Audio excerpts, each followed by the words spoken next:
it. You mean they bleed in the back?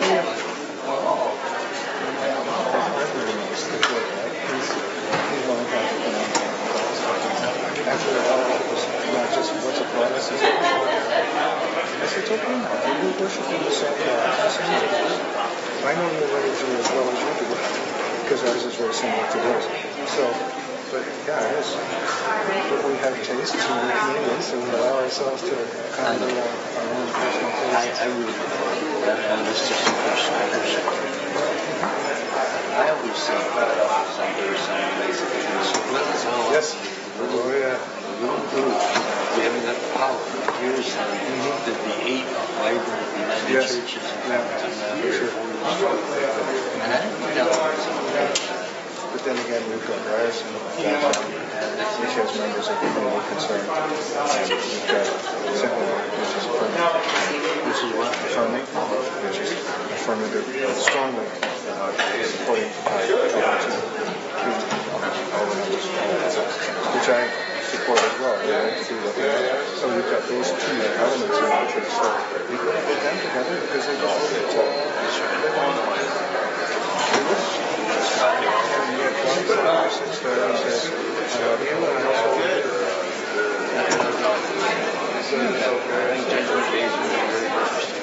You're going to have a boring day. I don't know if we'll ever get to I don't envy your job. I watch your job. My friend here is going to say something that I call people good for him. I don't know which side it was. Nobody's supposed to call somebody a liar. That's just wrong. I can, if it doesn't go the way I want, I can accept it. Oh, either way. You have to accept the decision of the You have to sometimes you have to hold your breath and you win as many as you lose. That's right. That's the goal, right? He's just trying to get 20 of these shirts out and wants a discount. I'm kidding. Hey. Well, nice logo. Get a what? If you can wear them now, all the better.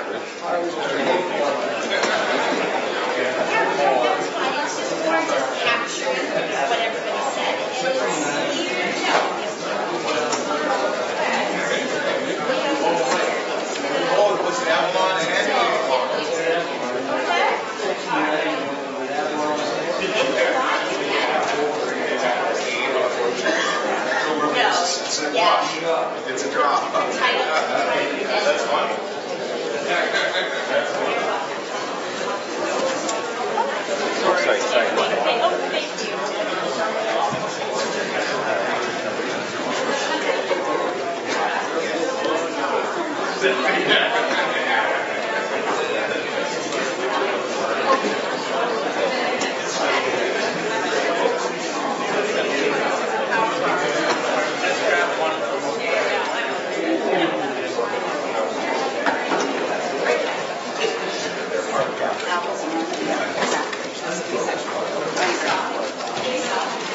Sorry, cheers.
Good morning, ladies and gentlemen. I'd like to call this meeting to order.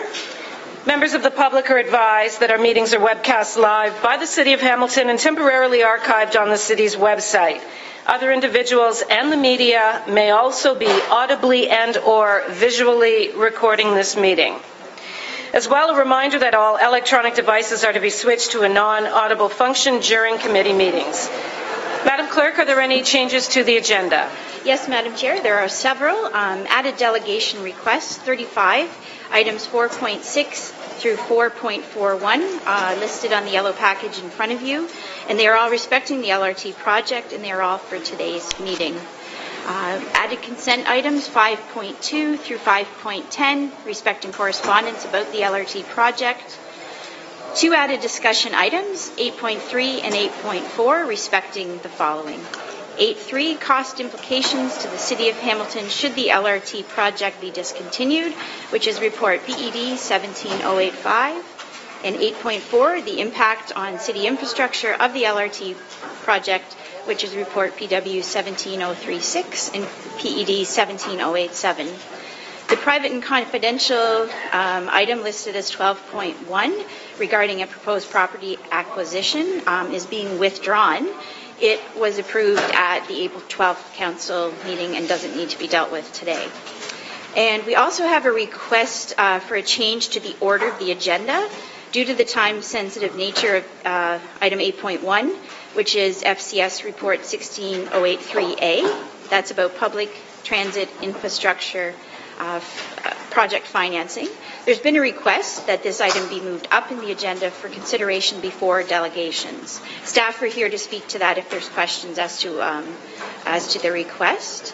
But basically, it will allow staff the ability to meet timelines as outlined in the funding agreement.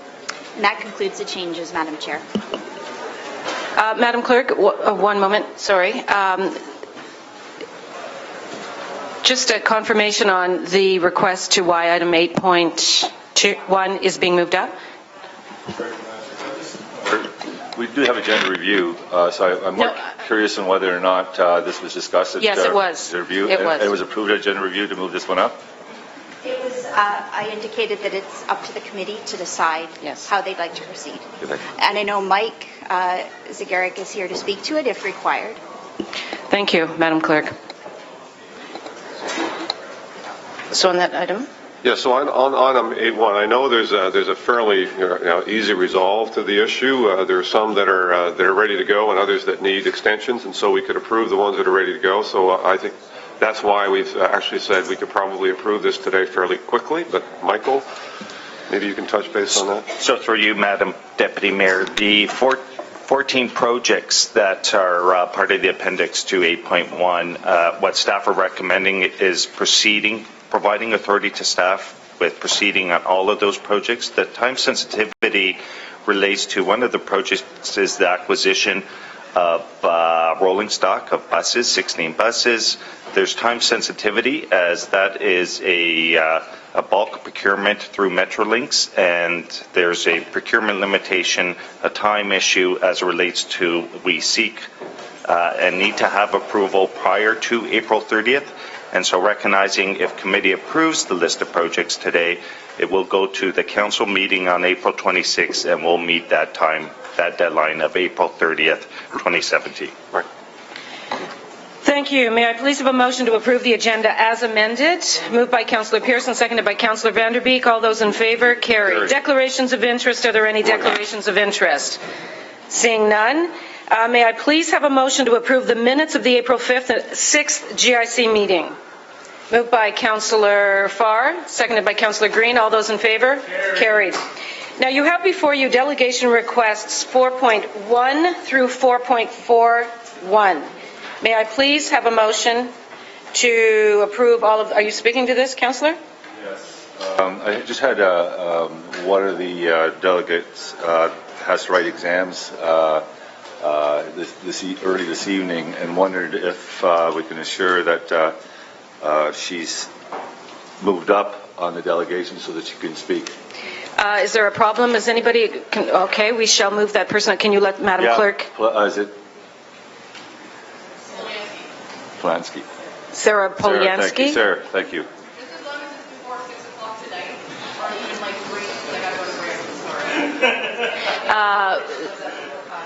All right. Thank you, Madam Clerk. Took note. Thank you very much. We will move you up higher in the agenda. Thank you. Thank you. A motion then to approve the delegation request moved by Councillor Vanderbeek, seconded by Councillor Green. All those in favor?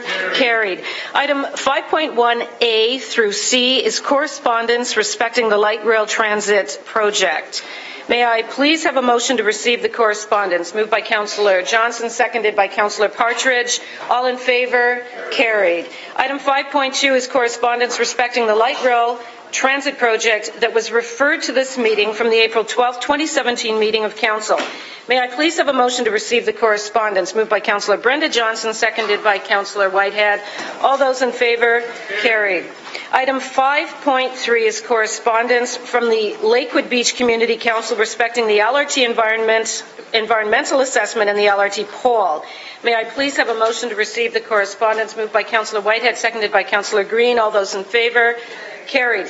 Item 5.4 is correspondence from Tim Biggs respecting no LRT in Hamilton. May I please have a motion to receive the correspondence moved by Councillor Aidan Johnson, seconded by Councillor Jason Farr. All those in favor? Carried. Item 5.5 is correspondence from Luigi Di Vitis and Ellen Bach respecting the LRT project. May I please have a motion to receive moved by Mayor Fred Eisen. Can I move all the correspondence items, please? Is there a problem with that? No problem. Thank you. Moved by to move all correspondence before us regarding LRT and any other matter we will be dealing with today. Moved by Mayor Eisenberger, seconded by Councillor Green. All those in favor? Carried. As noted under the changes to the agenda, and due to the time-sensitive nature of the report respecting the Public Transit Infrastructure Fund, it's being moved up on the agenda for consideration at this time. Are there any questions? Nope. May I please have a motion to approve report FCS 16? Sorry, Mayor Eisenberger. I'll move to approve, and as Mike just pointed out, so there are some extensions that need to be gotten, and there's an application process, and we're working through that. So that one will not be approved unless we get the extension by the next council or the April council meeting, I think you mentioned. So through you, Madam Deputy Mayor, the Mayor's correct in that you'll see in Appendix A of the report, the bottom 5 projects have a revised completion date. When the City of Hamilton submitted our application back in October of 2016, we were assuming a quicker turnaround to the confirmation. Given the timing of the confirmation that was just received 2 weeks ago, staff are amending the completion date on projects. You'll see them in Appendix A to the report. The bottom 5 projects, far left column, they're referenced Hamilton 03 through to Hamilton 013. Staff are we will be advising senior levels of government of the need to amend the completion date from March 31st, 2018 to March 31st, 2019. What staff are recommending in the staff report is not to park these projects, but we're asking committee's approval to proceed with the local contribution, to go through the process of getting the completion dates modified. We will ultimately have to modify the transfer payment agreement, but given the time sensitivity and the aggressive timelines, again, staff are recommending in the report that we proceed with the local contribution. We'll update council with respect to a confirmation from senior levels of government as it relates to a revised completion date. But again, in order to proceed and proceed in order to meet these aggressive timelines, again, staff are suggesting that we proceed with all the projects. I do want to make reference to Hamilton 014. That project is support fleet, 10 vehicles, and we are still having discussions with senior levels of government with that project. So again, we're asking council's approval with all the projects, recognizing a total of 6 projects we're still in discussions with senior levels of government on. Thank you, Mike, and I think that's important. And I have Phil Tassi and Ted McMeekin, province and feds, both working on the extensions. and have had assurances from both that extensions will be granted. And I actually advised them of these problems before they actually made the announcement and indicated that they were going to work to get through that process. So I'm pretty confident that we'll get the extensions we require, but you're confirming that we're only approving the ones that we know that we can do fully, and approving them, but putting them in abeyance until such time as we get the extension. Essentially it. So through you, Madam Deputy Mayor, staff are asking for approval with those specific 6 projects. We're asking approval on the local contribution. If for some reason we aren't successful with the modification, we won't exceed that local contribution. It won't represent a risk to us in terms of exceeding the financing. And we would advise council as it relates to either a positive or a negative response back to those modifications. Our expectation is that we would get a positive response back to the modifications, but nonetheless, we will report back. Very good. Thank you. And I will move that, Madam Chair, or I did actually at the beginning. Thank you. Councillor Pearson? Thank you, Madam Deputy Mayor. And Mike, I just want to verify in the recommendations C and D, you've laid out what the expected costs are going to be going into the budgets. I think this is the first time I've seen it put in like this, and I really appreciate that. So through you, Madam Deputy Mayor, as it relates to the capital contributions, a number of the projects have operating impacts and will require additional complement. Specifically, the rolling stock, the additional vehicles will have to be supported by additional operators. So in conjunction with Council's request that we come forward with operating impacts and complement, you'll see in the reports as it relates to recommendation C as well as recommendation D, it breaks down the additional operating impacts that we would expect in 2018 and in 2019, as well as the additional complement that would be required to support this additional service, again, in 2018 and 2019. So again, the operating and complement will not affect 2017, but will have impacts in 2018 and 2019. Thank you. As I said, I appreciate that, and it's we're looking at a complement addition in 2018 of 29 and 30 in 2019. So there are major impacts as far as going forward on this, but I do support it. Thank you. Thank you, Councillor. Councillor Partridge? Yes, thank you, Madam Deputy Mayor. And along the same lines, Mike, and actually this may be for Madam Clerk, but item D under the report says that the operating budget and FTE impacts related to the projects with 2019 expected completion estimated to be at 1,784,030 FTEs be incorporated into the 2019 tax-supported operating budget. Just for clarification, can we commit a future council?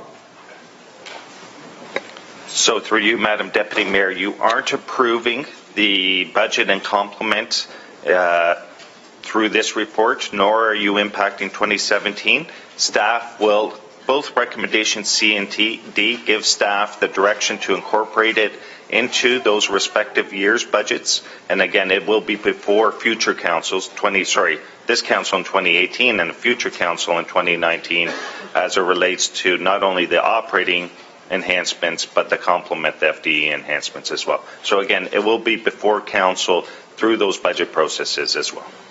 All right, thank you, Mike. So we're not actually committing the future council. They will still have the opportunity to vote on it, but how will it be incorporated into the transit budget? Will it be shown as a separate line item? How will it be shown?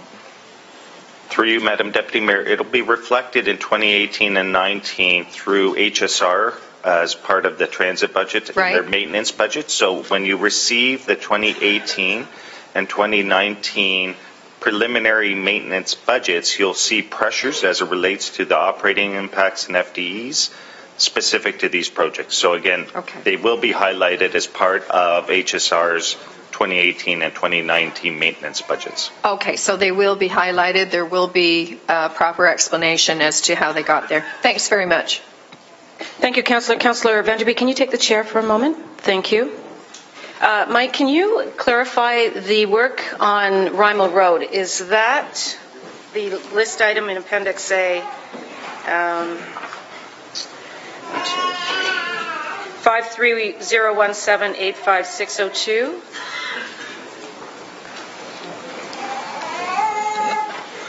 Through the chair, it is Last three. it is halfway down Appendix A. Its references Hamilton 008. Project Hamilton 008, Sustainable Transportation, Transit Connections, Installation of Sidewalks and Landing Pads on Rymal Road East. And, sorry, this is part of the package that we're moving forward with immediately. Just a note, if I could meet with staff prior to with the construction of the high school to perhaps discuss where the transit bus shelters, et cetera, will be placed. That's all. Thank you. Councillor, I'll take the chair back. Councillor Whitehead? Yeah, can I just ask, I'm not clear the extent on Rymal, but there's 3 years planning for capital from, I guess it's Clanbrook Road to West 5th with the road widening, sidewalks. Of course, there's the bus service. Is that also incorporated in regards to the bus pads? Is there any cost being picked up through this process for that project?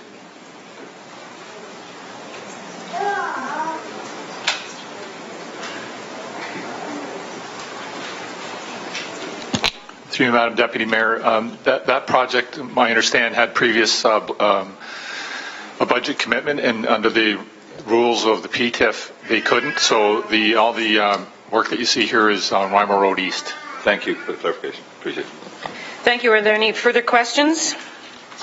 Seeing none. Moved by Mayor Eisenberger, seconded by Councillor Pearson. Report FCS 16-083A respecting the Public Infrastructure Fund approved project financing. All those in favor? Carried. Carried. Councillor Farr, I understand you have a motion on this matter?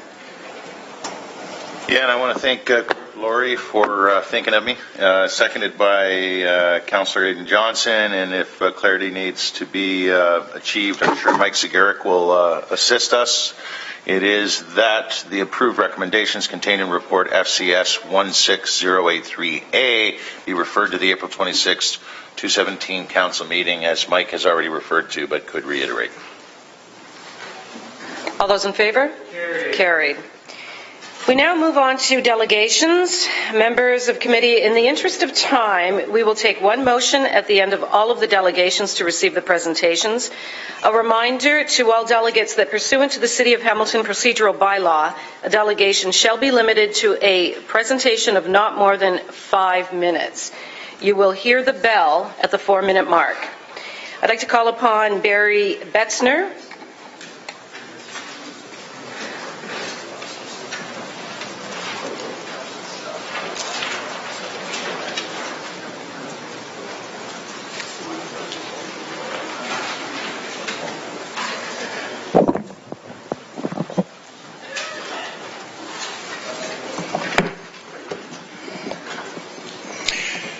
Mr. Mayor, Madam Deputy Mayor, councillors, and members of the LRT implementation team.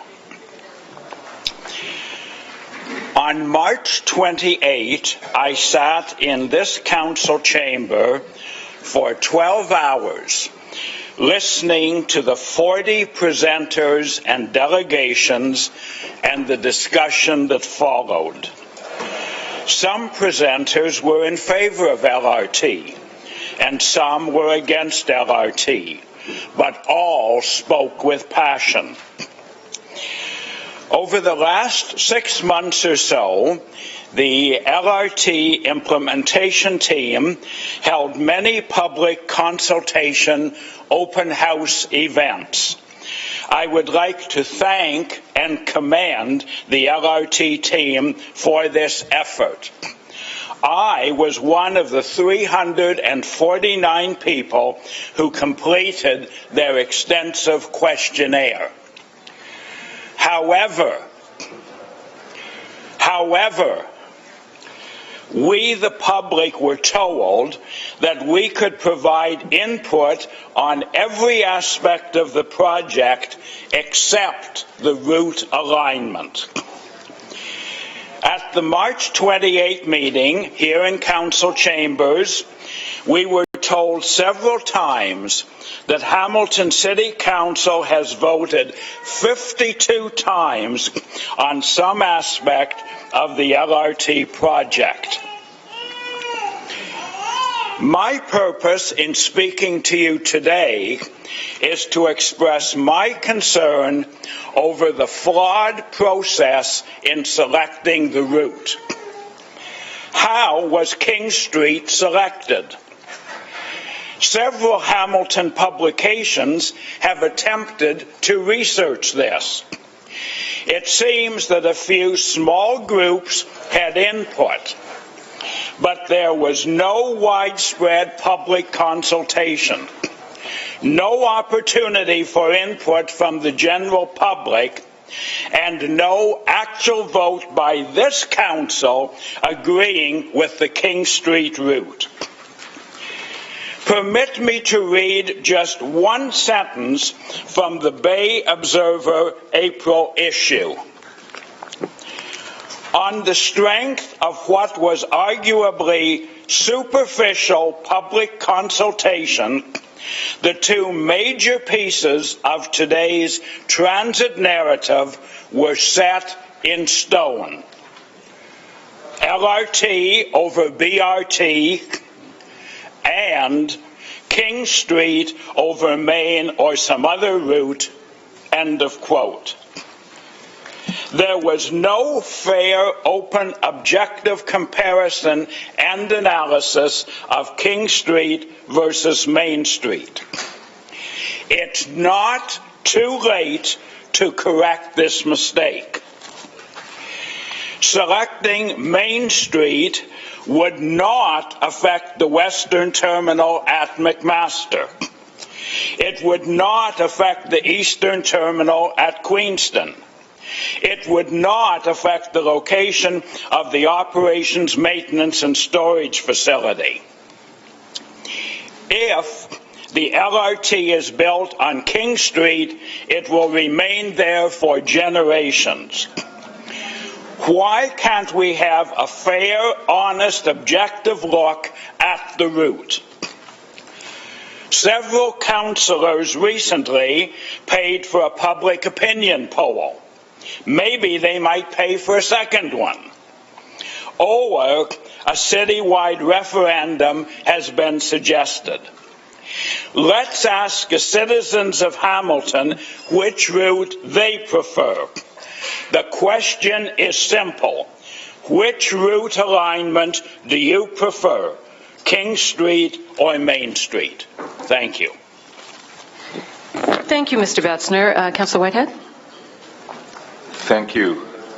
I really appreciate your presentation, and I think that it's been pretty clear through the media and other reports that the due diligence that was put on King was never applied on Main, so there wasn't really an option.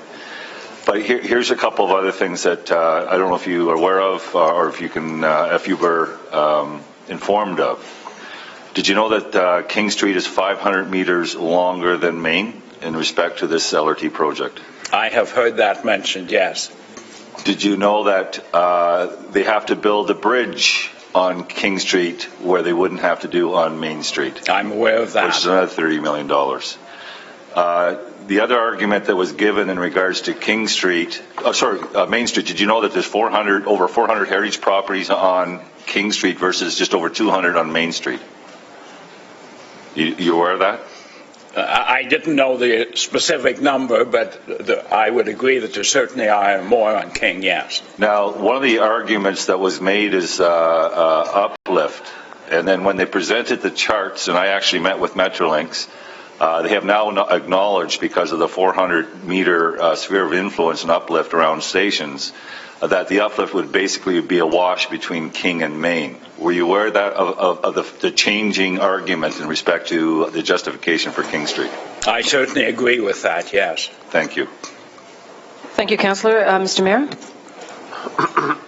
Madam Chair, I don't have a question of the presenter, but I do have a comment to make relative to how we're going to conduct our day today.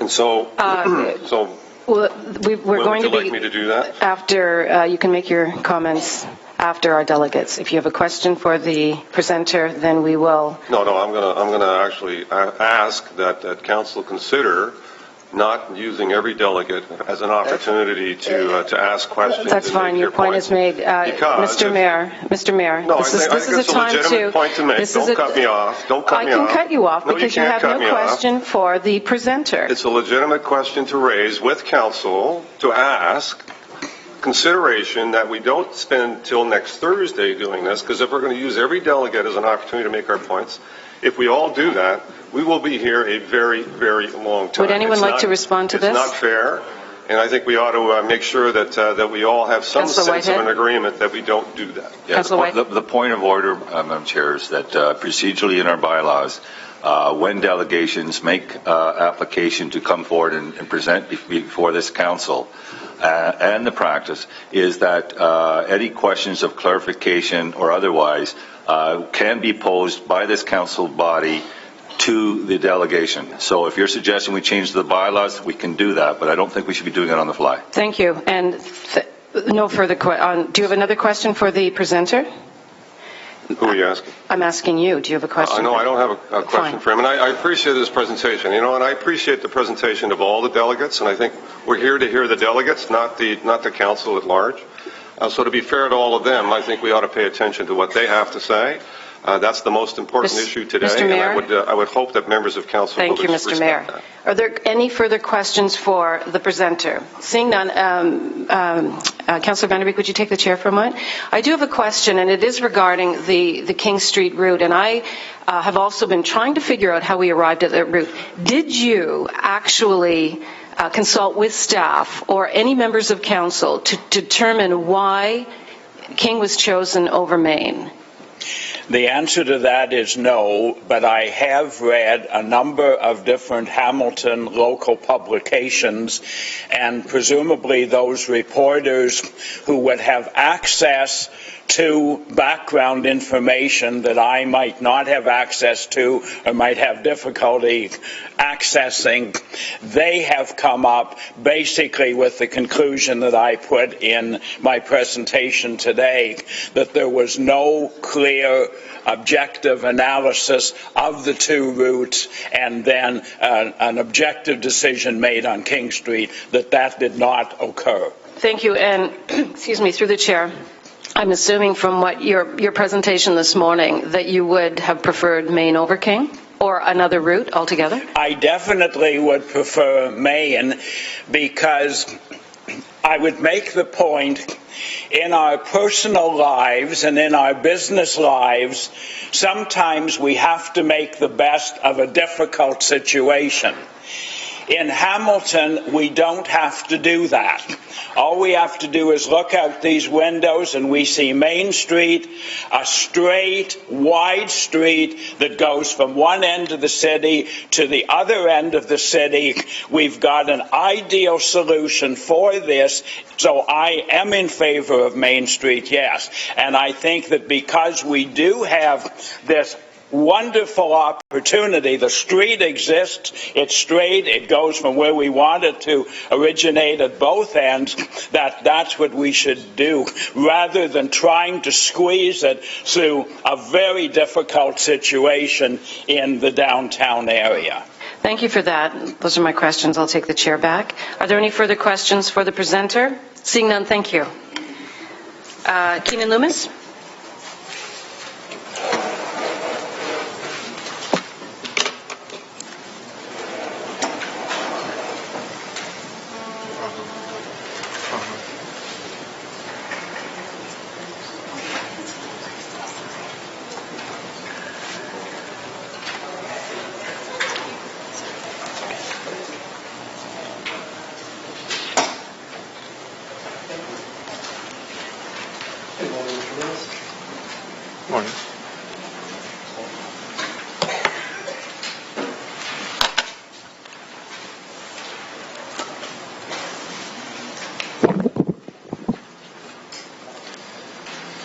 morning, Madam Deputy Mayor, Mr. Mayor, councillors.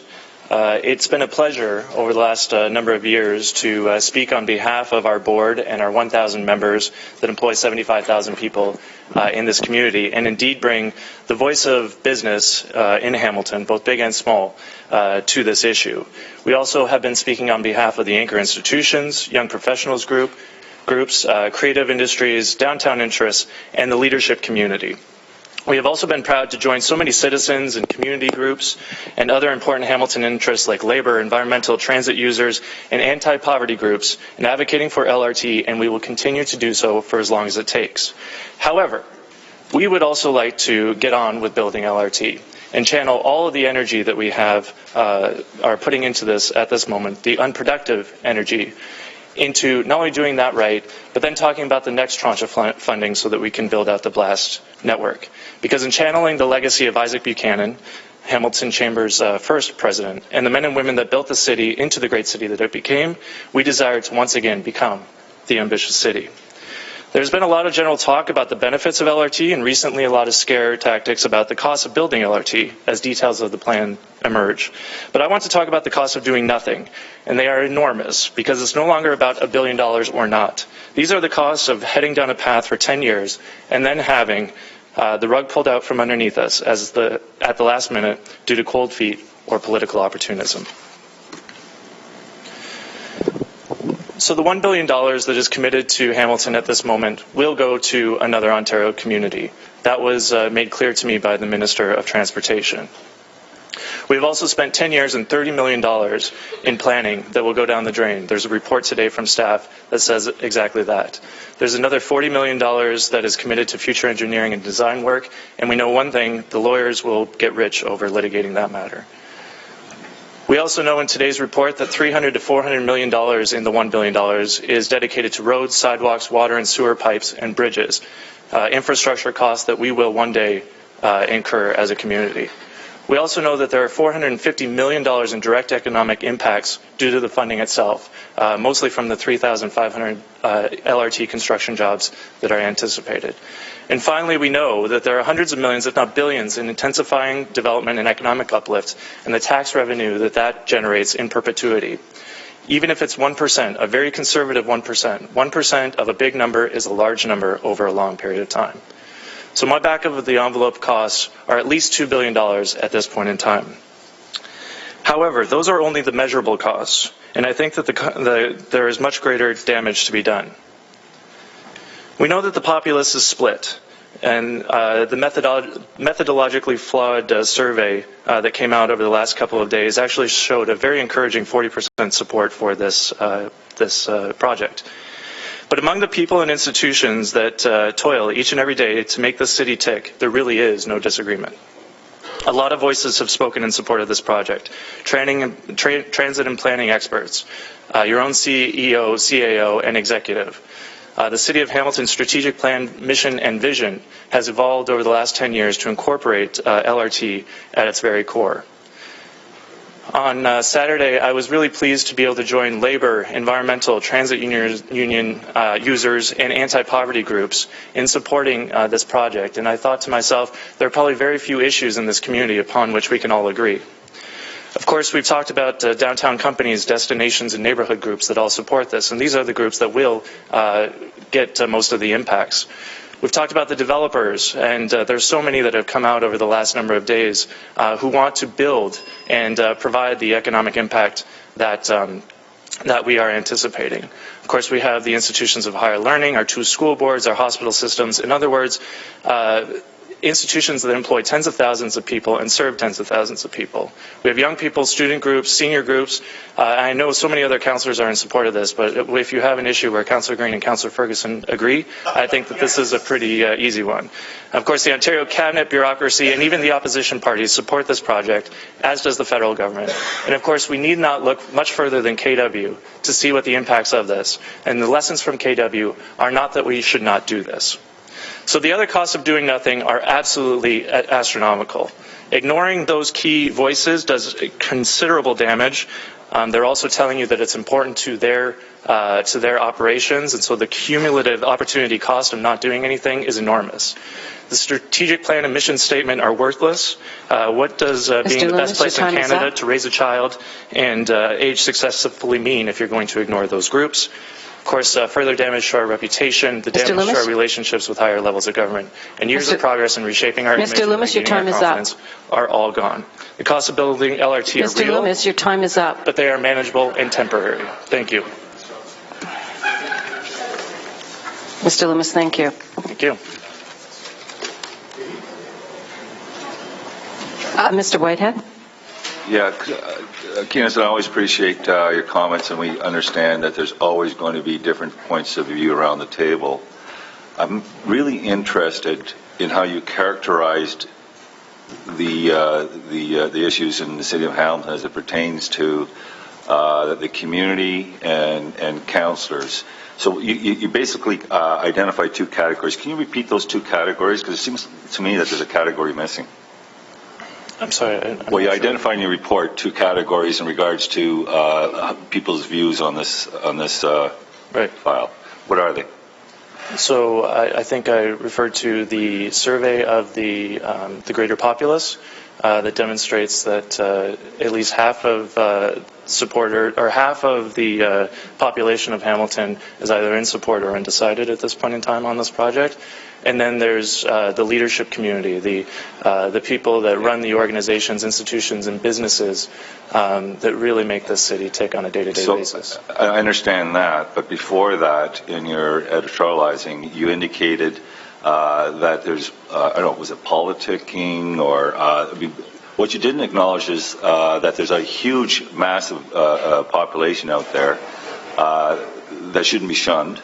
And there's a number of councillors here that shouldn't be shown in the context that they believe there are risks, there are concerns, and you seem to gloss over the fact that there's any concerns in respect to this project. So your opening statement, can you read it again so we can capture that comment? So I want to ensure that anyone that believes or have concerns with this project are being completely dismissed with those comments.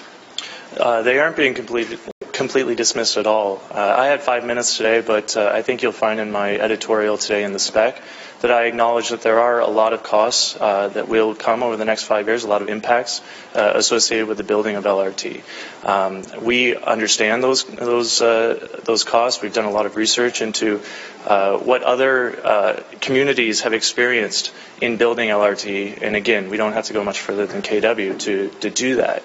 Those costs are temporary and manageable, and that's the point of my closing. No, I appreciate the presentation, but respectfully, I really do.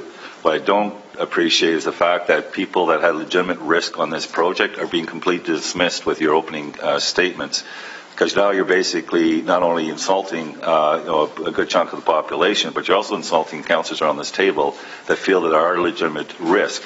It doesn't say those risks should outweigh the positives. I'm not even suggesting that. But to suggest that there's no risk in this project and that we shouldn't be concerned about that seems to be a bit dismissive, and that's how I read in your opening comments. I don't think you meant it that way, because you just identified that there are risks. I just hope the message isn't that if you have concerns and risks, they could be overcome, but we understand there are risks. I appreciate that through you, Madam Deputy Mayor. I understand that. To the extent that this is due to having cold feet because things are going to get messy or political opportunism, I think that's, of course, the wrong basis upon which we would decide this major, once-in-a-lifetime infrastructural project. So you feel that political opportunism is the driving force and not concern about the project itself? I believe there are a number of reasons, a few reasons why councillors might not support this, and those are in the range of those answers, yes.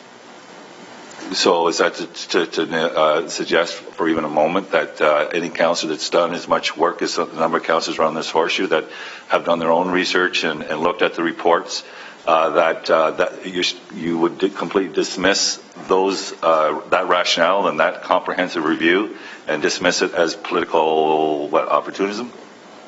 That could perhaps indeed be the case, yes. You would have to ask those councillors. Thank you. Are there any further questions? Seeing none, thank you. I wanted to acknowledge Mr. McMeekin, MPP McMeekin, has arrived as well. He's going to be here.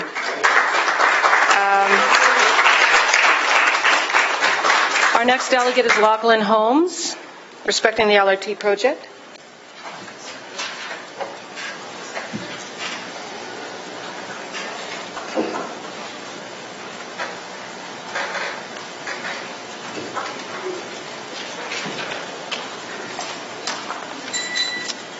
Hello.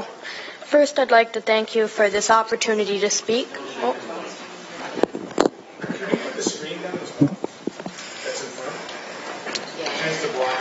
Yep.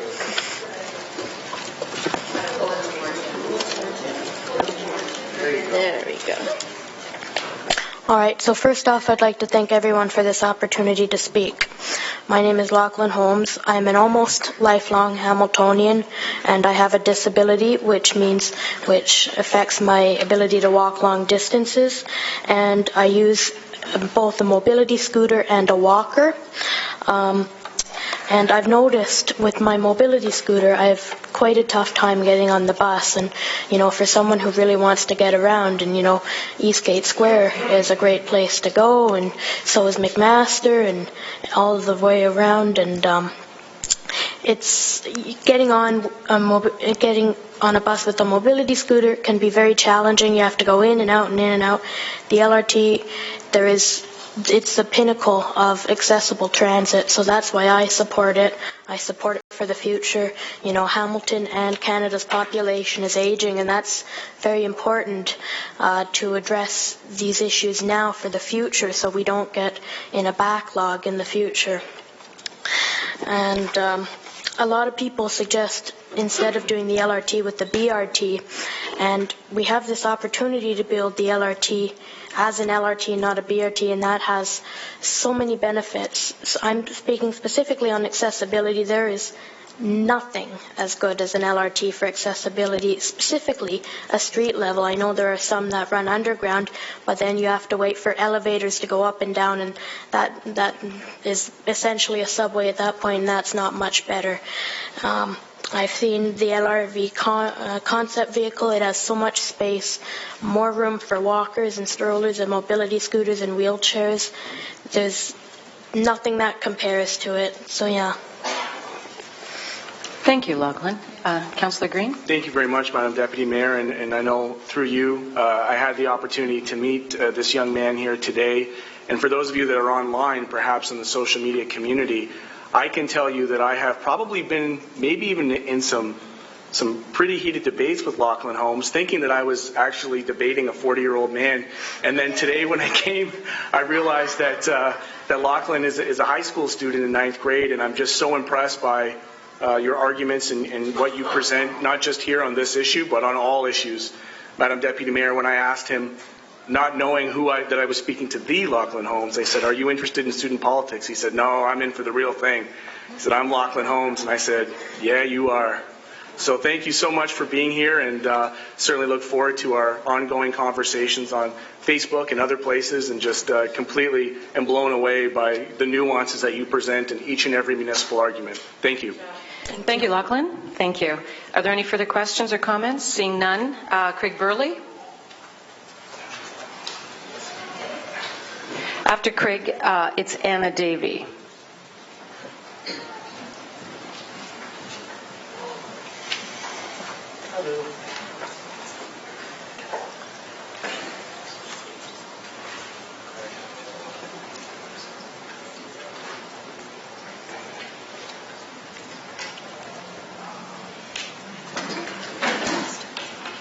Would you? Thank you. My presentation slides are coming up. I'm Craig Burley, lawyer in sole practice here in Hamilton. Thank you for having me. Madam Deputy Mayor, Mr. Mayor and Council, I'm here to present on the environmental assessment itself, which is the item that ultimately will be voted on at the end of the day. So I wanted to speak to you regarding the merits of the environmental project report addendum. So this is an addendum to the environmental project report.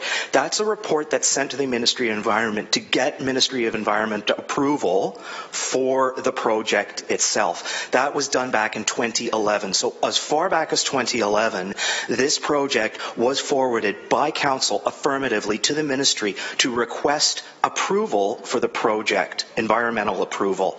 So the addendum assesses the project now in light of the changed scope of the project since 2011. There have been various changes to the project from Council, from Metrolinx, from the public, from staff in consultation with all of the above, and of course ongoing fine-tuning. The original assessment was extremely extensive. There was also extensive, in-depth, and citywide consultation with the public, with many, many hundreds of people coming out to discuss the environmental impact of LRT. And what's very noticeable is that despite extremely little council time to date spent on the EPR addendum itself, in all of the debates that have been had about it, the addendum actually addresses in specific detail many of the issues that have been raised or discussed by councillors as reasons to fear or doubt the project. For example, many specific traffic questions that have been raised are dealt specifically in section 4.5.2 in terms of the addendum. Issues at Aberdeen and Dundurn, issues especially at the King and Dundurn intersection, which we know is critical for transportation within the western half of the city and between downtown and the highway and destinations outside Hamilton. And of course, between destinations outside Hamilton and downtown, including this wonderful building. Issues regarding York Boulevard and so forth, specific remediation proposed for all of this, and yet we still hear questions addressed again and again from councillors asking, what are we doing about this? It's in this report that you are supposed to be considering today. The report also has a helpful reminder of the salutary environmental effects of LRT and of this particular project. That's at section 4.7. I suggest that people go back to it. There's another item talked about very frequently here in this room, around these tables, and in the media and elsewhere from councillors regarding transit integration.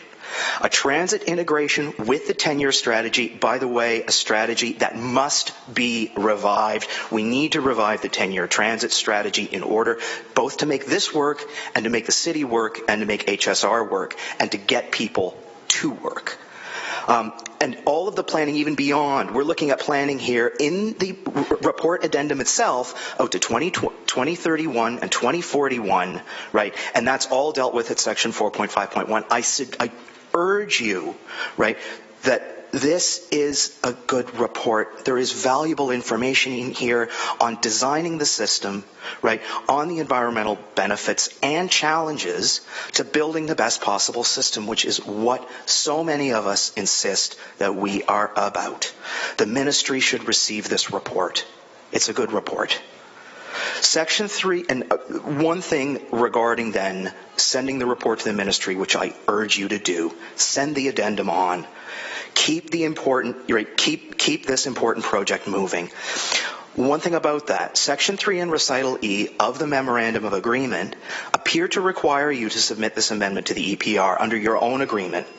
The parties agree in that MOA that the project will be varied, and they agree that that variance is to occur through Hamilton agreeing to facilitate an amendment to the EPR, of which this is, right, the forwarding of the report addendum to the ministry is critical. The ministry cannot proceed with the agreed project, the project to which you have specifically agreed, until this report is forwarded. Get it done, get it moving. As I had said in my last delegation to council, right, you're looking at $35 million a year taken out of the city's economy directly for every year that we delay. We're looking at $3 million a month for every month that you delay. Send the report. Thank you. Thank you, Mr. Burley. Mr. Green, Councillor Green. Thank you very much, Madam Deputy Mayor. Through you to the presenter, fantastic illustration. I do appreciate that you've taken the time to go through this EA with a fine-tooth comb.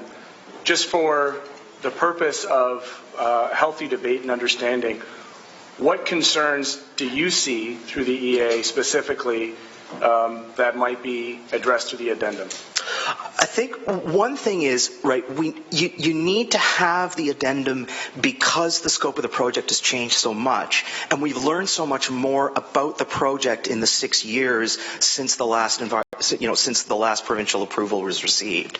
So this has to happen because the specific environmental impact, and it does detail, right, in depth the impact along the proposed line. So all the way back in 2011, right, this was the line, and the environmental assessment, the project report deals with the specific section of line. That work has now all been done. But because there have been changes to various parts of it, as we've learned more and know more, right, the addendum needs to be sent in order to address that. So what I see in the report is a great deal of thought and care that's been put in by the team in order to deal with further remediation and fine-tuning that remediation as well.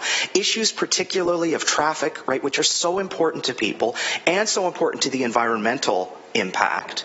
Right? Reducing traffic congestion is a key environmental factor.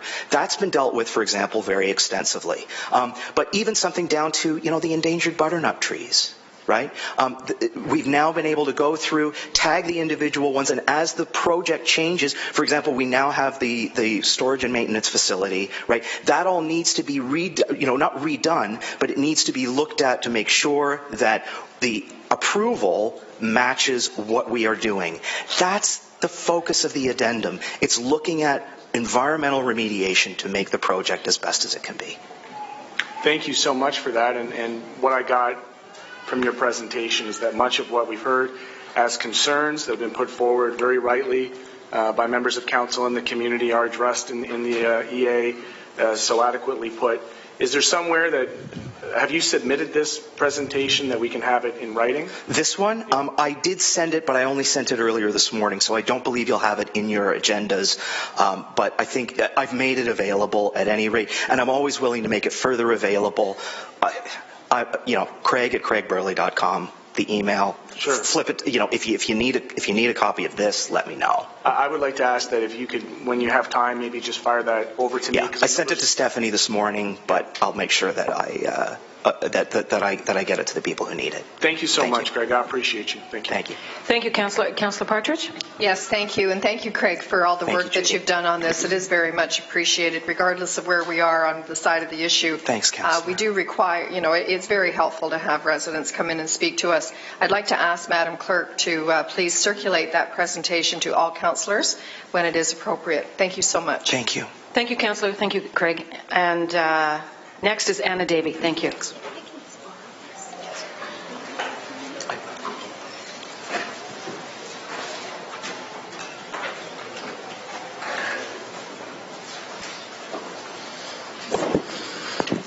I'm really glad the screen's been moved down because I can't see over it.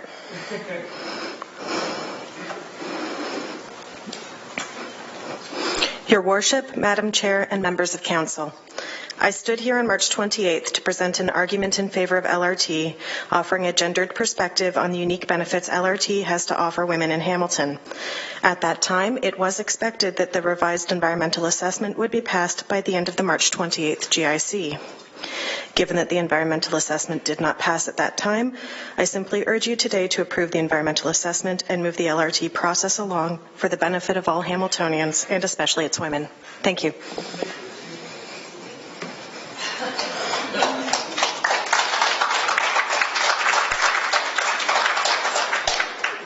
Thank you, Anna. Are there any, before you leave, are there any questions for the presenter? Seeing none, thank you. Tej Sandhu. And Madam Clerk, can you make the screen?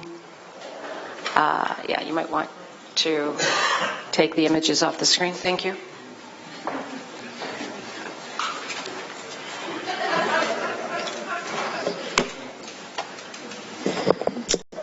Hi, Hi there, my name is Tej Sandhu. I am the co-founder of Merit Brewing Company, opening on James Street North very soon. I won't be long, as I know it's going to be a long day and probably night for all of you. But first, I just wanted to thank you all for allowing me the opportunity to speak and engage in this very important issue for our city. I'd also like to thank the city's planning department on their work around the new zoning around the LRT. Their work will ensure the opportunity for new and existing businesses along the corridor. Thank you for considering my input and respecting my engagement, specifically around the zoning of breweries in the LRT corridor. The new zoning regulations will encourage what many would consider competition to my business, but as a firm believer that high tide rises all ships, I look forward to seeing more breweries and other businesses open and thrive along the King and Main corridor, something that the LRT will also help facilitate. As a business owner, the LRT represents progress to me and signals whether or not the city takes my investment in the city seriously. This rings true for anyone currently doing business or thinking about doing business in this city, as we've seen many developers speak to this week specifically. I supported the plan when it included an A-line LRT crossing my front door, understanding that the short-term discomfort is necessary for long-term environmental and economic benefits. While the plan has changed, change does not render the current plan invalid, and I remain steadfast in my support for it.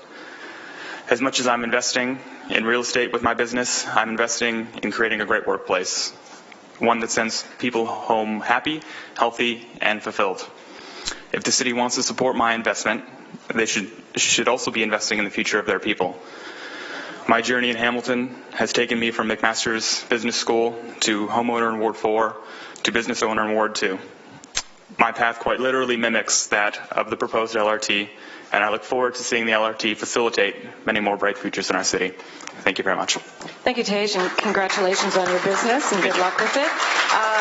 Councillor Farr, followed by Councillor Partridge. Well, I want to thank Tej for two reasons. One, I think he put it succinctly by concluding he's made a considerable investment in this city.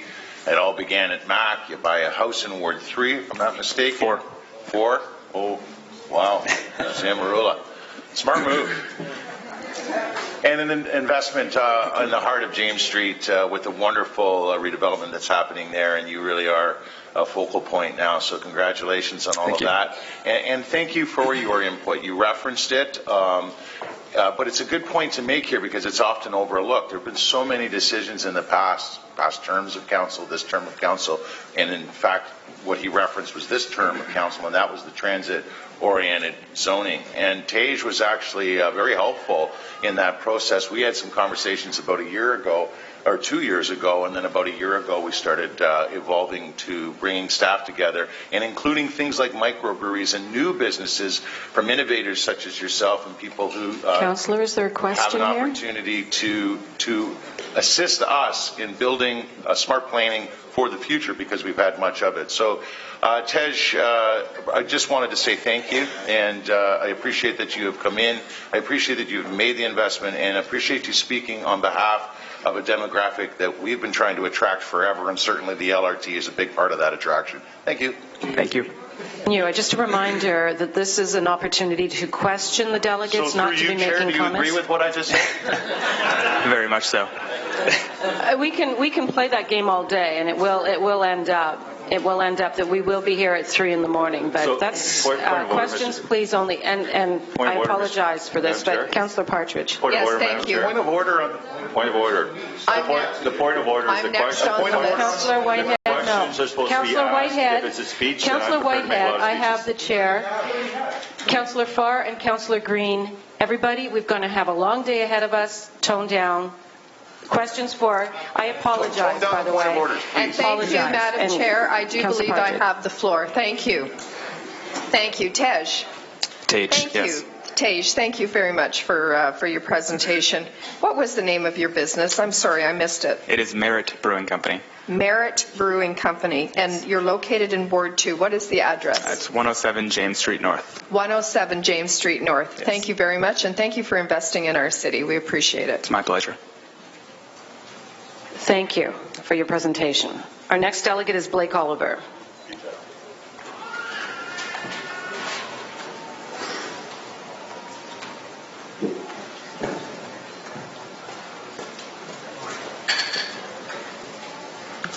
Hi, councillors, Mr. Mayor, Ms. Deputy Mayor. Thank you so much for having me here today.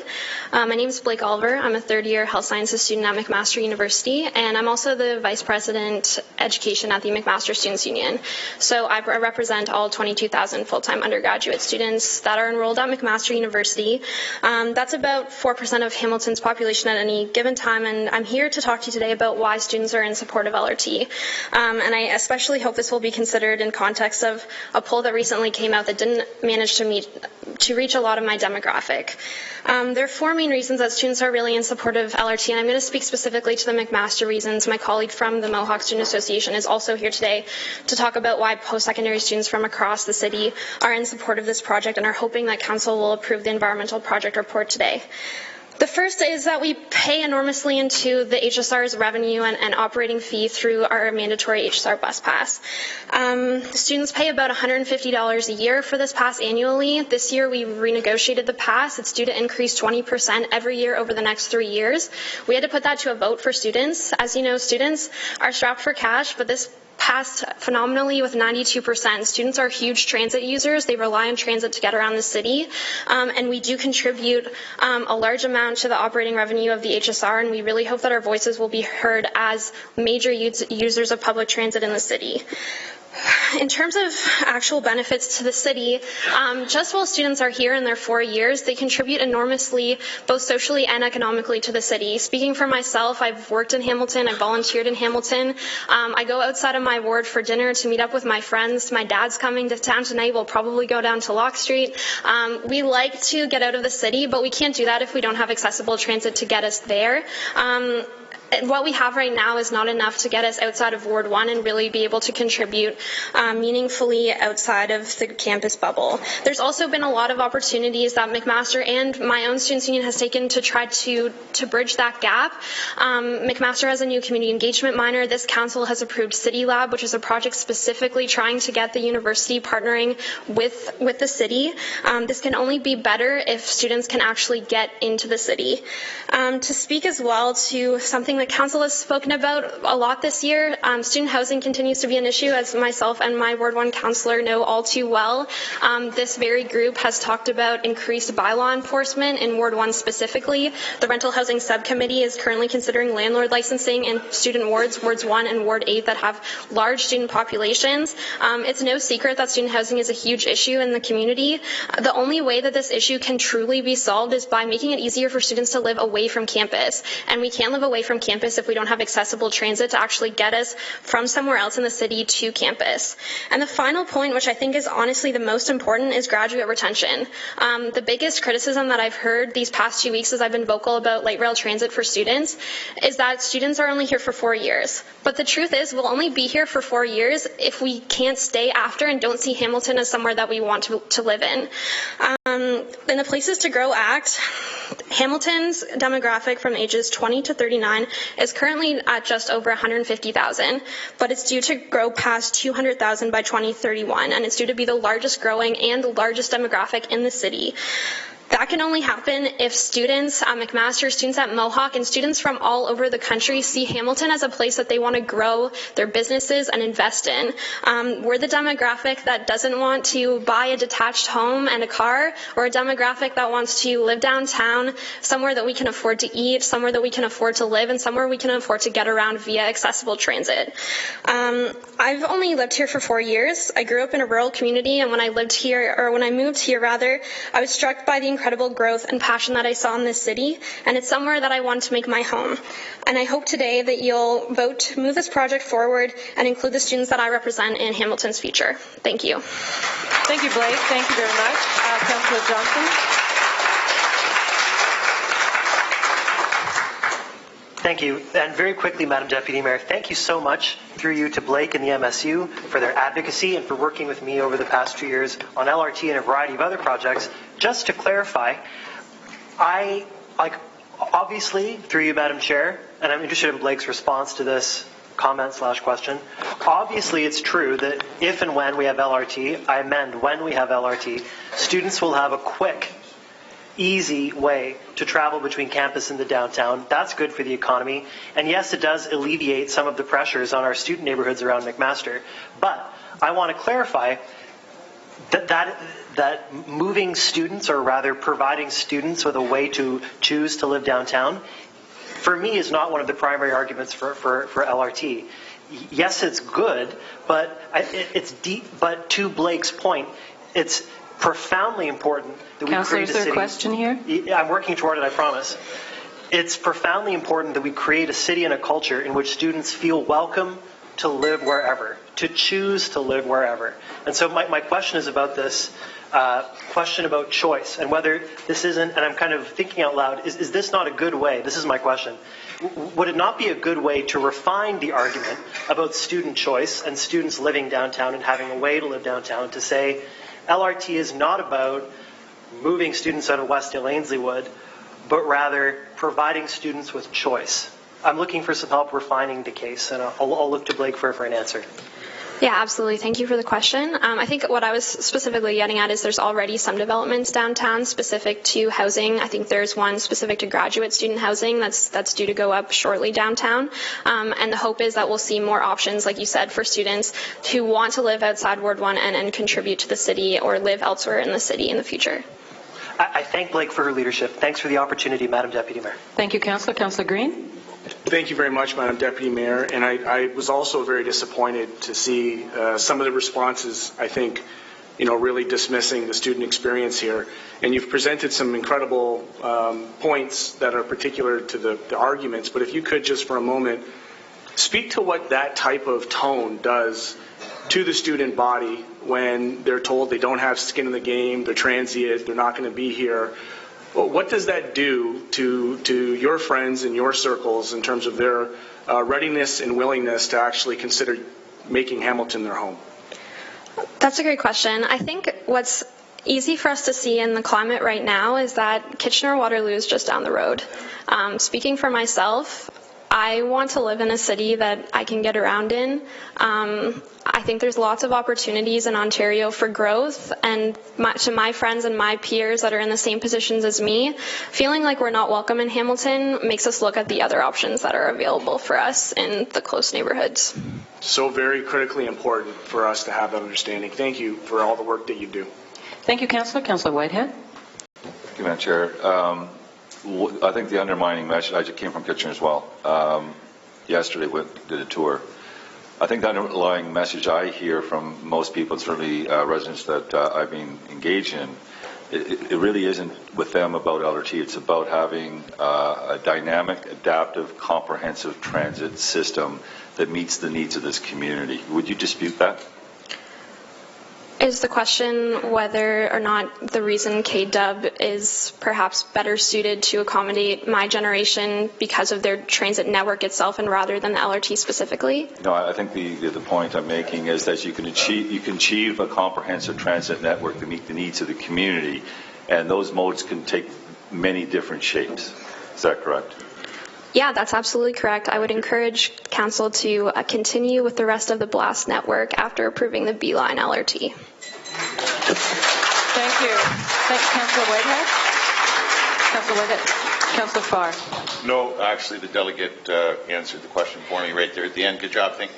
Thank you. And, Madam, are there any further questions? Seeing none, Councillor Vanderbeek, can you take the chair? Blake, were you on CHML recently? Yes, I was. I just wanted to point out, if I may, that was such a respectful, intelligent interview. And we may be on different sides, but I have to say I was so incredibly impressed with the way that you stated your position. It was really a refreshing discussion and a presentation, and thank you for that. Thank you. Thank you so much. Thank you. Seeing no further questions, thank you, Blake. Thank you. Next is Joey Coleman.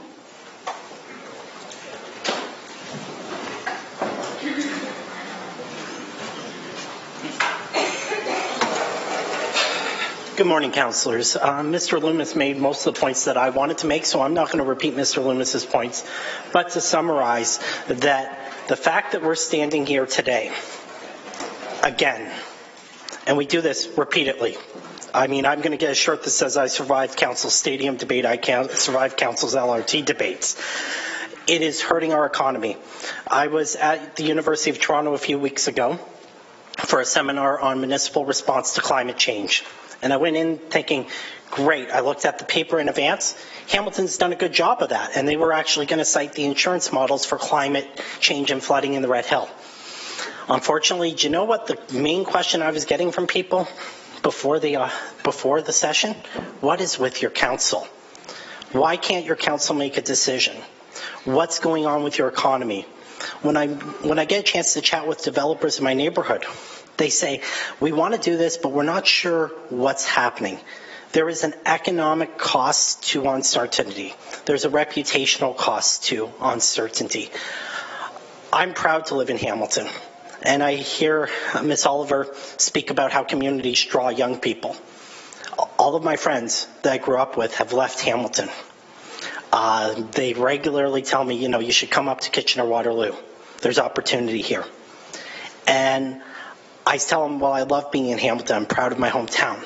But it becomes very difficult, ladies and gentlemen, when we do this, when a decision's not made. So my main message to you is one of frustration, and I'm sure you don't want to hear that, but that's how I'm feeling, is that we're doing this over and over again. So ladies and gentlemen, make a decision today. You guys know where I stand on the issue, but make a decision so that people can make their economic decisions and their investment decisions. That's what we ask of you as a council, is to make decisions and to lead us.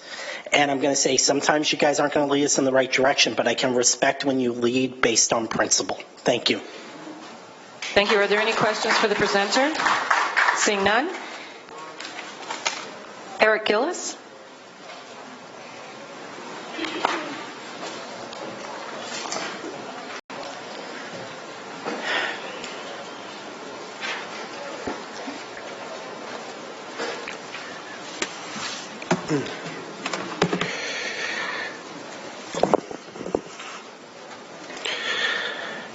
All right, hello, councillors, Mr. Mayor. I'm just going to be frank. This is going to be some frustration-laden words. It shouldn't be surprising at this point.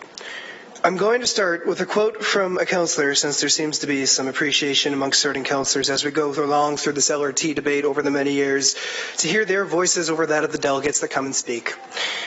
Going into an election campaign against LRT, these are great numbers. So this was in reference to a recent poll funded by some councillors with some really seriously inherent flaws. And let's reflect on what that means. Someone who would say that about $1 billion infrastructure investment is purposely trying to make it a political issue instead of about what it means for their larger community. This council has heard from so many groups over the years that City Council has been kicking this can down the road. You've heard from universities, you've heard from hospitals, the TICATs, businesses, institutions all over the city. But you've also heard from the working class, teachers, students, children, mothers, fathers, single parents, small business owners, pensioners, environmentalists, lawyers, doctors, and the list goes on. You've heard them come up here, or you've read their words in the paper, or you've seen their tweets and articles online, and you've heard them say they want you to take this $1 billion investment. Nobody is saying the system is perfect. But the reality is, if you keep delaying this thing, it's not going to get built. It will be death by 1,000 cuts. You know that, and you know that well. Some of you really need to stop putting your politicking before the needs of the city. Right now, your obligation is to this city. I said this on a rainy Easter weekend to a crowd of 500 people coming out to try and demonstrate their support for LRT to you councillors, but it bears repeating here too. We need you to hold the entire city's best interest truly at heart. We need you to be willing to do things for Hamilton's future and not just your own. We need you to stand up and do what's right, because killing this $1 billion investment is short-sighted, fiscally incompetent, and selling this great city short. Put the people of Hamilton first and not your political ambitions. Build this LRT. Thank you, Eric. Councillor Whitehead. Thank you, Madam Chair. I have had the honor and privilege to have a few discussions with Eric over the last number of years. I can say that his passion, his commitment, his research is unequaled, and I truly respect your engagement in this issue. Okay, thank you. Thank you, Eric. Our next presenter is Sarah Poljanski. You'll make it for your exams.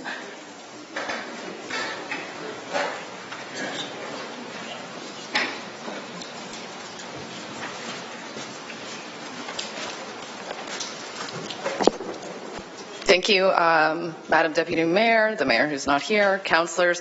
I've also got a quote that I'd like to say and start off with. Margaret Thatcher once said that the problem with socialism is that you eventually run out of other people's money. So back in 2003, Dalton McGuinty, who you may have heard of from such scandals such as the e-health scandal, the G20 police laws, the Orange Air ambulance scandal, the cancelled gas plant scandal, and probably more, became the Premier of Ontario and called for a new transit board to be established. The Greater Toronto Transit Authority was created in 2006 with the passing of the Greater Toronto Transit Authority Act of 2006. The GTTA was later renamed Metrolinx. From the beginning, critics began voicing concerns about the dodgy GTTA, calling it out on issues such as its inability to manage its finances, its vague ideas and plans for overseeing roads and transits, and other issues such as how it tries to enforce its own plans on municipalities and their transit systems. Years ago, the TTC was speaking out about how Metrolinx was trying to control their transit system and take it over. We currently see Metrolinx and Presto taking money from our own system, which is going to increase every year.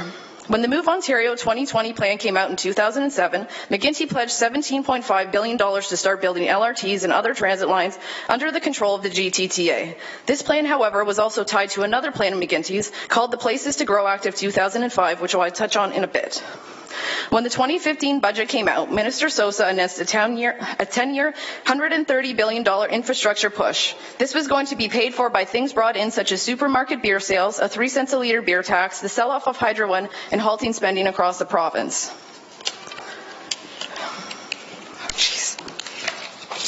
Today, many Ontarians in both the PC and NDP parties are fighting the Liberal government's 60% Hydro One fire sale. In 2016, it was estimated that taxpayers would see another $50 billion added to the debt and that the debt load would increase to $350 billion by 2021. In April 2016, the Globe and Mail did a piece about an FOI they filed in order to obtain information from the Ontario government's Climate Change Action Plan. The part that caught my eye was the mentioning of the estimated $2 billion annually the government will receive from the carbon tax that they will allocate to help fund some of our transit. This free money that we're getting is costing me everywhere I spend and is coming out of my pocket like 30 times a day. And what's even more disturbing is that along with this, the housing crisis that goes all the way back to McGuinty's policy called the Places to Grow Act from 2005. This includes designating where development can and can't happen across the Golden Horseshoe and addresses infrastructure items such as water, wastewater systems, hospitals, schools, and as you guessed it, roads and transportation. This act outlines the plans to over-densify and urbanize the core areas and cities, hence why some people enjoy the LRT route along King and Main and the future buildings of condos to jam-pack people into buildings instead of single-family dwellings. What we are currently seeing is young families unable to purchase homes and the cost of rent skyrocketing, make it impossible for people in the city to find a place to live that doesn't cost them 50% or more of their income. The plan to increase the population to increase the tax revenue is a dangerous game to play when the cost to live here is already too high for existing residents. So my question is this: why is the municipality and our locally elected representatives supporting a plan that was developed by a man who was forced out of his party, that has a current leader who's going to see the same fate in the coming months, a plan that requires money the province doesn't have and is selling my children's future to obtain something that's going to cost us all and more added taxes, levies, and fees? Are these the people we want to be taking advice from? With the track record they currently hold, should these be the people that we let tell us how we're going to spend our money that the city needs? While we watch our infrastructure crumble and sit on a $300 million deficit, is it our decision or their decision as to where this money should be spent? As a taxpayer, I'm questioning whether we live in a democracy. And if so, why are we being told that if we don't implement an ideology, we won't receive much needed money to fix our city. And in regards to the sewers in my roads argument that some councillors like to use, why is the province only covering like for like? Who's going to pay for the existing upgrades when we put in new condos and other development? This is obviously going to cost taxpayers. I see that the mayor has been a board member and founder of the Greater Toronto Transit Authority, Metrolinx, the Canadian Urban Institute, and sits on the board for an Electra, and this is a conflict of interest. I want to know through the environmental assessment, last year, there was a survey done by Smart Commute and showed 5.96% of Hamiltonians drive to work, another 10.9% carpooled, and only 13% took the bus. So is this an environmental issue? If so, why can't we look at getting electric buses so we keep the lanes in the road so those who decide to stay in their car, who are trying to be forced off the road, can do so at their own will? Also, is this about the infrastructure, which we are still going to have to pay for if we get these developments and build condos and other things, because it's only covering like for like, so again, I will have to pay? Or is this a liberal ideology we are pushing when our council and mayor are supposed to be nonpartisan? Sarah, your time is up. Thank you. Councillor Jackson. Well, Madam Deputy Mayor, in spite of the mayor's admonishment an hour and a half ago, others have been just allowed to either ask a question or give a compliment. I just want to thank Sarah. I've always been impressed with the research she's done, regardless of what side of the issue you're on. And I also thought you did a good job on Bill Kelly's show today. You held your composure and poise and provided the facts from your perspective, Sarah. So thank you. Thanks, Madam Deputy Mayor. Thanks. Thank you. Councillor Green? Thought you had, no? Okay, sorry. Thank you, Sarah. David Premi?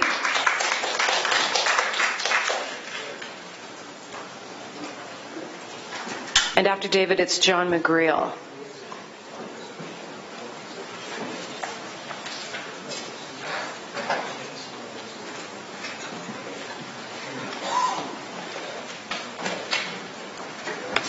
Good morning. Thank you for the opportunity to address you again. Over the past 10 years, I've watched this community blossom. I have watched young people move in increasing numbers. I have also watched this very council supporting the LRT B-Line more than 50 times in a row. I have seen development come to Hamilton because of it, and this has been a factor in encouraging me and others to take bigger risks, to hire more people, to focus my marketing efforts on finding more and more work in Hamilton. It's also making young people stay here and move here. I'm the father of teenagers, and I have the privilege of working every day with a wonderful staff of 11 people in their 20s and 30s. I'm constantly living and working with young people. These people are the future.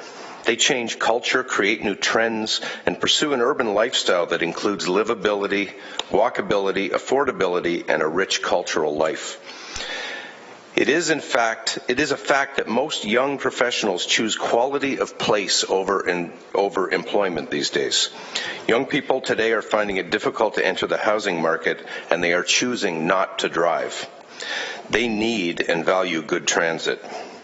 High-quality, higher-order transit provides options for young people to live. These young people will have kids, use and start small businesses, inject money into the economy, build community, and thereby creating vibrancy all along the LRT route.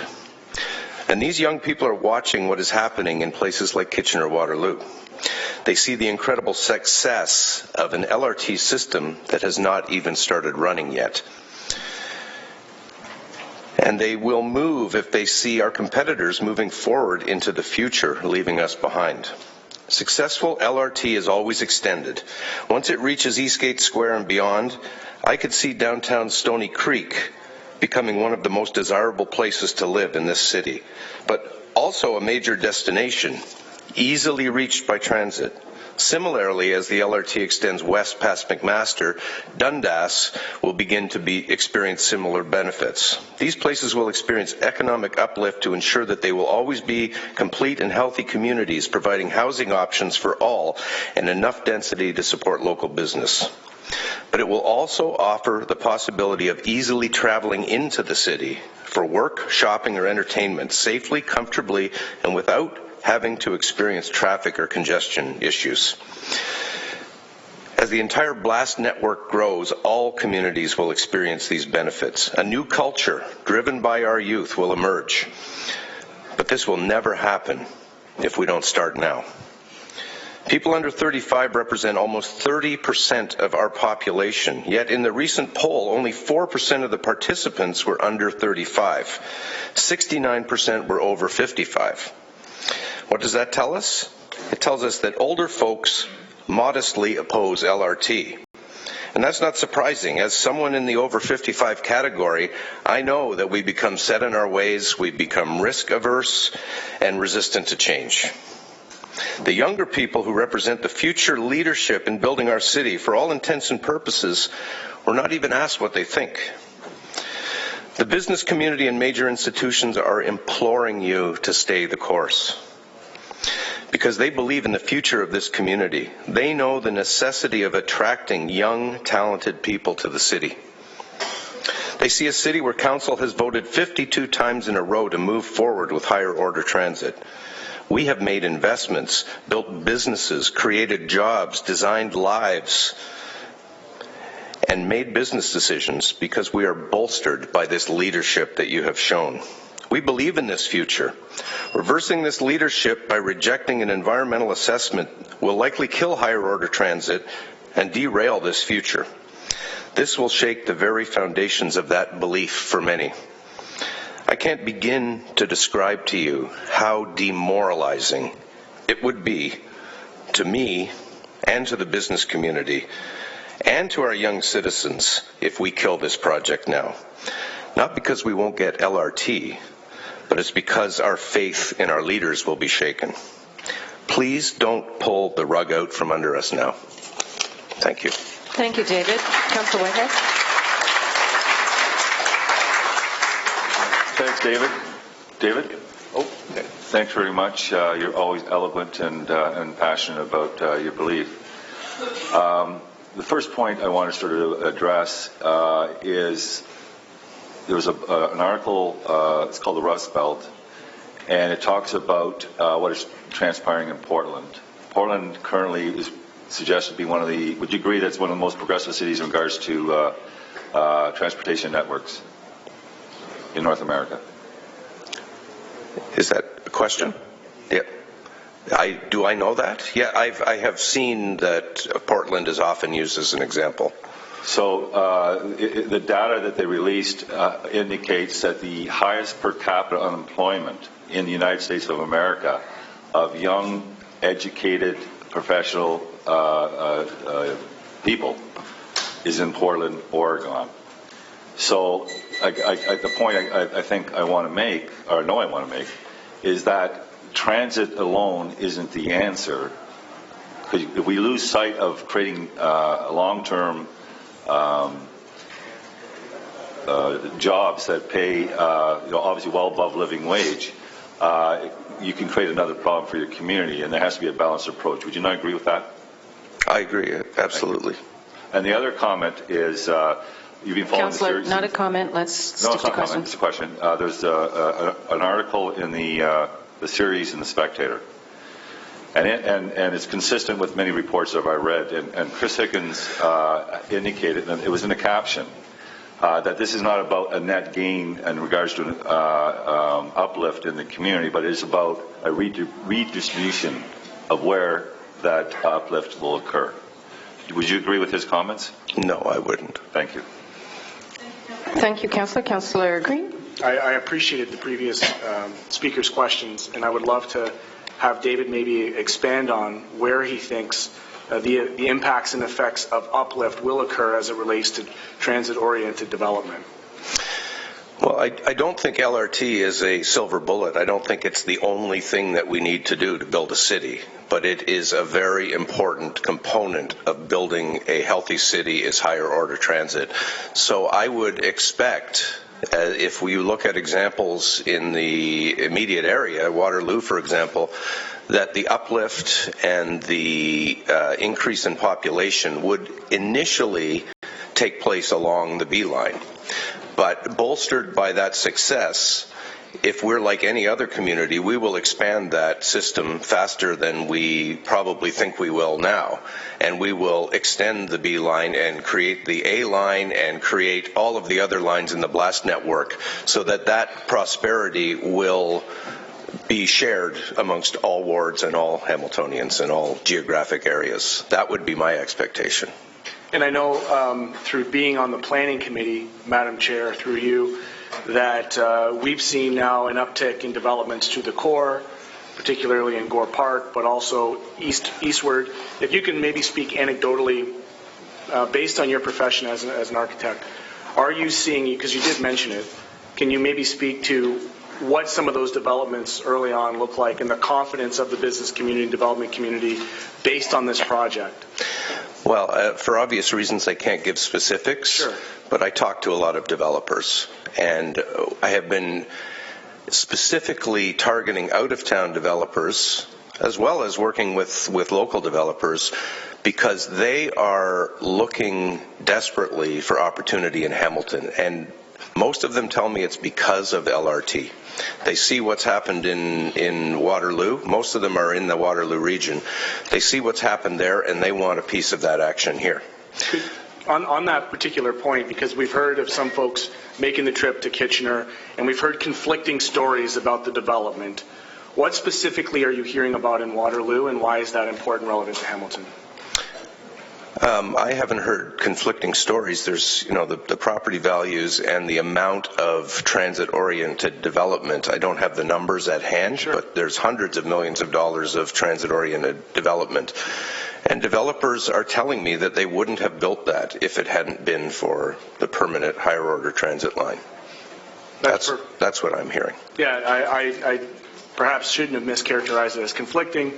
However, give it some time and we might hear some of that conflicting anecdotal evidence coming forward. But I do appreciate you being here, and thank you for providing those points of clarity.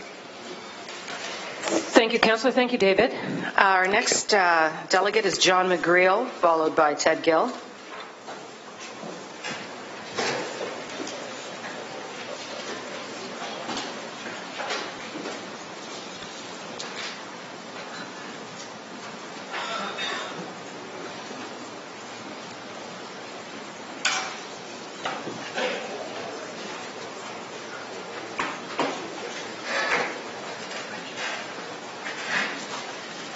Well, I'm thinking I'm getting old, coming up and down here the last 10 years. I want to address the LRT and lack of leadership and decision by the Liberal government in this council. Since the announcement took 6 years from the Wynne government to give us 100% funding. And the leadership decision since 2007 trying to push this forward. Metrolinx in 2012 approved a 13.9 kilometer LRT line extending from McMaster University to Eastgate Square on an EPD report that was passed. Based on the May 26, 2015 announcement by the province and the change in the scope of the project, Hamilton must facilitate an amendment to the EPR, the Environment Assessment. City manager and council approved this back in 2011. On February the 2nd, 2017, Metrolinx and province changed the scope again of the project, canceling the spur line of $150 million to be allotted to the B-Line. Bus Transit Hamilton request was for an LRT line, not a BRT line. Wynne's announcement, May 26, 2015, was for $1 billion for an RRT light transit only. The change in scopes from Wynne of the project was made by Metrolink and province. My understanding of the Metro agreement, MOA, March 8, 2016, page 5, change in scope, material change, which has in it eliminating of a station, Eastgate Square, and distance between stations. requires an amendment to the EP2 EPR to the Project Steering Committee with solution and comments provided by Hamilton and acceptable to Metro. Who is Hamilton?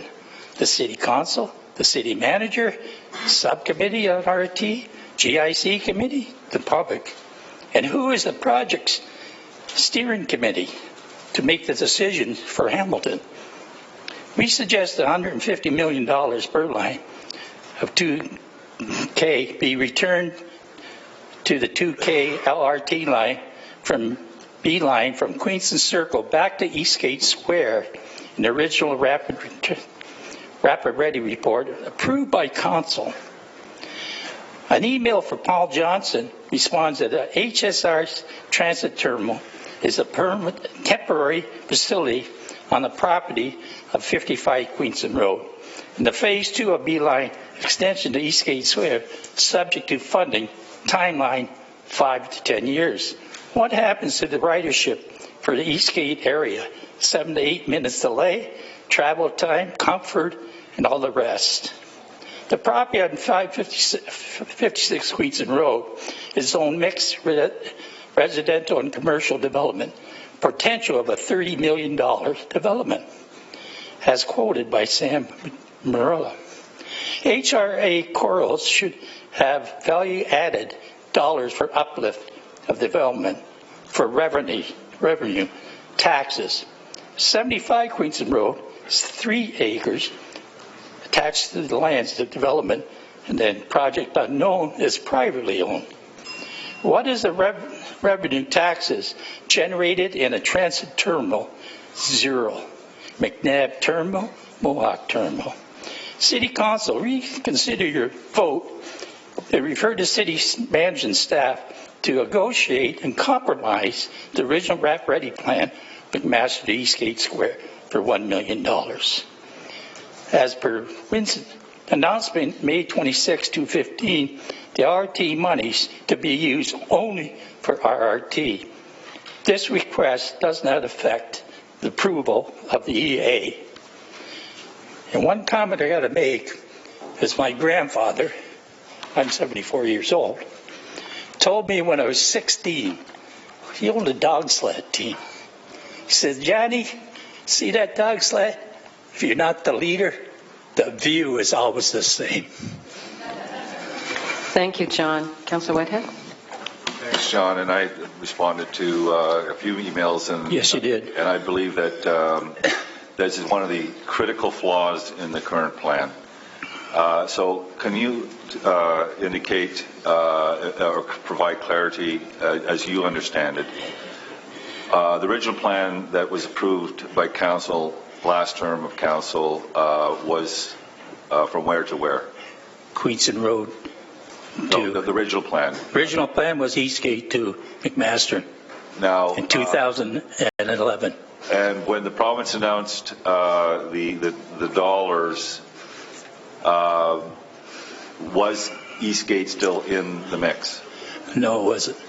Now, it was Queenston Road. When the province announced putting the spur line, was that not the justification to not go to Eastgate? That was the suggestion, but even Mr. Ferguson questioned that, and we were told that it's only 0.2 kilometers difference, so the money is variable. We took it off the back end and put it on a spur line, which is the worst investment I ever heard of. So is it your understanding then that the original funding envelope, with or without the spur line, should have been able to accommodate going from McMaster to Eastgate? Yes, I do. Because Kitchener's got 19 Ks for $800 million, and we can't do 14 Ks for $1 million. Something wrong with the math, boys.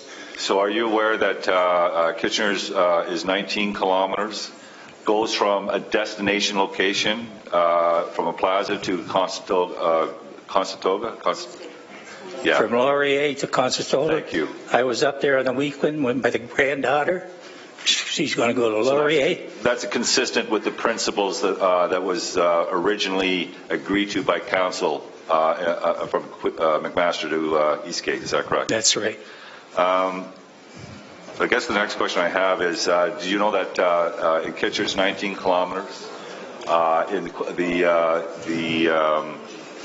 Eglinton crossover is 19 kilometers, yet here in Hamilton, they're shortchanging it to 11. I agree with that, and I'm tired of people saying we got to start someplace. Where my starting point is Eastgate Square for my children and grandchildren. Thank you. Councillor Green.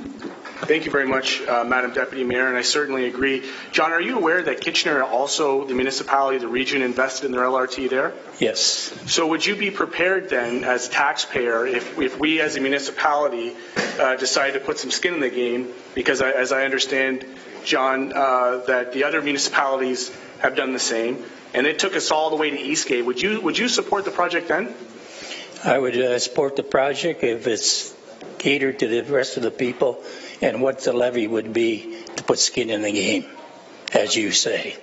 So you would be prepared on the municipal levy to extend this all the way to Eastgate and to put in $300 million like KW and some of our comparators that you so aptly presented here today?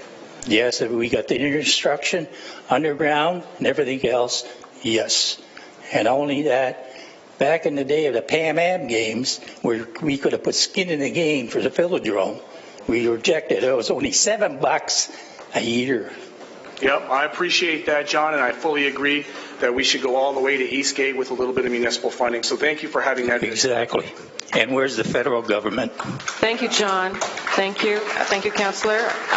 Ted Gill is next, followed by Megan Platts.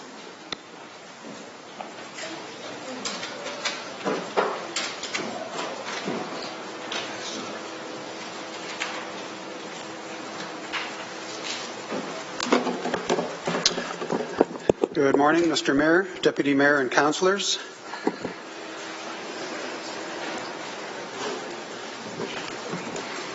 Some of you on council do know me and know that I also that I made a submission to council 3 years ago. That presentation may be found in your printed agenda and also on the city's website. For those who do not know me, I'll provide a little bit of background. I hold a Bachelor of Civil Engineering and a Master of Urban and Regional Planning, both with an emphasis on transportation planning. I was Acting Commissioner of Engineering and then Senior Director of Roads with the former region of Hamilton-Wentworth for 11 years. I was subsequently a transportation planning and engineering consultant until my retirement in 2016. I worked on many Hamilton projects, including the Transportation Master Plan and many of the rapid transit feasibility studies. I was a founding member of the Sustainable Transportation Standing Committee of the Transportation Association of Canada, and I was a member of the Owner's Engineer Consulting Team for York Region Rapid Transit Corporation. 3 years ago, I recommended that Council direct staff to reevaluate bus rapid transit as an interim or permanent technology while still pursuing LRT. I have become increasingly concerned that with the course that the project is taking because, in my view, the main issues are the governance procurement model and the choice of vehicle for the RT system, and these factors are very much intertwined. I believe that city officials should meet immediately with senior officials of the province and Metrolinx to discuss the potential for a reset of the terms between the city and province Metrolinx without prejudice to the ongoing LRT project. However, in the absence of any successful renegotiation between the city and province Metrolinx, it is absolutely imperative that the city proceed with the implementation of LRT, including a station at Bay Street. Any of the negotiations should be held immediately and absolutely without prejudice to the ongoing implementation of LRT. The EA update should be submitted as proposed by staff. The reasons for recommending a reset are threefold. The benefits of LRT have been overstated in comparison to BRT. The choice of LRT as a rapid transit technology has unwelcome consequences with respect to Hamilton spending priorities, and BRT has a number of advantages over LRT in the Hamilton context. I won't go into detail because it's in the report, but the Hamilton-King-Main Rapid Transit's business case from February 2010 that was prepared for Metrolinx had a number of methodological shortcomings that gave LRT a huge advantage in comparison to BRT, and the main reason for that was that They looked at the metrics of systems that were being planned or implemented in LRT jurisdictions and in BRT jurisdictions and used those metrics directly in the comparisons in Hamilton.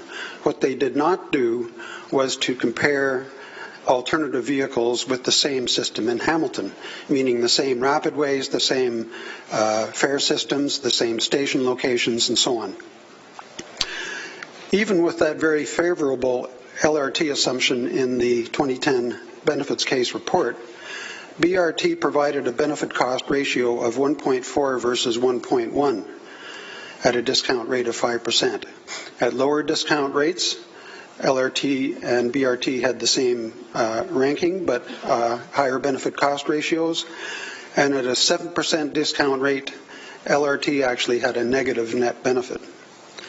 So the issue is, in reality, the only real difference between BRT and LRT systems in Hamilton would be the vehicles and propulsion infrastructure. I believe that the rapid transit case is in reality very different than that set out in that report. Oh my goodness. You have 1 minute left. Yes. The choice of LRT as a rapid transit technology has had unwelcome consequences with respect to funding.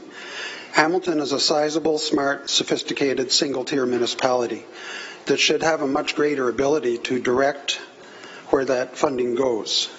I believe that the city is quite frankly owed $1 billion for the implementation of rapid transit in Hamilton, subject to meeting provincial/regional transportation criteria and involving Metrolinx in project management.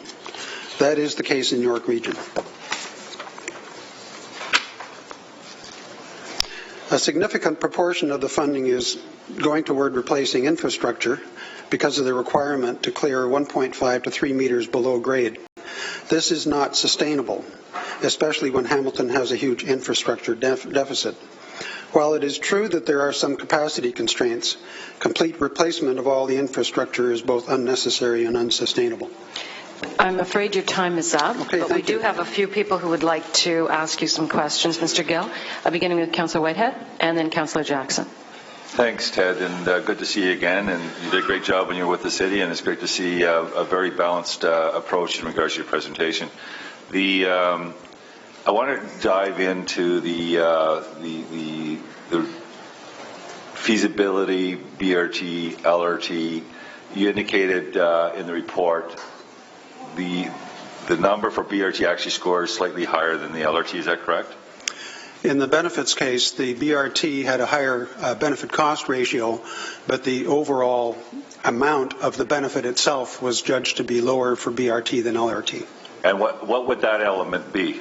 Do you know? I'm sorry, which element? When you go beyond the overall, what is the overall? So what is the metrics that they use to determine the overall benefit? Was the differential in that decision?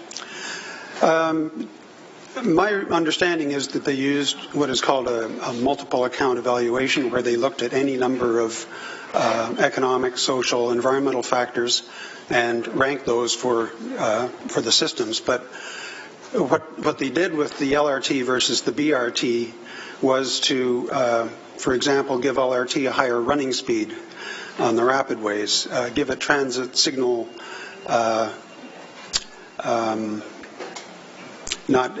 they gave BRT signal priority and they gave LRT signal preemption, for example. Those sorts of things actually influenced a lot of the results. Now, when I looked at it, I was a bit surprised in the report because originally Metrolinx was leaning to and recommending that BRT was the best fit, or at least it was a report that suggests BRT was the best fit for the city of Hamilton. But the numbers were 200, if I remember, 800 to a billion for the LRT, and it was 800, I think, for the BRT A line and B line. So do you see any problem in the fact that when they did that study, all they did is compared one line of BRT, understanding the amount and cost for LRT, all they did is compare one line along the B line, and they didn't consider the other line as part of that analysis, and that's the A line? I don't recall the costing details, quite frankly, but I do know that BRT as a technology was a less expensive option than LRT because of the requirements for clearing all the infrastructure under the rails, the electrical supply systems, and so on. Okay.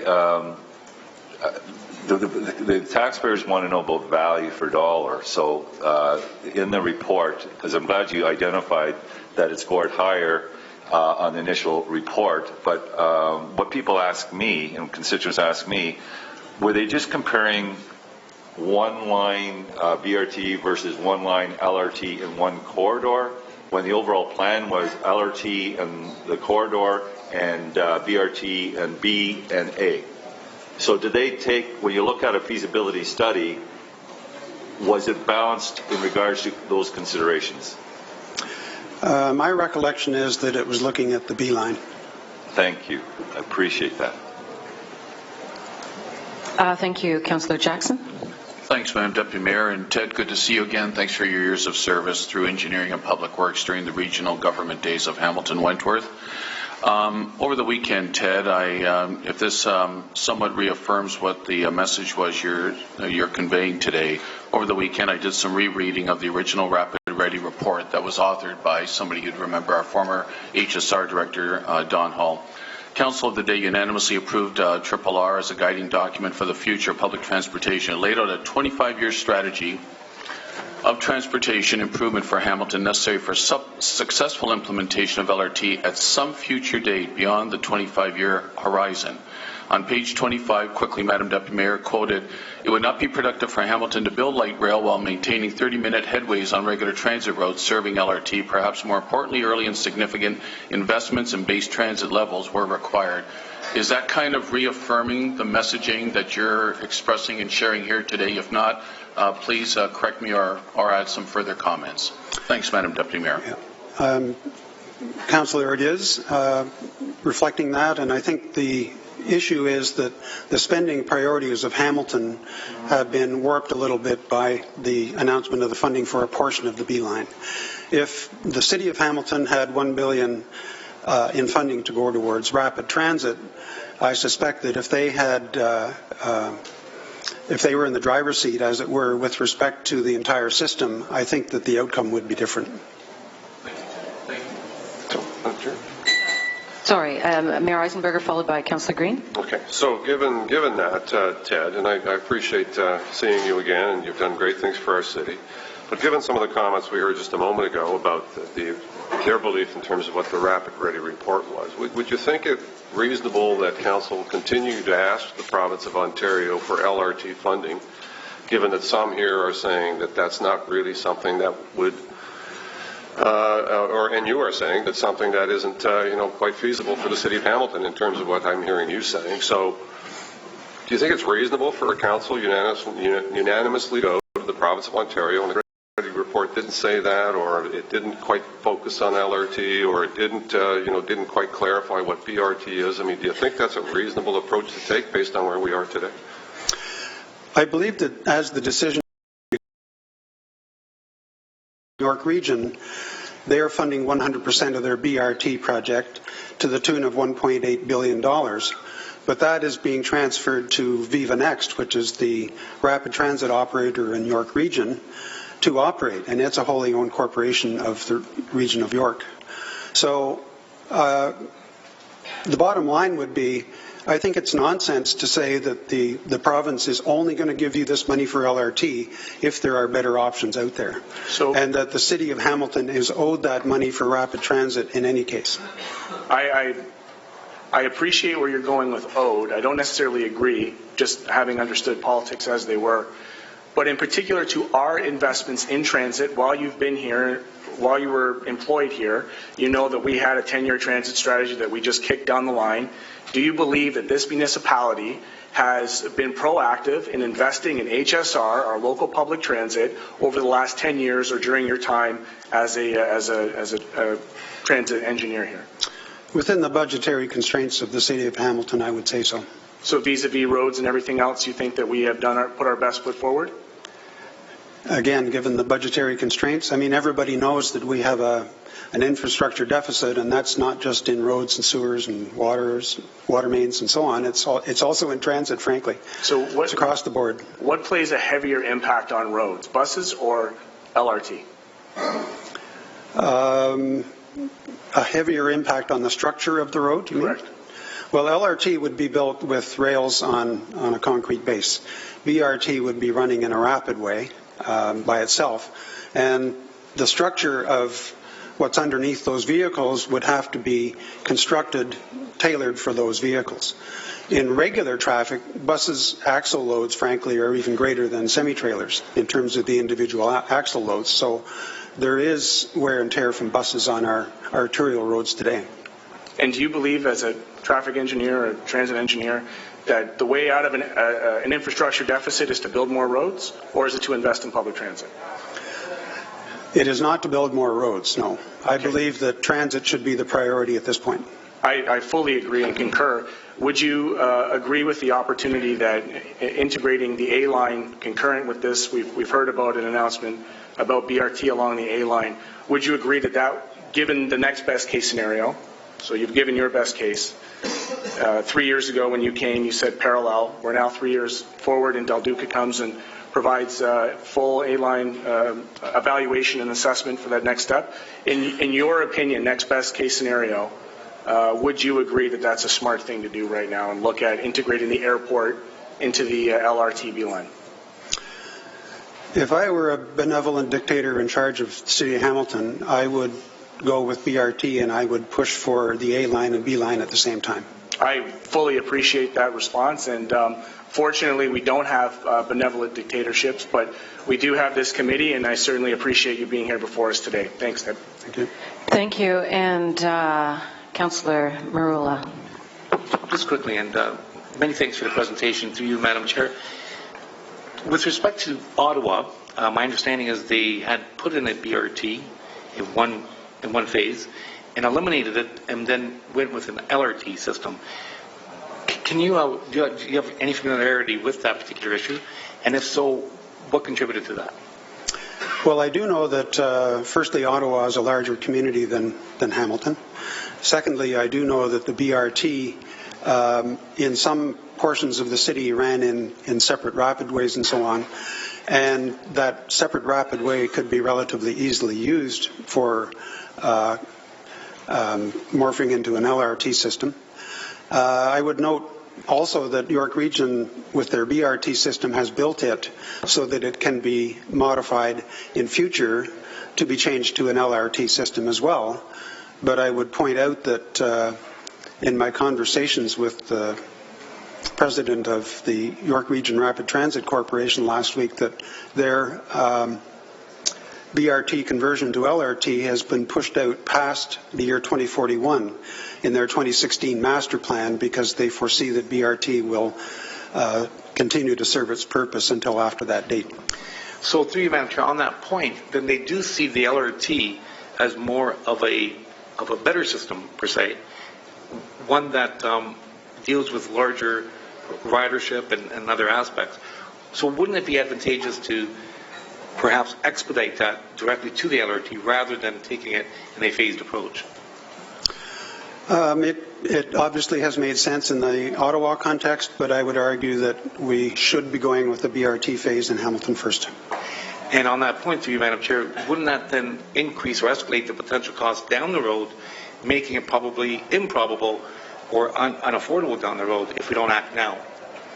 Not necessarily, because if you were to implement BRT with a greater system today, the chances of more economic uplift would probably be greater with the system being in place sooner. Okay.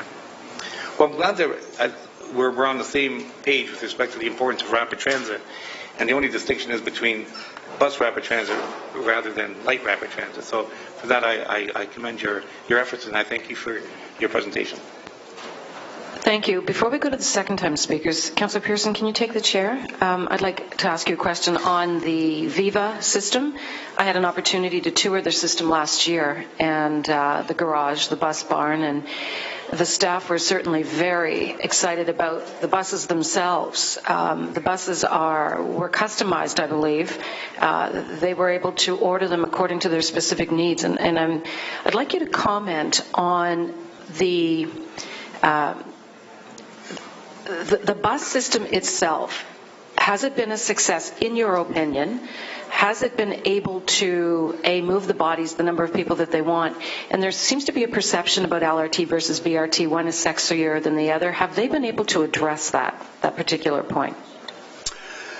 York Region made the decision to go with BRT initially quite some years ago. And the vehicles, the predominant vehicle in their fleet is Van Hool, which is a Belgian bus, which is totally wheelchair accessible and is a higher order bus than their typical local transit bus. It uses the rapid ways, of course, and it has dedicated stations that are quite nicely architecturally designed. And it also, in discussions with Mary Frances Turner, who I mentioned earlier, she's the president of YRRTC, she said that their next priority is looking at electrifying their system, or going with electric buses over time. I did ask about whether or not they were considering autonomous buses, and they said they had looked at elements of that in the past, and that may well follow after electrification. Thank you for that. And through the chair, autonomous buses, we've raised this issue prior to today's meeting, and it's something I believe strongly in. Do you think that we will get to that stage eventually where autonomous buses will be part of a regular transit network? I do believe so. I think, for example, it's not out of the question to consider in the relatively near future in effect, a train of buses with the front one being driven by an operator and the others being autonomous buses following that, to have essentially the same capacity as one or two LRT vehicles as necessary. Through the chair, has the Viva network, the York Region's BRT system, do they deem it a success? Well, all indications are so. Mary Frances Turner was certainly, when I asked her the question, would you consider, do you regret the decision to go to BRT? She said, absolutely not. And there is a report out that I quote in my piece that says that York Region in 2016 over 2015 has had a much greater employment growth than Canada and the GTA and Ontario by some factor. Through the chair, economic uplift is another argument that we're hearing to move the LRT project forward. Is there any evidence of economic uplift associated to BRT? In Hamilton or in York Region? In York Region, or any other city that you know that uses BRT? I've certainly seen that in York Region. Because I was working on the owner's engineer team for a number of years there on implementation. And I have seen the development that's been occurring in York Region adjacent to the rapidways.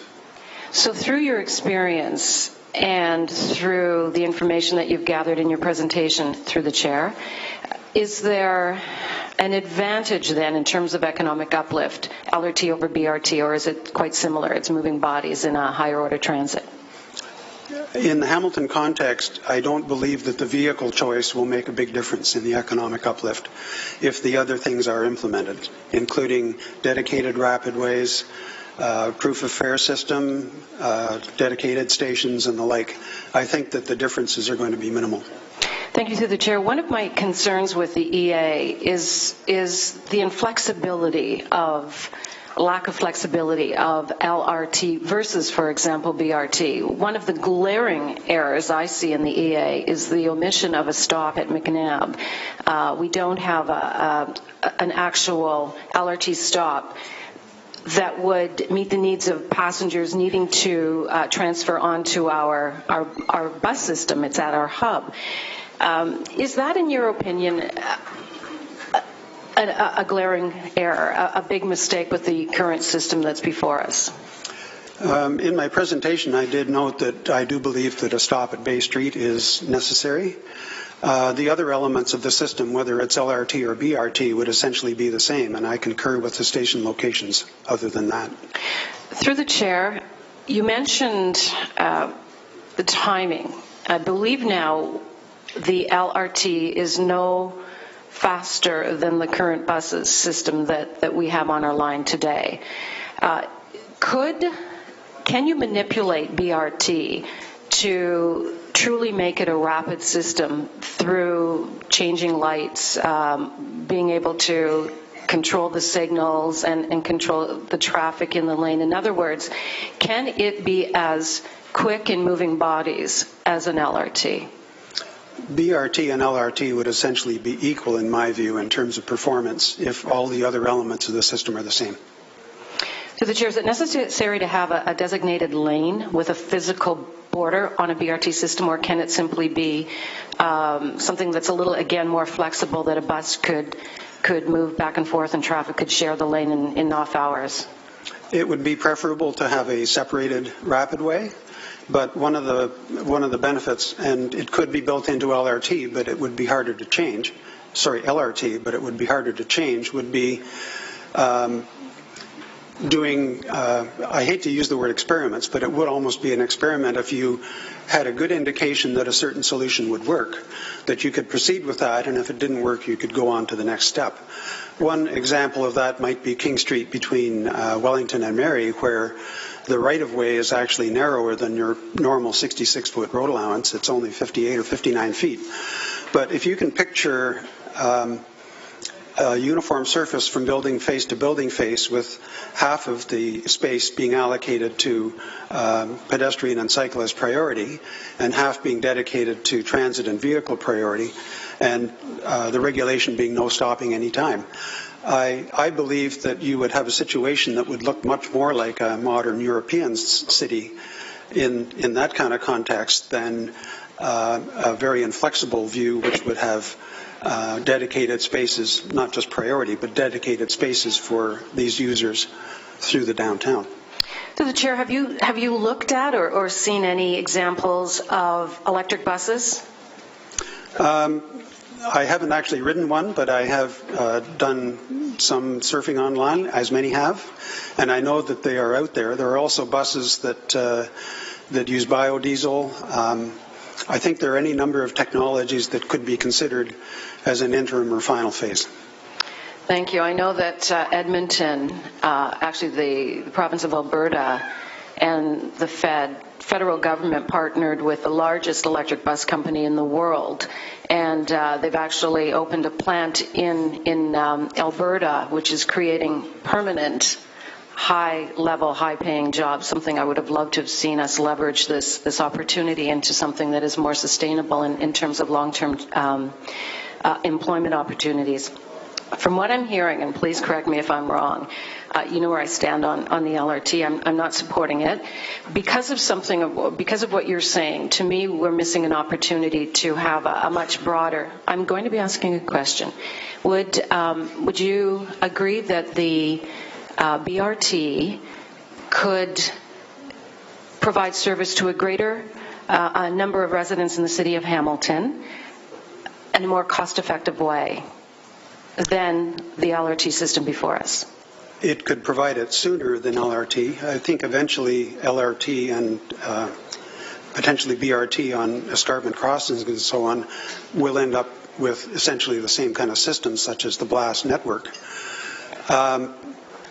I think that the BRT system could be more cost-effective, in my view. Why? Through the chair. The LRT system uses quite a large vehicle. It uses a lot of infrastructure for propulsion, including the electric catenary wires and electrical substations and the like. And it's also requiring that the infrastructure that is 1.5 to 3 meters below and beside the tracks be moved, and there is a cost to that. So BRT can actually take more incremental steps in terms of implementation, and there may be cost savings available as a result of that.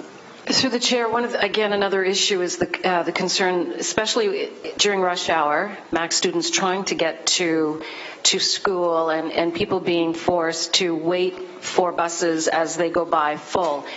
Is it possible to address that type of overflow with BRT? On LRT, the argument is you just have a longer train, you have the capacity to move more bodies. Can that be done with BRT, through the chair? I believe it can, yes. Okay. Those are my questions for now, and I do believe we have two. I'll take the chair back. Second time speakers, beginning with Councillor Whitehead, then followed by Councillor Green. Thank you.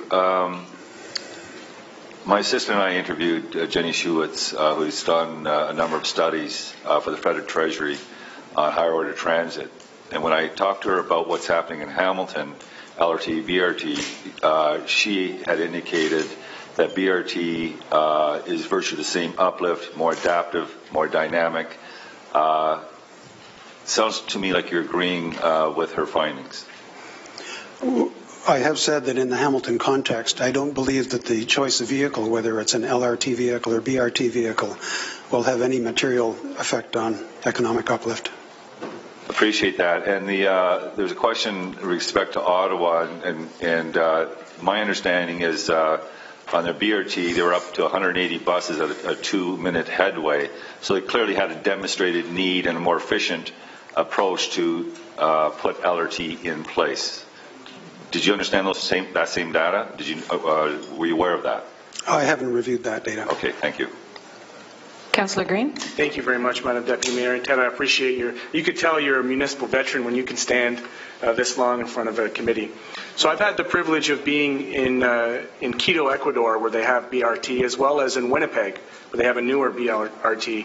And the BRT in Winnipeg, they call nowhere the suburbs, and that's where they built it with very little economic uplift. And they've actually lamented the fact they didn't go LRT urban. But you are familiar, Madam Deputy Mayor, that in Hamilton we had a very short experimental project with lane-separated buses. Are you familiar with that? I am. Are you also familiar that this council did not support lane-separated bus rapid transit? I am aware that they eliminated the demonstration project, yes. And so in your opinion, do autonomous electric buses in traffic, in gridlock traffic, move faster than the cars that are around them or beside them? That would apply to any vehicle that's in mixed traffic. So in your opinion, BRT, LRT must be lane separated, light prioritized in order for it to be considered rapid? Yes. And you would also agree perhaps that with the projected populations, we're only going to see increased traffic in the urban settings as we see this shift that has been happening just across North America? Correct.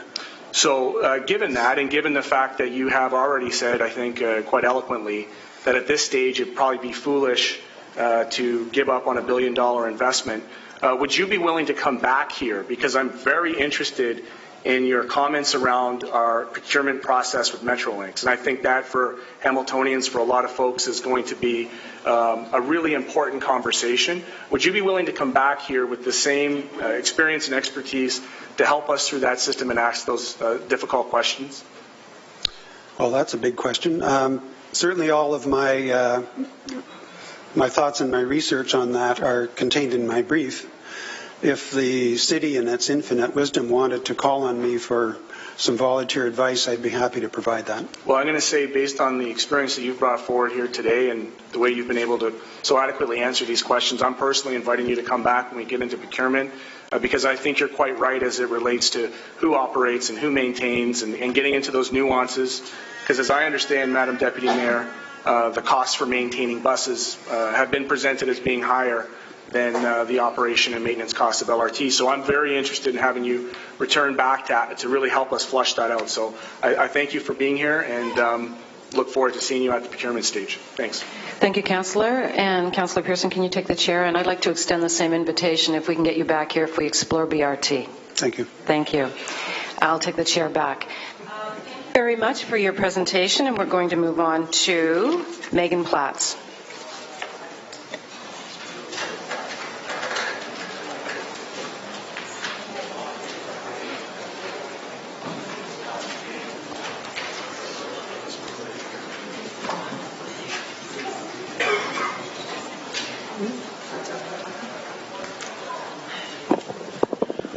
Thank you, Megan. A reminder, I will ring the bell at the 4-minute mark. Thank you. Good morning, Madam Deputy Mayor, Mr. Mayor, who's out of the room right now, and members of council. I'm actually Kathy Delanebbia, and I'm GR Chair and a Director at the Realtors Association of Hamilton Burlington. And this is Megan Platts, who is a Manager of External Relations. We're here representing our 3,073 members. In 2008, the RAB Board of Directors approved a position in support of the light rail transit in Hamilton. In the years since, we have encouraged the city to continue to push forward on this project and added our voice to those calling for provincial funding for Hamilton's rapid transit. In 2015, when the province announced 100% capital funding for the LRT project, we were elated. This is a huge investment in our city. In the 6 years, our association has been participating in task force, subcommittees, and with the Chamber, as well as with City Hall, the case for LRT has only gotten stronger. While we agree that McMaster to Eastgate is the ideal route, developing the first leg should not be rejected because it doesn't go far enough. Many cities start planning system expansions shortly after their first phase is operational. The benefits of the project are numerous. Number one, a great transit system. As you will certainly hear from many today, the LRT system is being designed to appeal to a wide range of people: students, professionals, people with disabilities, and of course, existing transit users. Two, new assessment growth. The proposed LRT corridor was selected for several reasons. However, the potential economic uplift is one of our association's arguments we find most persuasive. As you've seen in the news, and as many of our members will confirm, there's already a growing appetite for properties along the route. New assessment is one of the only ways to reduce the tax burden on existing taxpayers.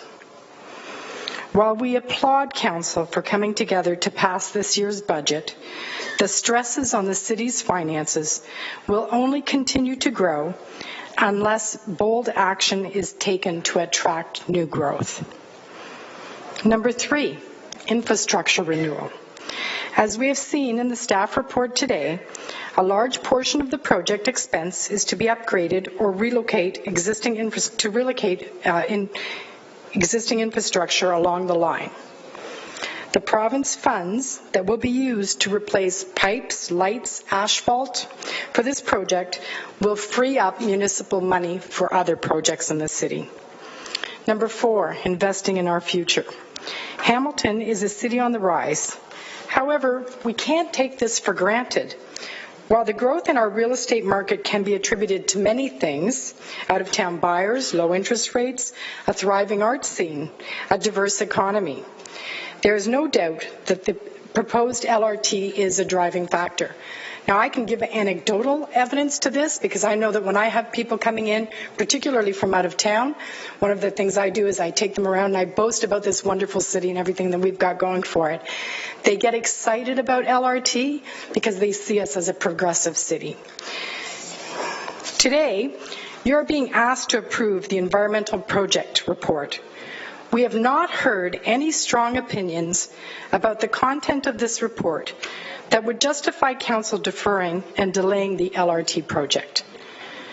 What we have heard are concerns about operating and maintenance contracts. In order to properly debate that issue, we need to allow City staff and Metrolinx to continue their work.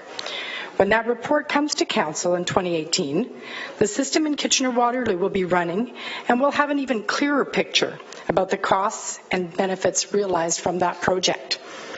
We've heard concerns about the potential costs this project could have on the city taxpayers. However, we urge you to allow staff to continue their work so that we can truly determine the overall impact on this project. It may end up that the residents from across the city will see the benefit of LRT. A lot has changed in 9 years, and some days it seems as though LRT is more like a roller coaster. but it has been through council's leadership that we've gotten this far. We urge you to stay the course, get the answers, and continue to move Hamilton forward. Thank you. Perfect timing. Thank you. Councillor Green. Thank you very much, Madam Deputy Mayor. And you heard before a traffic engineer talking about the economic uplifts. Given your vast experience and I think specific knowledge to the real estate market, and I know we're not LRT, BRT, like that conversation has long passed, but just anecdotally, can you talk perhaps about the economic uplift you will see as it relates to LRT through the corridor? Well, personally, what I've seen is that people that are coming in from out of town are excited about our progressive approach to transit. They love when they see the blue Sobe bikes, and I take them around and I show them the trails, and they're actually often quite shocked at what's going on here. And surprisingly, it's not only the people that want to live in the core that are excited about our transit. I just sold a home on Britannia near Woodward. And those folks were excited about it as well because they see the future. They see that this community is looking at generations coming, looking at their children and their needs as well. I appreciate that, Kathy and Megan, who spent a tremendous amount of time on the subcommittee. I just want to thank both of you for being here today. Thank you. Thank you. Thank you. Councillor Jackson? Thanks, Madam Deputy Mayor. Kathy, Megan, thanks for being here. And I would just ask that the Realtors Association of Hamilton Burlington be a more regular visitor to these chambers because, in my humble opinion, you're a very important stakeholder in this community. And I just, sometimes, if you will, the hierarchy tends to speak for all others. And I would like it that an association like yours could make a more annual or semi-annual visit. Madam Deputy Mayor, through to Kathy, please. Thank you, and through the chair, Councillor Jackson. Councillor Jackson, I love to hear you say that because our work plan this year on government relations is to build better relationships with the city and with council, and we've been putting out requests to visit with you. We want to come. We want to be a resource.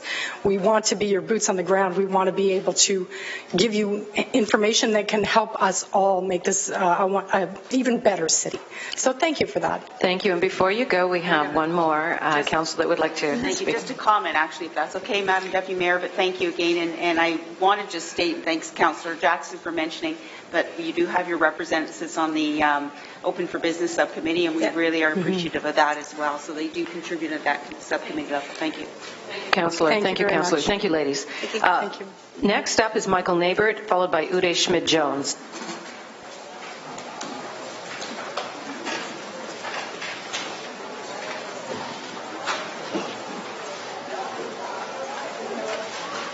Good morning, if it's still morning. I know it's going to be, thank you so much for affording me 5 minutes of time to listen to me. I know it's going to be a long slog of a day, so I thought I would try to make it incrementally more interesting for 2 minutes. A divided city, fighting over LRT. Don't you tell me that my neighborhood is nowhere. This will help us grow. New development, you know. How could it be that some councillors just don't care? $1 billion gift we see, cheaper to run than BRT, and yet obstructing progress seems to go on and on and on and on. No more waiting. Why are we still hesitating? Anchor institutions agree. This solution produces less air pollution, healthier for you and me. With research done, there's no need to guess. Why, 50 times we voted yes, and the province says they'll pay the bill just this one time. You can lead, you can choose, don't make our city sing the blues, but dishonest fear and doubt seem to go on and on and on and on. Riders waiting up and down the corridor as stuffed full buses drive by. Business leaders calling you to follow through and prove those past votes weren't a lie. So don't stop, LRT. Listen to your community. We've got places to go. And welcome, LRT. Let's seize this opportunity to help Hamilton grow. I'm not at my best voice today. Thank you. Don't clap too long. I only got 5 minutes. When Brampton killed their LRT, they did not get to keep the money for something else. They went to the back of the line after spitting in the province's face. Kitchener invested $253 million municipal dollars building their LRT, and they're already bragging about the big commercial real estate boom that it sparked. Hamilton isn't being asked to invest any municipal dollars building LRT, but new investment here has started too. Just 2 buildings under development downtown, Homewood Suites and 150 Main Street West, will add $764,000 in new property taxes to the city's budget every year without having to raise your taxes. But those developers doing those projects are saying things in plain English like, without LRT, this building wouldn't be getting built. Brampton at least invested in improving their bus service, and their per capita transit use has more than doubled while Hamilton's has gone down in the face of 25 years of steadily shrinking inflation-adjusted HSR budgets after raising rates 18% on the HSR, this council voting not to finally improve transit under its own 10-year transit plan is shameful. LRT is the last glimmer of hope for transit improvement in Hamilton. Without it, you send a clear message that people who don't own cars just aren't welcome here. If council refuses this gift, I will write LRT the musical for the Hamilton Fringe Festival. I will perform it for free in places around the city before the next municipal election so that households know the real cost of saying goodbye to this project and who's responsible for making them pay it. But I don't want to have to sing that song. I would rather celebrate watching our city make the most of this opportunity. World-class cities have higher-order public transit, and it's time for Hamilton to become one of them. Thank you very much. Perfect timing. Thank you, Michael. Uday Schmid-Jones.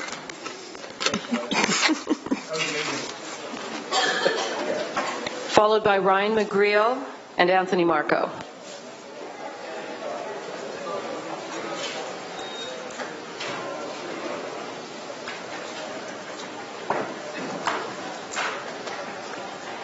Councillor Pearson. Michael Neighbor is one tough act to follow. I've elected to condense my delegation in the hoping to speed things along, so I'm going to focus on climate change today. Urban sprawl cripples a city by creating bedroom, commuter lifestyles that are not interconnected to the culture of a community. It's hard to get engaged in social activism or volunteerism when you're commuting on the highway for hours every day through bottlenecks and car accidents. You miss life not because of your job, because of your commute to that job. This lifestyle takes its deteriorating toll on our bodies, our minds, and our spirits, and it's time to claim our lives back. Climate change science tells us that now is the critical time to reduce the amount of carbon we are putting into the atmosphere. At a recent lecture at the RBG by one of Canada's leading scientists on global warming and melting glaciers, we learned that under our current trajectory, the amount of water that we'll collect in our oceans in our equatorial regions will not only significantly increase the ocean temperature, it will kill all marine life within 30 years, and it will most certainly affect our gravitational pull. Silencing climate change scientists' work, as the United States now prepares to do under their new president, won't stop its progress. Only collective global efforts of us all can slow down and reverse this carbon-releasing process that we've spent decades feeding. LRT in Hamilton will be a significant contributor towards recreating a lifestyle for the future, respecting our city's responsibility for that carbon reduction. Innovative and technologically forward-thinking businesses will be attracted to our city as Hamilton honors climate change.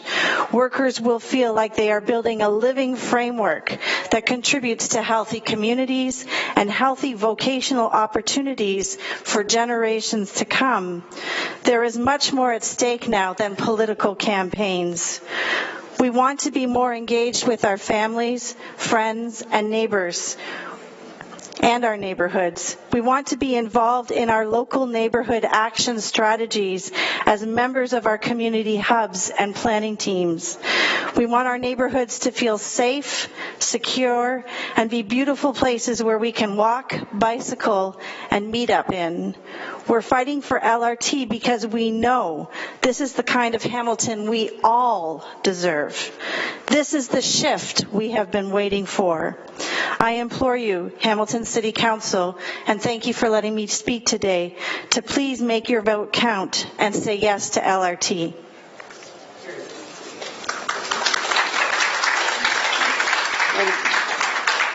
In time, thank you very much. No questions to the presenter. Thank you. I'll call down Ryan McGreal.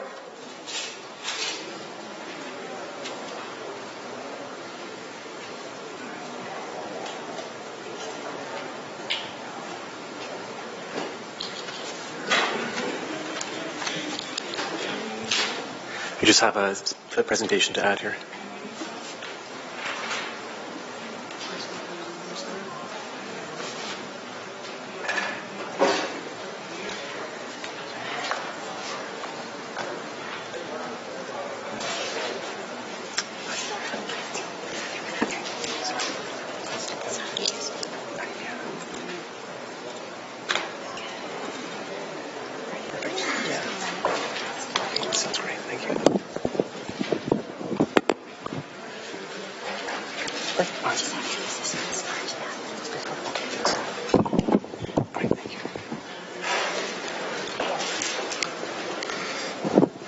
Thank you, Madam Deputy Mayor and fellow councillors. With Council set to vote on the EA amendment for our LRT plan, there's been very little discussion about environmental issues and a lot of scary speculation about future operating agreement, which Council will receive next year and have a chance to vote on. I'm pretty sure I can't convince anyone that this vote on the EA amendment should just be about the EA amendment, but maybe we can turn the temperature down. You've received an email from Hamilton LRT Director Paul Johnson with the operating cost context. Metrolinx is expected to cover the financing, life cycle, and insurance cost since they will own the system. So we'd be looking at the operating and maintenance cost. As Paul points out, Hamilton's LRT is not like Toronto's Eglinton Crosstown line, which has a long underground section and much higher operating costs. Instead, we should look to the more comparable Waterloo Region Ion LRT. The Ion LRT is 19 kilometers long and will cost $8.5 million a year in combined operating and maintenance cost. So scaling from that, the 11-kilometer Hamilton LRT from McMaster to Queenston will cost around $4.9 million a year, approximately. And just for fun, the full 14-kilometer LRT from McMaster to Eastgate will be around $6.3 million. Now, there will be some other costs as well, as Paul has mentioned, but this gives us a baseline for what we're talking about. Now, this is the B-Line corridor today. According to Public Works, the 2015 operating cost for the B-Line Express bus was $5.7 million. So our base LRT cost will be around the same or slightly cheaper than what we're paying currently for the express bus that it will replace. And that's without looking at potential savings on the other bus routes that are currently serving the LRT corridor, since some of those riders will shift to LRT. And that's also not talking about the increase in operating revenue from ridership gains, and there will be ridership gains. So here's just a direct cost comparison. Can we please put the operating cost scare tactic to bed just for now? City staff and Metrolinx will negotiate an operating agreement next year once a winning bid has been selected for the RFP, and Council will have a chance to vote on the agreement at that time. There is no credible good faith reason today for making the operating cost a reason not to improve the environmental project report. Now, we do need to talk about, speaking of sparing numbers, how much it will cost us if we turn down the LRT. And I'm not even talking about paying back the $20 to $60 million that Metrolinx has already spent or committed on our behalf. Now, kitty corner from City Hall is the small block bounded by Main, Bay, George, and Caroline. 2 properties on that small block have gone from paying $56,000 in annual property tax to $900,000 after they were developed. That's not even the entire block, that's just part of a small block. Now here's a map of just the central downtown core, bounded by Queen, Cannon, Wellington, and James, highlighting the many surface lots that are generating a pittance in property tax today when they could be generating many tens of millions of dollars. Don't take it from me. The city's planning department is already hearing from developers that LRT is a significant factor in new projects going ahead. Or listen to the developers themselves, who are telling us loud and clear that LRT means more development. Even the 2010 CUI uplift study, which used the most conservative numbers, concluded that we will get a lot more development with LRT than without it. It's not a coincidence that after years in which most development has been on suburban greenfields, we're finally seeing a major resurgence in new development in the core and along the corridor. And just in case it's not entirely clear why that's happening, please don't fool yourselves into thinking you can sacrifice the goose and keep collecting the golden eggs. But LRT doesn't just grow the city's revenues, it also reduces the city's growth and liabilities. Waterloo Region made the hard decision to invest $253 million in local levy money on LRT because they calculated it would cost a lot more not to do it. Their choice was LRT and transit-oriented growth, or another 500 lane kilometers to accommodate car-oriented growth, or as they put it, another 25 Hespeler roads. That's what their road looks like. Now, we actually have a much easier choice. We can accept 100% full capital funding for LRT from the province, or we can give up on our strategic growth strategy and try to fund the staggering cost in road expansion on our local tax levy. Waterloo Region is actually a really good comparator for Hamilton in a whole variety of ways. Size, population, area, urban area, distinct communities, transit service levels, ridership, you name it. Waterloo Region committed to LRT even though they had to cover 30% of the capital cost. We're getting 100% capital funding covered for us. Is this really a tough decision? Thank you. Thank you, Brian. Councillor Green. Thank you very much, Ryan. And you started to touch on some of the myths around LRT. I know recently there's been a really great 11-point kind of point-by-point takedown on some of the mythology that we're hearing out there, the fear, the uncertainty, the doubt. Could you perhaps expand on some of the mythology or some of the key points of contention that are floating around out there that might cause confusion for the average, resident here in the city? Thank you. Through you, Madam Deputy Mayor. Obviously, the operating cost is an unknown, and any unknown value creates an opportunity to be frightened. And we don't know the exact number, and we're not going to know it until the RFP process has concluded and a winning consortium has been picked. And Council will have an opportunity to vote on the agreement that the City and Metrolinx negotiate at that time. What I wanted to do was not to say it's going to cost this much, but to provide some context for the kind of range of values we can expect. It's not going to be an outrageous number. It's going to be something fairly close to what we're paying now. Fairly close to what we're paying now with our current levels of just with the B-Line Express bus, right? Correct. Exactly. Not including the other parallel buses that are along the line. That's right. Now, some of that service we will have to maintain, obviously for local service along that corridor, but at least some of the ridership we know is going to shift from those bus routes. Right now, people are taking those buses because the B-Line is over capacity. So when the B-Line capacity increases, some of that will shift back. Are there any other points, the contentious points that you've heard floating around out there, kind of outrageous ideas of fear, uncertainty, and doubt? Thank you. Through you, Madam Deputy Mayor. Another thing that we keep hearing is that if we turn this money down, we'll somehow be allowed to spend it on something else.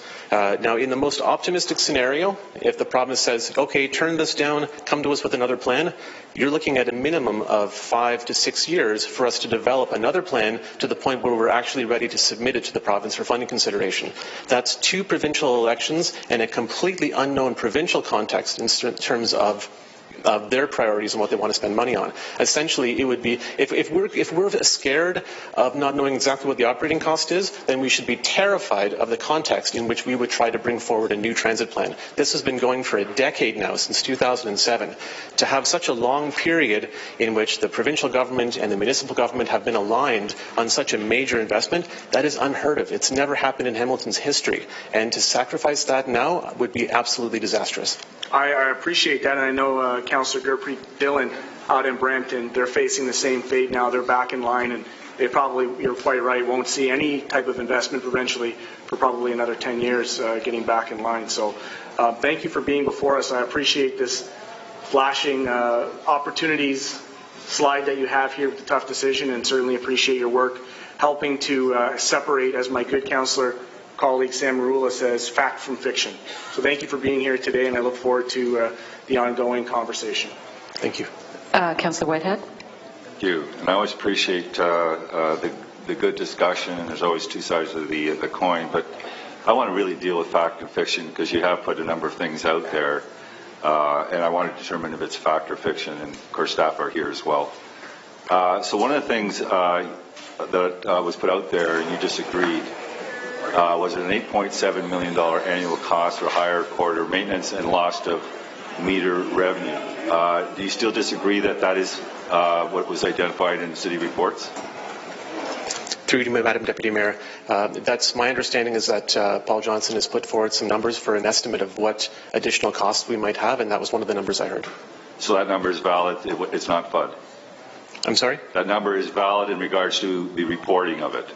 That's the estimate from what I've heard right now. Thank you.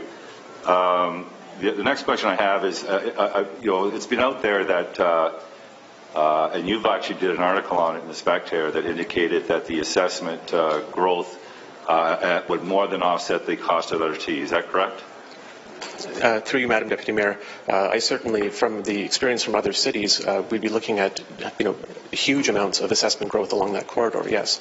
Okay. Have you read the reports produced by Canadian Urban Institute? Mike Zagaric has got a report in regards to what the actual assessment, I think it's 0.001 or whatever, in regards to the benefit, which doesn't even come close to offsetting the cost. So I'm trying to understand where materially are you, what information you're relying on when our staff are telling us something different.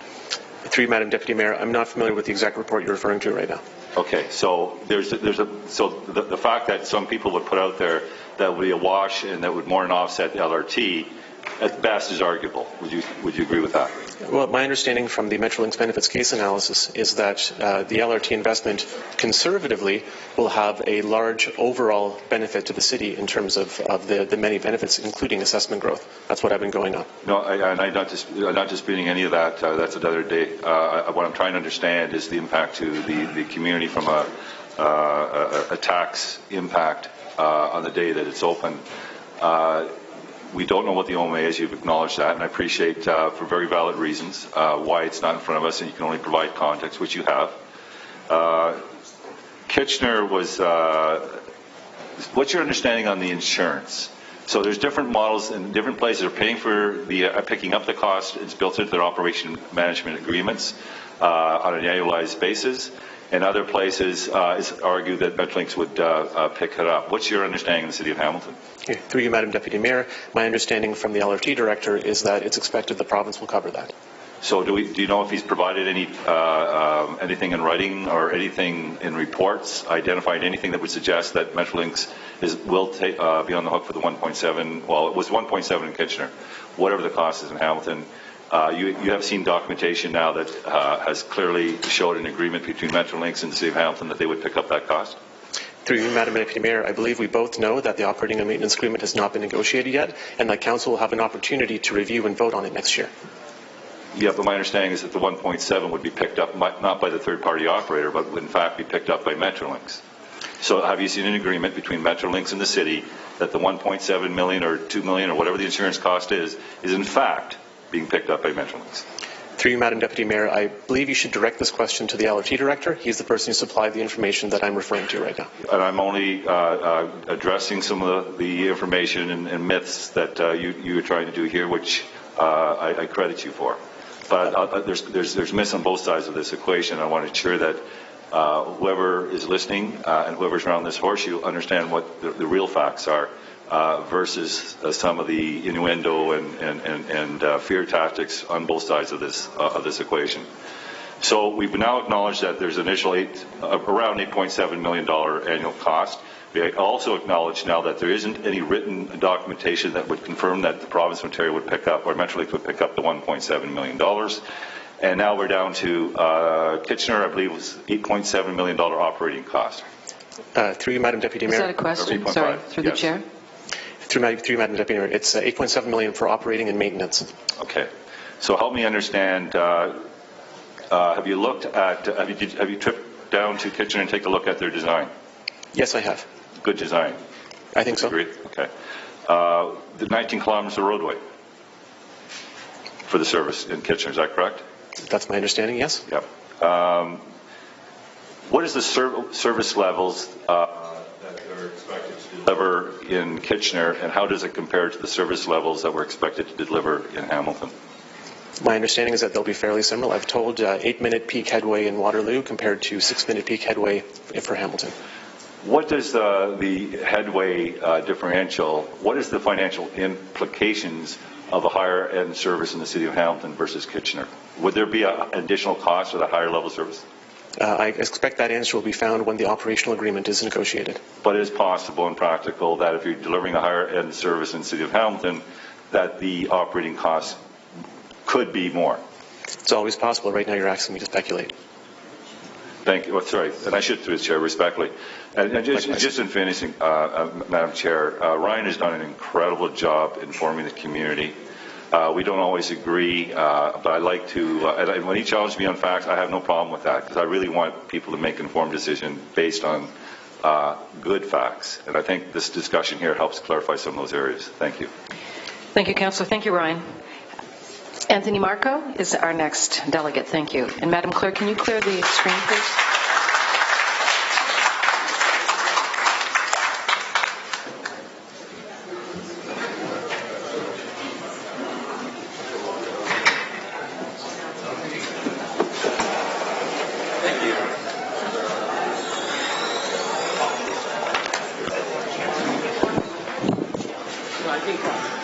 I was going to come in here and start singing New York, New York, but I thought that joke wouldn't go over at this point. Why don't you do it? We need another break. Start spreading the news.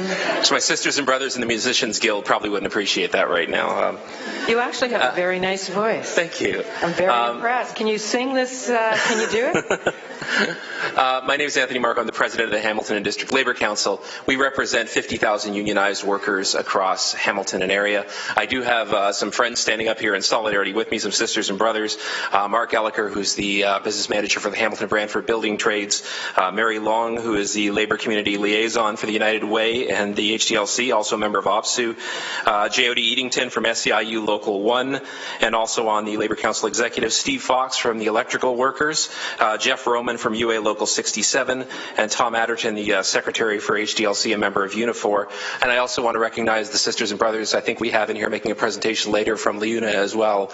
It's good to have them here as well in solidarity, so I thank you for being here as well. I also understand that in addition to MVP McMeekin being here, that I don't know if it's been announced yet, but we also have Minister of Transportation Stephen Del Duca in the House as well. So I'm hoping that both Mr. McMeekin and Mr. Del Duca will be listening, because a lot of my concerns deal with not only step one of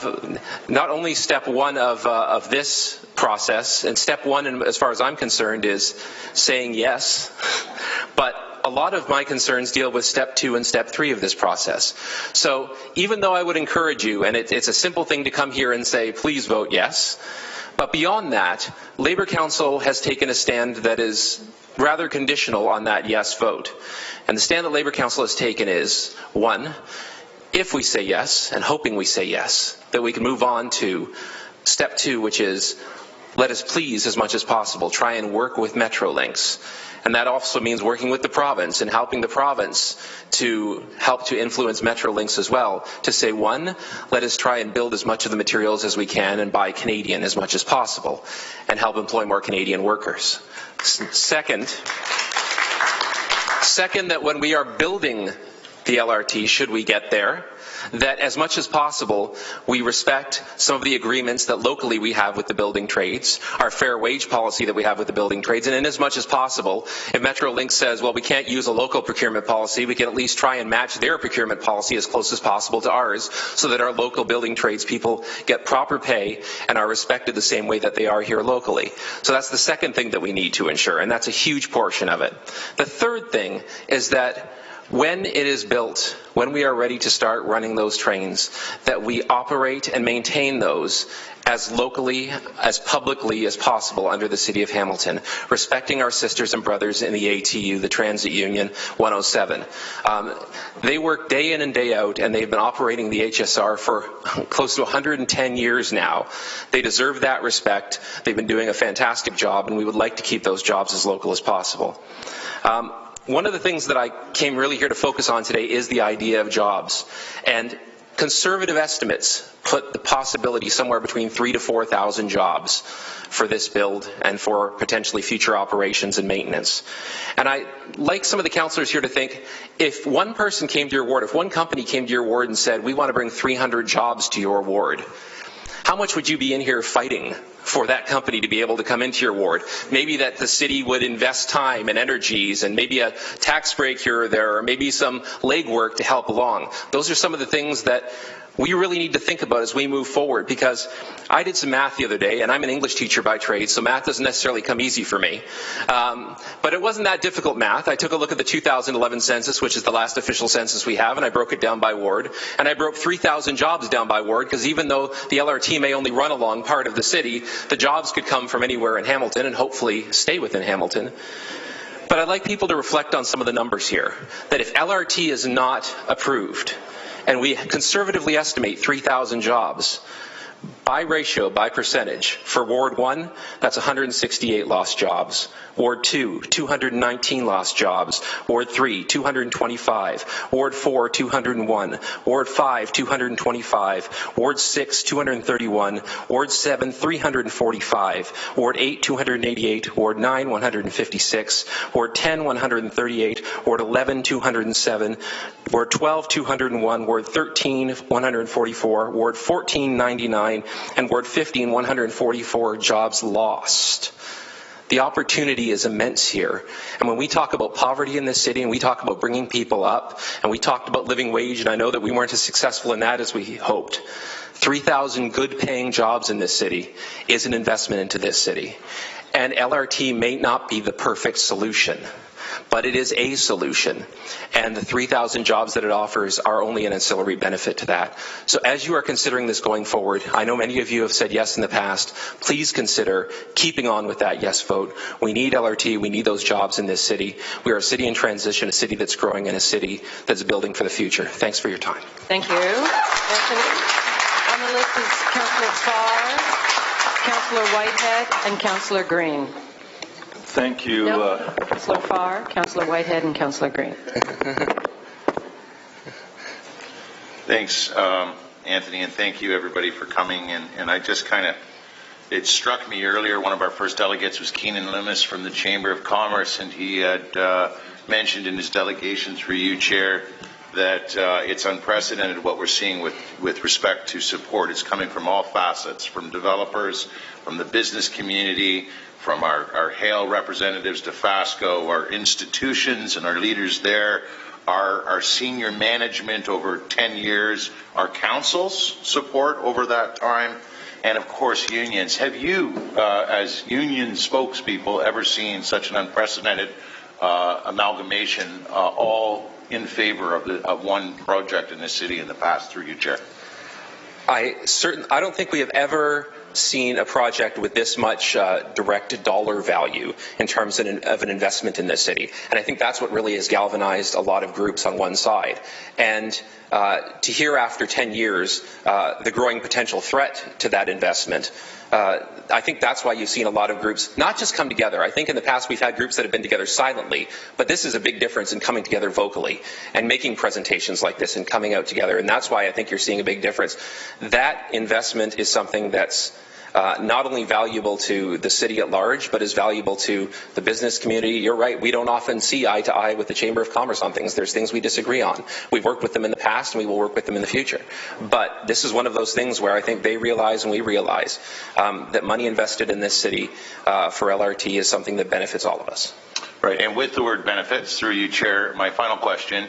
So we had a presentation from Jamie from Metrolinx at our last meeting. That was a lengthy one that some sat for some time, and talked about community benefits and agreements. And has there been any conversation since? Are you encouraged by what you hear from Metrolinx? And this is specific to your prevailing theme from the outset here on how we want to encourage those 3,000 to 4,000 jobs, as many, to be local, our agreements to be local, our transit agreements and union agreements to be very much considered from the operating and maintenance side as much as possible. Are you encouraged with what you're hearing there thus far? I've been encouraged by hearing that the community benefit agreements have worked with some municipalities. I think there are some scenarios whereby, like any kind of negotiation, nobody always gets what they want, but there have been positive aspects coming out of it with regards to keeping some of those efforts local, and that's what we'll be looking for. But like I said off the top, in order for that to happen, we need that first step, yes. In order for us to even start talking about a community benefit agreement, we need to be able to say we're ready to move forward with it. And that, for us, is going to be ultimately probably the toughest step, trying to convince this council, trying to convince Metrolinx that those jobs need to stay here and that the cheapest alternative isn't necessarily the best value alternative for Hamilton. I think your presence here in making that affirmation is a good step toward that, and certainly I'm very, very supportive and appreciate it. And I think you said Ward 2 was somewhere between 215 or 220. 219. Well, I'm not interested in any job losses, only job gains in Ward 2 and, of course, across the city. So that was a good math for an English teacher. Thank you. Thank you, Councillor. Councillor Whitehead, followed by Councillor Green and Jackson. I couldn't think of a better previous speaker because, jobs are important. And the fact that 300 jobs left Ward 8 and came downtown, you can understand why I was very vocal about that's not net benefit for the city. That's actually a loss in a particular geographic area that badly needs it. So it's great to see the ward councillor supporting and understanding the importance of 290 jobs, because I feel equally with the 300 jobs we lost in Ward 8. So the question I have is, one, the fair wage policy. Being a big proponent of it, I'm sure the Labour knows I've been involved intricately in negotiations and problem solving on this file. Is it working? have we got the bugs out, or is there still a way to go?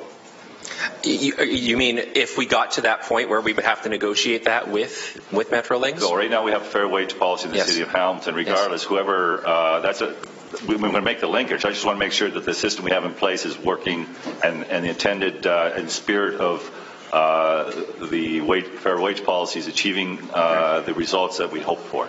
Chair, with Deputy Chair, with your permission, if I could defer that to one of my co-presenters up here, Mark.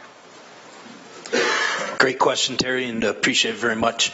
The fair wage policy in Hamilton, as I understand it, may not even apply to this Metrolinx. So that, to give you an answer, to be fair, until I find out that it actually is going to cover, I don't know if you're aware, but similar examples like the stadium didn't cover the fair wage agreement. So until I actually hear that, there's standard going to be applied, if that standard's equal to the Hamilton fair wage or better, then that's great. If it's lesser, then yeah, that would be a concern. So I appreciate that clarification, because I've already been on record. I've challenged Metrolinx, and I've made it very clear.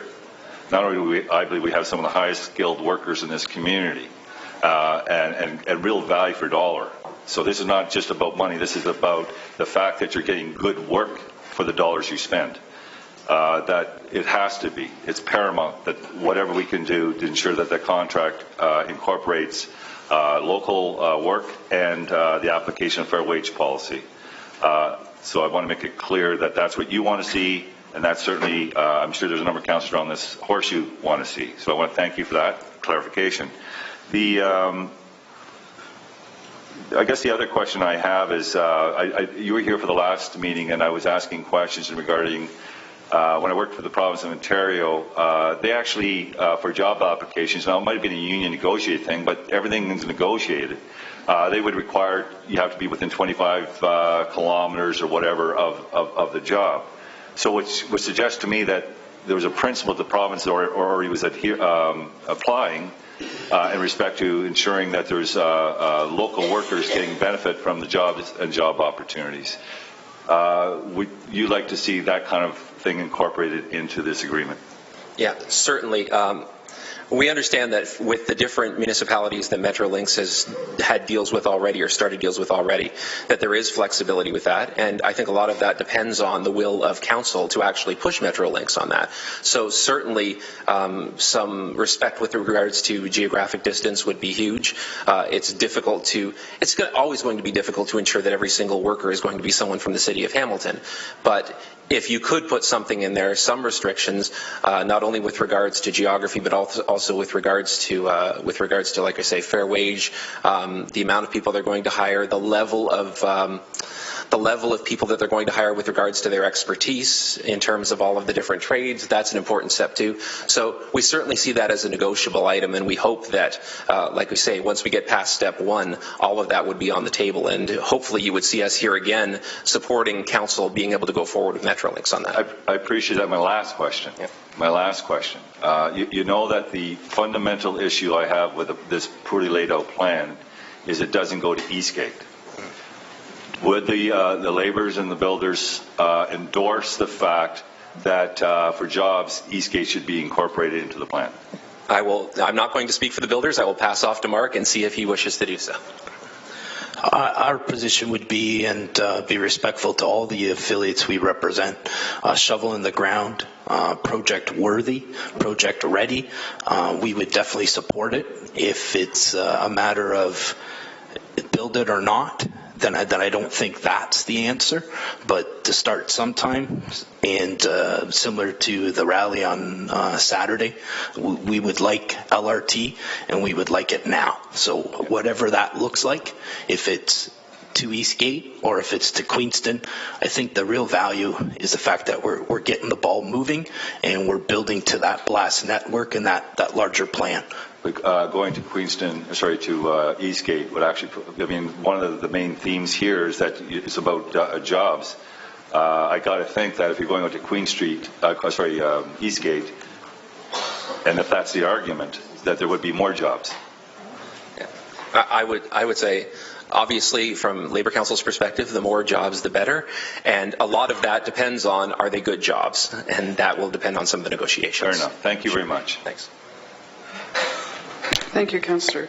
Councillor Green. Thank you very much, Madam Acting Deputy Mayor. I always appreciate an opportunity to agree with the previous speaker, and certainly the fair wage is something that we're looking very closely at, and you've already heard through you, Madam Deputy Mayor, my support for ATU operating this. But there may be some outside of this conversation who would look at your proposed thousands of jobs and snicker and say, it's an illusion, those jobs aren't really real. As the Hamilton District Labour Council, can you take a moment to speak to the types of jobs and the trades that will be on this site so Hamiltonians have a very real understanding about what's at stake and who's going to be impacted should all of those listed jobs be rejected and sent back to some other city? With regards to the bill, you guys are making my job very easy here because I get to pass this one off to Mark as well. So under just the first layer, let's say construction, you're looking at everything from support groups, basically in the actual job site trailers. You're looking at all the engineering. You're looking at all the layers that take place before the project even begins, which would be very, very significant if we're talking 3,000 jobs overall. You then take a look at the trade impact. You're going to look at LIUNA, laborers. You're going to look at carpenters. You're going to look at operating engineers. You're going to look at the electricians. You're going to look at would be some plumbers, steam fitters. You're going to be looking at some iron workers. You're going to be looking at heavy roads.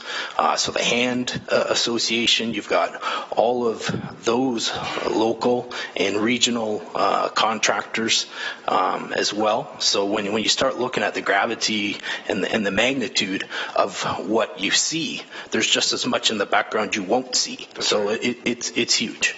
And so Mark, if you could, just for another moment, because I certainly appreciate having that understanding put forward, and the number. How did you guys get to that number? I mean, as a trades, like 3,000. Is it safe to say that out of those 3,000 people, there's a huge opportunity to have local workers working? Oh yeah, absolutely. I believe that. And through you, Madam Deputy Mayor, given the size and scope of this project, have you seen anything like this in the region, setting aside the stadium debacle, and I'll call it that? Have you seen anything of this size and scope provided as an opportunity to your building trades? I'd say it's a once in a lifetime, in situation. Absolutely, it's huge. And so it's your belief that in moving past this environmental assessment, which is an amendment to a past hurdle we've already passed here at Council, probably unanimously, would you suggest that we start with this, and we're hearing some folks around the table talk about Eastgate? Do you agree that the opportunity to build in infrastructure, government investments in infrastructure, create jobs? I agree. And so on the procurement stage, I think this may go back to to Brother Marco. On the procurement side, we know that there are fears of privatization of public transit, and I know Brother Tuck is here. He'll probably speak about this. But can you just talk about privatization as it might be an impact? Because these are, Madam Deputy Mayor, very important questions, and I really appreciate this forum to be able to get this stuff out here, because for me, this is the meat and potatoes of this project, is who's going to benefit and how. Yeah, I mean, our biggest concern, I will be the first to admit that when Metrolinx first started putting together exploratory meetings for the Lakeshore West Corridor, as Labour Council President a few years ago, I was invited to their first couple meetings. Now, I must have stirred up a couple things because I haven't been invited since, because I kept on asking about procurement, and they never provided me with a procurement policy. They said, well, we have procurement policies, but not a procurement policy. So they have ideas of where they like to go, but they don't actually have any master documents necessarily that they work from, because they work on each one with each municipality, from what I hear. What we need to think of, if we're thinking of this as an investment in Hamilton, then we need to think of the money flowing into the city as an investment in workers. And those are workers who are not now For years we heard about how the trickle-down economy didn't work. This is a trickle-up economy. We get money to the working class in Hamilton, to the workers, and let them spend it in Hamilton. And when they spend it in Hamilton, it works for the city. The opportunity here is huge with the amount of money. Think about the amount of money that was just proposed, I think, for the anti-poverty work that was being done a couple of weeks ago. I think that was $50 million over 10 years, if I'm not mistaken. $1 billion, probably over a bill that could last between 5 and 10 years. And if you don't think that impacts poverty in this city, it does to a huge degree, because all of those jobs mean that jobs will open up for other people as well. And the trickle-down effect of jobs and the trickle-up effect of money going up into the community is absolutely huge. So that procurement becomes a very, very important piece. And not only will it happen with regards to privatization, one of the biggest concerns that we have is that there are some rumors out there that, for instance, Metrolinx will go out and try to buy Bombardier cars. We got no problem with Bombardier cars. They're Canadian-made cars. That's fantastic. But Bombardier will try to provide them at cost in order to give a 20 to 25-year service agreement signed on, which is privatizing service and maintenance and not allowing Hamilton workers to deal with it, because they would have to cart in people from outside. So those are some of the things that we would have to look for if we pass step one. And we'd have to think to ourselves, how do we ensure that the best value for this city is maybe paying a little bit more for the cars, but making sure that the money stays in Hamilton with the workers here, because that's when it's going to stay in Hamilton and recycle through over and over again. Last question, and I appreciate the opportunity to have you guys before us, given just your wide expanse of knowledge in the labor sector. You talked about opening up jobs as a way to uplift people out of poverty. We've had conversations about CBAs here, collective community benefits agreements. Mark, maybe you can speak to this, or Anthony, whomever would choose to field the question. What are the opportunities you see as it relates to potential apprenticeship programs, potential directed employment programs for our youth, or for kids that or adults who might be on the margins as a way to enter into the trades? I think this LRT project, and to give real weight to the crosstown Eglinton with Metrolinx, they did, from what I understand, a substantial job. They worked with the Central Ontario Building Trades. They worked with the Toronto United Way. They worked with probably 40 or 50 or even more community groups, and to get everybody in the same room to even agree is amazing. So very optimistic when I see the leverage of that. And if you happen to have an opportunity, go online and type in social procurement, and what you start to see is a whole different level of magnifying a project. And what I get at is there used to be a fundamental way you would take a look at a physical aspect of a building, what's its footprint, how many stories it's going to be, and then they would go out and tender it and try to get a low tender, or what they would sometimes also suggest as a fair value approach. But now what you're taking a look at is you're now looking at that project, and it's not just the square footage. Now you're looking at how can you leverage that in the big community picture. So can some of the materials be purchased locally? Can some of the contractors and expertise, if we're talking about technical expertise, is the same for a contractor A and contractor B, but yet contractor B has 100 years of history in the local community and has relationships with the school boards, has relationships with ministry, training, college, university, apprenticeship structures.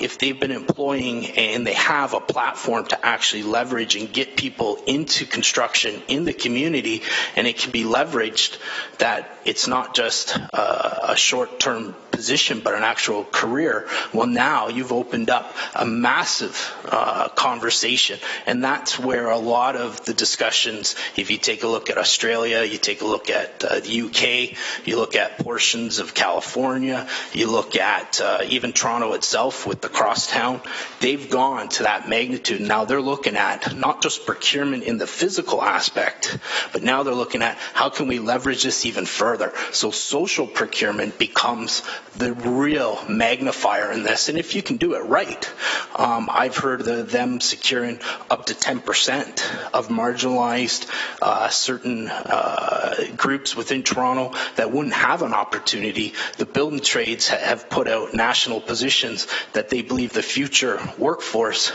should look like the community they're working in, and I support that. I'm a first generation. My father immigrated here, and one of the reasons why I'm standing here today is because I had that opportunity, and I've said I've come from privilege, and I mean I do.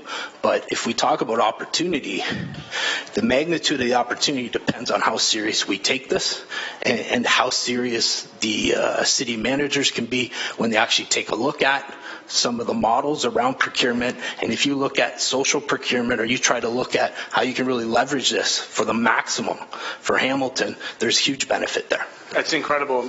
Wow, the fullness of that answer, talking about not just the environmental assessment, but the whole ecosystem that this project is going to bring to the city is incredible. Thank you so much for being here. And I know if I could just take a moment and thank Councillor Jackson, who first raised the point about ATU and about operations and maintenance, and I know he'll have additional questions to follow.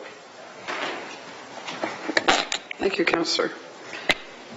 Councillor Jackson.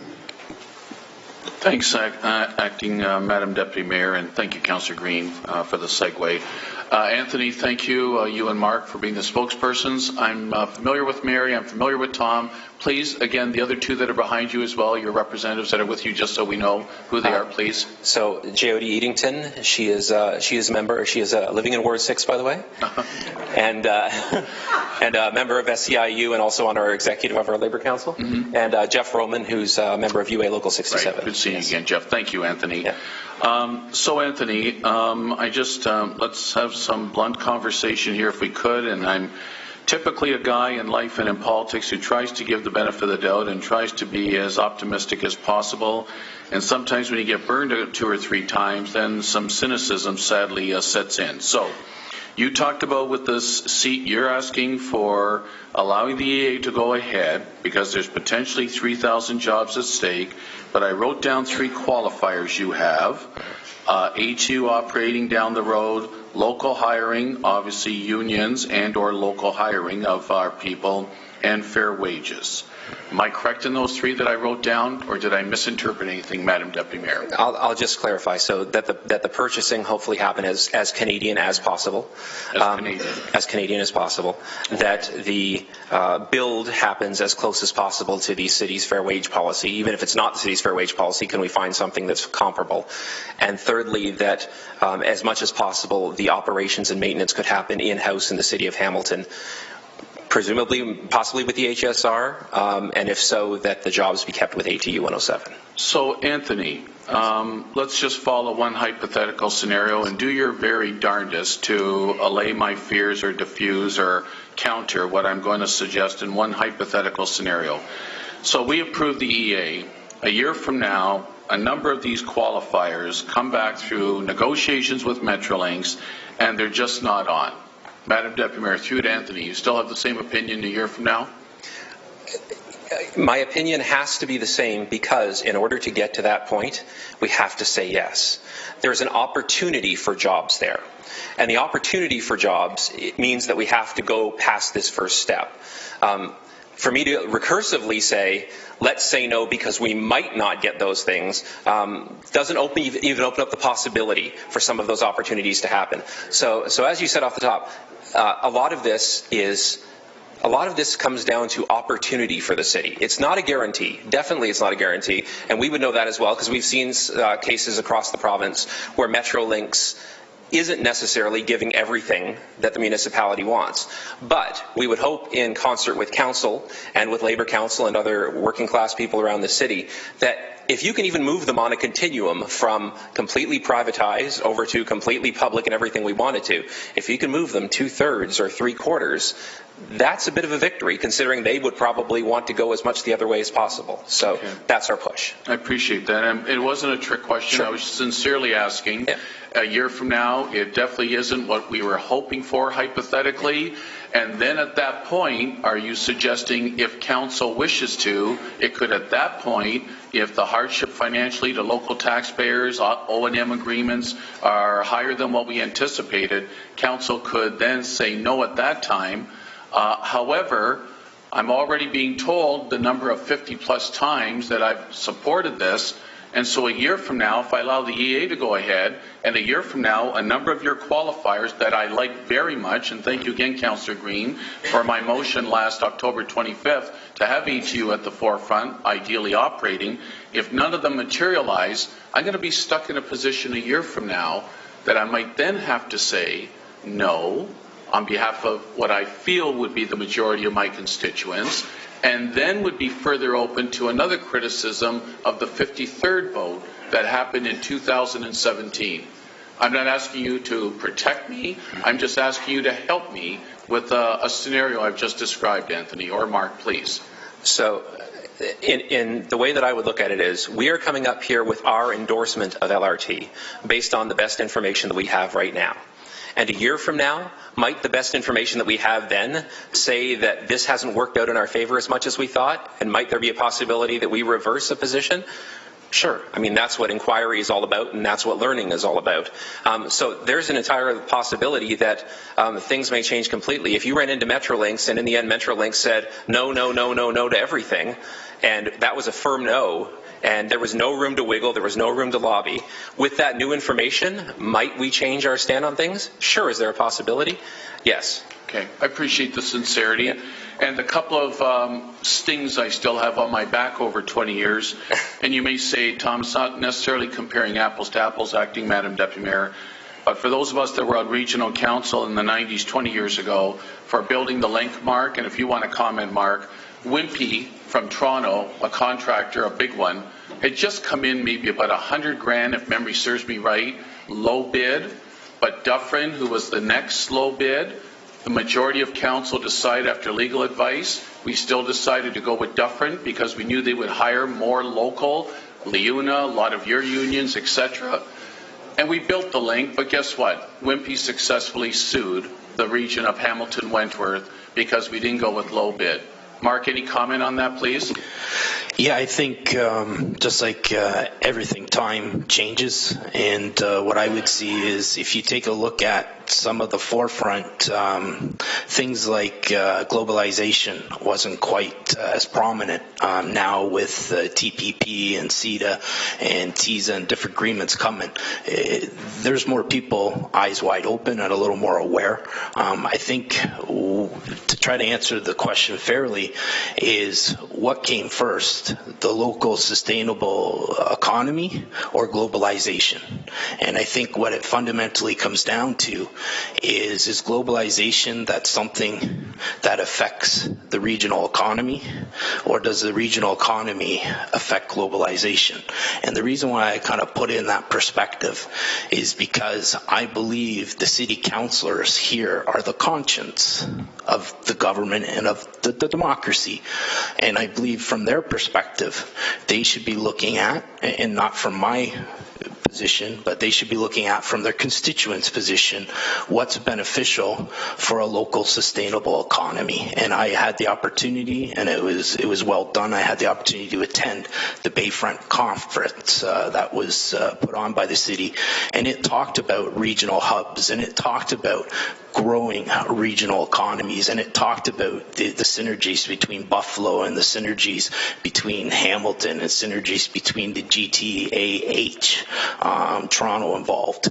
So when you take a look at all those, what you have to do is you have to ask yourself, do we affect our regional economy, or does globalization? And if we take the position that it's our jobs to be stewards of that local economy, then I believe the question, if you were asked in 1990 or you asked in 2019, would be a completely different answer, because I think people understand globalization versus regional. And regional has to win out every time, or else there's going to be problems far more significant than what we're talking about as a yes or no vote on LRT today, right? Is that fair? That's fair, Mark. It sounds like you could teach a class on this at another time. So I appreciate that. And I was one of the guys that supported Dufferin and got sued over it, but I did it for what I thought were the right reasons. But thank you for sharing how. For the record, I believe you were right. I mean, sincerely in the big picture. picture. I mean, thank you. That's one check mark. Okay, thank you. Lastly, again, a little bit of my cynicism. Recently, you alluded to the stadium recently, and Mark or Anthony, if you want to comment, a number of local members, both live in my ward and members of a number of your trades and building councils, called me over IO, given the contract to Ontario Sports Solution, and I can't tell you the number of times I got called. Forewarning, Councillor Jackson, it's not going to be the quality of work that should be built. It may not be fair wage being paid. You mark our words, you're going to be disappointed at the end of the day. So again, how do we avoid that, Madam Deputy Mayor? Through you to Mark, please. I think, once again, it's back to the social procurement. It's back to looking at how do you leverage what's best for the local economy in the bigger picture. So when we take a look at the stadium, and not to go backwards, the stadium did a lot of good things. The stadium also had a process it was supposed to follow, and it didn't follow its own process. And to get more specific, I will just very slightly, because I know there's some sensitive issues here, but if we take a look, when you talk about pre-qualification, if you're committed to pre-qualification and you understand procurement, then how you pre-qualify those people that you bring in the room basically gives you the end result of what that construction project's going to do. And what I mean by that is, putting it into like a sports analogy, if you have all first line stringers and you can pull them all in, then it's a win-win. If the procurement and the qualification doesn't follow the proper structure, and if at the last minute they pull in a third line benchman or somebody who wasn't originally, an A player, well, that's going to affect the outcome of that project. And what I can say is, through the pre-qualification process, I was involved at arm's length distance from it. But I got phone calls 2 different days, one on a Friday and one on a Monday.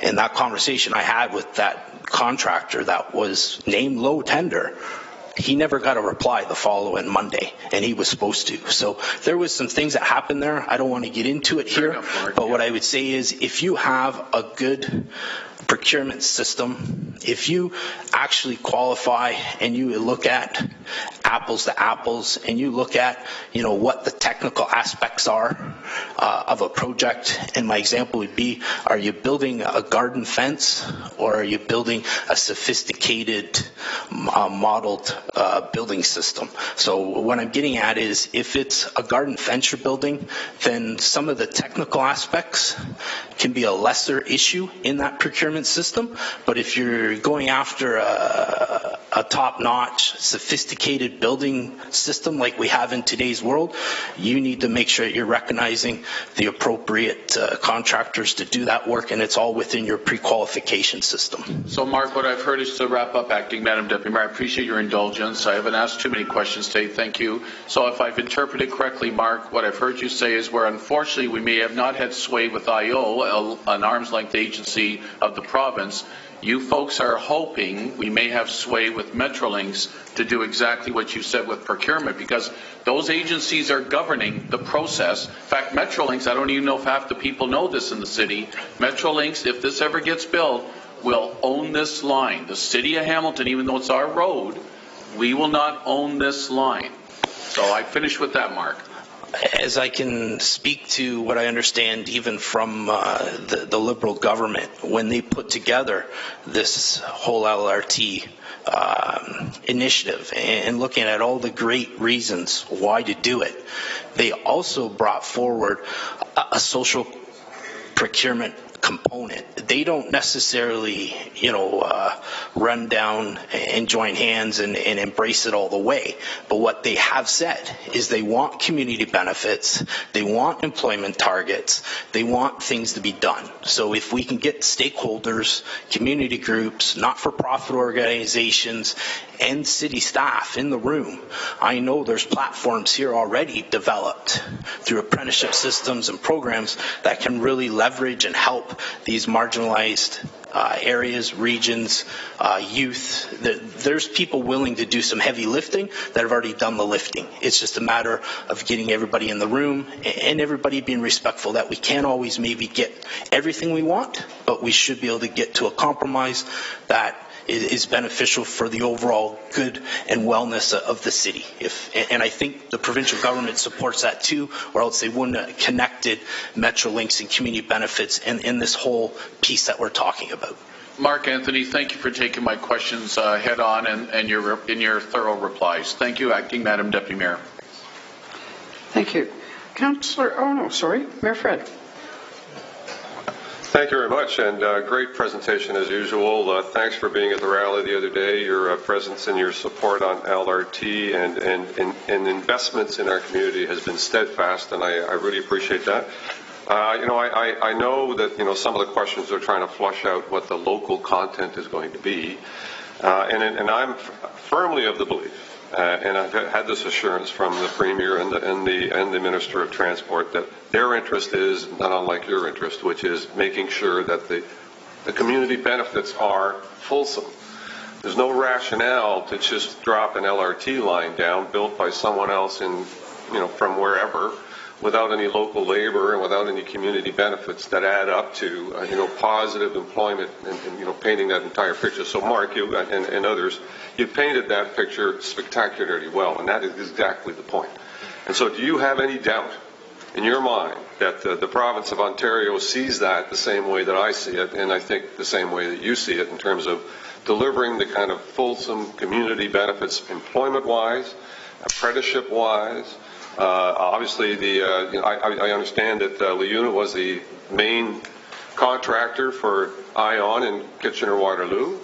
Their employees were the employees that actually built it. So local labor, local UNA members are intended to be, or whether it's LeUna or some other local union, part of your trades are all intended to be the suppliers of the local labor and everything that has to do with LRT. Do you have any doubt on that? I know it's a concern that you need to raise. I mean, you have members, and you want to make sure that your members understand that you're advocating on your behalf, as you should, and I will too. So I stand with you on that full stop. But in your mind, do you not believe that the province of Ontario has the same attitude towards what they want to see happen in Hamilton or any other place where they drop an LRT or an enhanced public transportation system?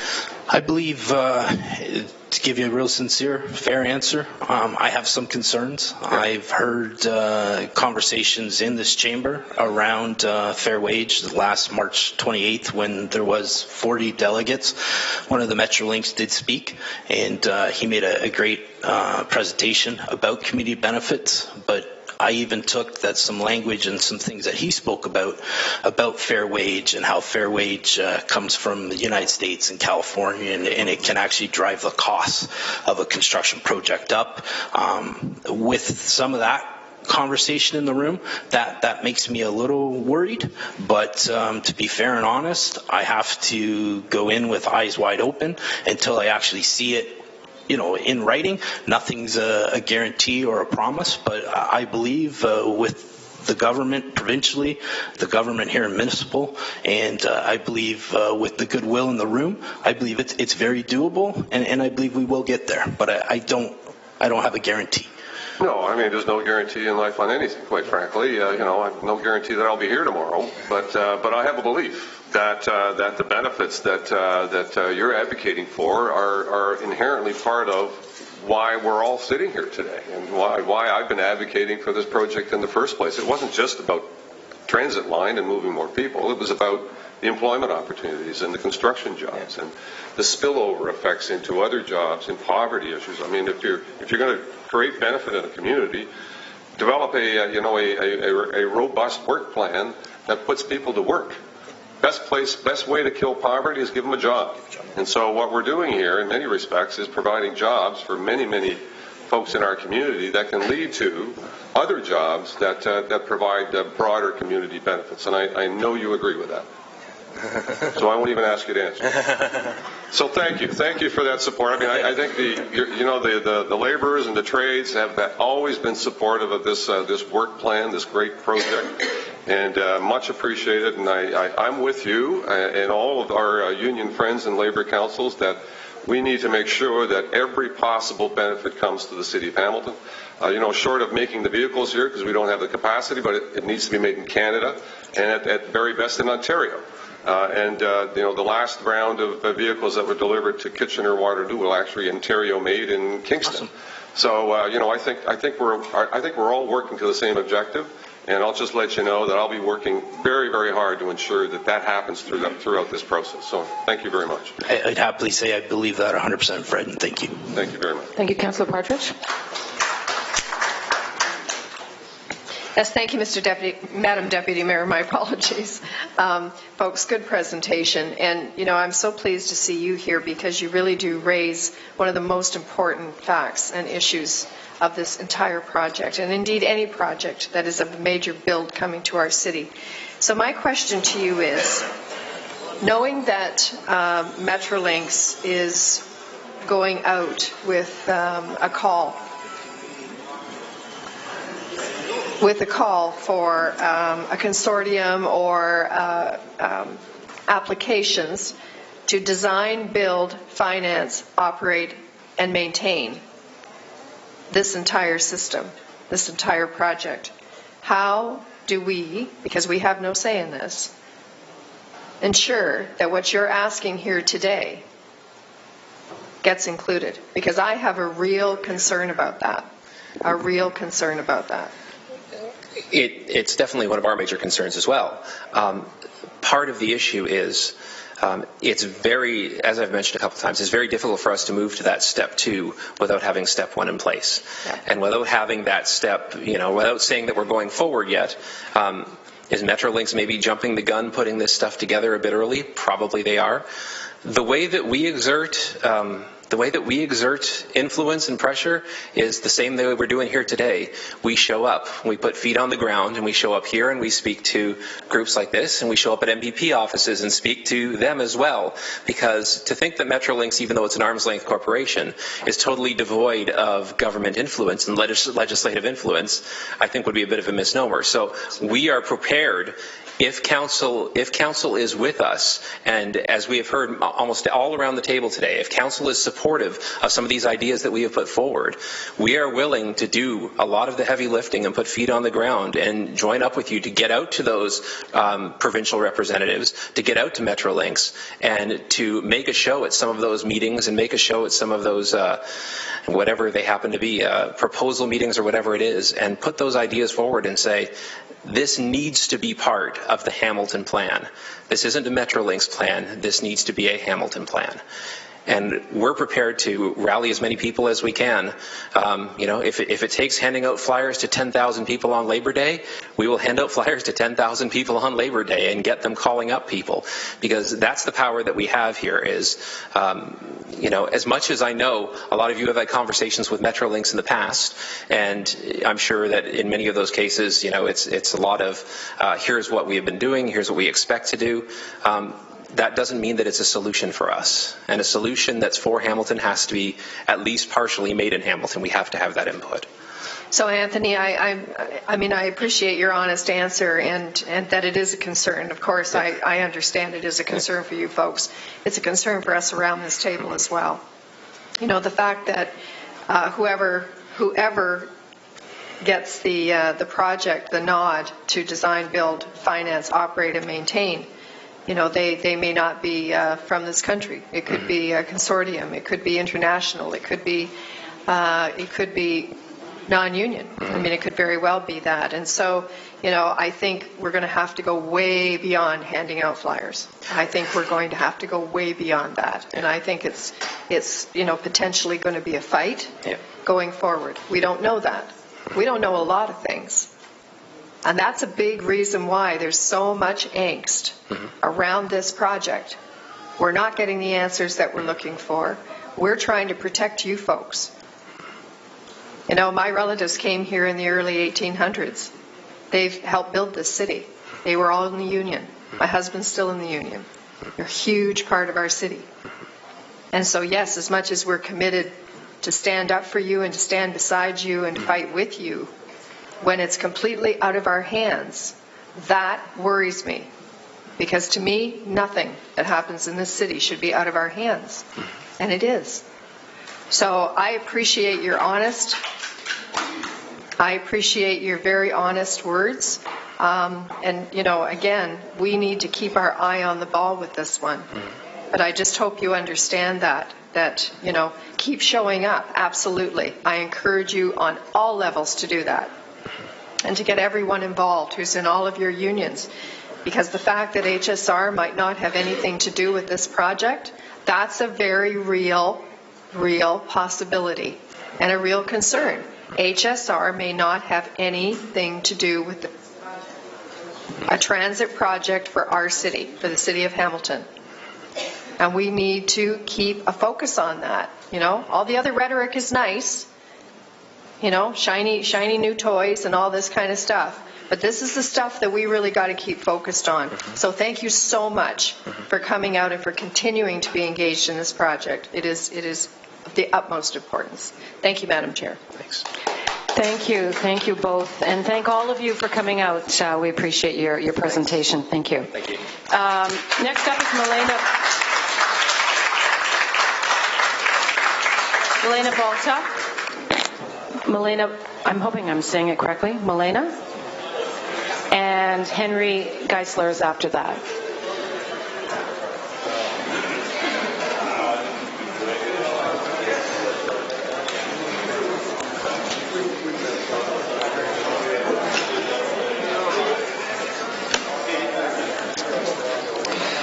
As you're all aware, my name is Milena Balta, and I would like to start with the fact that initially I was pro-LRT. It sounded like a really good idea.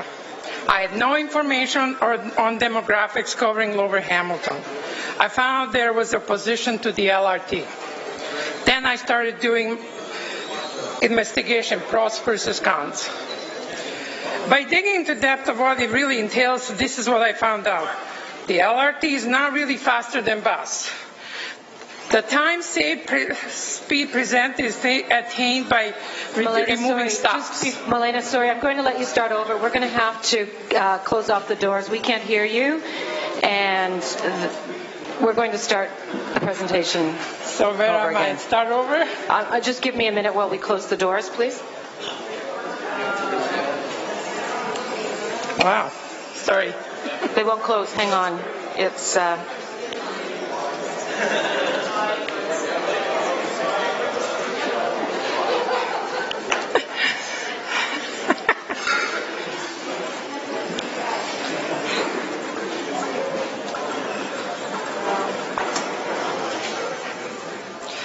Okay. Thank you. Thanks. My name is Milena Balta. I would like to start with the fact that initially I was pro-LRT. It sounded like a really good idea. I had no information on demographics covering Lower Hamilton. I found out there was opposition to the LRT. Then I started doing investigation, pros versus cons. By digging into depth of what it really entails, this is what I found out. The LRT is not really faster than bus. The time-saving speed presented is attained by removing many stops, about 4.5 minutes. The users of the system have to walk a lot further to their stops. Summer sunny days are no problem for some. What about winter, rain, windy days? My purpose here is to speak for low-income individuals. Approximately 75% of working population makes under $36,000 a year. Many individuals make about $15 an hour, totaling $31,200 a year. Net income is over $25,000. With claiming off the rent, they might end up with $27,000. Two-income households might own a house and have to be very frugal. The fact that their house is worth more is irrelevant. Their disposable income hasn't changed much. LRT will bring additional costs to their lives. If they're close proximity to the LRT, there will be additional property tax, privilege fee. If people rent, their costs will go up as well, now that the property owners have to pay higher taxes. Now they have to travel further to the LRT stops. There will be time costs, saving 4.5 minutes versus adding 15 minutes or more to walk to the stop. Hamilton has other challenges. Approximately 20% of our population is on social system. We are not attracting lower-level manufacturing industry. Manufacturing industry would not set up shop on King Street. I learned at the last GIC meeting that Hamilton has a much higher aging population than any other city. LRT will make it more difficult for seniors to get to a few and far in between stops. This will increase DART's funding over 200%. Are seniors expected to crawl down the street to the LRT stop? Have you considered accidents happening when people attempt to cross tracks to the other side because crossovers are too far apart? You're planning one lane west and one going east. What's going to happen to cyclists, e-bikes? They will be in danger as vehicles attempt to squeeze by them with only one lane. Are they going right on the sidewalk? If they are on the road, the cars will be stuck behind them. I grew up in former Yugoslavia. They built a factory that was never operational. I know about one only, but there might be more. We are planning to do the same thing with LR, building it with no ridership. By the time our ridership increases, the LRT will be ancient. If our riders is going to be there in 25 years, then let's build it in 20 years. Let me bring an incident I had 2 weeks ago. I had someone ask someone if they were supportive of LRT, and they said yes. I said I was not. They asked me why. I said demographics do not Lower Hamilton support it. The person started to challenge me and simply said, let's not discuss it. It wasn't the time or place. This person proceeded to bully me in a loud, nasty voice. All these naysayers and you negative people. It seems that the LRT supporters are becoming bully nation. This is hypocrisy of anti-bullying society. The LRT proponents are doing environmental push.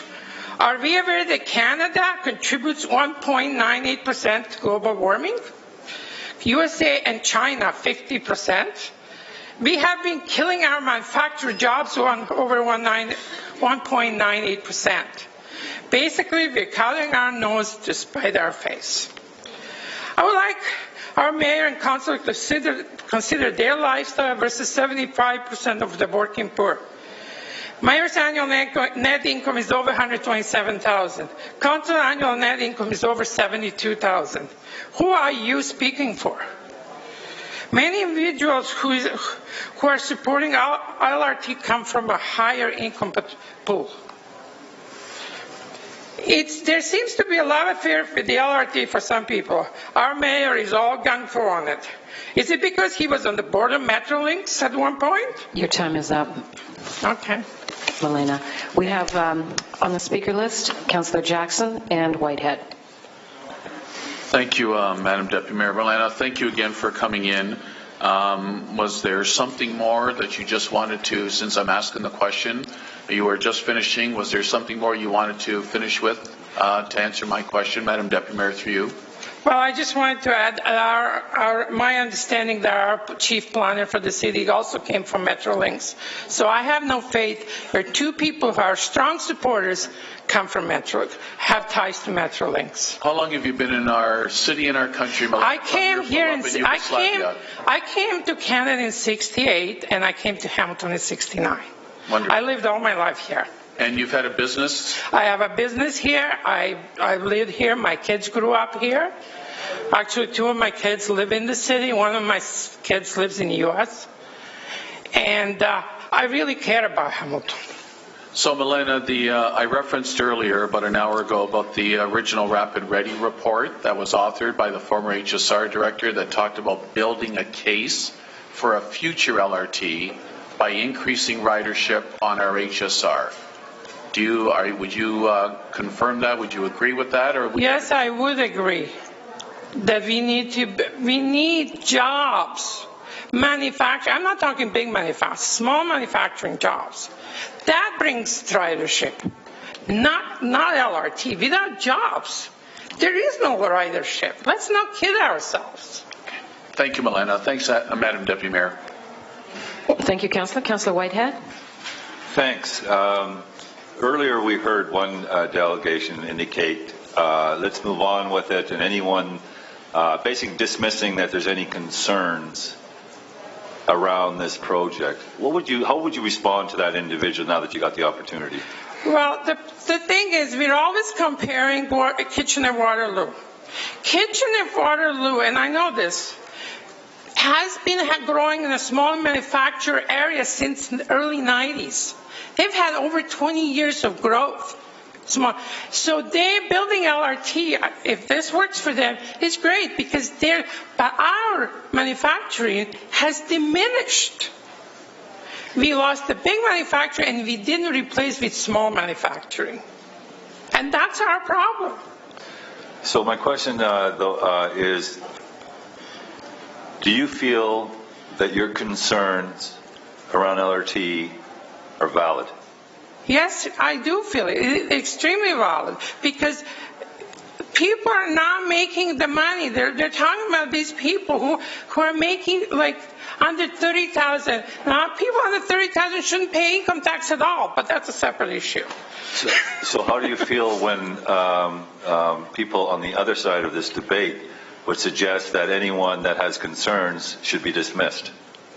Well, I feel that my point of view, my view and my research doesn't count. It's only count for people who are pro. That's what I'm getting at. And I'm hearing that pretty significantly across the community. Thank you. Thanks. Thank you, Councillor, and thank you for your presentation. Henry Geisler?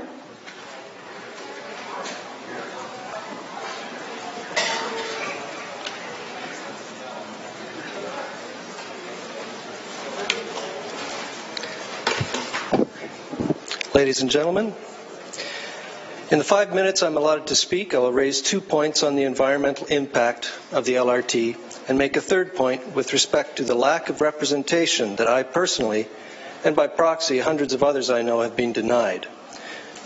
Number one, if I were king, I would have the LRT run north-south from the GO station to the airport. Reference the map, and I invite you to read when you can the page entitled Light Rail Transit, Go to the Airport and Keep the Airfare. I will condense it briefly now. The east-west LRT along King Street solves a problem that doesn't exist, and it will cause permanent traffic chaos in the process, irrespective of what studies show. Metrolinx people don't know Hamilton. They don't even recognize that King Street and Main Street are paired, as they say. And is not traffic part of our downtown environment? Excuse me. Could you put up the map, please? Yeah. Traffic jams cause air pollution with no benefit. With a north-south LRT, you can stop running buses up and down the hill all day. Eliminating that kind of bus exhaust is the single biggest environmental benefit LRT could provide this city. It would also relieve congestion in the core by not having all those buses converge on the downtown. Let me read the last paragraph of Light Rail Transit, Go to the Airport and Keep the Airfare. The logical solution, the logical place to spend your LRT dollars is on a north-south line from the GO station to the airport. Keep the mountain buses on the hill to feed the LRT. Save fuel and the environment at the same time. That's an LRT plan that actually has logical endpoints, crosses every east-west artery, and will allow access for the whole city, upper and lower, to use the LRT. That's a system that will work, and people will use it. Could you, pardon me. Points 2 and 3. My second point on the environment deals with a short section of the current east-west plan, the 4 short blocks in the International Village where King Street is so narrow that Metrolinx can't squeeze in both east and westbound lanes of automobile traffic. This and the third point with respect to representation on LRT will be addressed together in the letter to Mr. J. Paul Dubé. Mr. J. Paul Dubé, Due to time constraints imposed on me by my representatives, I am reading this letter in front of Hamilton City Council in order to have my issue regarding the light rail transit environmental assessment report heard at the same time as my concern over the complete lack of representation by my city councillor about this issue. Although I began in mid-January to voice my opposition to the plan to raise the trees in my neighbourhood for LRT, only now, on the day council votes to present to the province, have I 5 short minutes as a last-ditch attempt to be heard in Hamilton's LRT environmental assessment report. Please refer to the petition dated January 17, which was hand-delivered to City Hall on February 3rd, the due date for feedback from the second Metrolinx PIC.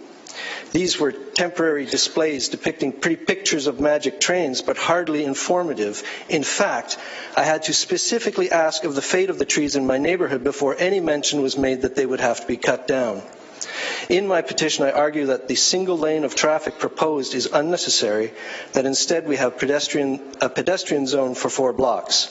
Eliminating the lane of traffic might make enough space to save most, if not all, of the trees. A follow-up letter asking for a response to specific questions was mailed in the week of February 26th, with additional names on the petition. An additional letter dated March 20th, repeating some very simple questions, was delivered, and again I have to assume ignored. Please forgive me for multitasking with this letter, but I'm afraid this is the only way my councillor will listen, and I thought you might be interested. So in conclusion, the 2 points on the environment leave little room for disputing. 1, globally, a north-south LRT will be more environmentally friendly, as it eliminates buses climbing the mountain every day, all day. And 2, locally, the east-west LRT destroys my environment as the plan is now. So in any way you measure the environmental assessment, the present LRT proposal leaves very much to be desired. Please do not approve the plan as it stands. This picture is a sort of a before and after that I believe Councillor Skelly was asking about. Metrolinx couldn't do that. Well, that's my best attempt. That's actually a picture of the Kitchener system with my artistry reducing the 1 lane to a sidewalk and buildings. Thank you. Thank you. And Councillor Whitehead, you have a question? Sorry, Councillor Jackson, did you have a question? No? Okay. Thank you. So you have been told clearly by Metrolinx or our LRT staff that this beautiful and wonderful and cozy picture of the International Village with the foliage will disappear. Is that correct? I asked specifically about the trees on the north side, and I was told they would all have to be removed. And my guess is it's probably all of them have to be removed, but there are more on the north side. Now, when I look at the design, and after going to Kitchener and understanding how much width you would need for the 2 tracks and curbing and so forth, the question becomes, I don't know if we got clarification, so are we at a point now that if you open up a door, you're pretty well taking out the whole sidewalk, if your vehicle on the other side? The lane width is, do we understand the lane width and the impacts in regards to mobility of people along the sidewalk and how that might interact with vehicles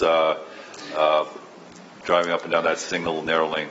Well, the short answer is no, I don't know. And a more lengthy answer might be, please let me elaborate about the Metrolinx PICs.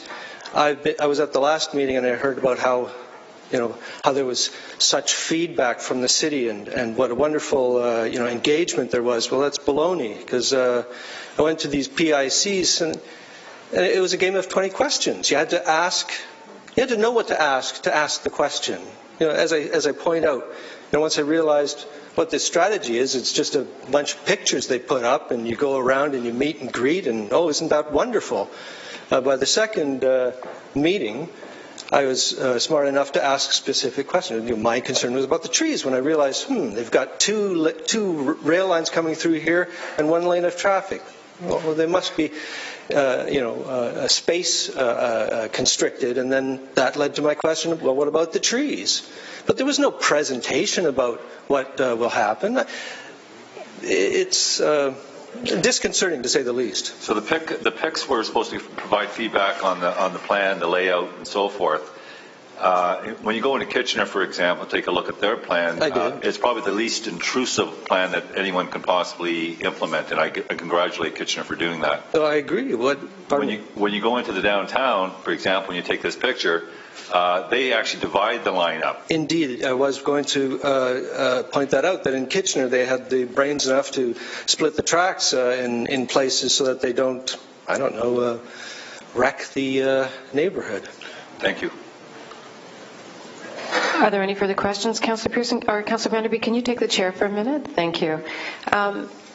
Henry, can you expand on your experience with the PICs, please? I'll start by saying that I was very much in favor of LRT, as our last speaker was, or last delegate was. I think it's a great idea. I like rail transportation myself. You don't have to lurching side to side, and great. But what I realized in going to the first LRT, Metrolinx PIC, is that there was no presentation. There was simply easels with drawings of the different sections of the city and arrows on these drawings. And when I asked about the arrows, they weren't they weren't very logical in what they were explaining at all. And as I say, going away from that, kind of puzzled and disappointed in the lack of presentation, when I realized what I saw on the drawing and I looked at my neighborhood, I thought to myself, well, what about the trees? So in the second PIC, that's when I asked specifically about that, and the friendly man from Metrolinx simply said, well, they'd all have to be cut down. And I thought, that's crazy. But it's not like it hasn't happened before. I remember Gore Park, and one day city crews came along and chopped all the trees down, unbeknownst to the people. I talk to people about LRT. They have no idea. They have no idea what's coming. And, well, I fear for all your jobs when it does come, I have to say. Thank you for that. Thank you for your presentation. Are there any further questions? Seeing none, thank you, Henry. Thank you. Our next delegate is Azure. Is that H-E-R, Azure?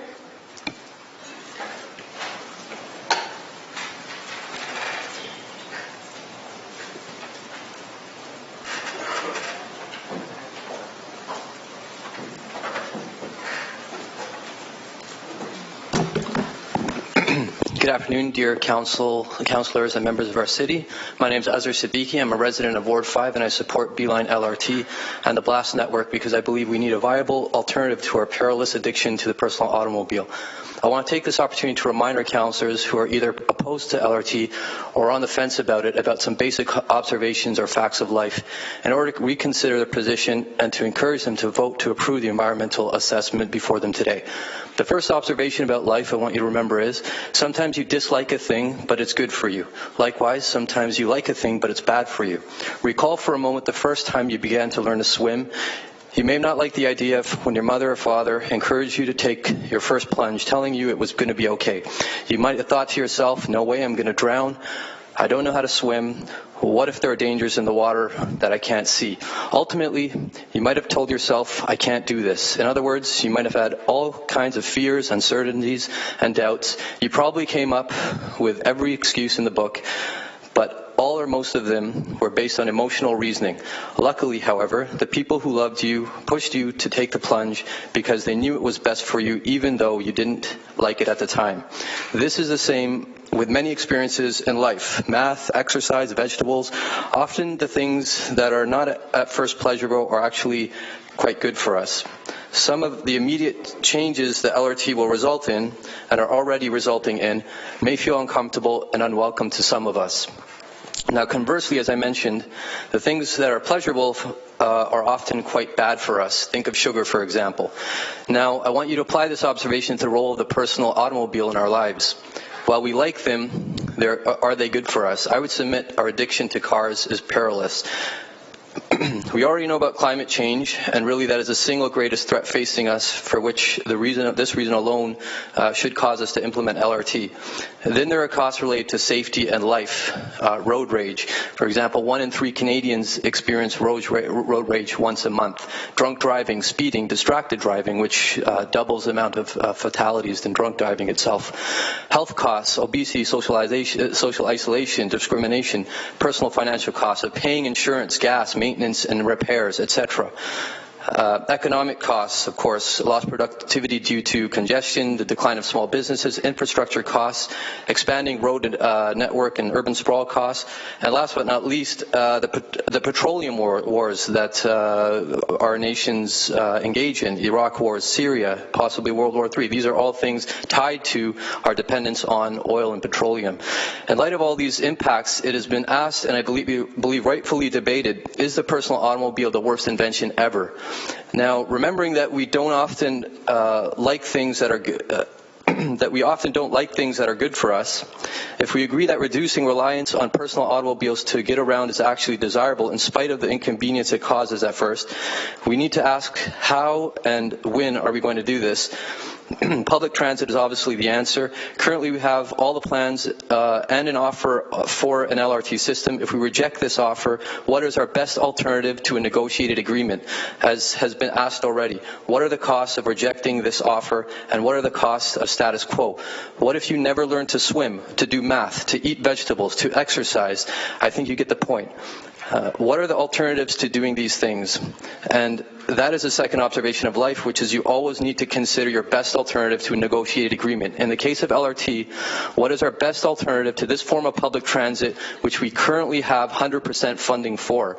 BRT is not being offered mostly because we've already had a debate about which is better, and we decided to pursue LRT. The call to go back to LRT at this point, I believe, fundamentally represents just another stall tactic to kill this project. If BRT and LRT are effectively the same in terms of pros and cons, then everything considered, reasonableness suggests that we stick with LRT. The third observation about life, which I would kindly like to remind us all of, is the importance of sacrifice. And I got to skip through this because obviously of the time, but I have to say the only, I feel, only honest argument I've heard in regards to LRT is a self-interested one, which says that I don't want to add to my commute, and for business owners that rightfully so are worried about the impact on business. But I think that honesty is necessary. We need to talk about our interests, our skin in the game as it relates to this, because much of the other arguments I'm hearing are based on emotional reasoning and fallacies, logical fallacies. So in other words, I do believe that a lot of it is not actually valid reasons for opposing the LRT. And I just want to close quickly on the issue of the importance of engagement on this issue, as the last delegate mentioned.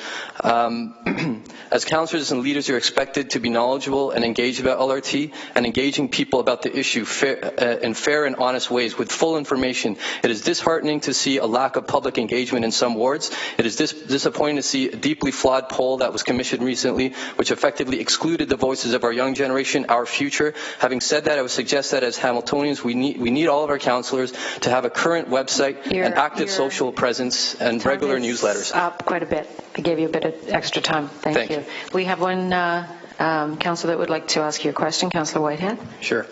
It's good to start with the back end, because I don't think anyone on this council has been more active in engagement of their community and social media than myself. So I take that as a compliment when you absolutely we need to do that. Secondly, I'm going to ask this question. You may or may not have the answer for it. Before I ask it, I want to make it clear that the fact that you're in front of us and providing a profound statement and arguments, I really do appreciate, because this is what democracy and how democracy works. I want to congratulate you for coming forward. The question I have is there any evidence in North America, anywhere, where building a higher order transit system has in fact reduced the amount of vehicles on the road? Is that the question? Yes. I can't answer that from a studies-based perspective. I can't cite you anything, for example. I can only speak to you from personal experience. I know that I definitely decide to take public transit when it's available and convenient. I take the GO train, for example. I take the TTC because it is readily available and convenient to take. It's an alternative. We need a viable alternative to the vehicle, and we cannot continue to head down this path is how I feel, because where does it end? If everyone, I have 5 kids myself, as they grow up, if each one of them decides to buy a car because there's no viable alternatives to the car, that's a problem. That should be a problem for all of us. For every Canadian household, every adult has, if they're to own a car and operate a vehicle, despite all the costs that we talk about, just congestion alone and the impact on the climate is something that we really need to be worried about. Appreciate that. My next question, because I get sort of a certain bend in regards to your philosophical approach to this, and I really respect and appreciate it. But many futurists, and it's already been experimented now, and even the province has made significant investment, would suggest that in the very near future, probably in the same horizon or just beyond this LRT plan, you will see rideshare programs with autonomous electric vehicles. You will see more urban electric type autonomous vehicles on the road. Already they would suggest that Uber and rideshare is putting a dent in the transit system, i.e. my assistant actually was going to buy a car. I said, don't do it, try the rideshare. Best thing she ever did. She's using rideshare. It's costing her less to get around this community in rideshare than on the transit system. Do you not see those kinds of issues as threats in regards to major investments on systems like this? Frankly, no. I think that they complement systems like this. I think they're necessary added components, but you need mass rapid transit. I think that if you just look at any other major city, most people will get around using mass public transit. These other things like Uber and rideshare programs are necessary and good, but I don't see, it will take a major cultural shift for that to happen, and I don't see any evidence of it. And I go back to the whole issue of the BATNA, right, your best alternative to a negotiated agreement, and what is on the table. If we reject what's on the table, what do we have left?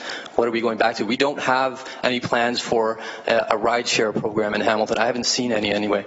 We don't have a plan for the proliferation of Uber in any organized way that's going to get people around in the city. What we do have a plan for, a well-researched plan for the last 10 years, I understand, is a plan for LRT. And so I don't understand the hesitation, to be honest. Thank you. Just to be clear, we have SOBI, which is taken off, and we hope to expand. We do have rideshare. In fact, we just go and step outside, you'll see probably 3 cars that are not being used in the parking lot. So it's already being implemented across the city. And of course, Uber is being just approved by the regulatory body for a higher level of activity in our community. So those things are happening as we speak. Of course, yeah. I just don't see them replacing mass public transit. Thank you, Councillor Green. Thank you very much, Madam Deputy Mayor. Azur, would you be happy to know that in the study, Smart Congestions Reducing and Reevaluating the Role of Public Transit for Urban Transportation, that the paper basically states that research indicates that high-quality, comfortable, convenient, affordable, and integrated transit in a community with grade-separated routes, bus lanes, or rail lines can significantly reduce urban congestion on parallel roadways, as cited in the Transportation Policy, Volume 14, Number 1, January 2007, pages 94 to 97. And I use that citation because often is the case... Is there a question, Councillor? Yes. I started with a question like Jeopardy. Often is the case studies or examples are bandied about without any type of citation. So given your anecdotal experience in Toronto and other places, would you be happy to know that that is actually the case based on studies that are cited and verified that transit does reduce congestions on parallel roads? Is that a question? I'm asking if he is. Yeah, I am. I'm not surprised, to be honest. I think that to me is common sense, but I am happy for sure because it does support what I'm anecdotally have suggested. Thank you. I appreciate that. Thanks.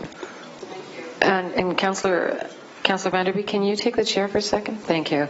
You mentioned that through the chair, you use GO. Mm-hmm. Do you frequently? Sorry?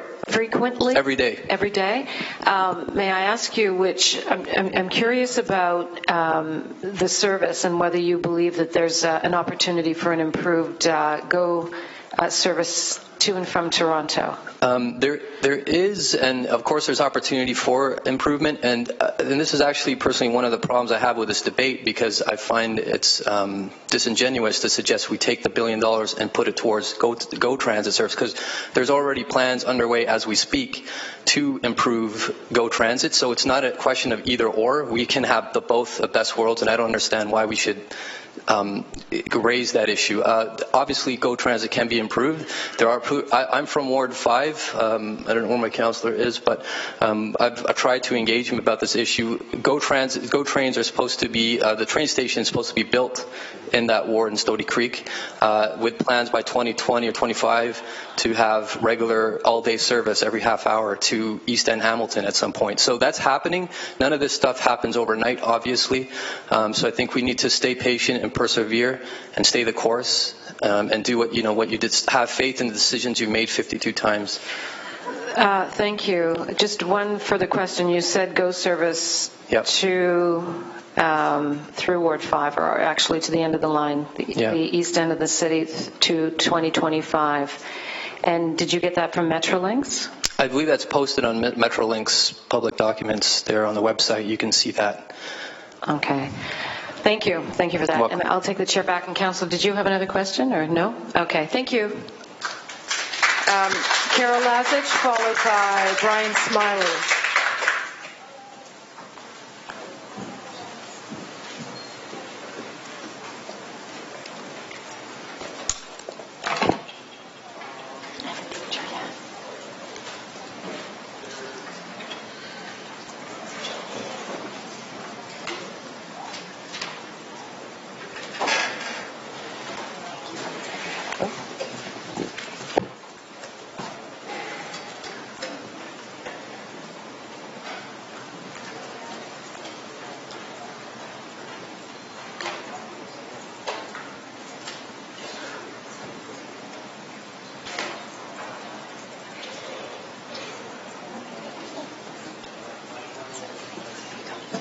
Sorry about that.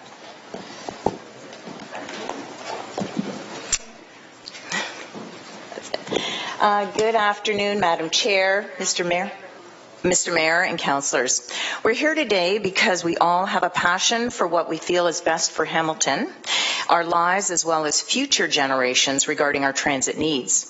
Unfortunately, the LRT issue has created a divisiveness within the community to the point where boycotting businesses, slander, bullying, name-calling, personal threats, and sheer nasty behavior has become the norm.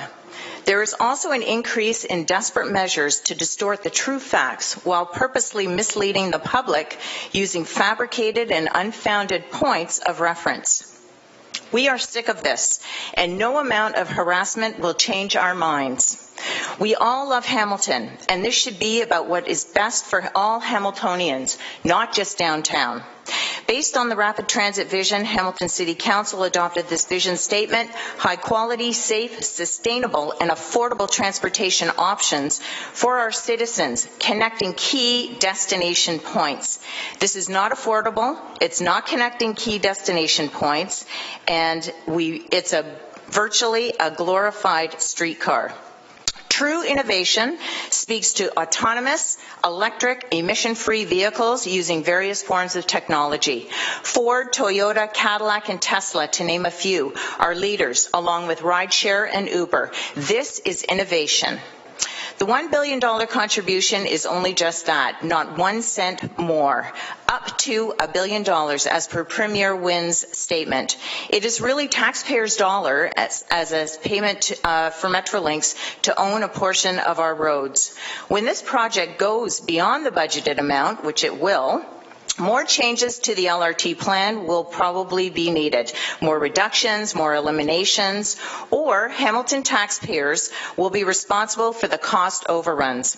Despite the alternative facts around, the ridership is too low to sustain the LRT. We are a city with a growth rate of 1.5%. It will take another 50 years at this rate to achieve a 4,000 person ridership required. Growth is occurring outside the downtown core, and the Connolly is a good example. Don't kid yourself that it's just because of the LRT that people are coming here. It's the cost of land. Toronto, Mississauga, and Oakville cannot afford the prices. Dave Dixon mentioned in his report that ridership was lacking, and even Mr. McMeekin stated light rail needs to be done right. He raises questions about the ridership, the route, design, and community preference in 2015. On City Matters, the mayor said he thought the operating costs would be similar to those of Waterloo. Why don't we look at Waterloo?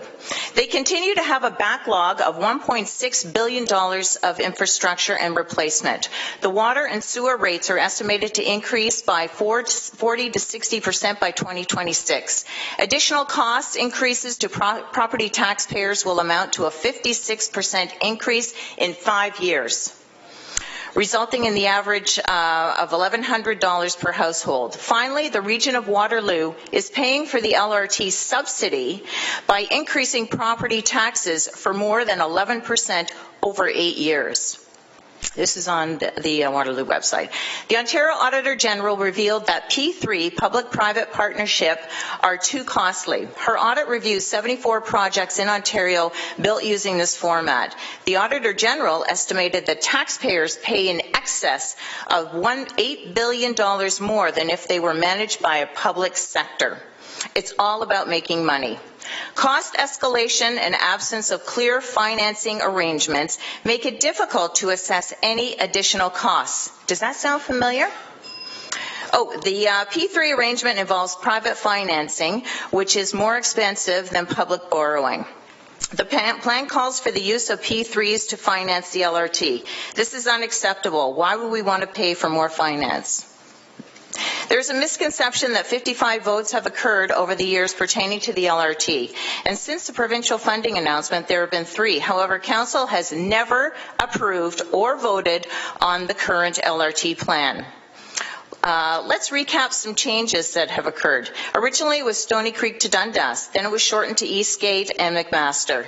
Then further reduced to begin at Queenston Circle to Mac. We then learned about the new underpass. James Street Spur was eliminated from the LRT plan, but BRT option was presented. How much does that cost?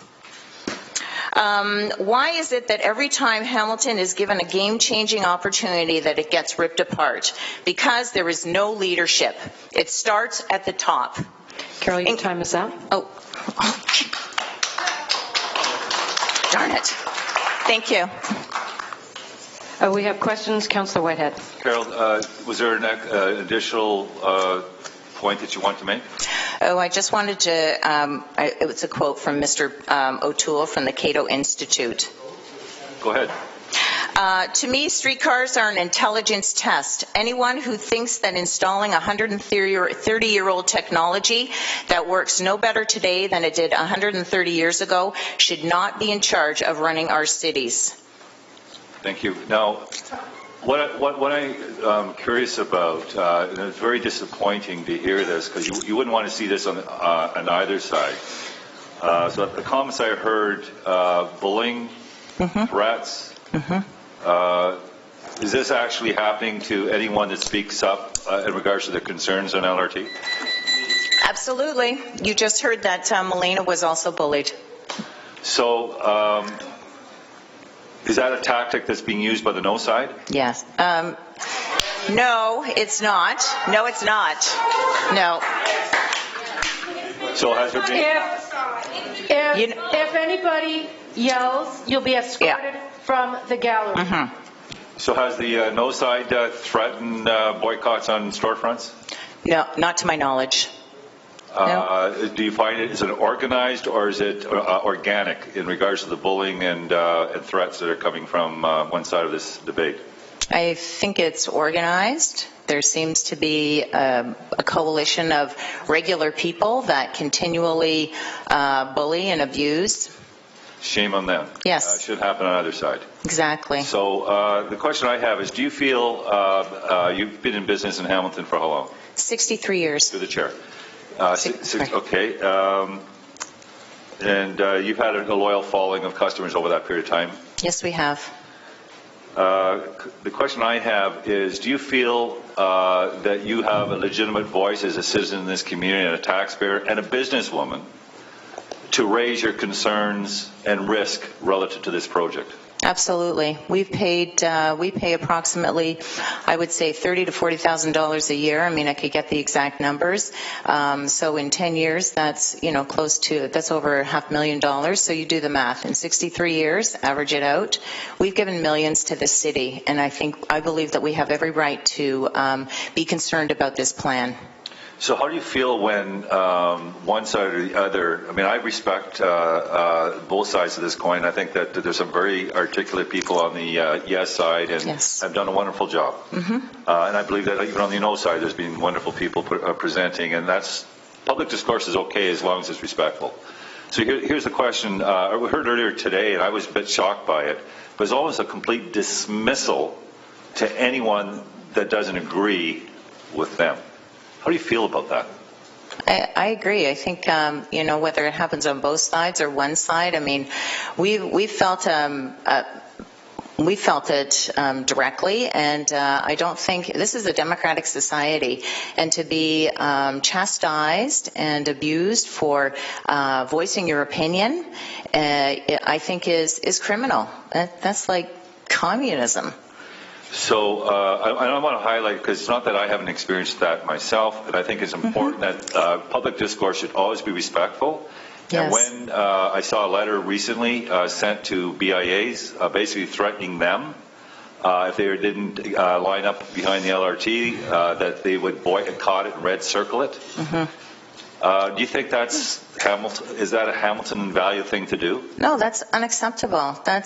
And as I mentioned to you, this whole issue has created such a severe divisiveness in the community, and it's sad because we all love Hamilton. We're here to make it a better place. And, to do things like that, to threaten, I think is appalling. And I appreciate, because I think there's the good, bad, and ugly, and my concern is that this discussion has got to the point where it's crossing a line on so many fronts, as opposed to just be respectful that there's people with different points of view, and we may agree to disagree, but at the end of the day, hopefully the right decision is going to be made. So I want to thank you for being bold enough, as well as anyone else that raises concerns, and I want to thank the people on the other side that come forward, but no one should be discouraged in a democracy from having a position and articulating that position, and shame on anyone that feels they need to bully those individuals. Thank you. Thank you. Thank you, Carol. Thank you. Brian Smiley is next, followed by Cheryl St. James.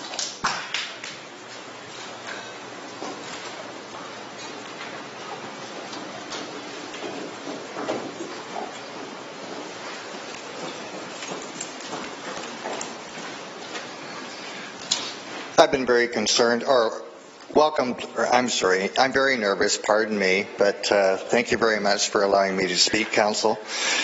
I've been looking at all the different data and all the figures and all the rhetoric that has been bandied about in this society, and I started wondering, how much is it for the true operating costs between buses and light rail? I couldn't find much data around here in Canada because we are such a small sample rate. So I found some down in the States put out by the U.S. government, and I would like to read some of an article by Christopher McKechnie dated June 29, 2016. And he writes, one of the never-ending arguments in the battle between bus, especially bus rapid, and light rail is which costs more. From the perspective of capital costs, it's clear that light rail costs more to build, than rapid transit due to the requirement for tracks, electric catenary, light rail lines, etc. need their own garages, while bus rapid transit lines can store their buses at existing depots. The difference between capital costs greatly diminishes as true BRT buses operating on exclusive rights-of-way, such as Ottawa, are built of light BRT, which is basically express or limited stop buses operating along the street. In terms of operating costs, it's often argued that light rail is cheaper to operate because the fact that the capacity of light rail is so much greater than buses allows for fewer light rail trains to be run. And we've all been talked about that. It's true that one light rail train consists of 3 60-foot-long cars, can carry as many people as 4.5 regular buses. What this means is that assuming passenger load remains constant, a light rail train that has 3 cars can run every 10 minutes would need to be replaced by standard buses every 2 minutes. That's 6 light rail trains per hour equals 27.5 buses per hour. If there's enough demand along a corridor to operate buses every 2 minutes, then a light rail train would have lower operating costs than buses. But how often do light rail trains actually operate? With few exceptions, including almost none of the American cities, they do not have bus corridors that have sufficient demand to operate buses every 2 minutes. So they're choosing to operate their light rail lines as often or more than existing bus services. Replacing a bus route operating every 15 minutes with even a 2-car light rail train operating every 15 minutes is the equivalent of increasing corridor capacity by 300%. While ridership is likely to increase due to the introduction of trains, it is likely to increase by 300%. All of the above would be bad enough if it costs the same amount to move one bus versus one light rail. Unfortunately, as the table in the U.S., it's much more expensive on average. The table which I have shows operating costs per hour for one bus and one light rail vehicle for 15 American cities. The data is from the National Transit Database website, which shows that it costs almost twice as much on average to move one light rail vehicle per hour versus one bus. The amount of $233 per hour versus $122 for a bus. We all know why it costs more, because of all the infrastructure. However, so in closing, let's ask ourselves that despite of all the talk of development and its associated money flows in the city, who's spending the money and who's receiving the money?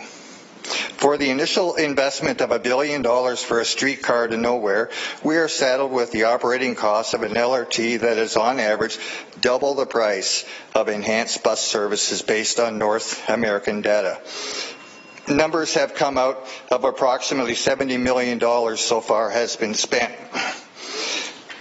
Now, why is the general public being misled with false facts and innuendo in an obviously flawed plan that gives Hamilton's assets to a private agency and lands that are affected? I'll bypass the next part. An analogy would be, if my Aunt Winnie gave me a shiny new car, which would be the better option? A Honda or Toyota Civic, or Honda Civic or Toyota with great gas mileage and long-term operating costs that are low, or rather a Lamborghini that's a shiny new thing that looks great to drive while it's sucking our wallets dry of every dime that we ever make. This LRT experiment across America has been a disaster for many of the cities who are just now realizing how much money it actually costs to run an already outdated dinosaur. Take note of Chicago, Detroit, even Kitchener. There are a lot of... Your time is up. One sentence. Okay, go ahead. Who are just now treading on quicksand with no end in sight, with no idea what the further costs are going to be over the next 25 years. Thank you. Thank you. Do we have any questions? No questions? Thank you. Thank you, Mr. Smiley. Up next is Cheryl St. James and Gaspar Bonomo.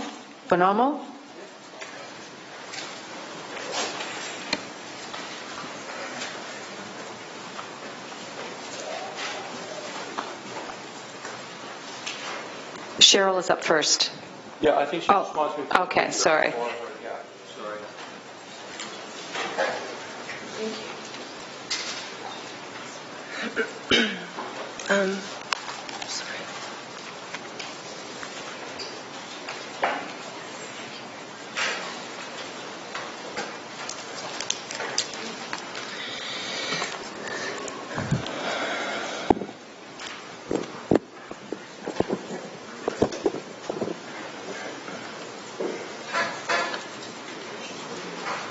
Got a lot of stuff on that. Can you find it?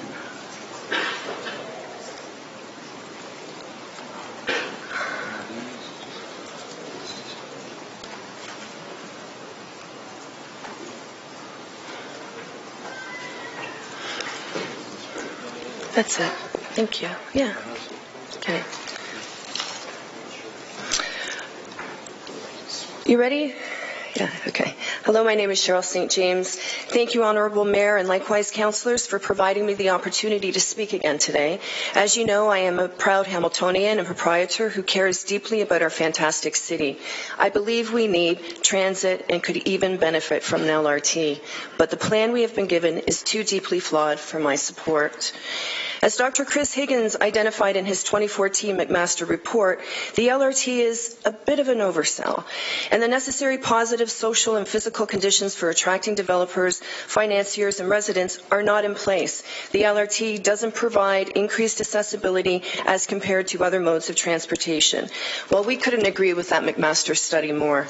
But I'm here today to share with you some concerns identified in the lengthy environmental assessment report. 5,000 pages. Wouldn't you agree that it's quite lengthy and heavy if you've printed it out? May I ask, has anybody here really had the opportunity to read the report in its entirety? I won't ask you to put up your hands. If you have had an opportunity to read and digest the EA, I am sure you share some of the same concerns that I do. It seems that there are a number of environmental risks to the city for those of you who haven't had the opportunity to read this in full. Do you feel that you are ready to vote on it? Perhaps you, like many others in our community, could use a little more time to read all 5,000 pages. Our health depends on it. Your constituents are counting on you to properly review the information and make informed decisions that are the best we can make for our community. I was wondering if anyone here has spoken with the authors of the EA, Steer, Davies, and Gleave, anyone who actually wrote the EA. Or are we just accepting the EA at face value? I have a few questions about it. I'm sure you do. Would it not be helpful to our understanding of the environmental and health impacts to hear a deeper context and ask questions? I, like many others I have spoken with, are deeply concerned about the increased pollution in residential neighborhoods that will be caused by the LRT. If you turn to the air quality section of the March 6, 2017 EA, there is no mention at all of the additional pollution caused by the increased traffic congestion as a result of the loss of 2 traffic lanes. Not only that, by reducing 2 traffic lanes on our main thoroughfares, it is widely acknowledged that vehicles will be forced into our residential neighborhoods. This was confirmed by reps at the LRT info sessions and now widely reported in the Spectator, a 60% increase on Aberdeen Avenue. Well, what about the other streets and communities like Dundurn, Maple, and Dunsmuir? What is the anticipated traffic increase in those neighborhoods? I ask you, does a well-designed plan divert traffic and pollution from our main thoroughfares away from businesses to the streets where you and I live? Why doesn't the city information website talk about this? It's a glaring omission. Speaking of omissions, the LRT Light Rail Initiative website states myth, LRT will cause traffic congestion by reducing vehicle lanes. Their non-response is, and I quote, "It is difficult to predict the net effect on congestion." That is not an answer. No one appears to want to address this issue, and I believe that this needs to be addressed. Speaking of quotes, Edmonton's Director of Traffic Engineering was quoted in the Edmonton News on October 1st, 2015 as saying, there are 5 to 10 minute delays to get through intersections, and things should improve as more drivers learn to switch routes and avoid the area. This seems like a classic case of if you build it, they will go away. Is this the city's position too? I don't think that's reasonable. Does anyone else? Pedestrians and cyclists will also have to wait an additional 5 to 10 minutes to cross the street. The increased pollution caused by all of the extra idling from the traffic caused by reducing traffic lanes will not be acceptable. Remember the gridlock caused by the bus lane on King? I'm sure you can all remember the many concerns received from your constituents. We ended that experiment for a reason. That was just one lane. Can you imagine losing 2? I ask you again, how is that good for our businesses and people in the downtown core? What's missing from the EA report is parking. We do not have any park and rides. Successful LRT systems in North America have park and rides. For example, Charlotte, North Carolina has 7, all free. Ottawa has 16, and Kitchener-Waterloo has 6. Kitchener 6, Hamilton 0. At the recent town hall meeting, Paul Johnson stated that parking agreements are 5 to 6 years away. Parking should be part of the initial plan and included in the EA. Cheryl, your time is... Is it responsible for Council to move the EA forward with so many answered questions? Cheryl, your time is up. Yeah, I said, is it responsible for Council to move the EA forward with so many unanswered questions? That was my last line. Thank you. Thank you. We have, on the speakers list, Councillor Jackson and Councillor Brenda. Sorry? Thanks, Madam Deputy Mayor. Thank you again, Cheryl, for coming in. Cheryl, I think you've been here probably for most of today to hear the pros and cons. Are you if you're not comfortable responding, I'll fully respect that. If you are, given a long-time Hamiltonian that you are and business along, I believe, the corridor, you've heard the argument about modern city LRT. Any comment about that back, please? Did you say modern city? Hamilton, for the pro LRTers, they're saying to be a more modern transit city, LRT is necessary. Do you have a comment back on that, please? No, I don't. Okay. Sorry, Councillor. No, fair enough. Okay.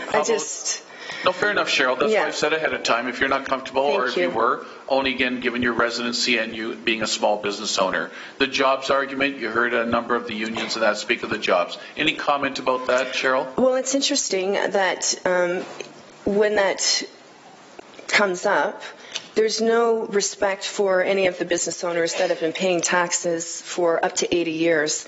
Some of them may actually be expropriated, as far as I know. As a business owner in the core, I can see what this can do to businesses, and you may be granted temporary jobs. However, no one's really acknowledging the businesses that are going to close because of the construction. I mean, you can see this photo here. I don't even know how you would maneuver getting through there. It's quite complicated, to say the least. So I don't know how customers would actually get through certain areas either. So I'm just acknowledging that there will be loss as well. Okay. And lastly, again, as a business owner, the pro LRT, one of the arguments is the economic uplift. Trains, the light rail transit will bring the type of investment, new investment, condominiums, towers, things like that. Any comment about that, Madam Deputy Mayor, through you, please? Through the chair, I personally do not feel that moving a train east-west in Hamilton will increase economic development, and I think we've heard that from previous speakers as well. If you truly want to address economic development, bring people in that are not already in the tax base. So if you're going to build condominiums, you don't want people coming from the mountain to have a condo on King because they're already within that tax base. The whole key is to bring people in. And I don't feel that this east-west line from McMaster to the Circle can really do that. We have a bus that does that.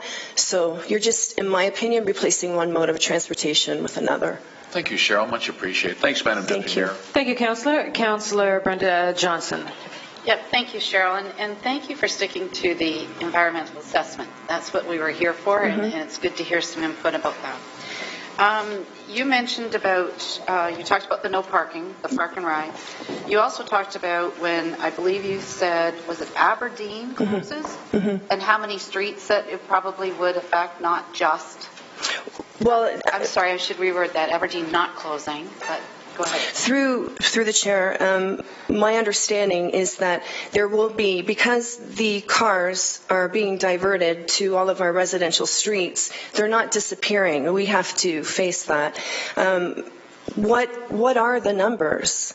You've got a 60% increase on Aberdeen, yet all of these other streets that are residential are not being considered with respect to numbers. I think people deserve to know that.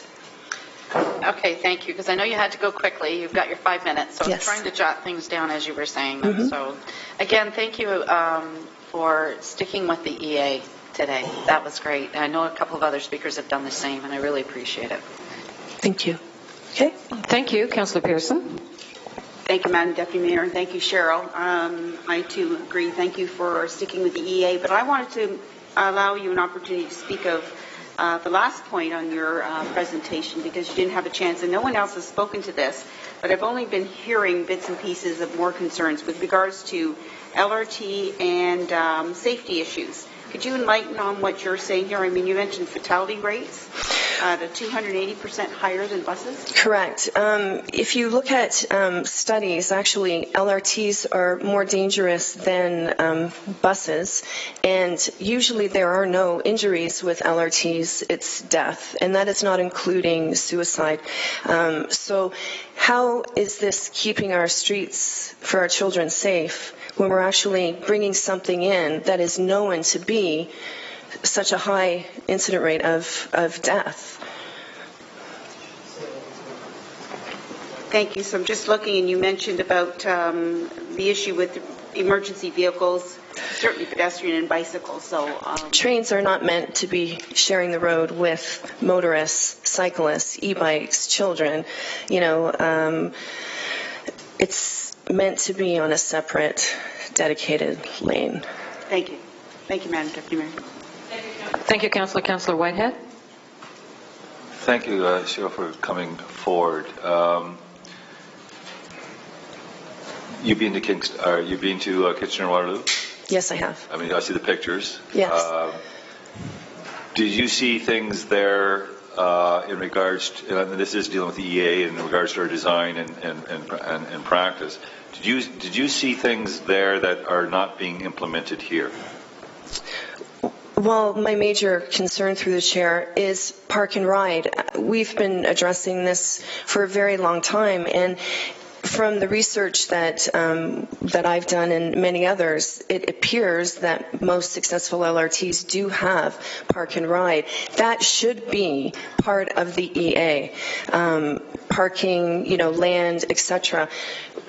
How do you expect accessibility to occur from people outside of the areas when there's no place to park? Should they be parking at Starbucks on Main West or the shawarma pit?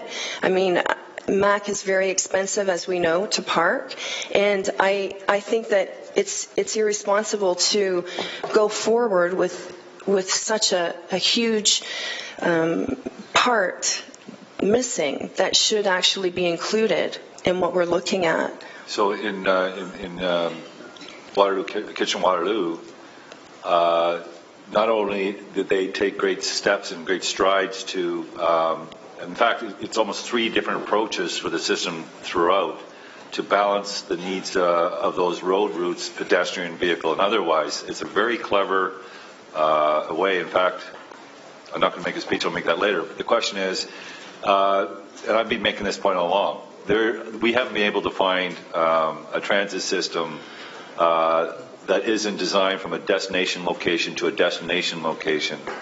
In Kitchener, what did you find in regards to the destinations? Well, it just seems a little bit more fluid, and they've got different areas with different dimension and streets, like you were speaking about earlier, and as mentioned by others, it's all about key destinations. I mean, I'm hearing that we like to compare to Kitchener in a lot of respects, but there are many, many differences, in my opinion, looking at Hamilton. And again, the park and ride is a huge factor because you need to be able to facilitate the vehicles for people to access from outside areas. So the reason I asked that question is because in all the studies and research that I've done with we created a checklist, and even the examples that staff have provided us on successful LRTs, we created a checklist. Park and ride was one of them. The other one was destination. Demonstrated ridership. So there's a whole litany of things you can go through to determine whether you're building towards success or building towards failure. So you identified the park and ride. We sort of talked about destination. Is there anything else that you see in this plan that you feel is putting taxpayers at risk?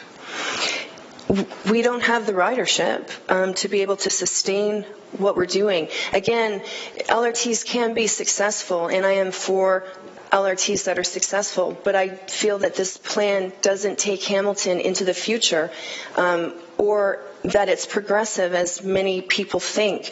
It's not being against transit, and it's just saying we are for transit, and better transit, but not for this plan. It's not using existing infrastructure. And I don't think that moving people east to west is going to really do the increase to the tax base that we're expecting. I don't think it will give us the promised benefits that we're asking for. The last point, and because you just sort of raised it, and certainly when I was in San Diego, the first comment they made to me was, you already have rail corridors. Along Lawrence, Teach-and-Be, along the... And he said, if you're looking for an immediate fix at a low cost that meets the needs of your community from a transportation solution, that's how they started. That's at Kitchener, what did you observe in regards to the utilization of areas of their old rail corridor? Well, usually you start outside and then move in. I've heard a lot of residents in Kitchener that are customers that are struggling with just getting around through the construction. This is actually a picture here. The businesses that have closed, just the quality of life of being able to live in your city. If you're in the core, for example, like many people are here, how does that affect your quality of life? Thus, the air pollution, et cetera, et cetera. Thank you. Thank you, Cheryl. Okay. Thank you. And I just wanted to note that former councillor and now MP Scott Duvall has also joined us this afternoon. He's in the gallery. Thank you. Good afternoon. Gaspar is next, followed by Kyle Datskew.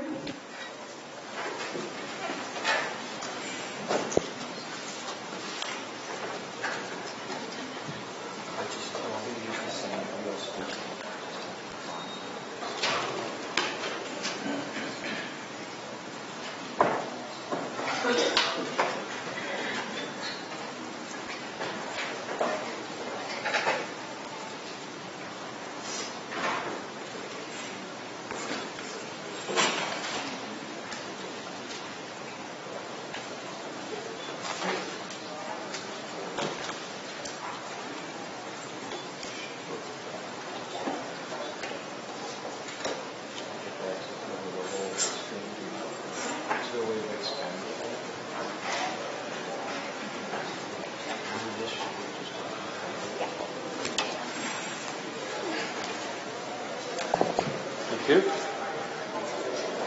Hello, my name is Gaspar Bonwell. Oops, mic please. Okay, so I guess I have the screen right here. Beautiful. Hello, my name is Gaspar Bonwell. I'm an engineer and I'm here today as a concerned citizen. My position has never been no LRT. New technology is amazing and we should all embrace it. Not that I'm saying the LRT is new technology. My question has always been, is the LRT the right choice for Hamilton? The more I learned about the Hamilton LRT, the more I felt it was not the right choice. I would like to tell you today that I'm very concerned about the environmental assessment report by Steer Davies Gleave. They are the same authors who prepared the foundational report for Hamilton's rapid transit options. The report was the Hamilton King Main Rapid Transit case, also known as the benefits case analysis, and I'll probably be using the acronym BCA for that. This report was released on February of 2010, and it's actually the founding report that has got us to this point right now. When a transportation system's proposed, the most compelling argument is that it will save you travel time. If it cannot save you travel time, it will be difficult to justify the expense. Hence, a benefits case analysis is conducted.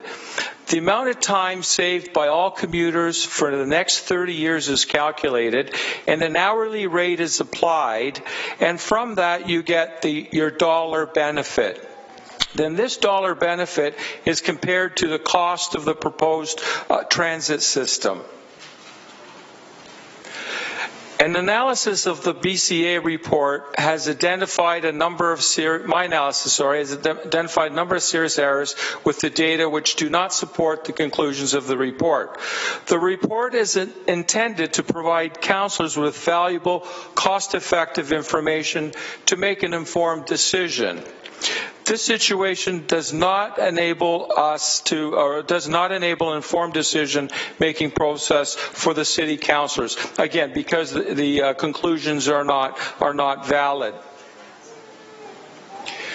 So I'm quoting some of the articles in that report. So basically, like I said, the majority of the benefits are derived from the travel time savings, and also it also says that travel time benefits is directly related to operating speed of the rapid transit system.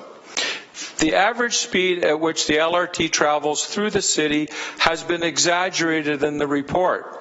Steer Davies Gleave have incorrectly portrayed the LRT as having a shorter travel time than the BRT.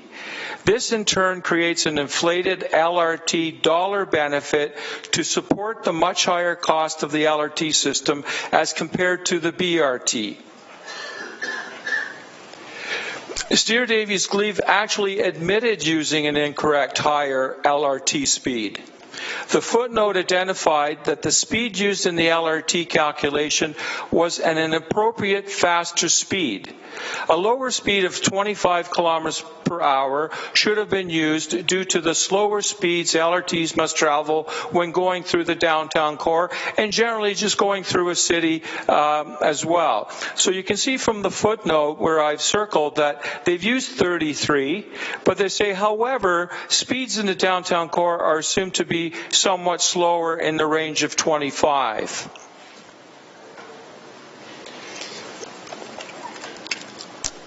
I would like to identify a city memorandum dated February 1st, 2010, the same month as the release of the BCA report. The memo identifies a conversation between Metrolinx and the city and states. The BCA numbers, not yet released publicly, show BRT as the top performing system for Hamilton. So it was identified that BRT was the top performing system. But the LRT numbers are very close, and the case could easily be argued for LRT for Hamilton based on the BCA numbers. Metrolinx informed the city that the BRT was the top performing system. The BCA report recommending LRT for Hamilton is based on flawed misrepresentations of the data. If a valid benefit case analysis was conducted, the LRT option would never have been selected. For some reason, we're sitting here today debating whether the wrongly chosen option should proceed. Why would we choose a much more expensive LRT when it has significantly lower cost-benefit ratio than the alternative BRT? Your time is up. I'm sorry, did you? Oh, okay. I wasn't sure if I heard it. Yeah. Your time is up. Okay, this was the last page, but you can read it, I guess. 5 minutes is just not enough time. Want to go ahead? Hi, thanks. Thanks for your work in this. And this has been one of my pet peeves with Steers, Davies, and Glee. In fact, this is my pet peeve with the majority of the reports that have been sloppily done. I'm going to say this clearly: sloppily done. Terrible. And there's actual misinformation in those reports. So, and I think you're the second one that's come up and indicated that the feasibility on the BRT versus LRT was flawed. And I asked this question earlier, and I'm going to ask it to you, because, I mean, the context for me was always we actually had an $800 million or $1 billion LRT project, or we have 2 BRT projects. I haven't seen Stuart Davies Gleave or anyone do a total assessment of both systems at the value and cost of implement them, which is less than the cost of the LRT. Did you find anywhere where they took the A-line and B-line BRT and did the cost-benefit analysis versus the 11-kilometer stretch of LRT? No, it seems like for some reason the LRT was the push. So regardless of what the benefit-cost ratio was showing, they just wanted to demonstrate that we're getting that LRT, and there was very little on BRT whatsoever. Now, I've actually calculated what the benefit-cost ratio should be for the LRT. I just wasn't been able to put it in the 5 minutes that I had. Okay, what's that number?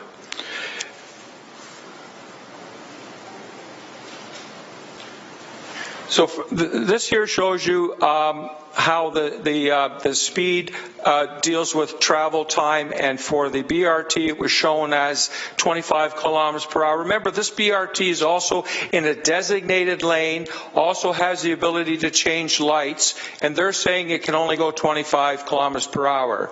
And so it takes 34 minutes. The LRT should also show 25 kilometers an hour, which means it would show the same travel time, but by increasing the speed falsely, they come up with 26 minutes for that one. And so the top chart shows you that if we use the incorrect speed, they get a cost-benefit ratio of 1.09, just over that required 1 number, where the BRT is showing 1.42. What that means is, with the BRT, for every dollar you invest, you're going to get back $1.42. With the LRT, for every dollar you invest, you're getting back $1.09. Then the argument is that you're better off going with it because you're investing more money. But my thing is, if I'm investing money, I'd rather get 142% of it back than 109%. So when I put in the correct number for the speed, if you look at the cost-benefit ratio for the LRT, it's down to 0.4, and that's using 25 kilometers per hour for both. So now that shows you that if you invest $1 billion, that you're only going to receive a benefit of $400 million. And that's a project that you would not proceed with. And the BRT, of course, stays at what it was because nothing's changed. Now, the other thing they did is they also reduced the cost of the LRT by predicting that for the BRT, ridership was going to increase 500%. So it started out with I show it in brackets over here. The capital cost started out at $829, and they reduced it to $784 because they think they're going to make money as the number of passengers increases, which again is false because there isn't a LRT system in North America that can make any money. New York City moves 7.5 million people a day, and it's recovering 68% of what the ridership pays. So there is no recovering your money when you get into an LRT system. So I appreciate that. And this is an area that I've been focusing on as well. And how do we get here? And then you look at the type of reports we received, and you understand how. Because we weren't, in my humble opinion, I want to make sure I express that. I didn't feel that, one, we were identifying all the risk in any reports to date. Did you see any risk identified in any reports that you've gone through? Nothing that has stood out, but I know that this project is going to fail from the get-go just because of the design. So it's not only this, there's more to it. The other thing with this report, they had indicated that there was going to be growth in the city, in Hamilton, and they said that all that growth was going to be in a corridor, and then showed a graph, and there's all that growth, meaning 160,000 people and 300,000 jobs, where in fact the growth is happening in the outskirts. Very little growth is happening along that corridor. Okay, well, I appreciate it. I think one of the arguments, though, is that by doing along the corridor, you will encourage investment and development along the corridor. So I don't dispute that. I think that's a fair comment. Yes, it will increase, but still not at the rate that what's happening, say, in Pembroke or Glanbrook. Those are increasing exponentially. This will go up, but not at the same rate. So the area that the other area we want to focus on is, as you know, originally this was supposed to go from McMaster to Eastgate. Yes. Then they truncated it with a justification to put a spur line in. Then they pulled the spur line and suggested A line, and yet we don't even know how much dollars are coming to the A line because it's not clear. But we know that by taking the spur line out, it should have released about $128 million. Is that your understanding? That's correct. But that was probably done in the tunnel underneath the rail tracks at Gage Park, because that wouldn't have been in an original estimate, and that was something came up. So is it possible, because my sense, and I'll be asking the staff this question later, but it appears that $120 million for that spur line is pretty well spent, and we're 5% into the design, and we're already 10% over the budgeted number. Yes, I believe that they're going to have difficulty building this for the money that they've allocated.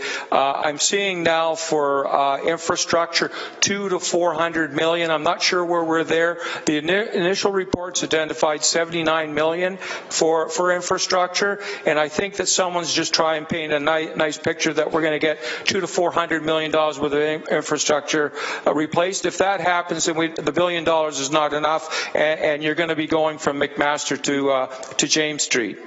Thank you. Thank you, Gaspar. Councillor Vanderbeek, can you take the chair for a minute, please? Gaspar, did you raise this with anyone when you discovered that the benefit cost ratio was so different from, at least your figures, from what we've been told? I have not had an opportunity to raise it with anyone, no. I've been working on these things, but busy with work and things, so no, I haven't mentioned this to anyone before today. Thank you. Through the chair, in your opinion, I know Councillor Whitehead was touching on this, but the cost of building the LRT, we have to build a bridge, and we have a ditch or a whatever you want to call it at Gage. Do you think, those two examples alone, do you think that we'll be able to come in on budget, just citing the differences in the route? There's other bridges as well. There's that bridge over the 403. There's the bridge going to the maintenance. I mean, those are just going to take up so much money, especially the one going over the 403. That's quite a complex, lengthy bridge, and there is no way that $1 billion is going to do all that. My background's, I've got a degree in construction estimating as well, so I'm just trying to tell you to my best knowledge that will not be enough. So then sometime later we're going to be looking at what do we cut back, because they've been pretty clear that all they have is $1 billion and no more, and it has to fit with the $1 billion. Through the chair, you don't see a contingency fund built into the current plan? No, I've looked at the Waterloo numbers, and the contingency fund was built into the $818 million they had, and they only had about 10 or 12 million left over, so it came within their budget. So we're working with $1 billion, but with all these bridges and all these things that are going on, there's no way that $1 billion is going to do it. Through the chair, before you go, is there anything else that you discovered that you feel you should be raising right now? Well, the only thing is I do have a copy of that memorandum I referred to, and it was addressed to the city here, so I'm not sure if anyone has ever seen that memorandum, but I just thought I made 20 copies. I can hand it around so that you do have the official memorandum and not just taking my word for it. Yes, please. And also, if it's possible to have a copy of your presentation as well. Yes, I can transfer that over. Through the clerk. Thank you very much, and thank you for your presentation. I'll take this. You're welcome. Thank you.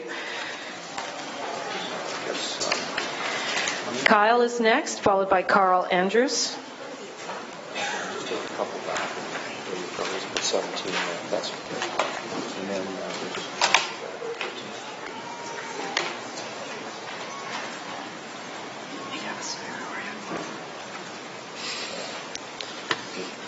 Nice to see you. Good. Nice to see you. Good to see you. I imagine you're hopefully posting That's okay. opinions. That's okay. We live in a democracy, afterwards, right? that's you got it. Good. So I'd just like to start by saying thank you very much, everyone, for allowing me the opportunity to speak today. I take a lot of pride, and I don't take for granted the fact that we live in a democracy where I get the chance to come to speak in front of everyone on my opinion and the opinion of the people I represent for an article or a topic such as this, and I really do appreciate that. So as a Hamiltonian, and a proud Hamiltonian, I'd like to add, I don't think I've missed a Ticats game since probably I was 6 years old, and that's including the dark times. I'm talking between 2002 and 2007. So I'd say a pretty proud Hamiltonian. A recently graduated student, a young professional starting my career, and a dedicated and involved member of the Hamilton community, I am in support of the Hamilton LRT project.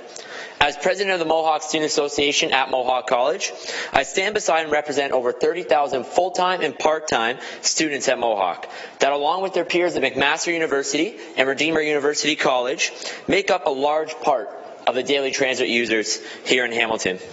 Similar to both the other Hamilton post-secondary institutions, the Mohawk Student Association provides a 12-month HSR Universal Transit Pass to all full-time riders in partnership with the HSR. This program provides a vital service to roughly 4,100 students who choose transit as their daily commuting mode to and from Mohawk's 3 campuses.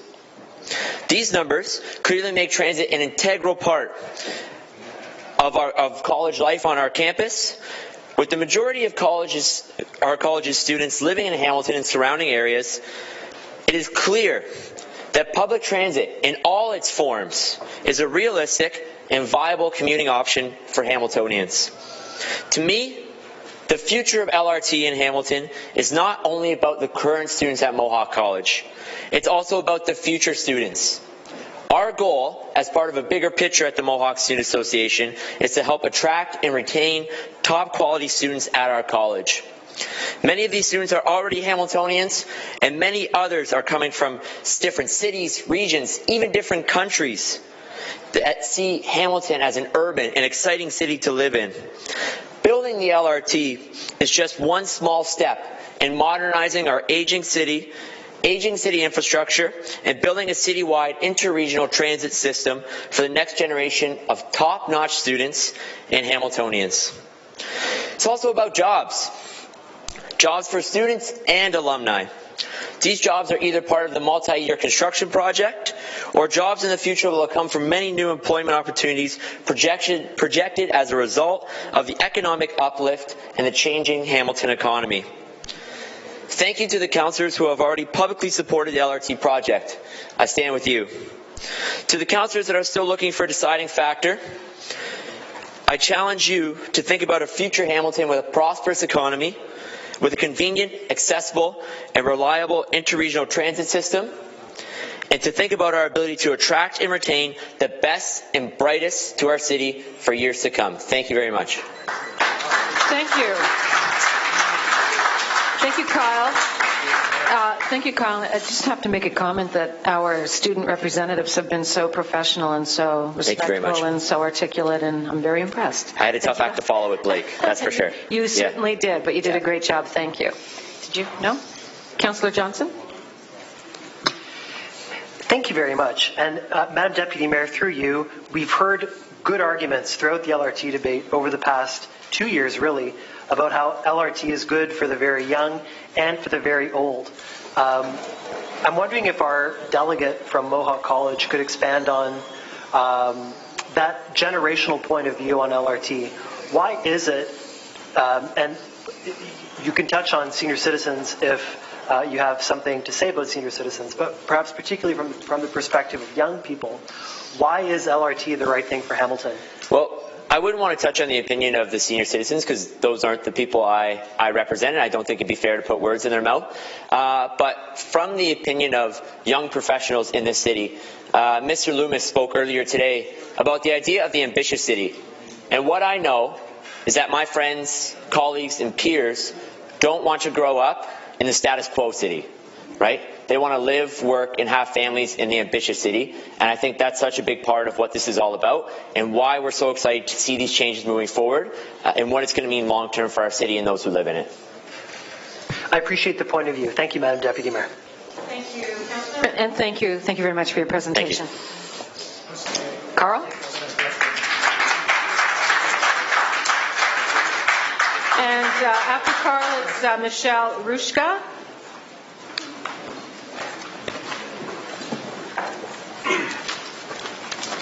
Hello again, everyone. It's only been a few weeks, but I came here originally to sign up to speak to talk about the transformation of the International Village and what that would mean for the downtown communities. But you've probably read all of that in the same reports that I have and have probably had staff tell you about what kind of opportunity it is for our downtown core to become more pedestrian and more future friendly. So in the interest of time, myself as well as some of those people on the pro-LRT side prepared a statement that is based on 200 people that were willing to come out and delegate, and we thought perhaps maybe we'll just condense it into a single speech. So to save you guys time, I'm going to be as quick as possible. But Mr. Mayor, Madam Deputy Mayor, councillors, assembled city staff, and everybody else who cares about Hamilton, thank you for allowing us the opportunity to speak to council today. We are the residents of Hamilton. I'm speaking on behalf of all the people here who took time out of their day on the pro and the yes side to continue to discuss this. But we're assembled here on behalf of people all across Hamilton who support the BLAST plan and the B-Line LRT and the often not talked about much around here proposal for A-Line BRT to the mountain. We're here on behalf of almost 2,000 people who signed a petition in favor of light rail. We're assembled on behalf of the 477 people that took the time out of a holiday weekend in the rain to rally in front of this building to try and tell council here that we want to move forward with this LRT plan. We're here on behalf of the city staff who've worked so hard to bring this project to fruition. We're here on behalf of you, our councillor, who have voted time and time again to move it forward. Perhaps more importantly, we speak on behalf of the future generations of Hamiltonians who will benefit from this project. We will speak on behalf of those who will benefit from a sound economic strategy and a wise environmental choice. We are here before you today to ask that you pass the environmental assessment, and doing so, we as a group, so that we don't want to waste your time and delay this matter further, have chosen to present this singly to you in a small package. So, we speak as a group that represents the grassroots of the city. We sit on the same side as labor, business, environmentalists, developers, realtors, skilled trades, community hubs, and neighborhood associations.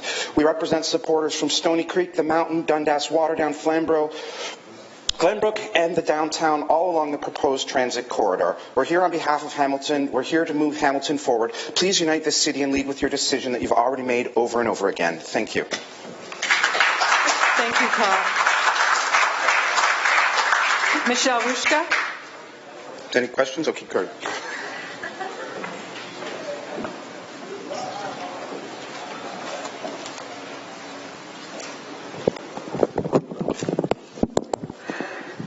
Bojueni, Etse Bamadazen.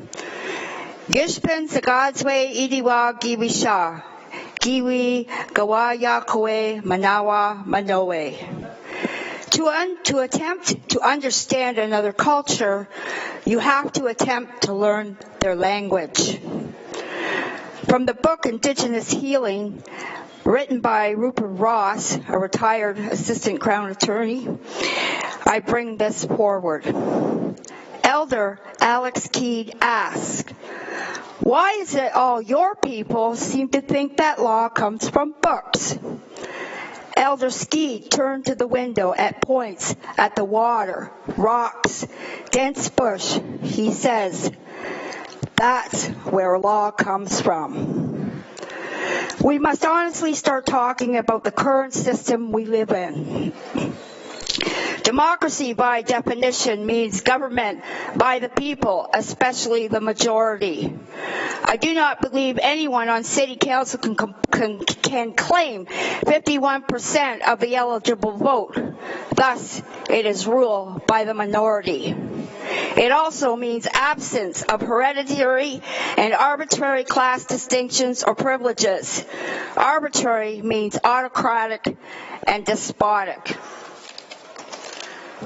I am seeing and reading from a very small vocal group, a very autocratic and despotic environment. No one has asked me anything. I did not vote for the mayor or my current ward councillor. Neither of these two people have asked anything about my thoughts or feelings. I know I'm not alone on that thought. The use of business language, a list of trigger words, is the direct opposite position of where Elder Skeed speaks the law comes from. The corporate world has destroyed the natural world by its existence. My spiritual warrior teacher taught me that power means you have influence. To have influence means people are either reading or listening to your words. I can claim no influence. I speak only for myself. All in all, only a very few will gain from this. The many will be displaced with no place to go. We will end up with technology that will be over a half a century old and a huge debt load. Are you prepared for the discontent that will arise from the broken people? Or do you ever even faction them in? Many fight for their small slivers of social injustice, yet are incapable of seeing the entire picture. That is where you all have failed. To have an honest dialogue, to build for the future that includes all and even the natural world. The current picture in my mind at the present time is a shiny new military jet flying over the land, espousing the words, "Here comes democracy." Miigwech. Thank you, Michelle. Are there any questions? Thank you, Michelle. You're welcome. Emily Wright, followed by Katie Yelovich.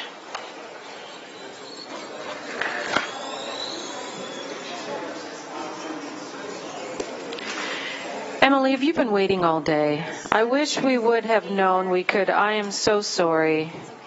Oh, what a beautiful baby. Thank you.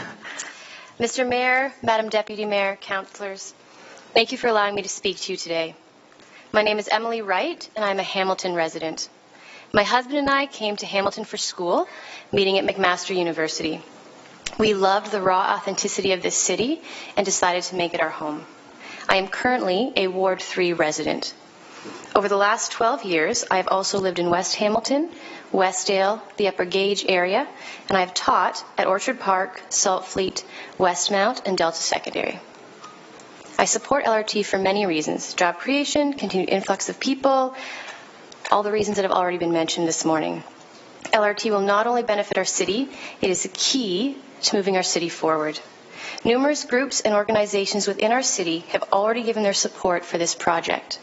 Young professionals are moving into the city, however, that trend will stagnate if our transit does not adapt. I'm a secondary school teacher with the Hamilton Wentworth District School Board, and my husband is a research associate with his doctorate in health sciences. We have one son who's here today. We are millennials. We are young professionals with a family living in the city center. We are the demographic that the city is trying to woo to the city and keep here. I want to speak to you today from the perspective of my demographic, especially since we were significantly underrepresented in the recent poll. Had we been represented effectively, the poll results would have been very different. As young professionals with a family who are passionate about our city, we value accessibility, environmental responsibility, and making decisions with the future in mind. To vote against LRT goes against all of those values. Accessibility in Hamilton is not only an issue of making sure that wheelchairs and strollers are accessible on buses and other places. It's making sure that all areas of Hamilton are accessible to all people in Hamilton. If you have a vehicle, all of Hamilton is accessible to you. If you do not have a vehicle, much of Hamilton is no longer accessible. Yes, we have public transit, but I would ask those of you who make the argument that we have public transit and that is sufficient, I would ask you, do you use public transit? And how often?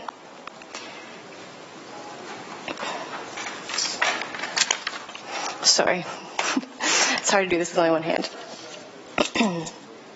LRT would improve this significantly and provide the groundwork for expansion in decades to come. Moving forward with LRT is the environmentally responsible thing to do, which is one of the reasons we're here today. Single occupancy vehicles as the main mode of transportation is not the way of the future. In fact, it cannot be. Refusing LRT means defaulting to the low efficiency, high emission, congestion promoting status quo of single occupancy vehicles. 1 to 2 vehicles per home is not going to be the norm 10 to 20 years from now. Opposing LRT in favor of the single occupancy vehicle will significantly hold Hamilton back. If this plan is denied, it'll be at least another 10 years before we have another significant infrastructure project of this magnitude. Much of the misinformation that's been spread has claimed that voting against LRT can make way for immediate massive changes in other areas of transit. That is simply not true. Voting no will set us back at least a decade. We also must make decisions with the future in mind. My generation, more than most, has suffered the consequences of decisions made by previous generations that were made for their immediate gain without considering the future impact. The decisions we make today will greatly affect the lives of our children. I want my son to grow up in a Hamilton that is vibrant, a place where we work together for the good of the community.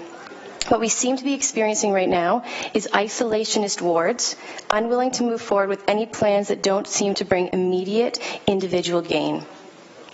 As the MAC delegate earlier mentioned, many of the statements that have been made make us and our demographic feel unwelcome in this city. May I remind you that it is my tax dollars that will be paying for things in this city in the decades to come. Any improvement to any area of Hamilton is an improvement for Hamilton as a whole. If you do not understand that, then you have a fundamentally flawed view of what a community actually is. As councillors, your very job is to work for the greater good. I cannot fathom why you do not see that LRT is for the greater good. I didn't expect to be here today. I shouldn't have to be here today. This has been discussed and voted on countless times. The only reason we're having this debate is many of you have gone back on your word and are spreading misinformation to the residents of Hamilton.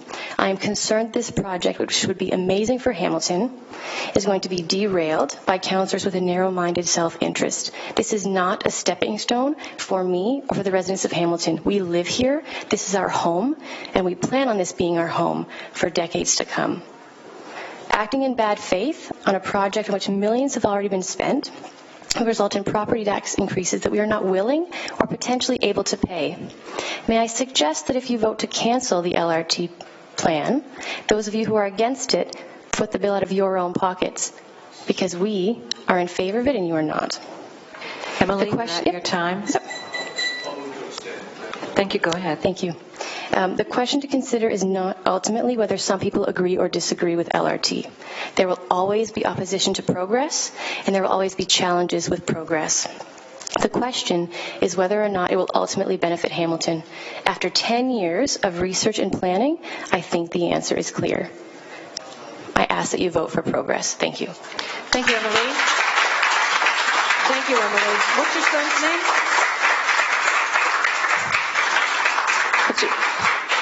Sorry? Your son's name? Oh, it's Daniel. Daniel? Yes. He's beautiful. Thank you. Councillor Green?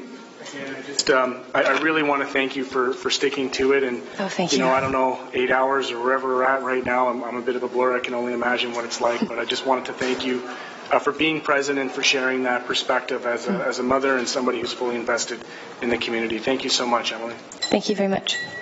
Thank you, Councillor Farr. Emily, thank you. I sensed a tone of anger, but you're holding back just a little bit, probably because you're holding the baby. I heard you say that 10, 20 years from now, the young people won't be driving 1 or 2 cars per family. Can you expand on that? Yes, so there's a number of researchers that have looked into this, and millennials do not value the same things that our parents did. We value experiences more than things, and one of the things we appreciate is being close to where we work and close to the places we want to visit, whether it be stores or places to eat. By and large, we would prefer not to even own a vehicle. We are very concerned about the environment, so if it was possible for us to live in the city and be able to use public transit that is effective, then we would willingly forego vehicles. It makes it difficult in places like Hamilton where to have a vehicle is almost a necessity even though we don't want to. Thanks very much. Thank you, Emily. Thank you so much. Katie is next, followed by David Wilson.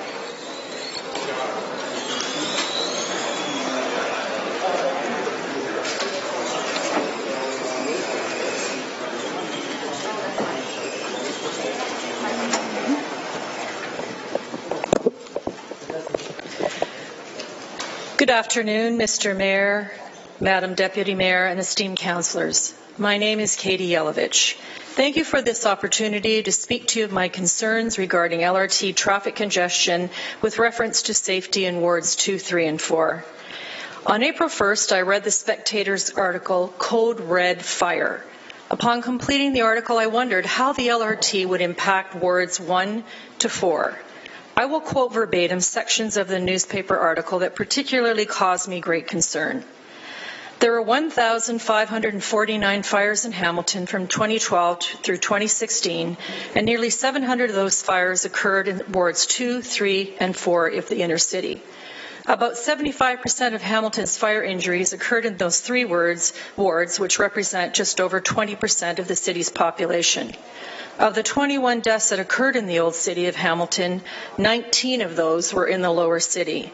The numbers also show that when fires do occur, they're more likely to hurt or kill people in wards 2, 3, and 4 than anywhere else in the lower city. About 1 of every 5 fires in Ward 4 causes injury or death, and about 1 of every 6 fires in wards 2 and 3 causes injury or death. Ward 2 has the highest number of fire-related injuries from 2012 to 2016 and second highest number of fires. Just over 20% of all fire-related injuries in Hamilton occurred in Ward 2 during the 5-year period. Ward 3 had the highest number of fires in the 5-year period and the second highest number of fire-related injuries and deaths. Nearly 20% of all fires occurred in Ward 3. Ward 4 had the highest number of fire fatalities and the third largest number of fires. More than a third of all Hamilton fire fatalities occurred in the ward.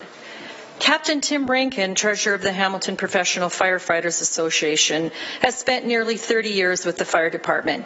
I mean, we know, Rankin said. Everyone here will tell you if you're a downtown station, you're busy. There's something about fires in Hamilton. Here, they're far more likely to result in injuries or deaths than the provincial average. From 2012 to 2016, about 16% of all residential fires in Hamilton resulted in injuries or deaths, compared to 7% for Ontario. For 2012 and 2013 combined, about 11% of all fires and deaths in Ontario took place in Hamilton. By comparison, the city represents just 4% of the province's population. Response times and proximity of fire station doesn't appear to be factors. There are 7 full-time fire stations serving the 5 lower city wards. Captain Rankin says the proximity of fire stations to inner-city neighborhoods helps ensure crews arrive on scene in good time. But with every minute that passes, fires grow exponentially. After 1 minute, a fire doubles in size. After 2 minutes, it's 8 times as large, and 3 minutes, it's 16 times the size. The Metrolinx maps I use for the following information likely have had some changes take place, but you will understand my concern once I've indicated what is planned in wards 1, 2, 3, and 4. In Ward 1, there will be 11 crosswalks and 13 blocked roads. In Ward 2, there will be 11 crosswalks and 4 blocked roads. In Ward 3, there will be 13 crosswalks and 31 blocked roads. In Ward 4, there will be 4 crosswalks and 14 block roads. Multiple turning restrictions, street closures, lane reductions, one-way streets being turned to two-way streets, the doubling of traffic flow and fewer lanes, inability to make left-hand turns onto side streets from the LRT corridor going north to south, likely congestion on open side streets, having to share those lanes with cyclists are just some of the new reality all drivers will be facing with the implementation of the LRT. I made attempts to speak to active members of the Hamilton Fire Department, and kindly someone from the Fire Department asked a representative from the Hamilton LRT office to contact me about my biggest concern, mainly how will the Fire Department be able to keep to that 3-minute or less doorway to save lives and homes in wards 2, 3, and 4. Harold Groen contacted me and indicated that the LRT office has met 4 times with Hamilton Fire Department officials and will be meeting again. He very kindly offered to email me and keep me updated. I do believe that the Hamilton Fire Department has a serious set of circumstances with the new reality they will be facing with the loss of current logistical freedoms with the implementation of the LRT. I feel Hamiltonians have been offered a flawed transit plan. Let's fix the HSR, consider BRT, build up ridership, and revisit implementation of the LRT when Hamilton is truly ready. Thank you for that. And I apologize. I should have given you that bell quite a few seconds earlier, but you were right on time. Thank you. Councillor Marola, followed by Councillor Whitehead. Thank you, Madam Chair, and many thanks for the presentation.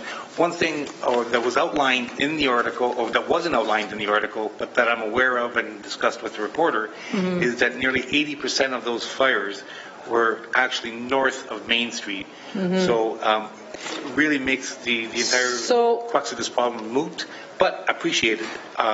So in essence, the fire stations themselves are north of Main Street, which would accommodate the existing scenario if we were to be in the same situation in the future. So I just wanted to share that with you. It didn't make it into the article. It should have, and I spoke to Steve Bust about it, but unfortunately it wasn't in there. Thank you, Councillor. Councillor Whitehead. Thank you. Thank you for your presentation. The question I have, because again, I ask questions doesn't mean I've taken a position. It means I'm asking questions to be informed, and I think that's what you're doing. Yes, yes. So the question I have is, because apparently I asked the question and I was told FUD. So here's the question for you, because you had it sort of contained in your presentation. Do you believe with this current plan that there would be more vehicle traffic cutting through local streets? Through you, Madam Deputy Chair. I do. I actually, 2 weeks ago, no more than that, I attended a Strathcona Community Council meeting where the issue was about removal of the bike lanes on Dundurn and York Boulevard. And it was stated that there would be, on York Boulevard alone, a 900-car increase on York Boulevard. So then I thought, well, how the heck are all those cars going to get to York Boulevard? They're going to go up the side streets. There's no doubt in my mind any of the open side streets, like I didn't read all the side streets that are going to be open, the few of them that are throughout the different wards, but those side streets will be used constantly because people will want to get from point A to point B in the same amount of time that they probably traveled up King Street to go to their destinations. So the old saying is that water always finds the path of least resistance. Yes, I agree. Also in the estimates, they're indicating that Aberdeen at peak hours, I believe it's eastbound, would increase by 600 cars per hour at peak hours. Yes, that's what I heard also.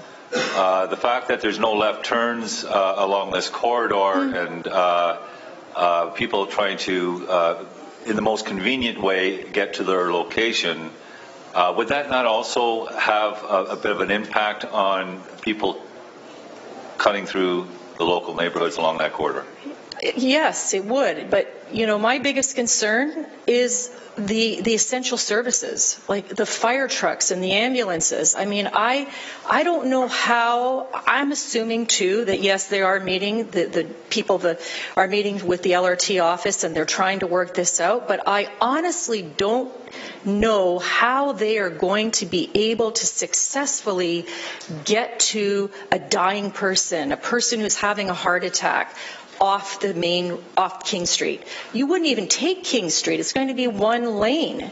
How are you going to get an ambulance up one lane with cars in front of it just going in their usual direction? How are you going to do that? So I appreciate the concern, and again, it's another one that comes forward with, in my humble opinion, some new information that I wasn't aware of. I appreciate that. And the other issue for me is, I think staff are hearing it as well. I don't think that regardless of whether this gets built or not, they will find, engineers are engineers. They'll find some solution to ensure that no one's being put at risk from a fire department. I look forward to seeing how they respond to it. Yes. But now you put that on the radar for me as well. Thank you. Yes. And I hope that I know the LRT, I will be keeping in touch with the LRT committee so that, not the committee, but the LRT office to make sure. Thank you. Oh, sorry, Katie? Yes. Sorry, one moment. Councillor Vanderbeek, can you take the chair? Did you say you were in touch through the chair with representative officials, either paramedics or No, not paramedics. It was I left my name with people at the Hamilton Fire Department, but they didn't get back to me, which is fine. I understand. So they had a gentleman by the name of, sorry, I might have not. Okay, you don't have to say his name, but a gentleman contacted me, and I spoke to him about my concerns, and he said that they would be meeting with the with the fire department in about 2 weeks' time, and they spoke to me on April the 19th. So, hopefully I will get emails down the line explaining what will be going on. But is that soon enough? 4 visits in 10 years with the Hamilton Fire Department?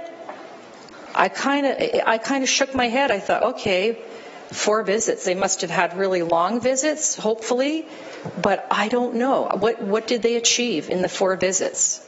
Okay, thank you. That's my question. Thank you. I'll take the chair back, Councillor. David Wilson.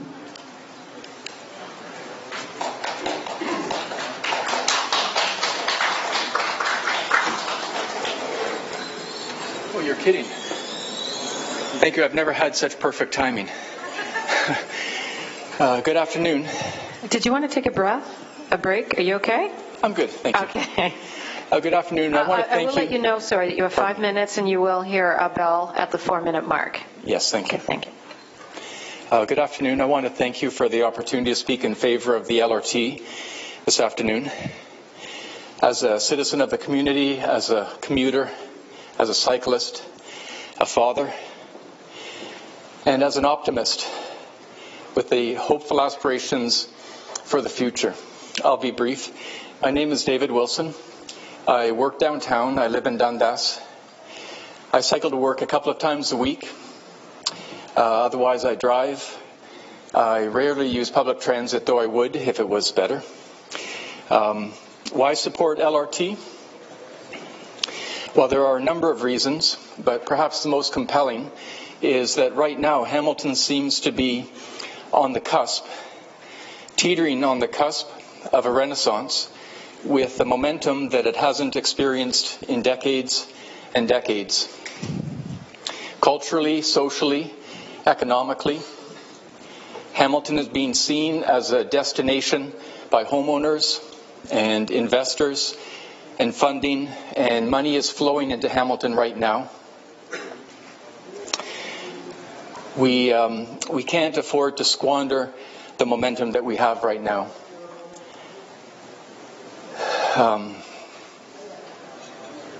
It's clear that in the long run, the urban future does not rest with the car. The future rests with clean, efficient transportation and intensification. We need to seize the LRT opportunity that we have and do it well. We also, for better or worse, we have to recognize that we are 5 communities that are now one municipality, and our obligation, our responsibility to the future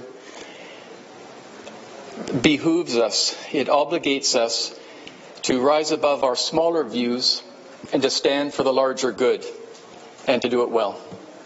Thank you. Thank you. Thank you, David. Yes, Thank you. And for a cyclist, did you cycle here? You got a breath? No, I didn't, thank goodness. Okay. Appreciate you coming forward and providing a heartfelt presentation without notes is incredible. And with your composure, that was absolutely wonderful. The question I have for you, respectfully, is you support comprehensive, sustainable transit that meets the needs of the community through your presentation, correct? Yes, that's correct. Does a mode of transportation, knowing full well that we have a very large geographic area, is that a significant factor in delivering that level of service to as many as practical with the limited dollars we have? Yes, naturally we have to work within the constraints that we have, and there's a cost-benefit analysis to that, yes. I guess my last question is, this plan is not the plan that Council has voted on for a number of times. In fact, we've never had an up and down vote on this plan. This plan goes from McMaster to Carl Beloved to somewhere, to the Queenston Circle. Queenston, yes. So the point, though, is that the original plan was from McMaster to Eastgate. Yes. Eastgate is not only a destination location, it's right by Centennial, and it provides a direct linkage to the blast network that serves the greater community on the mountain and beyond. Yes. Do you feel that it's important and integral to the plan to incorporate Eastgate? That would be my preference. Yes, that would be my preference, and my hope in the future would be that the success of the LRT would compel it to be extended in other directions as well, perhaps out to Dundas as well. That was the original plan, by the way. It was to go from Dundas to Eastgate. Yes, I recall. Yeah, thank you. Thank you. Thank you. Rob Snook, and followed by Kim Gutt. I'm sorry, David. My apologies, David. One more question? Yeah, I don't actually have a question. Comment. However, I could turn it into a question. I just wanted to acknowledge, David, that you've come in and for your presentation, and thank you. Thank you very much. That was it. Thank you. I apologize. My apologies. I apologize, Councillor. Thank you, and now it is Rob. Rob Snook. Okay, Kim Gutt. And then Sandy Stride.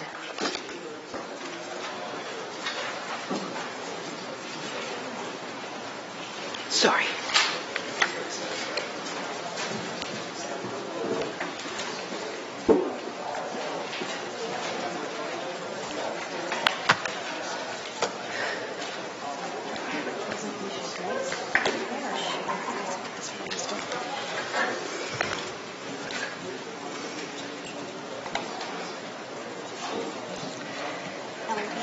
Yeah, that's the one.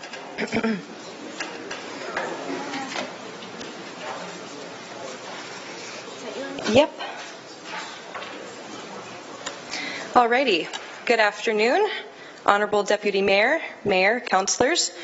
My name is Kimberly Goot. I have a Master's degree of Environment and Business from the University of Waterloo. I am a millennial. I live on Sherman Avenue and I work downtown.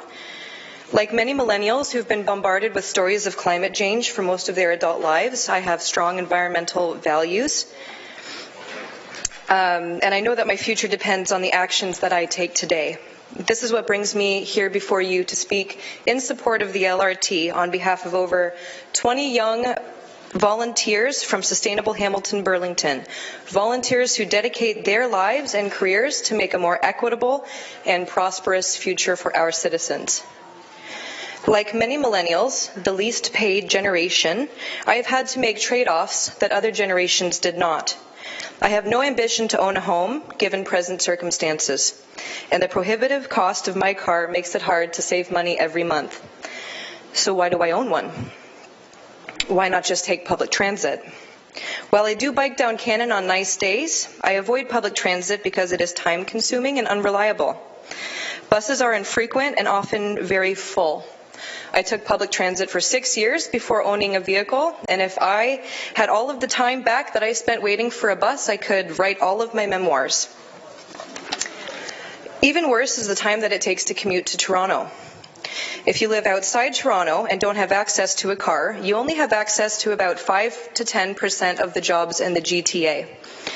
Most of the sustainability jobs that our volunteers aspire to have in the future will reside in the GTA area at head offices of major companies. Currently, I have to take 2 buses to get to the Aldershot train. That could take me an hour. This is where the LRT comes in for me. The LRT will be a modern, smooth ride. It will be fast, spacious, and enjoyable. It will take me from the downtown GO station, to the downtown GO station from door to door in less than half an hour, where in a few years I'll be able to connect the Lakeshore West train to Toronto every 15 minutes. Yes, 2023 is just a few years away. Hamilton is expecting an influx of over 100,000 people in the next 20 years, and we can bet that many will have cars and many will have jobs outside of Hamilton. I know that the reality for my millennial peers is that we do not have the luxury of living and working in the same town. Some spend 2 hours or more a day commuting. This commuter lifestyle contributes to massive environmental risks.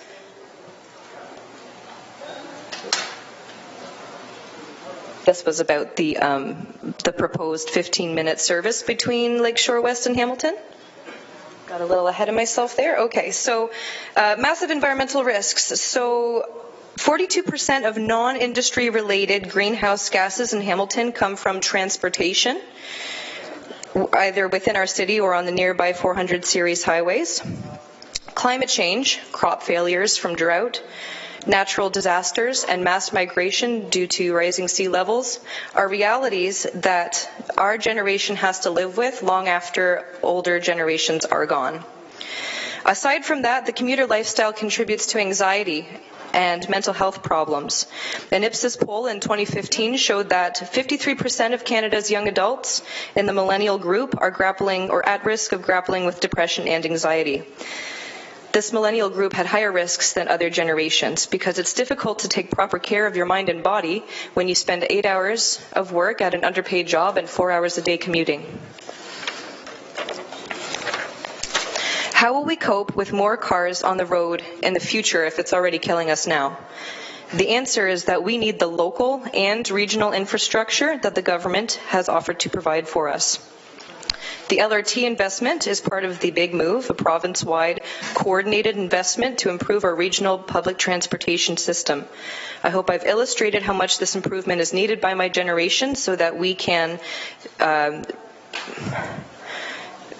reduce costly in Waterloo, Cambridge, Kitchener, Milton, Mississauga, and throughout Toronto. So I'm not sure why we would deprive ourselves of the same transportation opportunities as those cities and effectively cut ourselves off from those economies and societies while we continue to discuss other solutions that we do not have the funding for. I will end by echoing my grandmother who used to say that change is the only constant in life. I urge you to stand up for millennials and to stand up for the long-term resilience of our great city by approving the credible environmental assessment and saying yes to LRT. And if I have a moment longer, I'd like to forward a message from one of our volunteers who was not able to be here today, Michaela Zolas, who is a business student. By investing in LRT, Hamilton becomes a much more attractive city for young people to move to.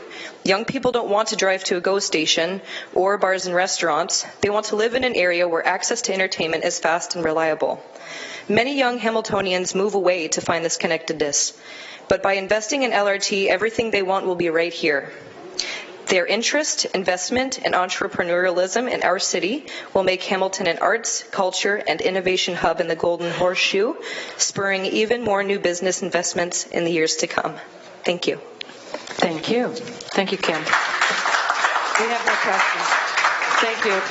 Sandy Stride, followed by Dominic Sorbara. Thank you.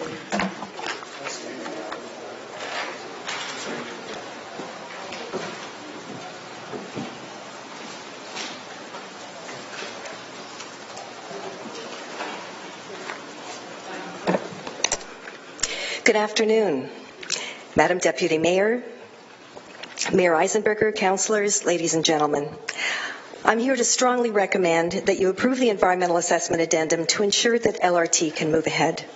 I spoke to you, I guess it was about a month ago, and focused at that point in time on a lot of the environmental and health implications of LRT. Today, I'd really like to speak to you from the heart, as a relatively new Hamiltonian, and from the perspective of our members. I represent a growing network of businesses and other organizations, many who, like me, are fairly new to Hamilton and are striving to make Hamilton the world-class city that everyone knows it can be. Sustainable Hamilton Burlington has created a network of over 1,300 businesses and other organizations with over 11,000 employees in the short time that we've been around. We believe in a positive future for Hamilton, and these organizations and their employees are taking positive steps towards achieving this. A growing number of them are measuring and reporting on their environmental impacts like greenhouse gas emissions, water, waste, setting in targets for improvement. They're encouraging employees to take public transit. They're also committed to hiring and sourcing locally and investing in the community. These are all improvements that directly support our city's strategic plan, the Community Climate Change Action Plan, and other environmental and social goals.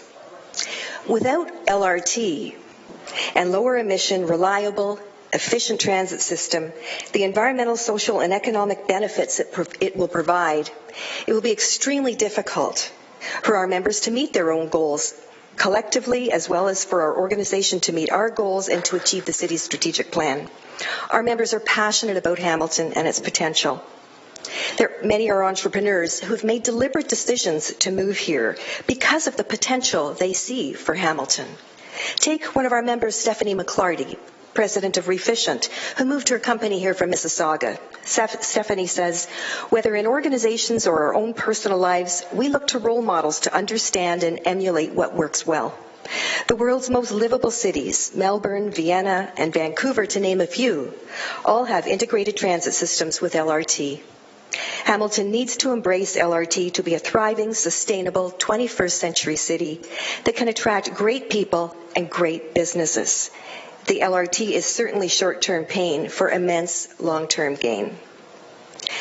As many have said before me, and probably will after my presentation today, Hamilton is on a very positive transformational path and has incredible potential to be a world-class city that will attract forward-looking young people, entrepreneurs, families, and businesses. It's a difficult, messy job to retrofit an old city. That's where we are. We are retrofitting an old city. It means making some hard decisions. There's no easy route. There will be short-term pain. LRT, we believe, will be the catalyst for the transformative change that this city needs. A world-class city needs a world-class transit system. And in order to achieve this, we need visionary leadership. A city council that's willing to make the tough decisions, to take advantage of this once-in-a-lifetime billion-dollar opportunity to create a legacy of long-term sustainable prosperity for this incredible city. So please accept the environmental assessment, and let's move ahead to bring LRT to Hamilton. Thank you. Thank you, Sandy. Thank you. There are no questions. Thank you. Dominic Sorbara, followed by Gaston Youssef.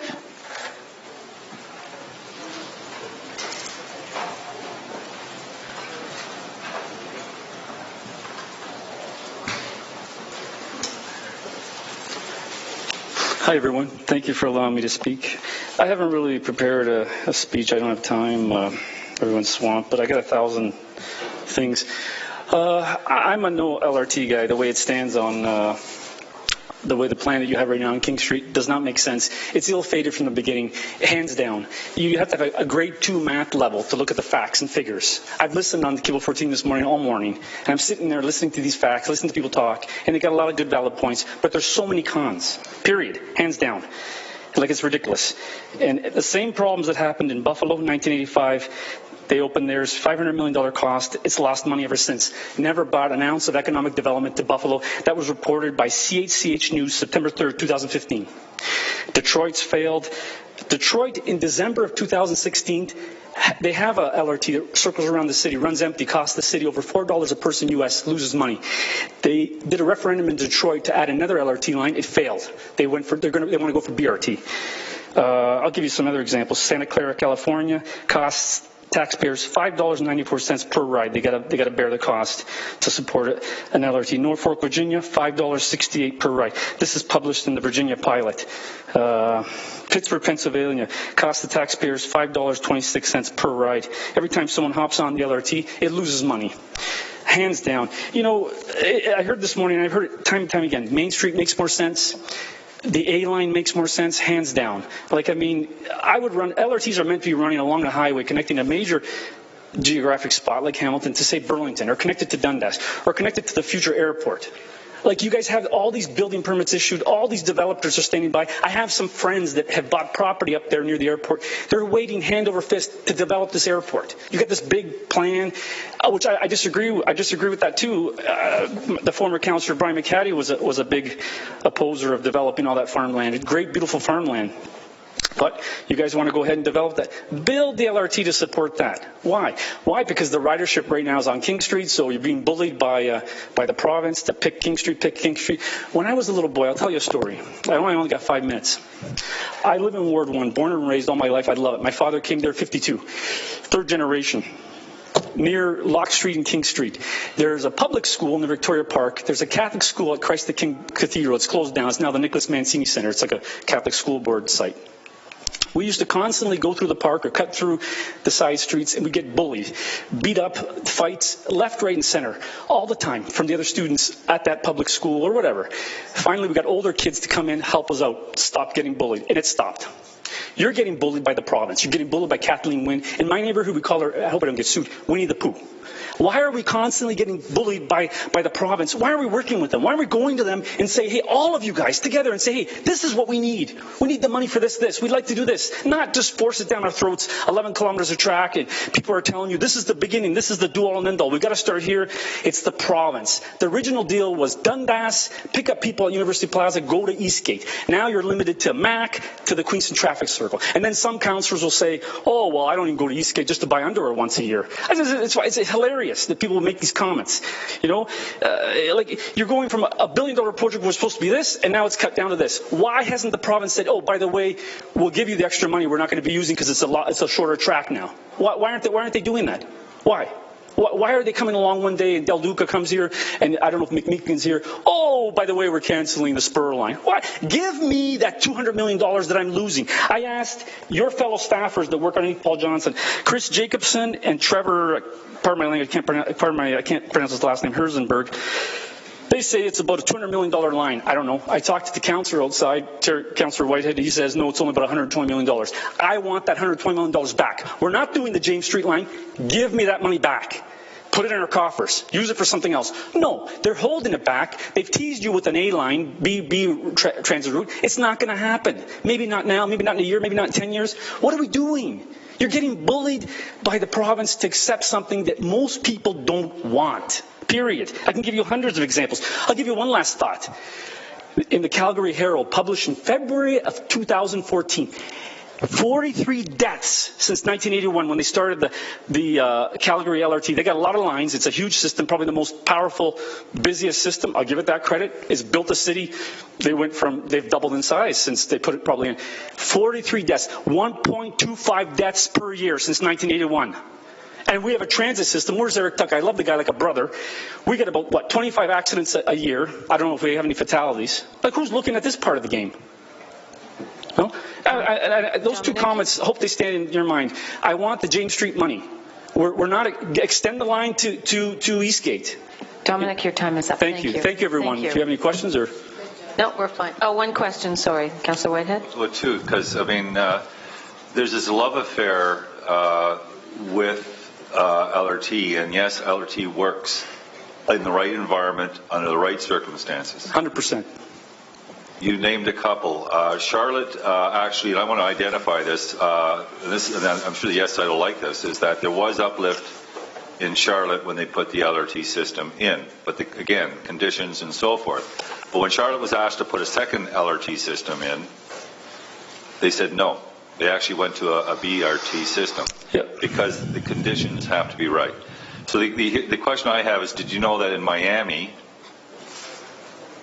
they had 100,000 forecasted ridership after I think it was 19 kilometers. When it came on stream, the ridership was 24,000. Are you aware of that? No. Are you aware of LA Green Line? Another fairly extensive line. It was slated to be 100,000 a day. It came in at 10,000 ridership. And now I think they put a media release out recently that are 15,000. They're celebrating that. So I guess the point is there's a love affair about all the success of LRT, but there's so many examples of where it hasn't been successful. Hopefully, if God bless, I hope it doesn't go through today. I hope you councillors stick true to your game, vote this down, go back to the province collectively and say, look, we need this and this and this. This is what our people want. We're all about business development. We're all about making things better. You hit the nail on the nose. I'll tell you one thing, and I don't mean to point, I'm rude, I'm Italian, hot-headed, hot-blooded, ask Franco, he's the only guy that's worse than me, is we talk with our hands and I'll tell you, Trudeau, I'm not having a love affair with Pierre Trudeau, he made a comment about the Quebecers, I have it here somewhere, it went something to the fact that they act with passion and not with logic. He was talking about the early 1970s about the fact that they wanted to separate, and that's what happens here. We're acting with passion. Fix the bloody HSR, fix it right away. You guys shortcut them. Where's Eric Tuck? They didn't even get 4% on the budget. What's going on? You haven't got the money. I had relatives that came from Rochester in 2011. The Claremont Access is the way it looks now, decrepit, falling apart. And here we are debating time and time again, LRT, and then you got councillors, it's never been about LRT, it's been about business development. Really? All I've been hearing for the last 10 years, the late Bernie Morelli was here, we were talking about LRT. I don't know, is it LRT or business development? Because I could go out to the province and encourage business development tomorrow. It's already happening. Our buddy Varancourt is building another high-rise right behind the federal building. How can that be? So you want to talk about... I'm not going to pay a dime for when this thing goes in place. If it goes in place, it won't go in place. If it goes in place, and the taxpayers got to start bearing the brunt of the stick to care. I don't use transit. Once in a while I do. I'm probably not going to use LRT. I'm not going to you're not going to charge me a dime when that LRT runs all day long and it loses money because the ridership's not there, and we know the ridership's not there today. It's not going to, till 2040, you're going to have one rail car, like my buddy Carol said from Big and Tall, a glorified streetcar, till 2040. And by 2040, this technology will be out of date. You're going to be replacing the car because it's already out of date. A life expectancy of 30, 40 years. If you have any engineering knowledge of engineering life cycle and all that, these things last 30 to 40 years, then it's garbage, it's metal scrap. And not to mention the technology already outdated to begin with. I can go on for days. You can listen to all the arguments you want to listen to. Sorry. That's okay. Thank you. Thank you. God, thank you. Thank you, Dominic. Gaston Youssef, followed by Tom Lazich.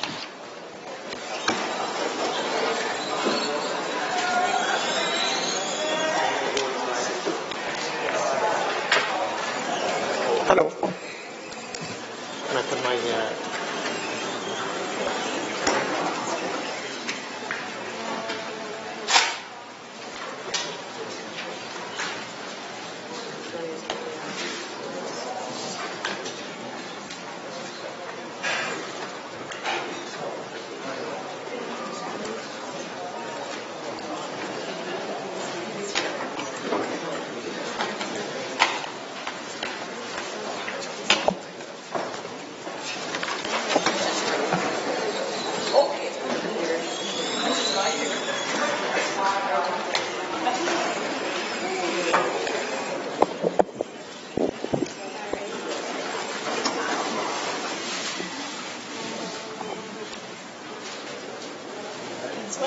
Okay. Good afternoon, everybody. I'm here for the LRT to see if the motion will go or not, but I prefer not. I'm against it to start with. We have to check on Hamilton, how much it's going to cost to run the LRT. The City of Toronto has estimated that the Eglinton Crosstown LRT will require $39 million manual subsidy. The other three lines will require $61 million in subsidies. Large transit projects don't pay for themselves out of the fare box. No one knows how much taxpayers will have to kick in to keep the Hamilton LRT running. Yet councillors are expected to make a decision. On city matters, the mayor said that he thought the operating costs could be similar to those of Waterloo.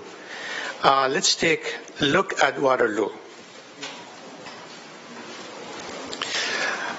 The region of Waterloo signed a DBFOM contract, which stands for building on financing, operating, maintenance contract with their P3 partner. It's the Grand Link for $1.9 billion over 30 years.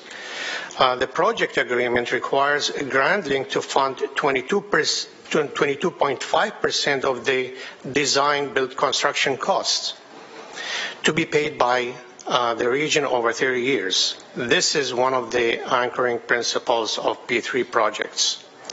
The operating and maintenance contract is for 10 years and is renewable and renegotiated every 5 years.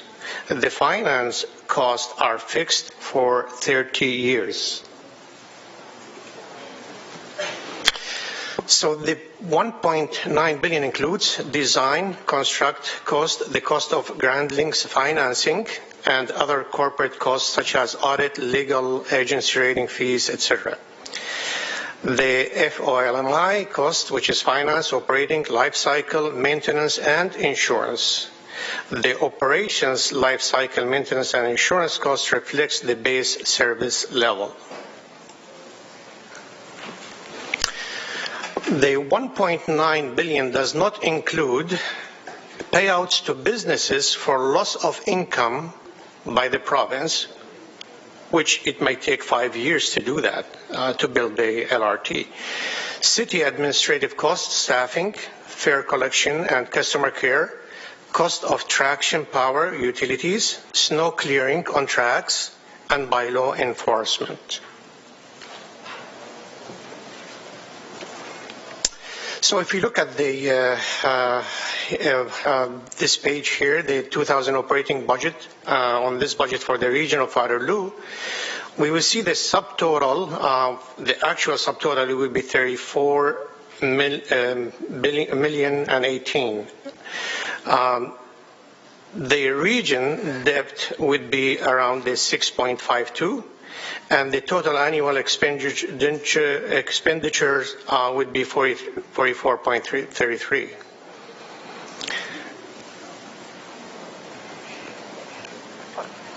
So where is the money coming from? It has to be from property tax, which is budgeted at $35 million. If we get the right-ship revenues 9 and advertising revenue 0.25, then we end up with the budget 44.33. And the region of Waterloo is paying for the LRT subsidized by increasing property taxes by more than 11% over 8 years.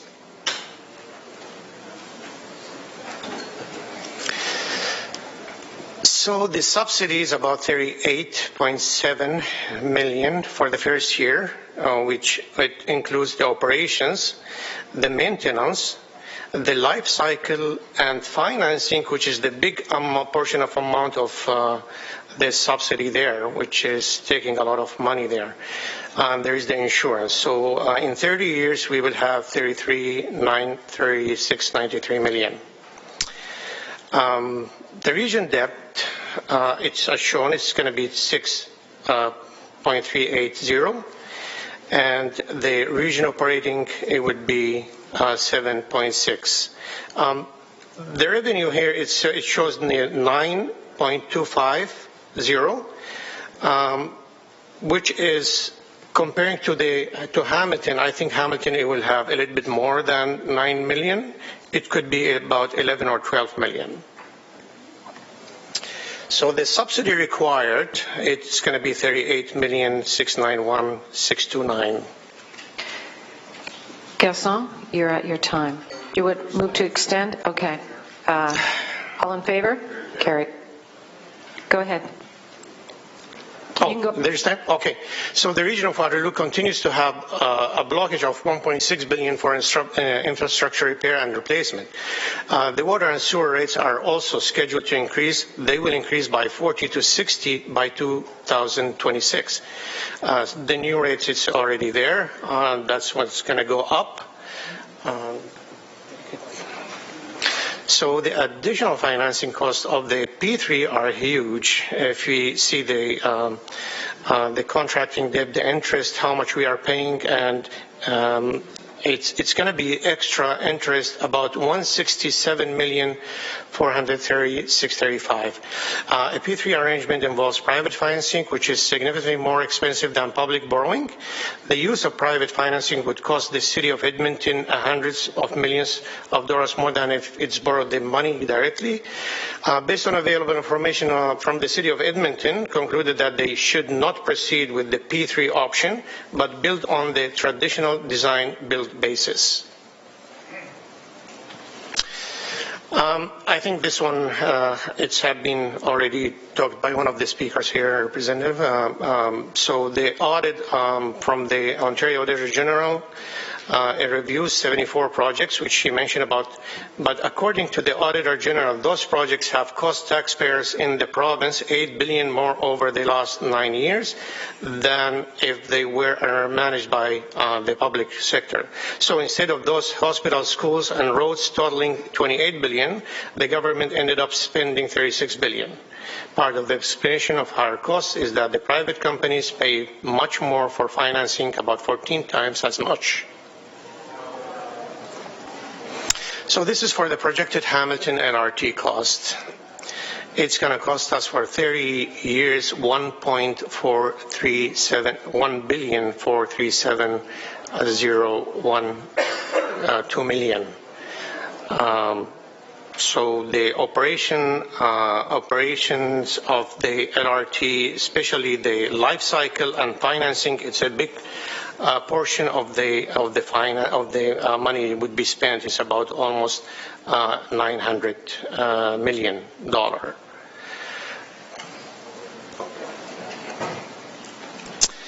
So for the Hamilton LRT subsidy is going to be $37 million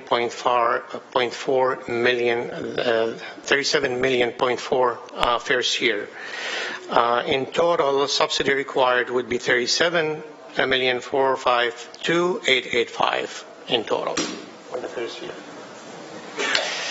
If the LRT is not implemented, then it's assumed that in order to cope with the increased demand, the following changes would be made in route number 1 and in route number 10. So no changes to any other routes are necessary. These changes would increase operating costs, but fare box revenue would presumably rise by the same proportion. These changes are estimated to result in a net cost of $500,000 per year. That is only $500,000 starting in 2031. And there's the reference there. Thank you. Thank you, Gasson. And am I pronouncing that correctly? Gasson, yes. Gasson, thank you. And Councillor Partridge, followed by Mayor Eisenberger and Councillor Jackson. Thank you, Madam Chair. And Gasson, thank you so much for all the work that you've done. Would you please make sure that your presentation is forwarded to Madam Clerk so that we can circulate it to all councillors? Sure will do. You've got some excellent information in there. And are you able to go back to some of your slides? Wonderful. I'm just wanting to go back to where you actually showed the fare, right there. That's good. So under revenues, you're showing $9.25 million as the revenues coming in. Is that based on the fare rate, which was $9? Yeah, that's this. Yeah, exactly. Yes. Okay. Yeah. So I just want to make sure that I'm understanding that correctly. So the fare to ride the LRT is $9? No, we didn't say it's $9. Sorry. Okay, well, that's why I'm wanting to just clarify. No, it's not $9. It's. What is the cost to ride the LRT, or the projected cost to be for Waterloo? Do you know that? I have no idea. No, okay. I didn't get into that. Okay. How much? Yeah. All right. Well, you've got some. I just got the numbers from the Waterloo, information from Waterloo, and their contract too. From the contracts on the website. Yeah. Okay. Well, thank you very much. You're welcome. Thank you. Mayor Eisenberger? Thank you, Gaston. And so you'll make a copy of this, Madam Clerk. I would suggest that we get a copy to our staff. I mean, I really don't want to debate it with you. There's a lot of numbers there. I think some of them are skewed, quite frankly, because you've included financing costs and all kinds of different costs that don't really have a bearing in Hamilton. But I see no value in debating it with you right here and now, but I certainly see value in sending it over to our staff, and maybe we can address that later when we have debate, in terms of some of the numbers that you're throwing out here, because I think they're certainly not entirely applicable to Hamilton. But I appreciate your interest. I appreciate your interest and your your passion for digging into the numbers. And certainly we have a lot of good staff that can either correct the Hamilton experience and also shed some light on the Kitchener-Waterloo experience, quite frankly, because a good chunk of what you've put forward was actually financing costs for their $250–300 million contribution. So. I'll ask for a copy, and then we can defer that to staff later on, and we'll have a broader conversation on that. Did you want to respond to that? Did you want to respond? He was challenging the figures. No, I wasn't. I was asking for a copy, and I'm going to send a copy, and we'll debate it later. I'll ask you. I want to debate it with him. Thanks, Madam Deputy Mayor. And Mr. Youssef, nice to meet you. Thank you. Obviously, you're an engineer and intelligent man in terms of lots of work you've done, obviously, to put facts and figures together. And I'm grateful. Can you just put up one of your last slides? I think it was your projection for Hamilton. Yes, is that the one? Is there another slide after that one, Mr. Youssef? That one there. So the Hamilton LRT subsidy is $37.4 million the first year. Is that what you, make that clear to me, please? Is that what you're projecting, Madam Deputy Mayor, through you? Yes. And explain that, please. That's the projected, yes. And if we go with the life cycling and financing with the P3, that will cost us much more. So we've so far heard I've heard so far a wide range of operating and maintenance costs that can be anywhere from, I've heard, as low as about $6–8 million based on other examples, Mr. Youssef. I've heard as much as now $32, now $37 million. Is this on the O&M, the operating and maintenance, or this is the subsidy that local taxpayers would bear? Could you clarify that for me through you, Madam Deputy Mayor? That's what I'm thinking. Like, who is going to pay the $40 million a year? It's got to be from the taxpayers. So if you add the operation and costs and maintenance and all the other life cycle financing and insurance, yeah, it's going to come to around that number. This is a projection, a Hamilton projected cost. Okay. So as an I'm not exactly this is the number, but I'm projecting this number. I appreciate that. And as an Ancaster resident, then you're saying about. Obviously, you have financial concerns going forward about the LRT. Do you have an alternative? Would you suggest Hamilton look at a bus rapid transit system? Yes. With what we have, a hybrid of both? Madam Deputy Mayor, I would say we're going to go with the new buses, with the clean buses, and we can have more buses on the road, more frequent, and that will solve the problem actually in the core in Lower Hamilton. Okay. Yeah. Thank you, Mr. Youssef. Much appreciated. Thanks, Madam Deputy Mayor. Thank you. Councillor Pearson? Thank you, Madam Deputy Mayor, and thank you, Youssef, as well. Great presentation. Certainly more information, and that's what I've been saying. I'm trying to get as much information as possible. So I just want to ask, and I appreciate actually going back to the last slide, just you have, I'm assuming your estimate is projected revenues at $12 million? The projected revenue for Hamilton, it would be around the 12 million comparing to what Waterloo will have, like in the 9 million. So I thought like we will give it a little bit more for Hamilton. So 12 million. So yeah, that's what I projected. But you realize our B-line right now is approximately 5 million and change. So you're projecting at going into the future using projected numbers of... Just comparing what in Waterloo and Hamilton, yeah. Okay. Yeah. And theirs is also projected, is correct? Yes, it is projected. Okay, thank you. Yeah.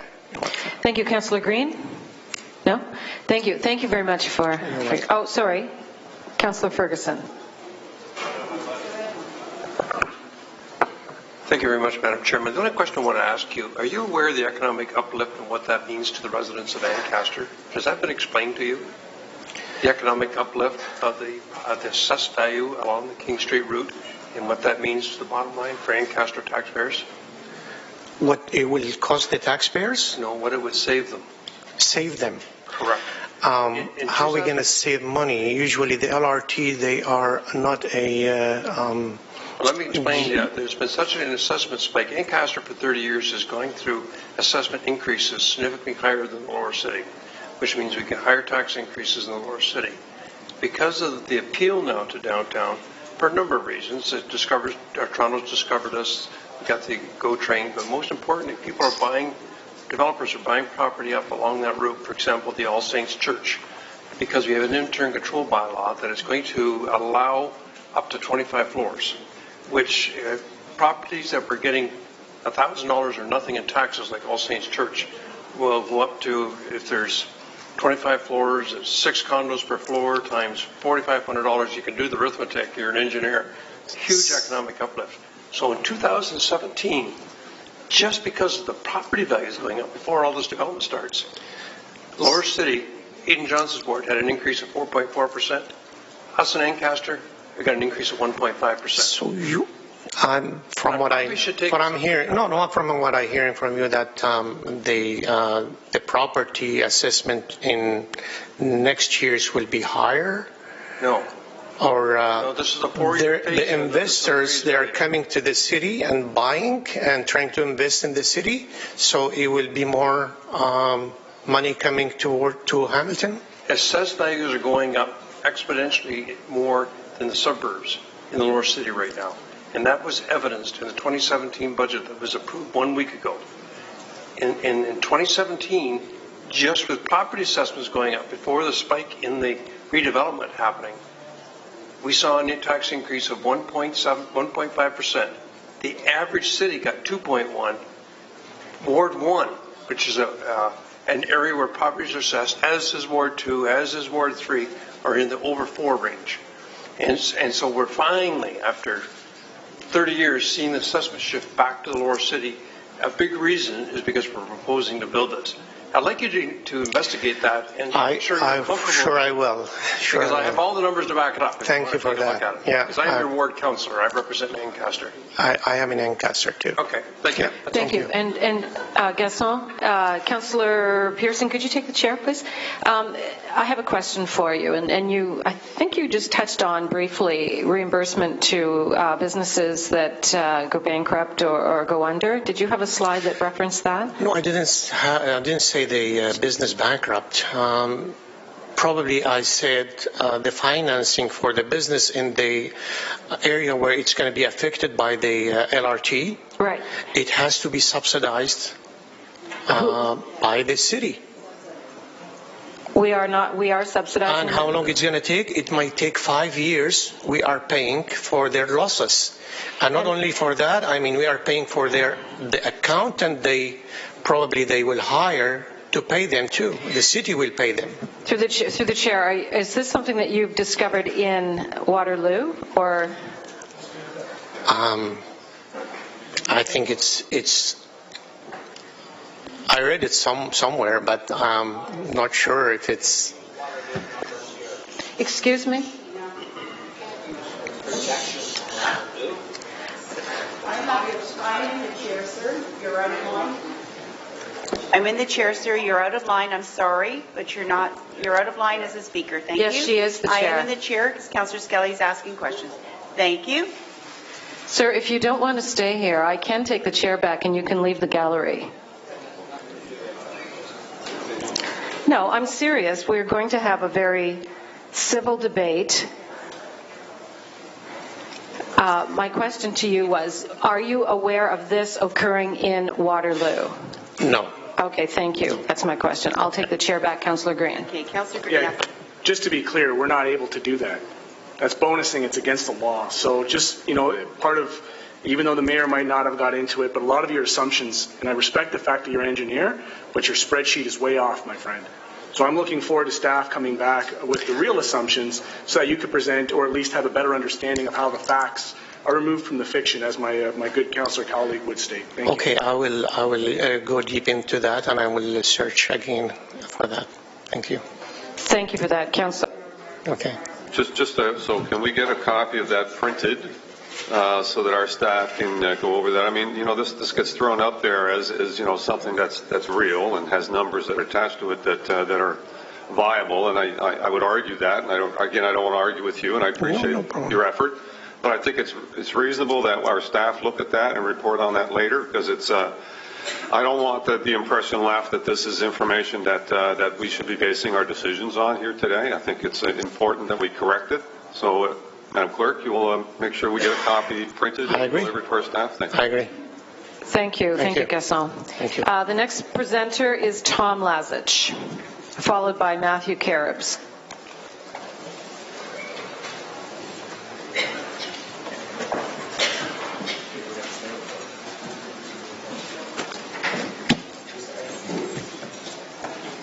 Good day, Madam Chair, Mr. Mayor, and councillors. First of all, thank you so much for giving us all this opportunity to talk here. I don't want to be in your position. I'd rather just be in retail. I've only got a short time because I think I left a guy in the change room trying on a pair of pants. So I'm Tom Lazich, and our family operates a store in Hamilton for the last 63 years. And we just, all of us, I'm hearing great from both sides, great ideas. We all have such a passion to make this city so much better. And it can be done if we all just get together and we talk about it and what we're doing today. So what I can't understand is sometimes in the comments on the news or the paper or by individuals here that the taxes won't go down. And I'm not quite sure I understand that, being a taxpayer for the last, pardon me, my parents started the store for the last 63 years. I don't recall ever the taxes going down. I have no idea why someone would come out and say that by building this LRT, that all of a sudden we're going to make a whack of money and this is going to change everything. So, I need these babies. As a matter of fact, property taxes were just increased for a number of wards, and we know that Ward 1, 2, 3, 4, it's gone up, and in some wards it's actually gone down. So, living in a high-taxed ward, any of these businesses, they're all going to suffer even more, and it will still go up if this LRT is implemented. So we know that property taxes just increased in these wards. In 2004, Hamilton was 9% above the provincial average property tax rate. So my beef is, if this is implemented, we already hear people talking about businesses will close down, they're going to go bankrupt, they might move, and it's all brushed off like, oh well, new businesses will come. And I know yesterday there was somebody in from Waterloo and they're talking about how businesses have come back, and I don't think they understand that these small businesses that have come back, it takes 3, 4, 5 years for them to grow and to be in a position where they're profitable. So I'd like to know these places in Kitchener, how they're doing a year from now, if it's such a great thing that's going on there. We know of the huge lawsuit going on in Kitchener, which wasn't mentioned in the news whatsoever, by proprietors that have lost money. We even know of a grocery store that lost over $1 million a year in sales. So if this is progress, and I understand we're talking about collateral damage here, if we have to suffer, if you're a business, how would you feel? If that's your business and you're about to be taken away, how would you feel? And that's our biggest thing. And I'm only one of 500-600 businesses on the King Street line. So we just want to put our little voice in, just saying how we don't think closing King Street 5, 6, 8, 10 years, they don't know. Metrolinx has no idea how long this is going to take. No matter what they say, every time they make a plan, it changes. So how can we trust people that keep continually changing the plan? You've seen all of them. They've been talked about already. And I always go back to Barton Street. I don't know, I was probably 20 years old. They changed Barton Street to 2 lanes. And I don't get it. You avoid Barton Street. It's sad because nothing was done there to make it better. And we're going to make King Street 2 lanes with 2 streetcars going back and forth. And obviously they're going to be empty because we don't have the ridership. But hey, that's coming. 100,000 people may show up someday. Hamilton has grown on the outside of the city, Waterdown, Ancaster, Stony Creek. It's grown incredible. We're 300,000 inner core. 500,000, the number they got is because of the increase of the amalgamation. With amalgamation came higher taxes also.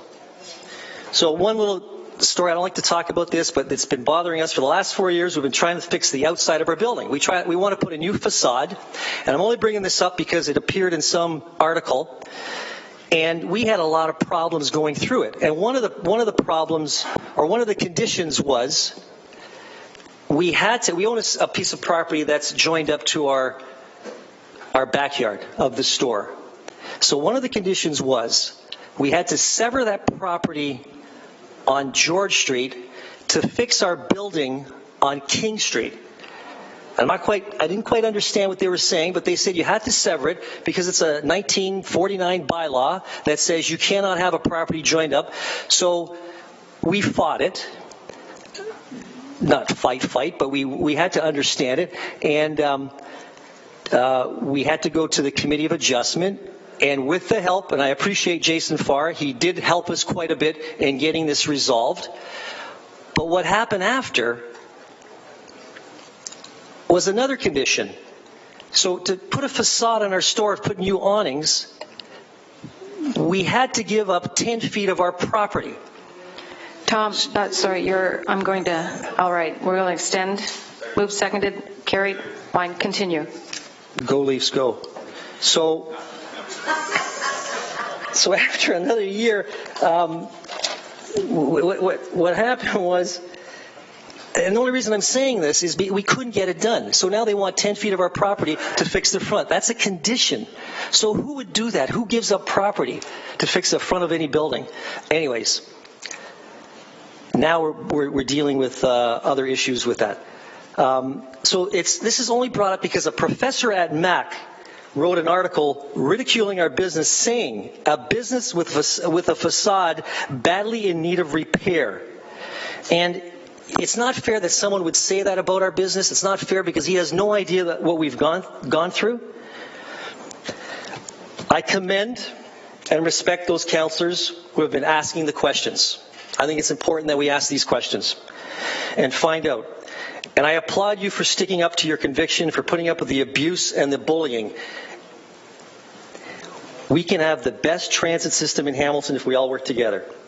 It is a known fact that Canadians are more in debt now than ever before. We can't afford this, but more importantly, our kids and future generations won't be able to afford this.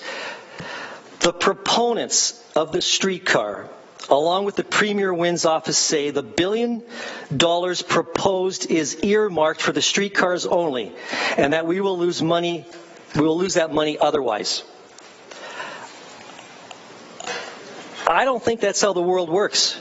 Do you really think that the government would allow one of the greatest Canadian cities to be left without an opportunity to improve their transit? Our negotiators can and should leverage, for example, 3/4 of that amount to fix roads, bridges, and infrastructure with provincial money, while ensuring buses are added to our HSR, which would save the government hundreds of millions of dollars. If this cannot be negotiated, then maybe we have the wrong negotiators. We do not need to see any more unforeseen expenses or change of plans by Metrolinx. I believe it would be fiscally irresponsible if we vote this and support this. We still did not have a clear picture of the cost to run the LRT. The EA was established in 2011 with very little updated information. And it seems to me, the less we know, the better it is for Metrolinx. Thank you. Thank you, Tom. We have some questions. Councillor Jackson and then Councillor Whitehead. Thanks, Madam Deputy Mayor. Mr. Lazich, thank you very much for coming in. As a former small business owner years ago of a couple of coffee shops, I at least can relate to small business. So I understand that perspective and some of the concerns and worries. Can you help me understand through your network from Waterloo? You mentioned it earlier in your speech, because I haven't had a chance to go out. Several of my colleagues have. The mayor offered to take me out. My schedule just hasn't allowed for the days that they've gone out. And I'm hearing conflicting things from Waterloo. I've heard from some pro-LRT sources, only a couple of businesses that all didn't survive. I thought you say something more significant from a negative impact standpoint. So I know nobody necessarily has the evidence right in front of them, the actual hard data, unless somebody gave it off to them in print. But through your network again, what has been the casualties from what you've heard, Madam Deputy Mayor, through to Mr. Lazich? Well, always the number of stores that have closed up, ceased to exist, how they made it difficult for people to go to their stores. They would put a sign up saying, "We're still in business." Metrolinx, it's Grand Link in Kitchener, would put up a sign saying, "We're open for business." It's a pretty little sign and point the direction. This one food store, he talked about every time he put a sign up to get people to come to his store, they would tear it down. So he was having problems. We know of a funeral parlor that closed up. One of our customers owns a Tim Hortons there, and he's at the point where he doesn't know what to do. We just heard of the devastation of these businesses that have gone, and again, I heard that through yesterday's paper that some have come back. I have no idea about that. I have not seen that. Appreciate that. How about this? I think you mentioned about a lawsuit. So the lawsuit is going on. They can't talk about it. They're suing for loss of sales. They're suing for a number of other things that I can't mention. I've only talked to the gentleman, it's the customer of ours, and he can't come here. We wanted him to come here to talk about it. Because of the lawsuit, he can't go through. It's in the millions of dollars. Okay. So, Mr. Lazich, a couple more questions, please, given your longevity on the corridor. Obviously, you don't buy the LRT economic uplift argument that put this light rail transit, and not only existing investment will increase, but new investment will increase. Lots of people living along the corridor, new condominiums, new office towers. That's the kind of thing that's been portrayed. Deputy Mayor, through to Tom, please. Well, it's actually happening now. You can see the growth in our city is starting. People are coming in. Those that come here and say, "I'll only build if the LRT will happen," I'm kind of questioning them. They are people that come from Toronto that buy up homes and buildings. They're all in it for themselves, but it's a business. I understand that. So I don't know. I couldn't say 100%, but the city's growing now. I mean, we go to Locke Street, you go to James Street, it's growing. And people are coming. People out of Toronto that can't afford homes. I think there was somebody that came from out of town talking, and it's expensive. Everybody's having a problem, so they love the Hamilton area. Now, we also hear, and again, these are customers that have come, lived on Barton Street, and they've moved back. They got out of Barton Street, they got broken into a few times, and that can happen anywhere. But it's just some are coming and some are going. So what I really see is the outskirts of Hamilton growing and more people coming in. So. All right. How do we fix Hamilton? That's our goal. How do we make Hamilton better downtown? Thank you, Mr. Lazich. Thank you all. Thanks, Madam Deputy Mayor. Thank you, Councillor Whitehead. Thank you for that, Tom. I got the guys in the change room. Yes. Hi, Tom. Yes. Sorry, Mr. Whitehead. Through the chair. I think what I heard, and it was just one area of what Kitchener-Waterloo, I think the numbers I heard the regional chair cite was somewhere around 33, and this is not the whole route, 33 closed, or sorry, I think it's 33 closed and 31 opened. Yes. Is the numbers they've been putting out there. But that's not the whole corridor. Now, I did travel that corridor yesterday, and it's night and day in regards to the obstruction of what they were doing in those downtown corridors relative to this particular plan. Have you been to Kitchener and taken a look at the plan there? No, I haven't. Okay. I work 6 days a week. Sorry. I'll drift from that question, because this is a completely different plan, which would be much more disruptive than the plan that was exercised through the downtowns in Waterloo and Kitchener. The other question I was going to ask is the numbers you were talking about in development. So in the last 10 years, and this could be argued on both sides of the ledger. Yeah. So the last number of years, for every 11, 12 units being built outside the downtown, one was being built in the downtown corridor. The argument for LRT and the argument they're making, and I think even Chris Higgins and other reports would suggest, is that this is about taking an underserviced corridor and optimizing its development by creating a shift of where that development would go as a result of the LRT. Your comment on that? I come back to the closure of King Street for 6 to 8 years. I just don't see how turning it into 2 lanes would benefit our city. I don't know, it's just a major place to travel on, a major artery to travel on. I don't know. I mean, I wish I could answer that question. I don't have the facts to answer something like that, but I guess our argument is our city, it works. The arteries work. The bus line was let go, was let down. We don't have Dave Dixon here, who's in charge of HSR, to answer any questions. But he did go because whatever reason, and he did say that we just don't have the ridership. And I'm all about, saving taxes where we can too. So it's projected 2019 our deficit will be $819 million. $819 million. Our deficit for the infrastructure is $3 billion. I can't see this LRT lessening the deficit. We're about to go over $1 billion, and I can't understand how you run a business and you're in debt all the time. We'd all be gone years ago if this happened. So I didn't want to get too much in that, because I think there is some subsequent reports. I know Councillor Collins and myself have asked a lot of questions. And we're going to put a fact out there and get rid of the myth in regards to the actual projected tax revenue along the corridor. So we're going to get there. But it was interesting enough that you talked about your experiences with the facade.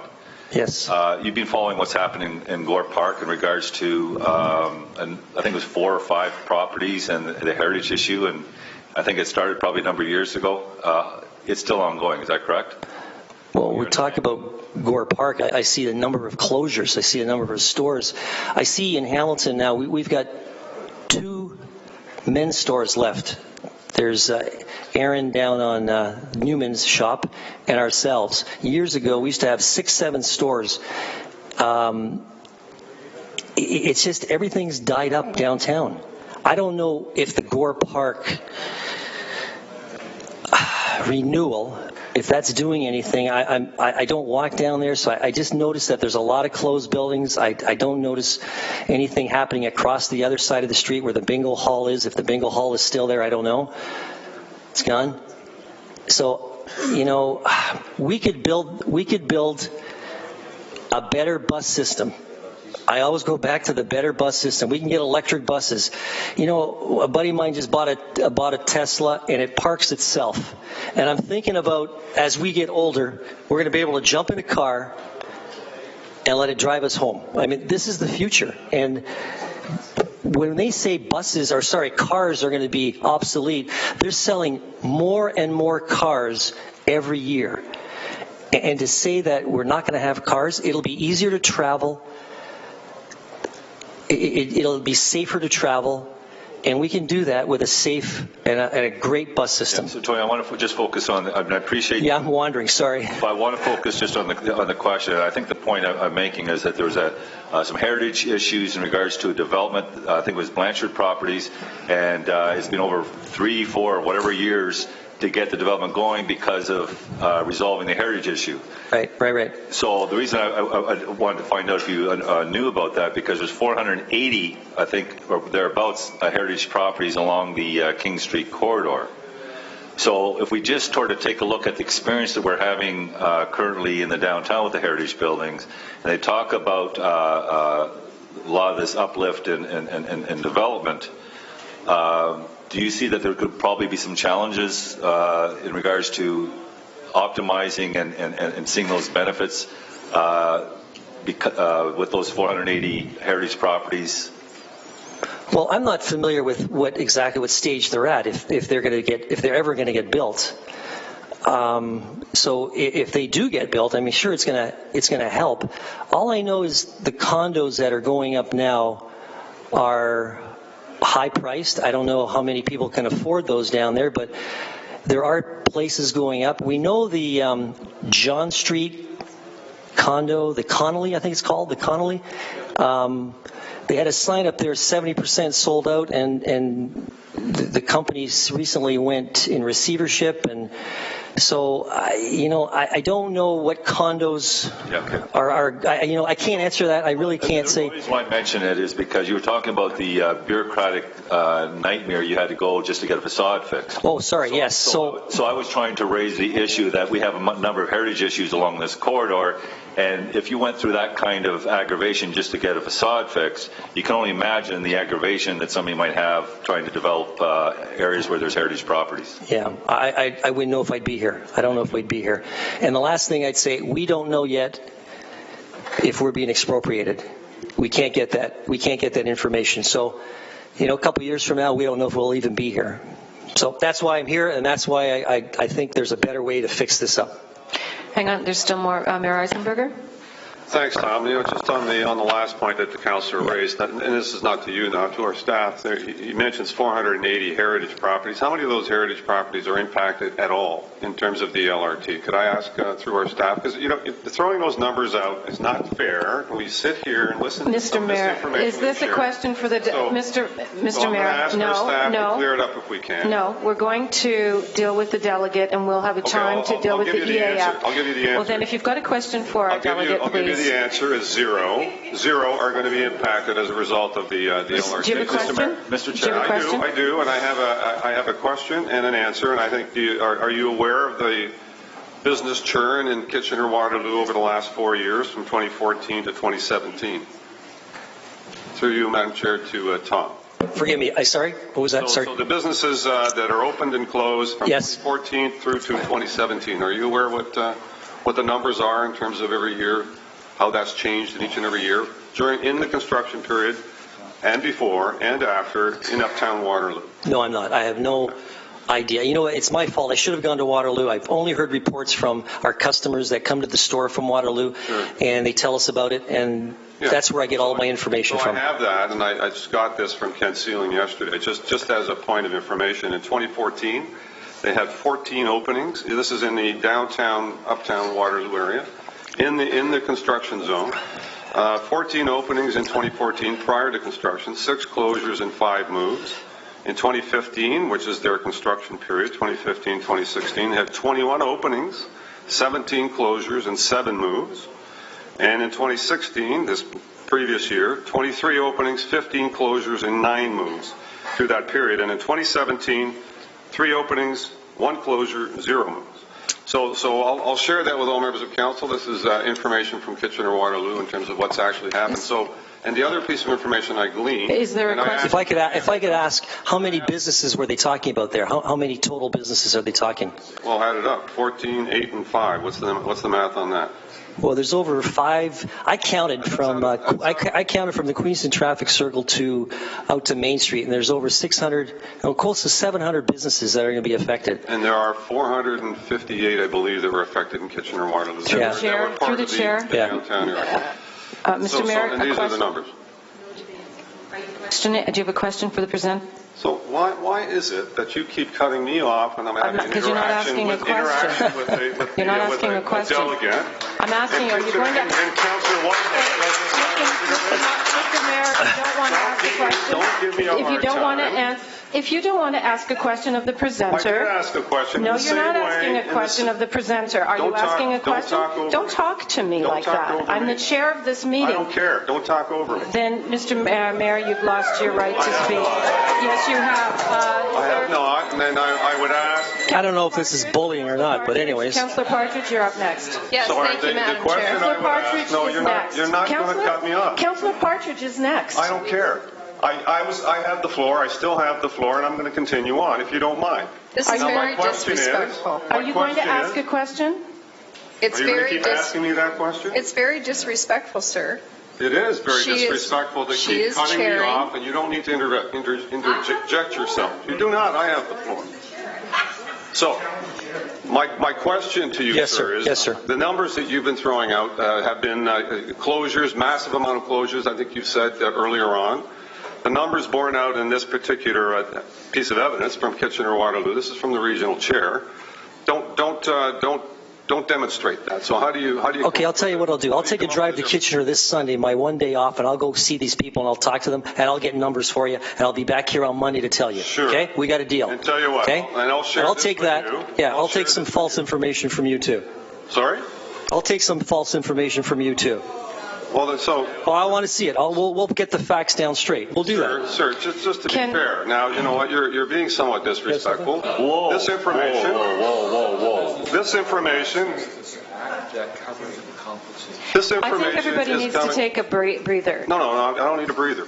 This information is coming from the regional chair of Kitchener-Waterloo and the city manager. Are they also people that don't tell the truth, including the accusations we've had about our staff? So here's as a business. I'll give this to you. You can assess it if you like.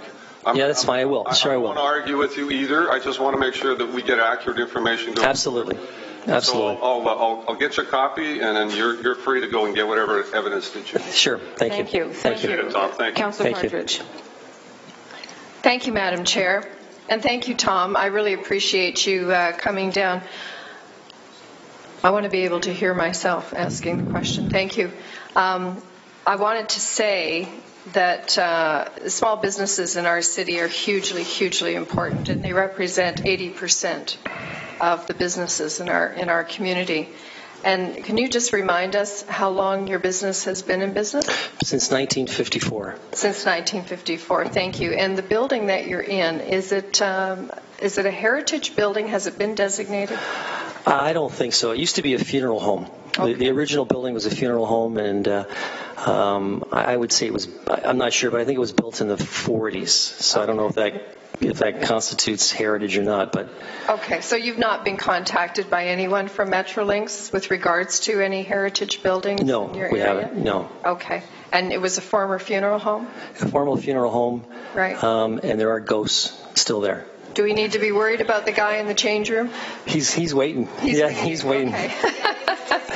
All right. I just wanted to say, I mean, certainly I think this council has a lot of respect for the businesses in our community and for the residents as well in general. And we need to have a more respectful tone around this table. Yep. And sir, I don't want you to leave this table thinking that you're not respected and that the words that you've brought here, the time you've taken out, because you've been here for several hours, and that's hours you could have been at your business. Right, thank you. And I show no disrespect to the mayor. I appreciate what he's doing. Absolutely, absolutely. And we're all good. So thank you very much. We'll hug it out after. Thank you. Councillor Partridge. Councillor Pearson, can you take the chair, please? Tom, I have a question. I didn't realize you were on it. I'm sorry. Mr. Green. Councillor Green, you're up next, and then I'll go after that. Share concerns. I want to make sure that we have equal and level opportunity to engage people. I certainly appreciate some of the concerns that have been brought up today. However, there is something I take a bit exception to. Your friend with the Tesla, how much do those cost? He got a deal, $50,000. So, you made a comment, Madam Deputy Mayor, that this city works. And I would ask for you to consider who it works for and how. So you have public transit as an opportunity here. Were you in favor of the lane-separated bus lanes? Yes or no? Was I in favor for the lane-separated bus lane? Correct, the bus lanes. I was in favor. I don't know if it worked properly, Councillor. I don't know if it really was done properly. So we're talking about that single bus lane that they tried? Yeah. Were you in favor of the bus lane? That would be part of a BRT. Would that be correct in saying? No. I'm just asking if you were in favor of the bus lane. Yeah, I would say if it works, if it was done properly, I think it would work. Because if memory serves me correct, I remember that there were some businesses that had opposed the bus lane that are now talking about investments in transit and BRT, which I'm finding very confusing.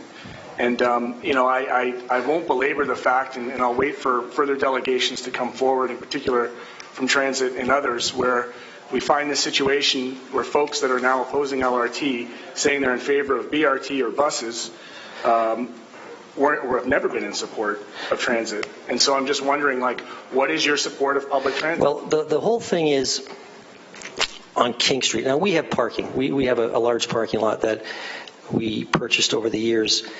But the many businesses on King Street that have parking, that it's all being taken away, that was one of the things that I didn't quite understand how they would get their customer to drive up. And it's the little variety store, it's the maybe the little restaurant the guy pulls up, and we all know them on King Street and Main Street, the Subway shops, whatever.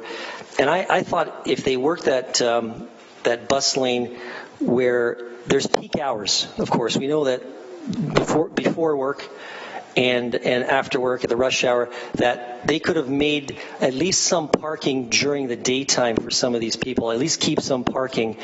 Again, I'm not an engineer in this kind of thing. I only thought that taking away some of the parking for these businesses hurts. And I don't know if you drive, I don't know if you go to a restaurant, you can't find a parking spot if you actually turn away and go somewhere else. I don't know your situation, but I know people that if they can't find parking when they drive downtown Hamilton and there's no parking spots to go to, they continue on to the next spot. I mean, it's a small issue. It was a very simple question, sir, and I asked the question because framed in your set of arguments could be considered by some very classist statements around very what? Very what? Excuse me. Classist. Right. So statements that are predicted on folks' income, right, in terms of who has access and right of way to roadways and or to services. Yeah, no, I don't. So the focus on cars and the private driver, if you may, leaves out a large portion of the city that just can't afford to drive. Would you agree with that? Yeah. Okay. Then we'll just leave it there, and those will be my questions. Thank you, Councillor. Thank you. I do have a question, and Councillor Pearson, if you could take the chair, and then it'll be followed by second time Councillor Whitehead. My question is about an LRT and how that could possibly impact your business. The LRT is built. Let's move forward through the chair. How would an operational LRT impact businesses along the route? And I'm talking about the impact, losing a lane of traffic, parking, etc. How would you, or are you concerned about the impact if the LRT moves forward and it's built? How would that impact your businesses, period, in general? Okay, so going forward, like with our store, it's over 60% of the people come from out of town. We have a lot of people in Hamilton that shop at our store, but we have lots of people that come from all over, if I say all over Ontario. The impact... could you just tell me that one more time? I'm sorry. It's beyond, through the chair, after it's built. Yeah. The impact of a dedicated trains, losing perhaps parking, etc. How would that impact your business? So those people that do shop at our store that do not have cars, what I see them getting let off at Queen Street and then walking almost 3-4 city blocks to where we are, it's either there's not enough stops. This system has failed because they're taking out so many stops, which has been covered before, and I think that's the problem with this whole plan. They're making it shorter stops. It's not any faster, and we're making it harder for people that are the elderly. Anybody that's in a wheelchair. I know there's a lot of motorized carts going on. I'm over here, Aiden. Councillor. Oh yeah. Okay. Thanks.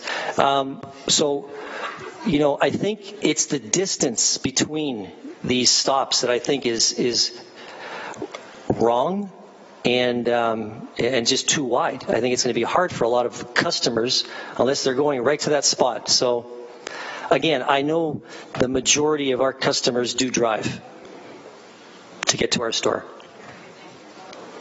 Thank you. That's Councillor Pearson. I'll take the chair back, and it's Councillor Whitehead, and that's it. Councillor Whitehead.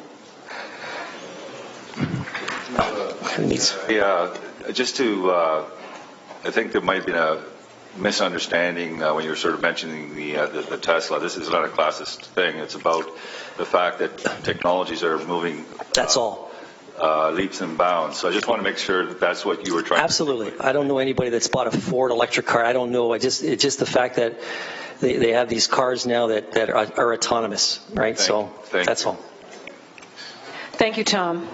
Thank you. For sure. Thank you. You can go to your Thank you. Again, councillors, thank you so much, and I apologize. Thank you again, okay? Thank you. Matthew Caribs, followed by Rob McCann.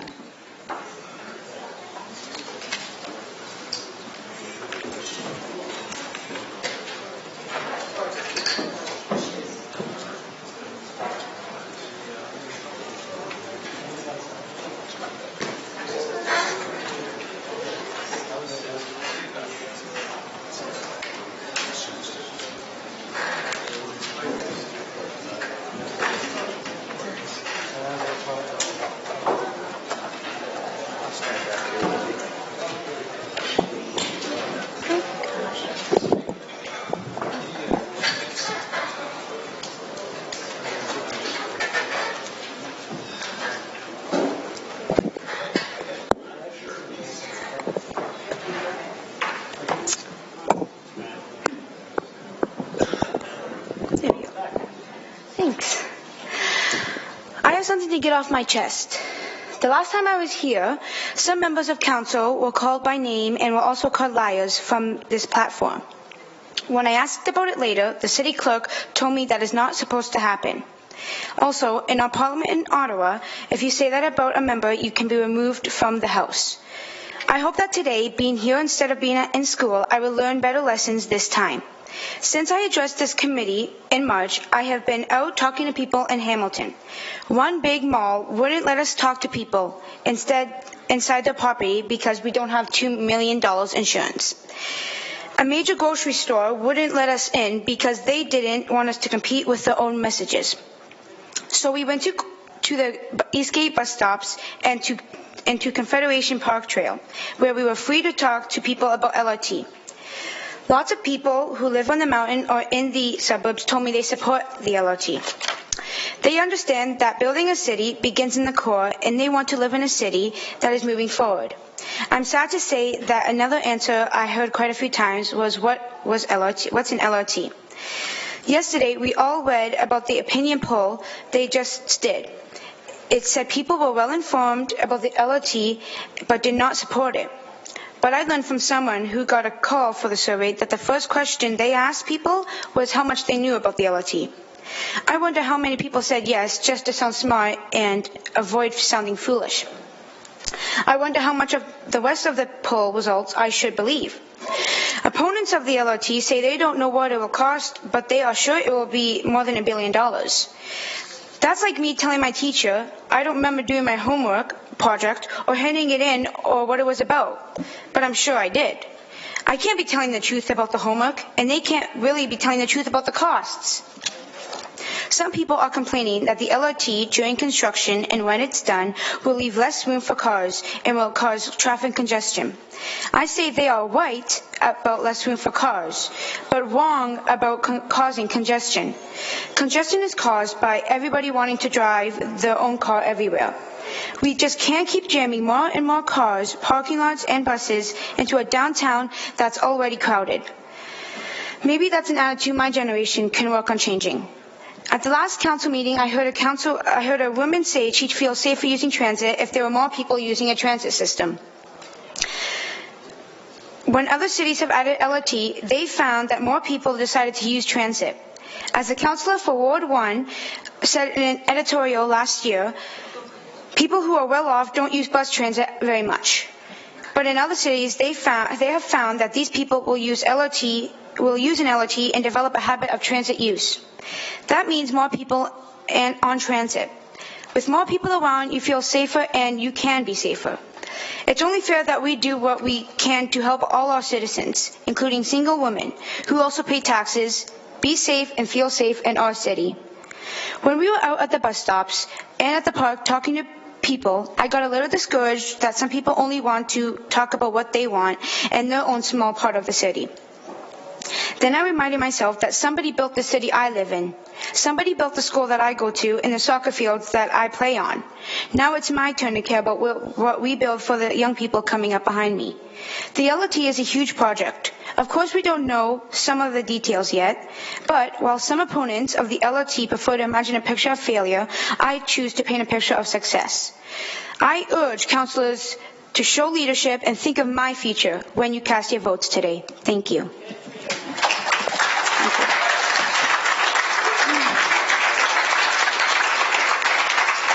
Thank you, Matthew. Any questions of Matthew? Seeing none. Thank you, Matthew. I have Rob McCann.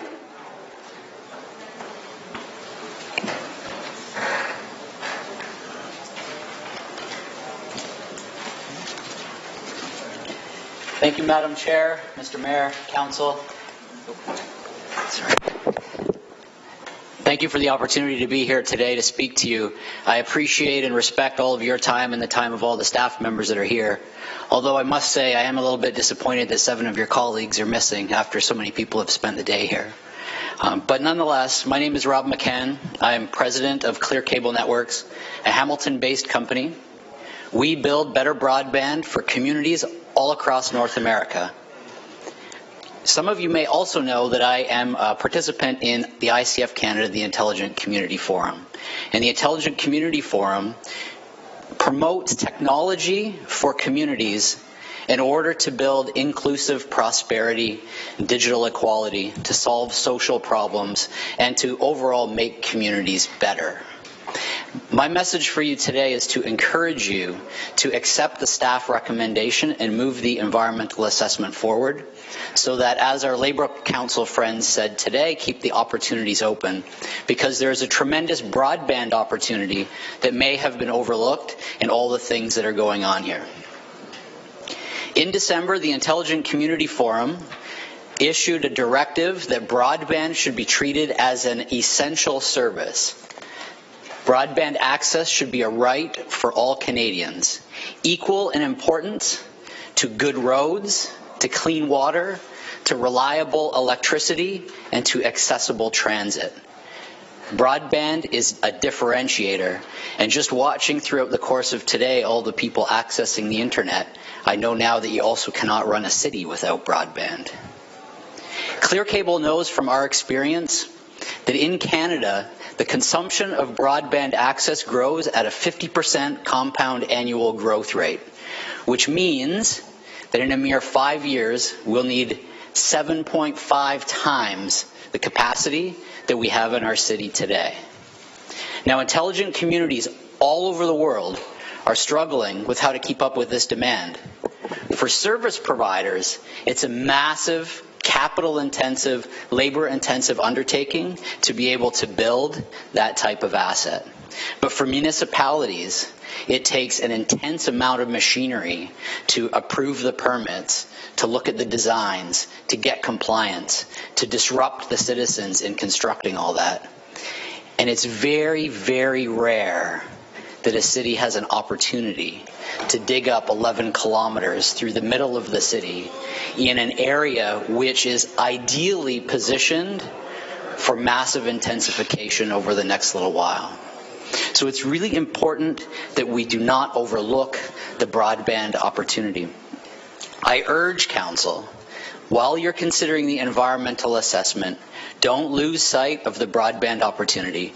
And if you should see fit to move forward with the LRT, then perhaps also take the opportunity to encourage the LRT project office and staff to look at those opportunities where we can work together with the service providers of this city to build common telecommunications infrastructure for the future.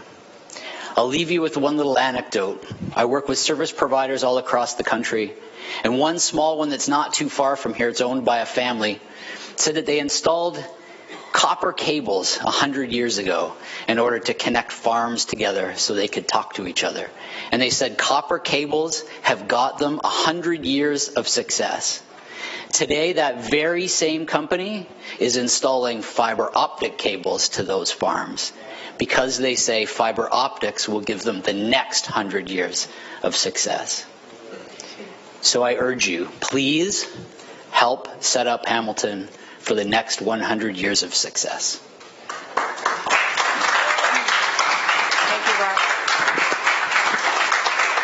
Thank you, Rob. Within the time, I have Councillor Green, Mayor Eisenberger, and Councillor Ferguson. Councillor Green. Thank you very much, Madam Acting Deputy. Through you to Rob. Rob, I just want to thank you for your work. You talk about fiber optics and connectivity in the digital age as being like utilities, water, electrical, phones.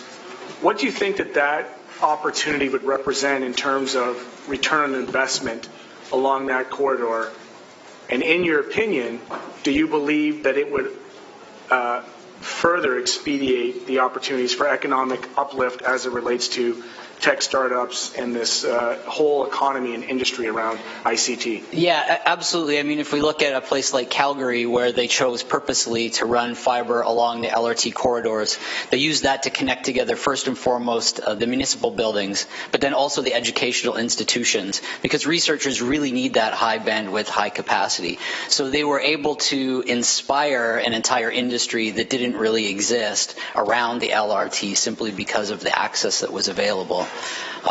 But beyond that, we know that in this particular city, we have a growing demand for broadband. It's not just that the fact that the consumption grows at 50% compound annually, but that there are more residents that are coming here, and they're residents that are living connected lives. So the return on investment goes far beyond anything we can measure in terms of GDP. We're really talking about value for investment and quality of life. I appreciate that answer, Rob. And through you, Madam Acting Deputy Mayor, you're a guy in ICT that has to look into the future. Are there examples, or do you see a correlation between cities that invest in higher order rapid transit and the future of technology? Do they go hand in hand in your relationship as your experience has been with the intelligence communities around the world? Yeah, so I am a technologist, you're right. So I like all this talk that we've had about futures and what is going to be the future technology. And the fact that some folks think that LRT is a stale technology. I look at it as a mature, predictable, and reliable technology with which we then build around all of the other things. And are there any other cities that you've been to that have that integrated with the transit system? I know you said that KW has looked at it, but just give us maybe a global. Yeah, so another great example is the city of Surrey, BC, which is also an ICF recognized smart community. They have a dig once policy, which really means that any time they're going to open a street, and they are in the middle of deploying an LRT through their main corridor they call International Drive, where they also have hospitals and medical facilities as such. So they have this dig once policy, and I think that we're seeing this emerge more frequently with progressive cities all over North America. I certainly appreciate taking time out of your successful, very busy business there and with Clear Cable, and appreciate your leadership on the Intelligent Communities Task Force led by the Mayor. Thank you. Thank you. Thank you. Mayor Fred Eisenberg. Thanks, Rob, for your presentation and your work on the task force. It's been invaluable, and we're making some very significant progress, I think, in terms of understanding what our needs are and how we might address them going forward. And I think you've touched on, I think, a clear and present opportunity relative to the LRT and what that means when we open that road up. So can you, in terms of quantifying the value of that kind of a fiber optic network, broadband network running right through the heart of our city, it sounds good unto itself in terms of, we'll have connectivity, but it really opens up a lot of potential future opportunities in terms of business, tech companies that might want to come here, speed and ability for people to get digitally connected. So I don't want to lead it too far, but can you paint a picture for me in terms of what you know and understand? Sure, yeah. So, I mean, all that fun futuristic stuff is nice, but like I mentioned to Councillor Green, it's very difficult to measure in terms of GDP. But where a very real, tangible, accessible opportunity is that today we are asking our service providers, all of us in this room, to get us higher speeds. And we often hear folks say, I want to be a gigabit city. And the challenge, of course, for those service providers is that they have to build infrastructure. And if, provider A builds some infrastructure, and then provider B builds some infrastructure, and provider C builds some infrastructure, as the planning department will tell us, we run out of space in the medians and we just can't put more in. Moreover, they're spending tons and tons of money, lots of capital, which keeps the prices high for the bandwidth for all of us. And we end up as a city with more what I call street furniture, those little cabinets that we don't like all over the streets. So by opening up this opportunity and saying we have this trench that we're going to open, and bringing the service providers together to say, how about you collaborate and we put a common infrastructure, whatever that infrastructure happens to be, we save money for every one of them, which would be a first, by the way, in the country. This is unheard of today, so Hamilton has the opportunity to be the first. And if this is built, this common infrastructure between all the service providers, then we save them money, they can deliver broadband at lower costs, and that is super positive. Failing service providers working together, the city has an opportunity, like Surrey, like Calgary, like the others, to put that infrastructure in and de-risk the service providers to a point where they can then enter markets that they might not have entered before. So thank you for that, Rob. And my understanding is, and you would know better than most, that the current challenge is that there isn't room right now in some of the corridors that we currently have underground to actually lay more. I mean, we heard that from all the service providers that came in saying, there's no space. We don't know where to put it. Yep. Even if we wanted it, we couldn't do it right just yet. Exactly. So flush that out a little bit more for us. Yeah, well, that is a reality. Like I said, there's so many folks scrambling to build their own infrastructure that we have literally run out of space in the corridors, particularly the primary corridors, because everyone likes to get down those straight streets right through the city. So really, because the assets need to be moved, we all know that. They need to be moved in order to accommodate the LRT because we can't have them underneath it for accessibility reasons. So since they're being moved, this is the time to do that. So it opens up the opportunity to actually get that cable in there, which otherwise we may not be able to do without tearing it up ourselves. Exactly. That's right. Yep. Appreciate it, Rob. Thank you very much. You're welcome. Thank you. Councillor Ferguson. Thank you, Rob. And I think Councillor Marula has regularly stated in emails that 80% of the $1 billion will be spent on renewing infrastructure, both above ground and below ground, to shift it away from the location of the rails, because you can't have a sewer or a rail in case it needs repairs. Mm-hmm. And so I would certainly expect, at the same time, because we're looking to grow up instead of grow up in this area, you need more broadband capacity. So I am positive our staff are taking this down, Paul Johnson and his staff, and that we would involve your industry to replace their cable over down the street.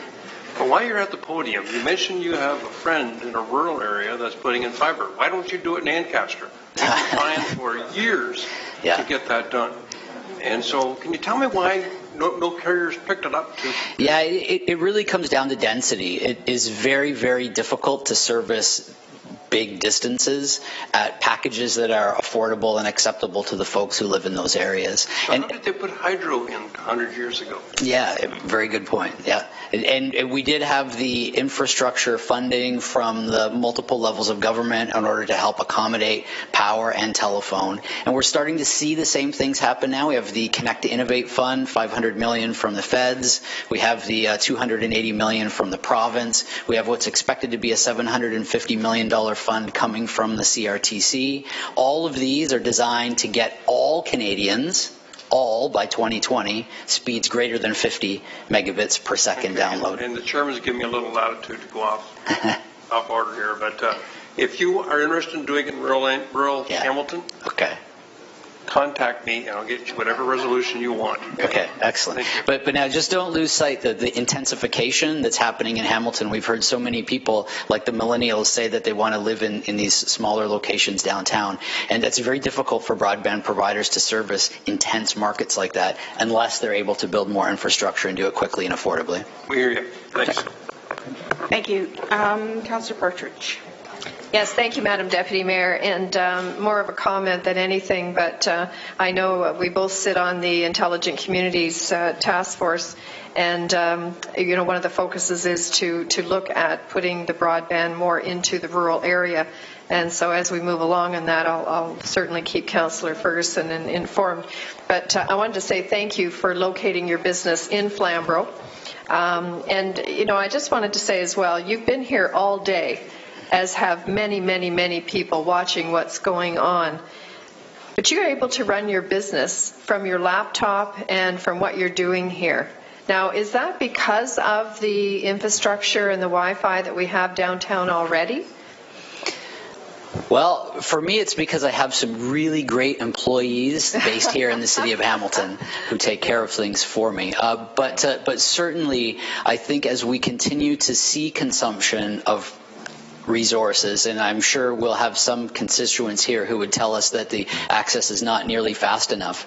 But certainly as we see more of our digital lives come together, work, play, and such, that what we have today is simply not enough. It may be comfortable right now, we may be able to get our emails about, but moving down the road, that's just not going to be the case.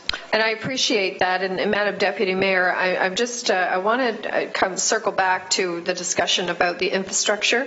If the LRT were to go forward, and in terms of putting the cable down that with the infrastructure that needs to be there, Metrolinx has said they will pay like for like. Well, we don't have that infrastructure there to begin with, which is for the broader bandwidth and accessibility. So to your knowledge, has there been any discussion at all about moving forward with that possibility? Well, so my discussion with you today is really about keeping the opportunities open and accepting staff's recommendation to move the environmental assessment forward. I think there are lots of things that could still be worked out. I think there's lots of opportunity for discussion. I do think that we are living in a positive environment where we have the Mayor's Task Force and we have a significant service provider engagement because of the efforts of the Hamilton Chamber of Commerce.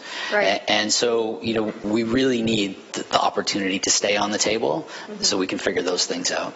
Thank you. And, we heard earlier that regardless of whether it's LRT or BRT or some other form, other options for rapid transit, there would still be some infrastructure required. So if we went with BRT, there would still need to be some infrastructure, roads dug up, and so forth. And so there would still be the opportunity, I'm assuming, with relocating those services that are currently underground, because they're pretty crammed down King Street and Main Street. There are so many cables and so much infrastructure and piping and sewers, and it's really quite a mismatch under there.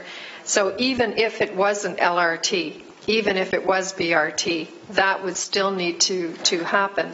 And, and I would suggest would still be able to include exactly what we're talking about here, which I believe as well is so very vital to our city. So I'd like to keep that conversation going. We do have our staff present here. We have Metrolinx. Well, we did have our staff here from LRT, but just to ensure that that this component of it is included in the discussions going forward with whoever the operator would be, that we to look to have more included and not just replacing what's there. Even though they've said that the taxpayer will have to pick up the cost for anything that isn't already there because it's like for like. But I think it's very important that our city does have that broader connection. And Madam Deputy Mayor, I'll circle back with you offline about the whole rural connectivity. But thank you very much. Great. Thank you. Councillor Farr. Mr. McCann, you're an intelligent guy, part of an intelligent community, and we hear about other options and alternatives, but I'm sure you're aware, are you aware that right now what we have before us is one option? There are no other alternatives.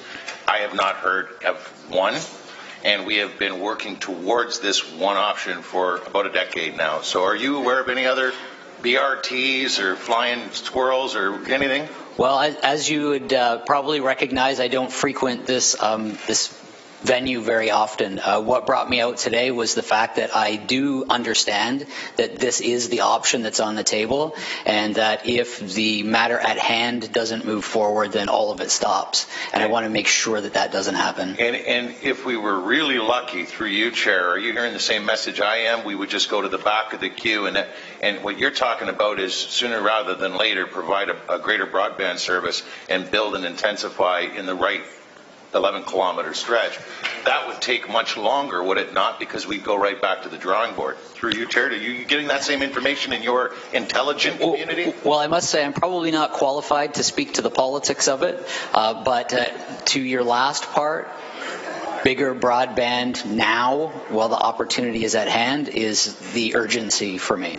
And we have that one opportunity that we're debating here today. Thank you. Thank you. Thank you, everyone. Thank you, Rob. Appreciate that. And I'm going to call Bill Boyd Wilson.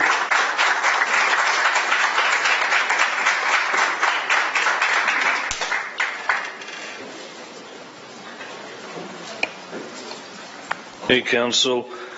I've been documenting the city for about 4 years now with my TV show.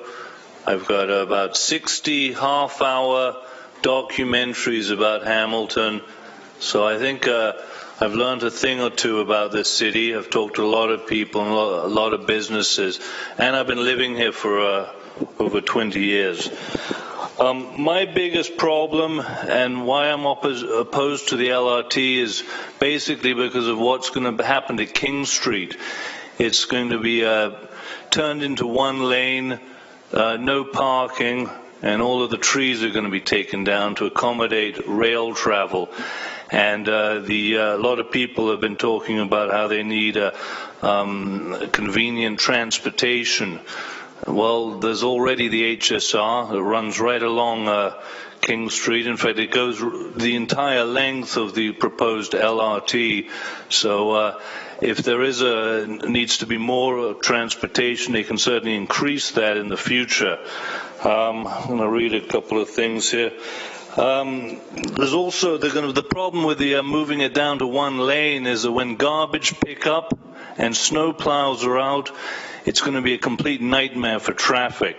Also, when emergency vehicles, like ambulances or police, or somebody breaks down, the entire street is going to basically, people are going to have to be rerouted and to another parallel street. So basically, it'll shut down.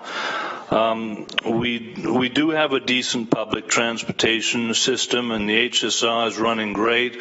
In the future, they can certainly make it greener by adding the electric buses, maybe the double-decker buses if needed. But it just seems like a shame to spend at least $1 billion just on some rails, some streetcars, basically. I do know that part of the reason they're doing this is to dig up the streets to fix the infrastructure, and that is an important thing to consider because a lot of the streets, a lot of the pipes and stuff need to be fixed underneath the streets. But they figure, well, we'll just dig them up, fix the pipes, and then slap a rail service over on the top, so we've got something to kind of say this is what we're doing. Why not just use the $1 billion for fixing the infrastructure? Because the LRT is going to cost probably at least another $1 billion over that, which Hamilton is going to have to pay for.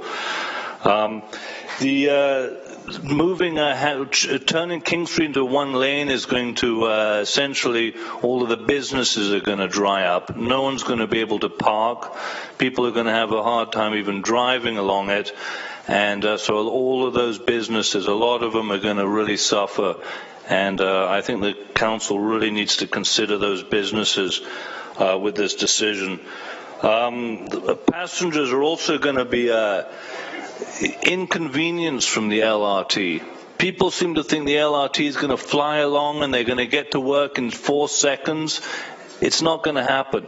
They're going to actually, the LRT trains are going the same speed as buses, possibly even slower. They're going to have to go stop at all of the stoplights, and it's going to inconvenience passengers because the LRT is only going to be stopping about every couple of kilometers, where the HSR buses stop almost every block to let people off and let people in.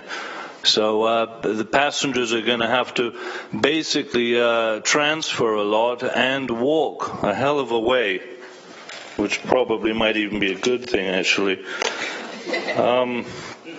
As far as environmental issues, perhaps we can just, I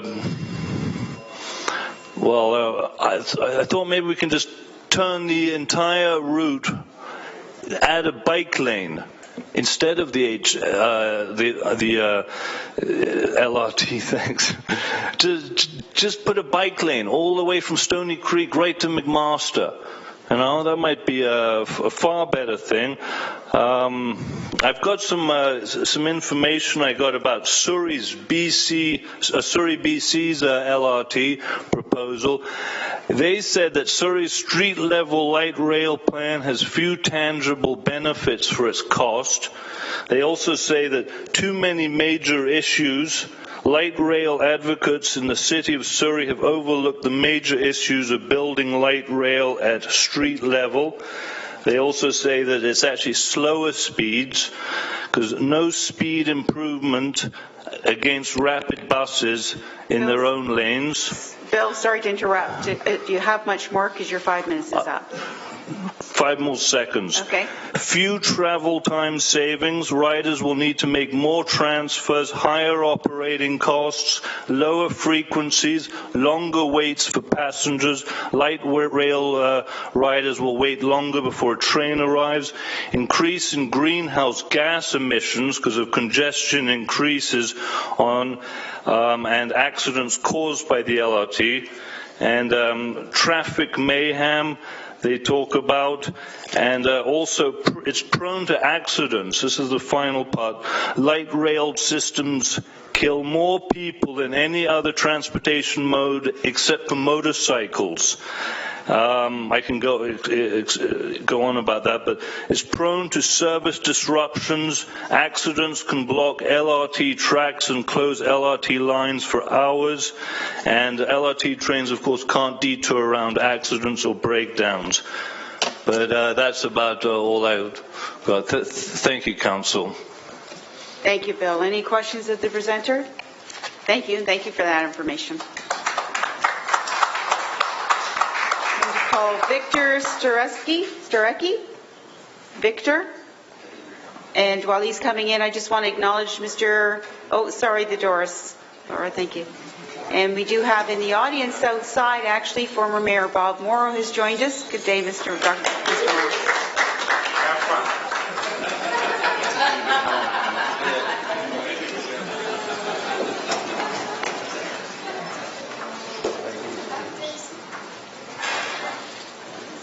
Which one? The very first one.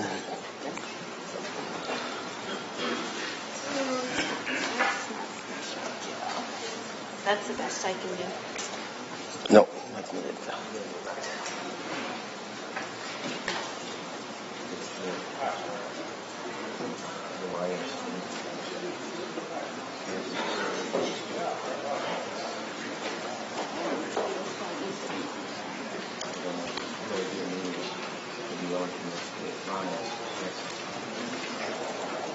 That's it.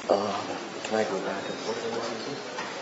No, you have to go back? Because you're vacant. Sure. That's 1902. Okay. Okay.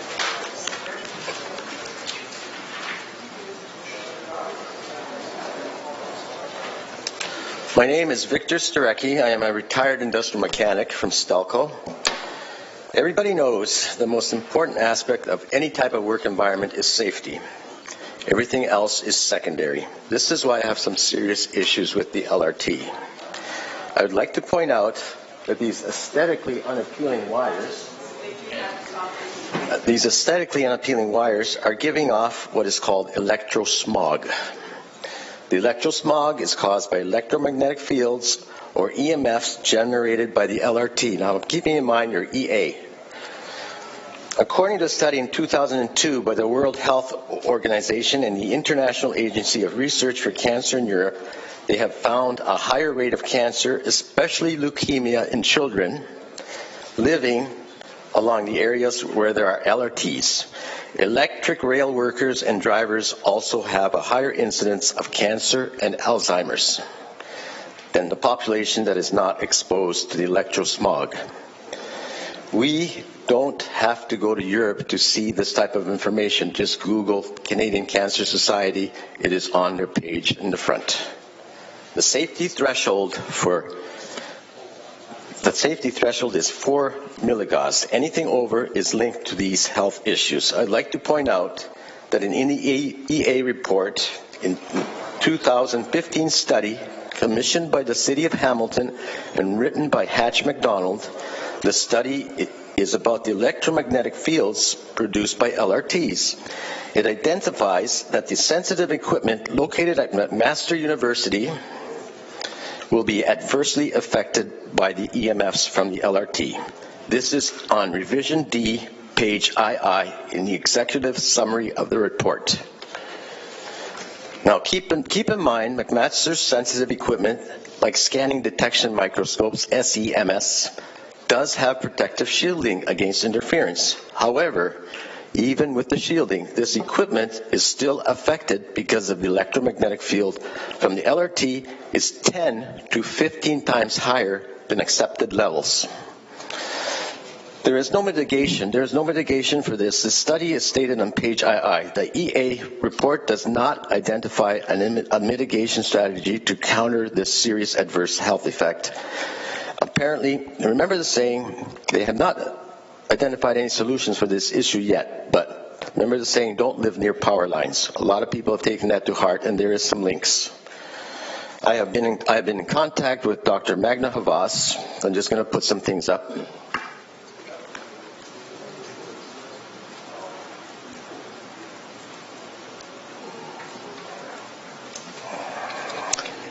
A professor and medical doctor at Trent University, Dr. Magna is one of the world's leading authorities on EMF health issues.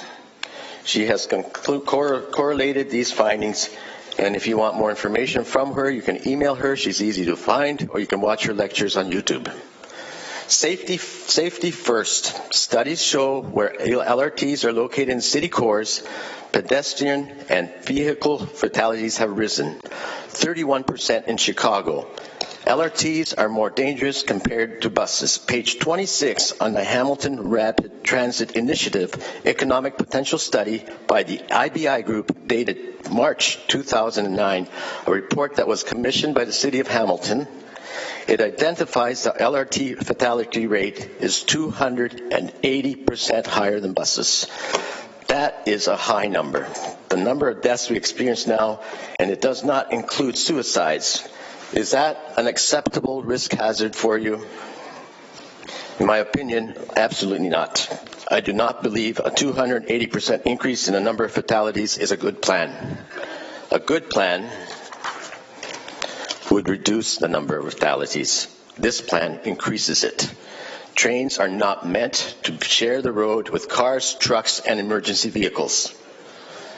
Bikes and pedestrians, keep in mind, by bringing the LRT into the core of the city, you're putting the health of every man, woman, and child and their pets of Hamilton at risk. Emotionally, they're putting them at risk emotionally because of the gridlock, physically because of safety issues such as air pollution, electrosmog, more accidents, and financially because of higher taxes and more increased use of the medical system, and likely higher property taxes. This begs the question, are we not supposed to make the world a safer place for our children? Councillors, it is obvious that bus rapid transit is the way to go. If you keep promoting this LRT, which is 10 times larger in cost than the stadium, we will have 10 times the issues to deal with. It will be like you will be stuck in a fighting pit all the time with no way out. Do the sensible and safer alternative for the men, women, and children of Hamilton and the people that pay your wages, and promote the BRT. And let's push the LRT aside till we have a real good plan that goes from city to city or to the airport. Thank you very much. Thank you, Victor. Thank you. Are there any questions for the presenter? Thank you. Seeing none, thank you, Victor. We'll move on to Samantha Williams, followed by Suzanne Mammal.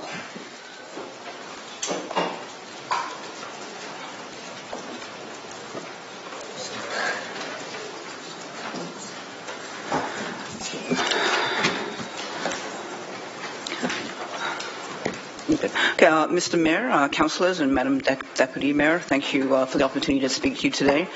I'm a resident of the Strathcona neighbourhood, Ward 1. More specifically, I live on Dundurn North, and right now I love my neighbourhood. I love Hamilton. A little bit about myself. I work in Burlington, and even though I have a car, I use transit. I use the GO bus. I use Burlington Transit. If I'm going to Toronto, I don't drive. I use the GO system. I'm fully committed to using transit. A little bit about our neighbourhood. Dundurn North was converted to 2 lanes of traffic where a little after we moved in about 7-8 years ago, and we put in bike lanes. Our neighbours successfully fought to get trucks off of Dundurn with the Truck Off initiative.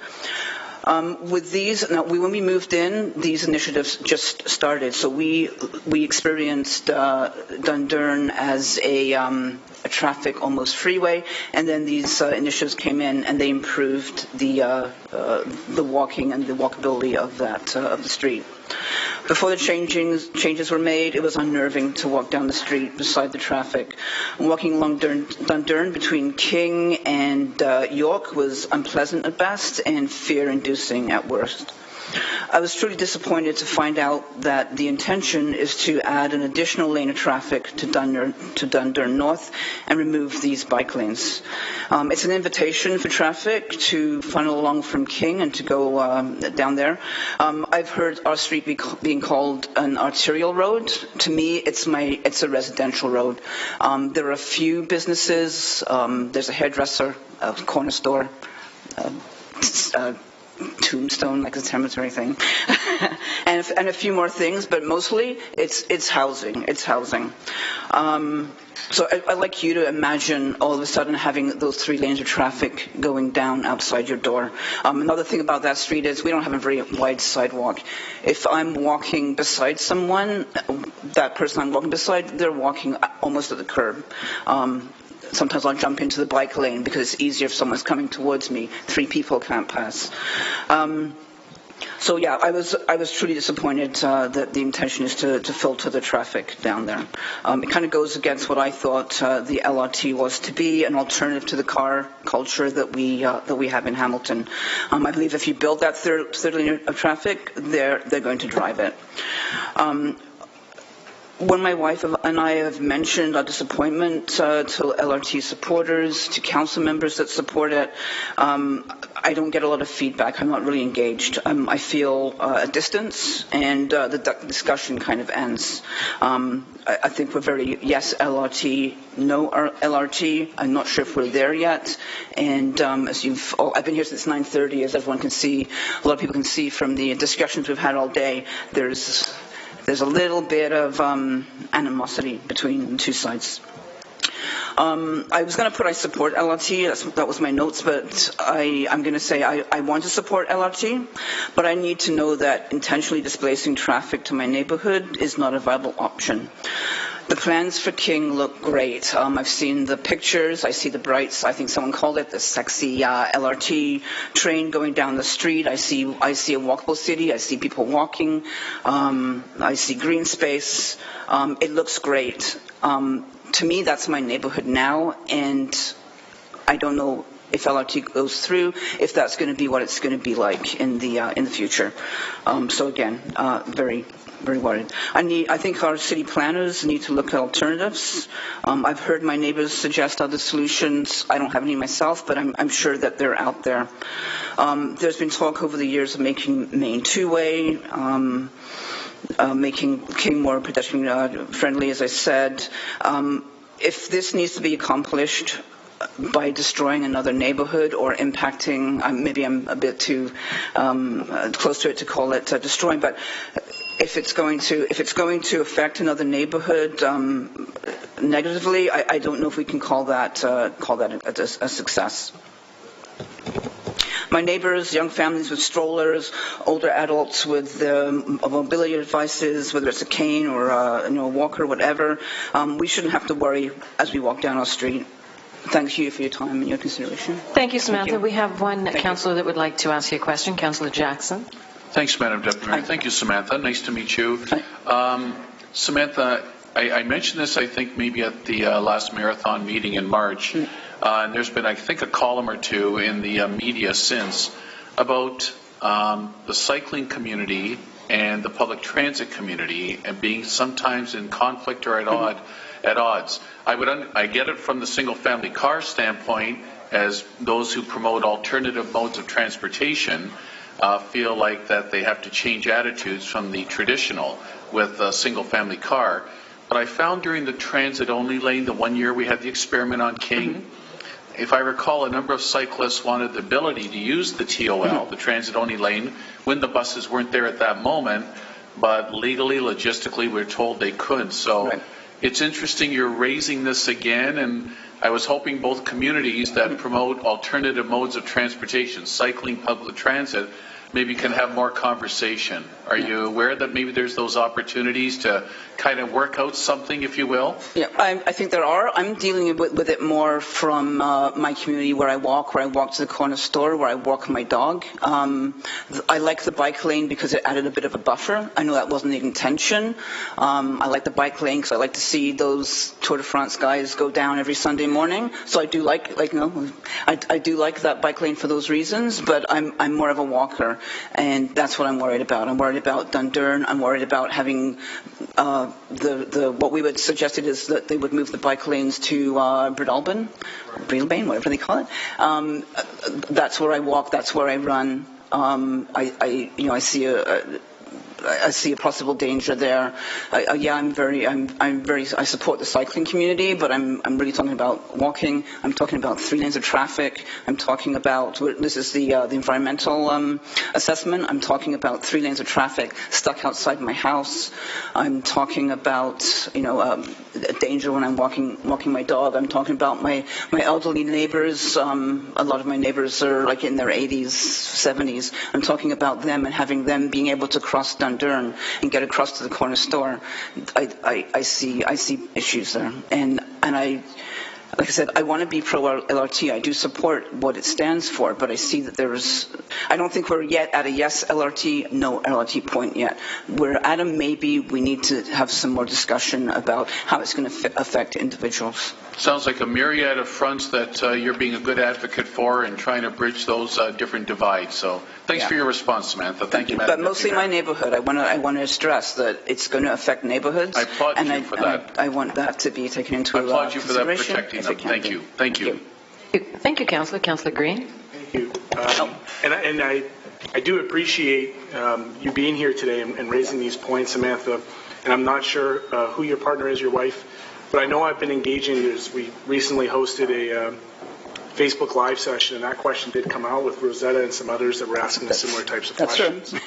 And I do believe Cycle Hamilton also came forward with a position on the bike lanes as it relates to complete streets and the experience. Have you been following the conversation around this table around Aberdeen and Dundurn and some of the other? So do you recognize that there has been an ongoing effort by inner-city councillors to provide safe, sustainable, walkable, complete streets for quite some time? I have. I got worried because I attended the Strathcona, I don't know what the official term was, but Metrolinx and members of the city came in to talk about how it's going to impact our neighborhood. I read an article in the Spec before, so that's why I showed up for that meeting. And the feedback that we got as a community was, it's an arterial street, that's what's going to happen, that's what the traffic models say we have to do. It's a bit expensive to run run a different traffic model to see if there are alternatives, which really, that really shocked me and, did not make me comfortable or secure that our neighborhood was going to be looked at and looked after. So yeah, I am aware, but I would like to see something concrete. Sure. Like we could do this, or we're going to try and do this. I want to see something concrete. And I wish Aidan was here because I wanted to interact with him. It's certainly a long day, and folks are in and out trying to get it to work. I've been here since 9:30. I know. Yeah. I appreciate that, and I appreciate you for being here. Yeah. But I didn't want you to leave because you made the comment that perhaps you weren't engaged in the way. I wouldn't want you to leave without knowing fully that almost every week or every opportunity we have to advocate for complete streets, as inner city councillors, we do that. Yep. And the strangest thing happens. You know what happens, Samantha? Folks who don't necessarily live in the ward or represent or live in the community or the neighborhood who want to, for convenience reasons, use it as a drive-through, continue to provide obstructions to us to be able to create that experience for you. So I don't want you to think it's for naught. I want you to understand that your councillor fights for those very same things at every opportunity, and it's often, regardless of LRT, it's often at the detriment of folks who don't live in our community, who would just prefer to shave a couple minutes off and drive through our communities who obstruct that. So I want you to know that that's probably going to continue with or without LRT, that as we continue to try to make complete streets, we're going to continue to have that obstruction for other folks to have the convenience of shaving a couple minutes off their commute. But certainly everybody deserves to have safety in their neighborhood. So I appreciate you for advocating on that behalf, and certainly look forward to continued engagement. Yeah, and thank you. But as I said, to go to that meeting and be told that your street is going to be, that's what we have to do, that's worrying for our community. And I'm hopeful that as we continue this conversation, street design can help with the safety experience, just in terms of how we build out our streets when this does happen. And as I had mentioned before, there are built design ways that we can create a safer experience in a complete street model, even on arterials, that allow for that to happen. And I know we're doing that in my community, in Ward 3. We two-wayed Wentworth. We created bump outs and did some certain things. And so I just don't want you to feel like this project is going to abandon you in any way in your neighborhood, because there's still opportunities, despite the modeling, to create a safer street environment for your community. And that's always been our priority. Okay. I'd like a little bit more, sorry, I don't want to be argumentative, but I think I'd like a little bit more. To hear the planners say, we're going to try, but, it's expensive, it takes us a lot of time to run another model, this seems like the best idea to us. Sure. It kind of sounds like a done deal to me. And I know, it's path of least resistance. We've done this looks like it's going to work, let's do it. So just to be clear, though, Samantha, that's on the modeling for traffic flow. Yeah. And I'm not disputing that might be the case, that might be the way that it goes for the traffic flow. What I'm suggesting, though, is that there are opportunities in this infrastructure investment to create a model on your sidewalks and separations and dealing with things that can give you a better street escape experience. And that's what I want to look out for, and certainly I'm happy to take this offline and share some of the things that we've done, and I know your councillor would be more than happy to probably do the same. Okay. Councillor Johnson? Thank you, Madam Chair. I apologize for not being in the room. I was meeting with staff about a Ward 1 matter, and I heard most of your questions. And by the way, Councillor Green, thank you for jumping in. I appreciate it very much. The reconfiguration of lanes on York and Dundurn specifically is not a done deal. We are studying the best way to answer the question, how can we create a Hamilton in which public transit riders and bicyclists and pedestrians and car drivers and users of other forms of transportation, all 5 categories, if you will, are all accommodated. And intuitively, through you, Madam Chair, it can't be the case that in the era of LRT we throw bicyclists under the train, so to speak. There needs to be a way to create cooperation with everybody. And everybody has to make a bit of a sacrifice. And by everybody, I mean everybody. So, like Councillor Green, I am eager to continue this conversation offline, and on my word of honor, no final decisions have been taken. This question comes up all the time, and your input is valued and appreciated. Thank you very much. Thanks, Aidan. Thank you, Samantha. Thank you very much. Thank you, councillors. I'm looking for Suzanne, and I don't see her here. Suzanne in the lobby, perhaps?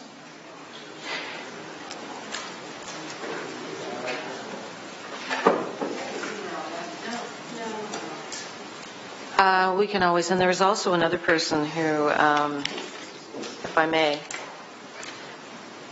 just to double check. Rob Snook. No.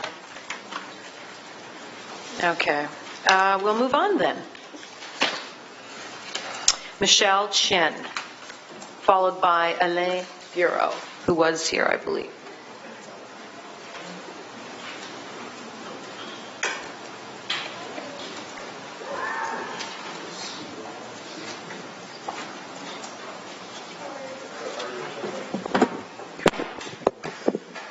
My first speech said good morning, but it's a little past that, so I'll just go on by saying, Madam Chair, Mr. Mayor, City staff and councillors, General Issues Committee, and fellow citizens.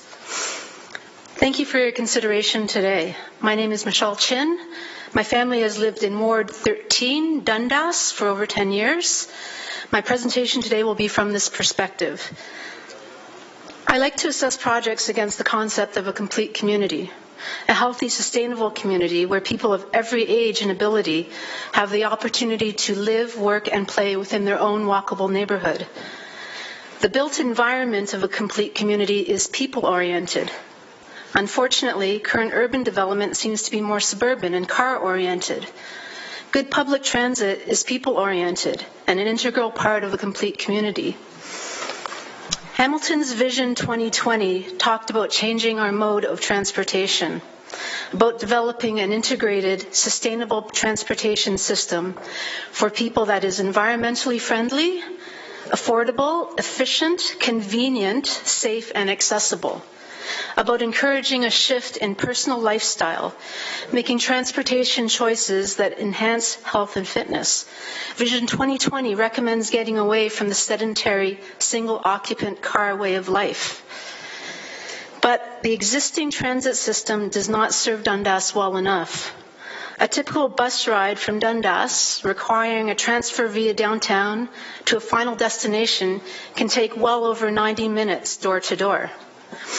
It can also be pretty darn confusing knowing whether to get on the 5, the 5A, the 5C, the 5E, or the 52 bus, and when exactly they might arrive.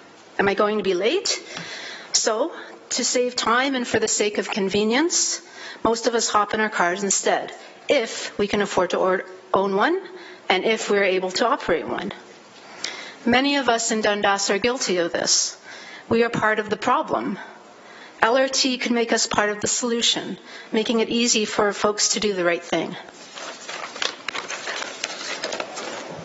I am one of the sandwich generation. I have both teenage kids and elderly parents. I'm a wonderful chauffeur. I can drive my daughter to her high school on the mountain in 20 minutes, saving her 70 precious minutes in the morning. I can drive my aging parents to their appointments, even run a few errands of my own in between. It's easy. It's easier. But think of the kids, the elderly, or those with limited mobility that have no chauffeur, no car, who must defend for themselves and rely on the existing bus system for their day-to-day. They need safe and accessible, convenient and efficient transit that is also simple to use. I'm still relatively young and healthy and have a car, but inevitably one day that will not be the case. I hope then that I will be able to use the LRT. I hope I will still have the independence of travel via good public transit. LRT scores points on accessibility and independence for the greater population. It is better for the environment. It leads to economic and urban revitalization. Can we afford to turn our backs on this opportunity? If we are planning a growing brand new city from scratch with this kind of population, transit infrastructure would be an obvious part of the equation. Most people think Dundas has very little to gain if LRT goes through. Dundas is the westernmost end of the lower city. Our downtown is 3.5 kilometers from McMaster, which is a 45-minute walk, 15 minutes by bike or minutes by bus. An LRT terminus at McMaster University, so close to Dundas, is a tremendous opportunity for our community. I hope that you move the environmental assessment forward, and I hope you move the LRT forward. Thank you. Thank you, Michelle. Any questions for Michelle? Seeing none, thank you, Michelle. Thank you. Oh, sorry, Councillor Vanderbeek, did you? I apologize, I keep ignoring you.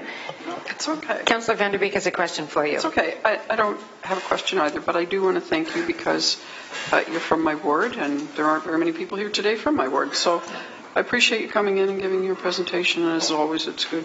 Thanks. Thank you. Thank you, Michelle. Alain Bureau, followed by Dr. Linda Lukaszek.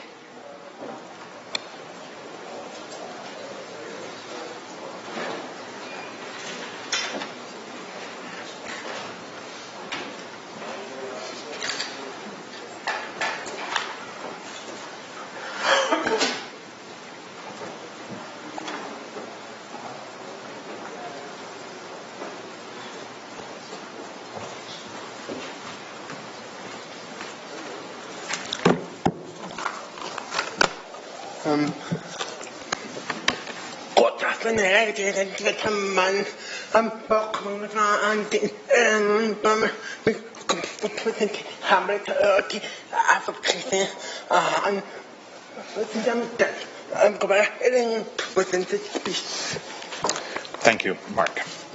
Good afternoon, councillors. Mr. Mayor is not here. Mrs. Chair. We're here today to speak to the environmental study report, the second phase of the environmental assessment for LRT in Hamilton. We began planning this project many years ago and have approved, at least conceptually, LRT as part of an overall transit plan with the vision of a citywide transit system known as BLAST. The province, Metrolinx, and the City of Hamilton have embarked on the planning of and implementation of LRT in Hamilton. With 100% capital costs funded by the province, this project is the largest ever seen in the history of Hamilton. It is, in fact, historical, if not pivotal moment for the future of Hamilton. A $1 billion project comes with many challenges, including that of gathering all necessary input from shareholders, business community, and residents, as well as the relevant expertise, data, knowledge necessary to undertake a project of this magnitude. The project has moved forward up to now with an aggressive schedule, and we find ourselves today with much already done and much to do to assess the viability of this project. The initial environmental assessment was presented to the public earlier, and after consultation, a few improvements and modifications were made to the original EA. Stop alignments were adjusted, a stop at gauge was added, as well as other technical details were ironed out. The environmental study reflects these changes, the environmental study report reflects these changes, and as such is another step forward to understand the implications and scope of this project. As much as many questions have been answered by this exercise, many other questions and considerations have come forward and remain to be answered. This is to be expected considering the scale of this project and is actually reflective of due diligence and good management practices that elected officials and all involved must have when dealing with such a transformative project. Transformative LRT has certainly been to our community. We have seen unprecedented engagement and involvement for many groups, organizations, community leaders who, like yourself, have embarked on making LRT in Hamilton the best it can be. This despite the daunting challenges and tasks involved in successfully bringing a project of this magnitude and the implication it has for the future of Hamilton. Unprecedented, to say the least, when you consider how many various stakeholders have come out to support LRT in Hamilton. The Chamber of Commerce, business and retail, developers, community organizations, labor groups, neighborhood associations, community leaders, institutions, and all levels of government, just to name a few. This in itself is sufficient reason to move forward and continue examining the implication of this project and answer the questions raised throughout the planning process. Whether one is for, lukewarm, or against LRT, one has to appreciate that we are at a planning stage and much work remains to be done before we proceed with the implementation of LRT in Hamilton. For this reason alone, we must not delay the planning process of this project and thus answer the many questions we all have so that you, as our representative, can have all the facts and figures to make an enlightened decision for a brighter and better future for all of Hamilton. Thank you. Thank you, Alain. On the speakers list, we have Councillor Whitehead. Thank you, and thank you for your presentation. You have attended PICs or LRT discussions. How many have you attended and where? How many have I attended and where? Yeah. That's a hard number to call. 30, 40? No, fair enough. And you've attended right across the city regardless of the location. Right. Were you attending those to be better informed on the presentations from the staff, or were you there just to observe the reaction from the people in those various areas? I think just wanted to see what was going on in other wards and how people were reacting to it and what kind of information and questions were being asked. But it's fair enough that you're pretty well apprised of all the issues around LRT. You're pretty informed. I would say pretty informed, yes. Thank you. Appreciate it. You said we're still in the planning stage. Pardon me? You indicated in your presentation we're still in the planning stage. Help me understand what you mean by that. Well, this particular study or the report of the EA is just part of a planning, and we need to answer further questions by sending that up to the province. Then we can proceed with any other steps. Get this step done. Yeah, and I appreciate it. Again, process-wise, I'm just trying to understand, because it leads the community to believe, even if we support the EA, by implicating or implying that we're still in the planning stage, would suggest that there's plenty of opportunity to make a lot of changes to the system. Is that? Do you feel that's the case? It is possible that we will find various information to guide us to a better path. Yes, I mean that's a given. Any project, we don't have all the answers. No, I understand. I'm just trying to understand where because my understanding the PICs are over, unless we'll get that clarified. So usually in planning, there's ongoing consultation.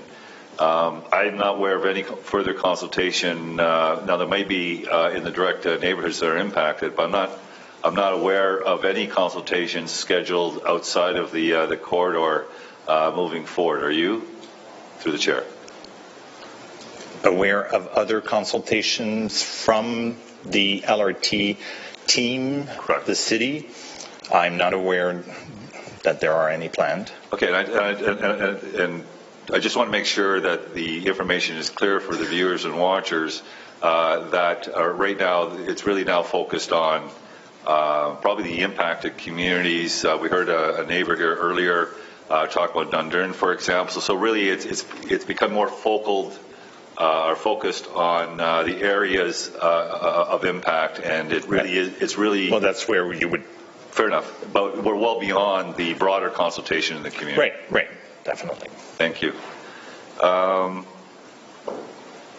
You put out a piece of information about the LRT being 45 cents cost per passenger. Was that you? No. Okay, thank you. I just wanted clarity on that. Thank you. Thank you. Are there any further questions? Seeing none, thank you for your presentation. Thank you. Dr. Lukaszek?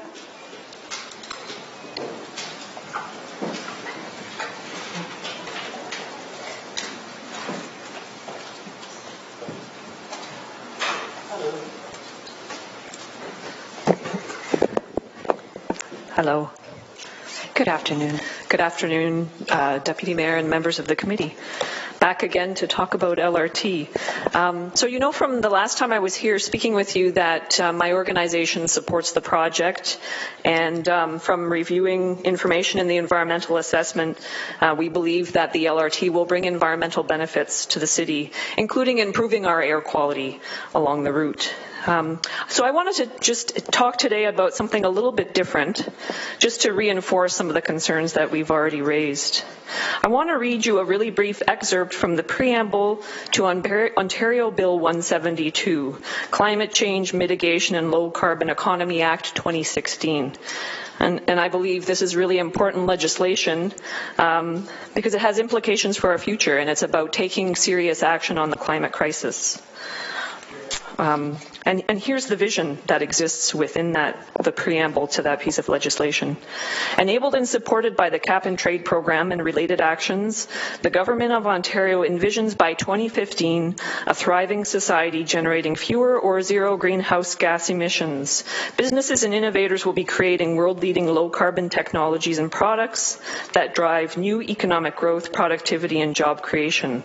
Ontarians will live, work, and travel in sustainable ways in healthier and more livable communities.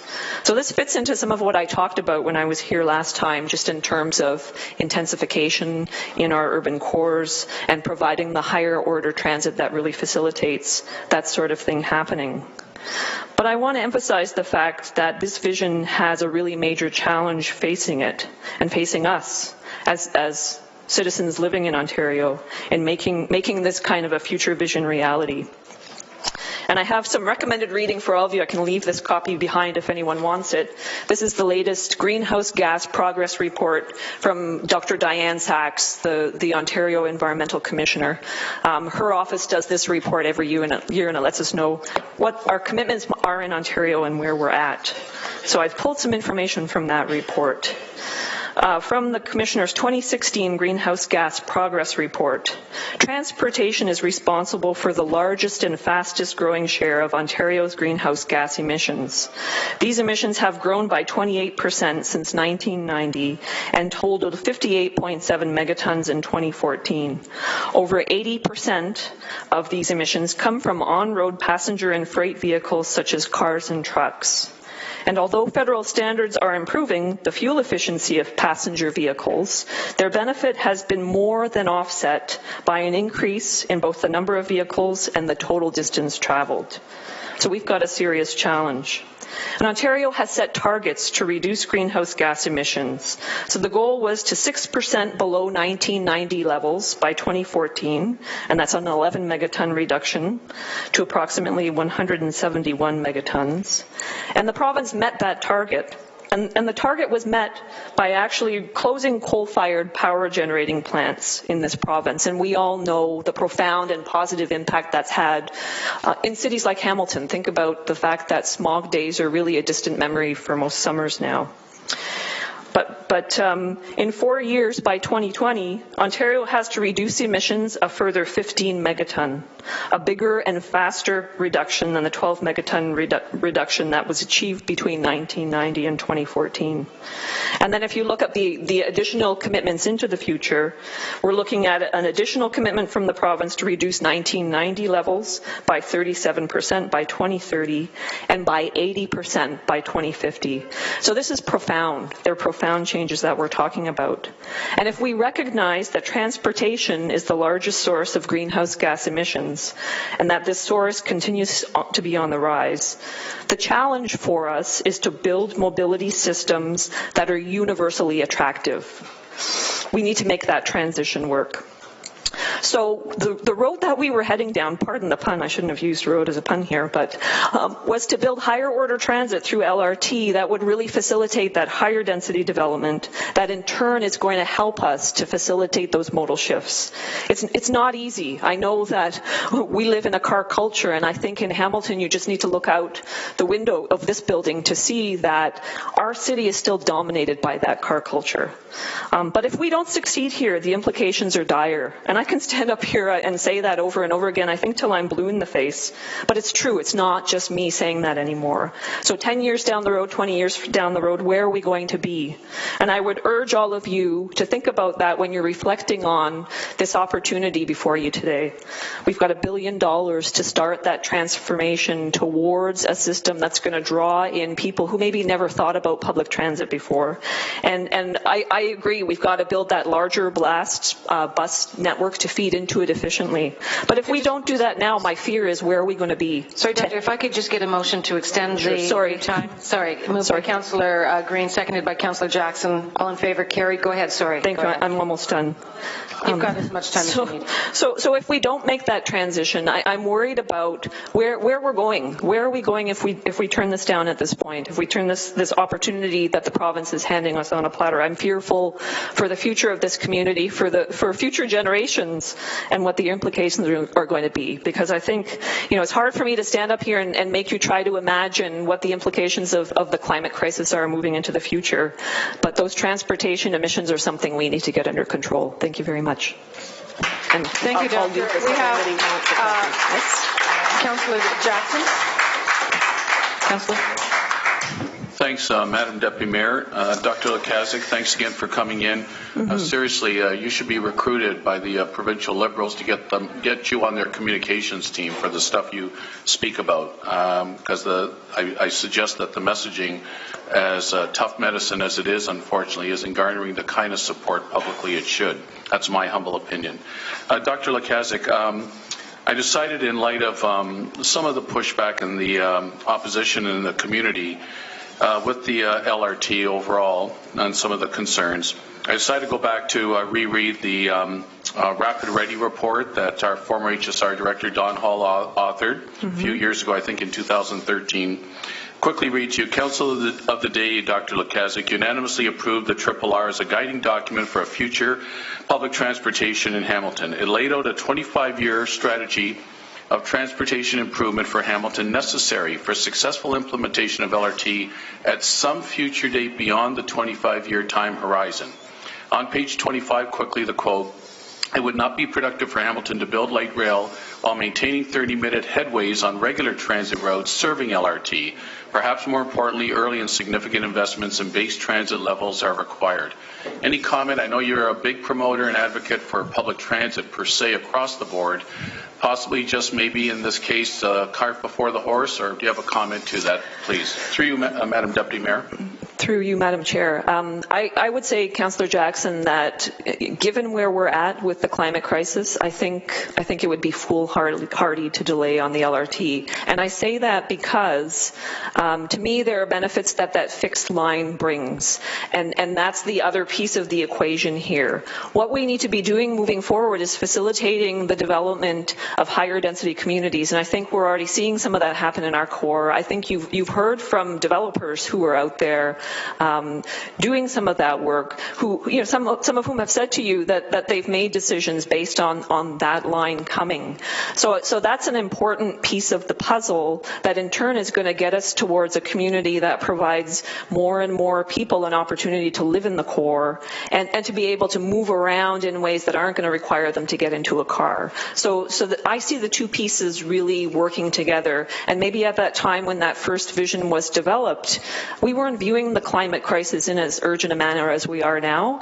And I would say to you, if there's an opportunity for us to do something that's going to facilitate that intensification in the core, that's what's going to bring the riders to that line. And as well, I think if you look at the B-Line already, there are already a significant number of users who, and I speak as one of them, I'd be thrilled to see a system like that put in place that we can start to use as well.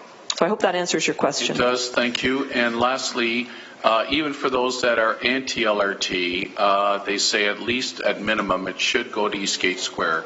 Thoughts on that? Is the current plan flawed, or Madam Deputy Mayor? Hey, if we can find the dollars for more LRT to happen, and I'm full disclosure, I live within walking distance of the Eastgate Transit Hub. I think it would be fantastic, and I would point out to you that Riverdale, I believe, is the highest density neighborhood in our city, and there are a lot of transit users who live in that community. So to support them and their need for ease of mobility, that would make a lot of sense to me. But I would say at this point, anything we can do to get a line started, I think we need to go, and I would love to see this council continue to advocate for the funding we would need to extend out at some point in the near future to that Eastgate hub and beyond, and then further in a westerly direction into Dundas. Absolutely. Thank you, Linda. Thanks, Madam Deputy Mayor. Thank you. If there are no other questions, Councillor Vanderbeek, can you take the chair? Thank you. Doctor, Well, in your presentation, you didn't mention anything about electric vehicles or perhaps the rise in the number of electric vehicles that are being sold today and driven today. Is that having any sort of a significant impact yet on the environment?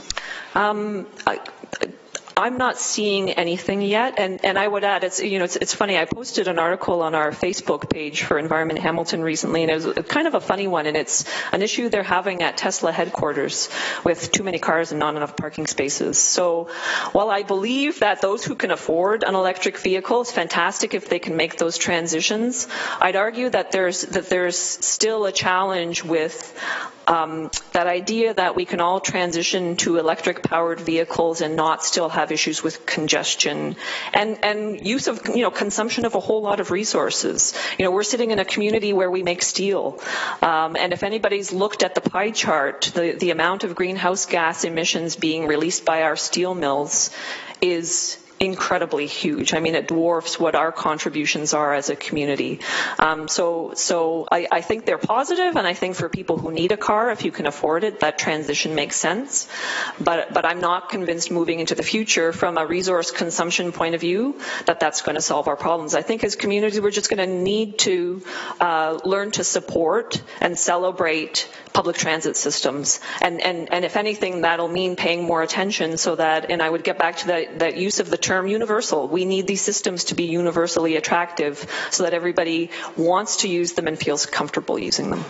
Thank you. Through the chair, I don't know if you know my stand on the LRT, but I am also very interested in looking at electric buses. Mm-hmm. Have you had an opportunity to study electric buses in any cities and the impact that they may have versus traditional transit? I think they're great from an air quality point of view, and I would hope that there's a commitment at this council to establish, great bus lines that feed into our LRT core line that are electric buses. I would certainly support that shift for sure. Yep. Thank you. Those are my questions. And Councillor Vanderbeek, I'll take the chair back. Thank you. Seeing no other questions, thank you, Doctor. Thank you.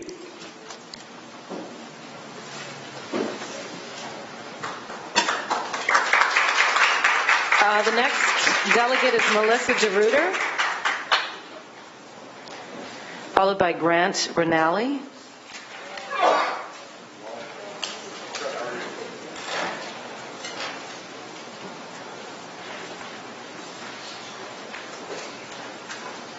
Melissa? No? Grant? Thank you.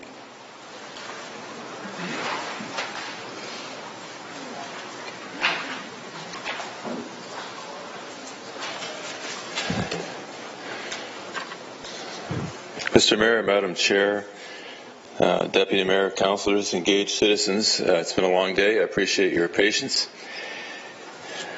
My name is Grant Rinaldi, and I'm an elementary school teacher in South Central Hamilton. I've also acted as co-chair of the Catholic School Board's Environmental Committee for the past decade, so I have been following the file fairly closely. Before I get into my presentation, I just want to say there's questions about disruption that could affect businesses negatively, and not to be cute, but the expression, you can't make an omelet without scrambling some eggs. But that's very trite, and it's disrespectful to businesses who put their heart and soul into their occupation. Sometimes it's a family business, sometimes it's a lot more than heart and soul. It's usually a lot of money as well. So I think that we have to respect the concerns of business people. I think that when the LRT does open and there are a lot of people getting off at stops and passing by their stores, they'll realize that it really was a good thing. But we need to do everything in our power to help these businesses get through the transition, whether it's 2 years of construction in front of their store or 3 years. I don't think it's going to be 7 or 8. But we need to do whatever we can in our power to help alleviate the concerns of businesses through signage and other ways to help keep them open and viable. Instead of offering more facts on LRT, which I'm sure you've heard a lot of today, I'm going to tell you a little story. I was born in 1956, which puts me in the certain age category. And as a child, I used to take the HSR down to the YMCA. to a program after school, and I really appreciated the freedom and mobility that I had, the ability to explore my environment. And in those days, parents weren't freaked out about letting their kids use public transit. And I wish those days would come back, because it's not so big and scary to go downtown. I got to venture into downtown Hamilton, the exciting metropolitan city, 1966, such as it was. It's come a long way. When I was in high school, same thing. I took the Gar Street bus down the hill, and Main Street and King Street trolleys. But even back then, 47 years ago, wow, 47 years ago, there were still a lot of pass-bys. Trolley after trolley would go by during morning, especially afternoon rush hour. So even back then, we had capacity issues to deal with, and we still have them today. And more importantly, it underpins, my whole presentation is underpinned by the fact that it offers mobility. So an efficient, attractive transportation system offers the kind of mobility that we need. Young people who don't drive cars, who are too young to drive, millennials who no longer think cars are that important to own. We need to offer something to them. And without that system, I wouldn't have the mobility as a child to get around to downtown, to the library, or the galleries, the markets, whatever, or to school. Think of how many schools that private, Catholic, and public schools, secondary schools, can benefit from using LRT transportation and all the feeder bus routes that will service that. That's a lot of people, a lot of cars off the road. And those are also students. We're talking about McMaster, Redeemer, Mohawk College, all who support the LRT project, and for good reasons. These students no longer have to purchase, finance, insure, fuel, and repair these automobiles. They no longer have to park them, so we don't need as many parking lots. Okay, and compound the reduction in air pollution, which has been mentioned by Dr. Lukasik. My own school, we did an air quality study with my students, and we found that the air shed around schools is ridiculously high because lines of cars are there idling, dropping off their kids. So if we can get kids more mobility and get to and from school, that's a huge investment. And I'm thinking of my own students in grade 6 right now that I teach. By the time they're in grade 11 or 12 graduating, they'll be cutting the ribbon on the LRT system.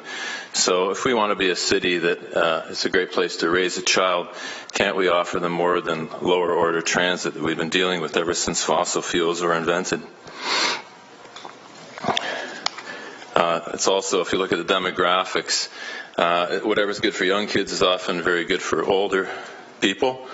I'm just turned 60, heading into the golden years, and I think of my parents, one who doesn't drive anymore and one who may not be driving soon. We need to address the needs of the elderly population, and they say that in order to remain healthy and viable, you need to be mobile and engaged and connected with your community. And what better way to do that than put in an efficient, comfortable transit system that accommodates wheelchairs and people who have trouble climbing upstairs. Grant, just a moment. Sorry, your time is out, but if I could have a motion to extend, moved by Councillor Jackson, seconded by Councillor Whitehead. All those in favor? Carry. Go ahead. Appreciate it.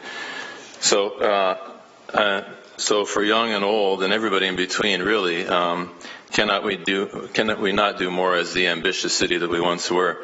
Why are we getting cold feet and getting timid in the face of challenges? Can't we face up to them?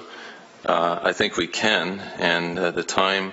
It really should be a slam dunk when you think it was good back in the old days when people voted for it many times. Now with full funding, it really should be a slam dunk.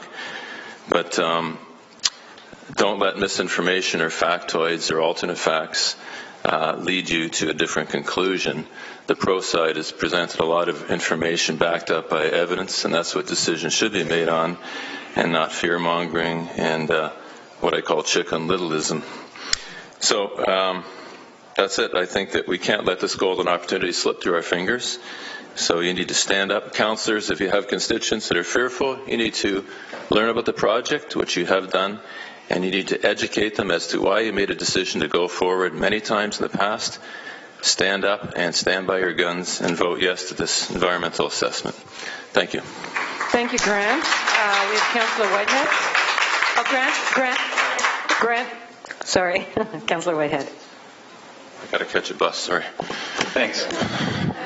Thanks, Grant, for your very informative presentation. one of the key things for a comprehensive transit system is not one line, not one 11-kilometer line. It's about fulfilling the expectations, hopes, and desires of everybody in the community. And clearly, it's not affordable to put a train on every road or every arterial road or every service. Correct. Currently, we are committed to implementing the BLAST network. Currently, you mentioned schools. Currently, for example, there was a motion in front of us. I supported it for full service on Rymal to the employment lands out in Ancaster, which would service the Redeemer School, for example. Yes. That didn't get passed. So when we talk about a comprehensive transit system, it's not, and it doesn't stop with that 11-kilometer stretch. Would you agree with that comment? Yes, I would, through you, Madam Chair. I agree that I fully support the BLAST network, and that was actually a page I skipped, but it's a comprehensive network. It's not a single line. People say it's a line going to nowhere. It's the start of a comprehensive network, but you need to start somewhere. You can't say no to this and then say, let's start expanding in the nether regions. You got to go for the low-hanging fruit in the high-density core. So the 90% or 99% of that BLAST network will be serviced by buses. Are you telling me that or asking me that? I'm asking you aware of that. Right now, I don't have the actual percentage of what will be buses, but a lot of people are in favor of the high-speed buses. But I think about 8 years ago it was preferable to go with the LRT because of the upkick in development that buses don't bring. And I know that was mentioned about electric buses. Yes, it would reduce pollution, but it's not going to bring economic development like LRT, steel rails in the ground. Developers like that kind of solidity. So I guess the point I'm making is that we are committed to implementing the BLAST network. And the BLAST network isn't relied on one mode of transit. It's a comprehensive approach to meet the needs of this community. So the weight of implementing the BLAST network isn't based on whether we have LRT or not. It's based on whether we have those interconnections and those services in place. Well, you have to interconnect with something, Councillor. Okay, so right. I'm glad you said that because that leads me right into the next question. Okay. The BLAST network is scheduled to go, I can't remember if it's the L line or the T line, across the mountain down to Eastgate. The current configuration of this plan, and when you talk about we voted on this plan many times, this is not the plan we voted on. We voted on McMaster to Eastgate. Councillor, is there a question? Yep. So the Eastgate is material to the, well, the question is, do you not believe that Eastgate is material to the success of the LRT? I was very disappointed when they stopped it at the Queenston Traffic Circle, but you'd have to ask Councillor Collins about what happened to Eastgate. He didn't want any kind of system, so... Yeah, well, I mean... And I think it will come with time. Almost every LRT system in North America that started small has voted to expand it when they see how successful it is. So I'm putting my money on expansion, but we have to start somewhere. So every transit system, like the one we experienced in recently with Waterloo and Kitchener, they all go from a destination location to destination location. This is one of the exceptions. It's going to a node. It's not going to a destination location. Yeah, I think the original intent was to go to Eastgate, but for various reasons that was scuppered. But I don't think it's a reason to pack up and go home. I think it's a matter to push forward with the basic line. And the federal government's been talking about transit money. I'd like to see some contribution from the federal government to possibly extend it to Eastgate. I think that would make a lot of sense as a node. Because from there you can extend the BLAST network, and whether it's a high-speed bus, BRT, or some other configuration of LRT, that would help. And just for clarification, because you mentioned the councillor's name, I want to be clear that whatever decisions are made isn't hijacked by any one councillor. It is an informed decision by this body. So I don't think it's fair to place that onus on one councillor. Well, he was very much against it, and I've never yet heard cogent reasons why. Councillor Collins or several other councillors. I mean, there's a lot of concerns, but they need to be addressed and not... Grant, we shouldn't be talking about councillors. If you want to speak to your... I'm sorry. I thought it was... well, he discussed the... Councillor Whitehead as well. Okay, we're not going to be discussing councillor. Are there any further questions for Grant? Is he not here? I'm sorry. No, he's not. Oh, I'm sorry. Councillor Whitehead, were there any further questions? Actually, I just wanted to straighten the record because I don't think it's fair in his absence to be... I was unaware that he was not in the room, but thank you. He can't defend himself. Thank you very much, Madam Deputy Mayor, and I'm certainly appreciative of the points that you've brought forward, Grant. I'm wondering, so are you familiar with how we currently fund our transit system with area rating? To some degree, yes. So you're aware that some wards only pay for what they receive, which in some cases is nothing, therefore they don't pay anything. Yeah. And then they have the ability to vote against transit expansion. So my question through you, Madam Deputy Mayor, to the presenter is, given this talk about Eastgate, would you be in favor of expanding this line using levy dollars? Like actually having the city put skin in the game to expand this line to Eastgate to make it complete, as we've heard from some of these councillors here, on the levy? I would absolutely be in favor of that. I think it doesn't make sense to stop where it is, but it's a temporary measure, and I think it should be expanded. It really irritates me that one councillor can scupper a whole system, and that happened with the bike lane as well. So we really are not going to be going down that road. So well, if it's an 8-7 vote, then the deciding vote could potentially scupper a project. So, Councillor, please. You didn't name anybody. There was a name mentioned. Let's just steer from that. Okay. If you want to ask about tax implications or whatever, that's fine. Okay. No, I'm happy with what's. I would be in favor of it being extended. Yeah. I'm just hearing a lot of that, Madam Deputy Mayor, talk about Eastgate, and yet I haven't yet heard anybody put the motion to say we'll do what Kitchener did with their leadership, put our own money in the game, and while we're at it, revisit area rating and look at having a full city paying for one full city system. I think that because Kitchener's paying a third of theirs, I could see us putting some money into it.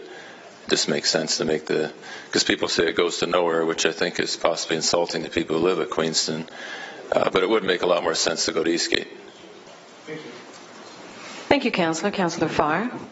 Grant, thanks for coming in. It was good to see you with your big toast poster at the rally with some 400 people in the rain on the holiday weekend, and certainly you've made your opinions known, not just over the holiday weekend, and it's much appreciated. And I also know you to be a resident of Ward 1, I believe, That's correct.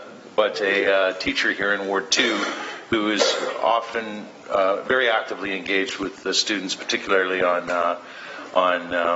multimodal transportation, on cycling especially, and those sorts of things. So I'm wondering if you could share through you, Chair, and I know you're not an official spokesman for the board, but we also know the boards are on board, just like anybody else, Hale, DeFasco, whomever. We've heard from a lot today, the unions, the laborers.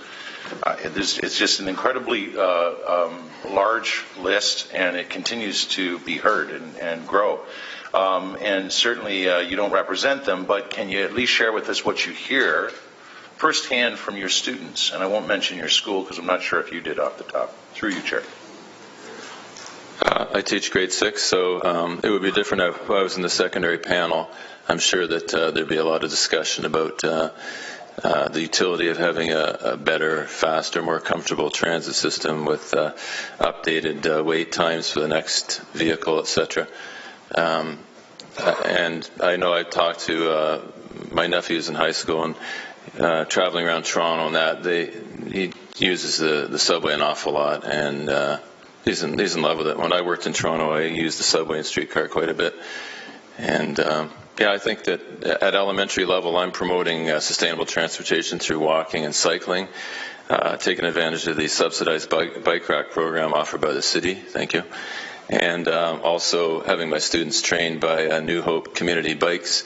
They come in and do bicycle safety training, and Mark Chamberlain through the Bike for Mike program, our school has benefited with 150 brand new bikes a year and a half ago, helmets, locks, training. So it's not enough just to put in bike racks. I've been trying to promote this throughout the board. You need to do more than put in a bike rack. It needs to be a comprehensive program where you identify safe streets and bicycle safety training. Should be part of the physics curriculum. They have the Swim to Survive program in grade 3. Why not a Cycle to Survive program in grade 3 or 4? Excellent. Well, you're doing a very good job, and I hope you continue to do it. If you're 60, I don't know how much longer you got, but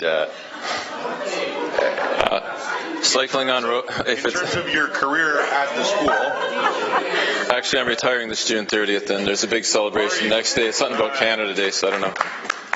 That's what I meant to Would say. you like to rephrase You're certainly fit enough to go a long, long way on the other thing. So thank you very much, and hopefully there's another Grant Rinaldi following in your footsteps there in the North End. Really appreciate it. I don't have any progeny, sir. I'll just make that clear. Thank you. Thank you, Grant. Thank you. Are there any further questions? Seeing none. Our next presenter is Stuart Weldon.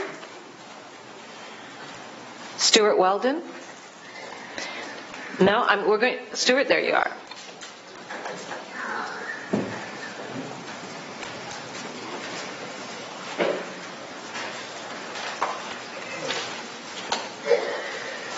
Good afternoon. I think I'm second from the end.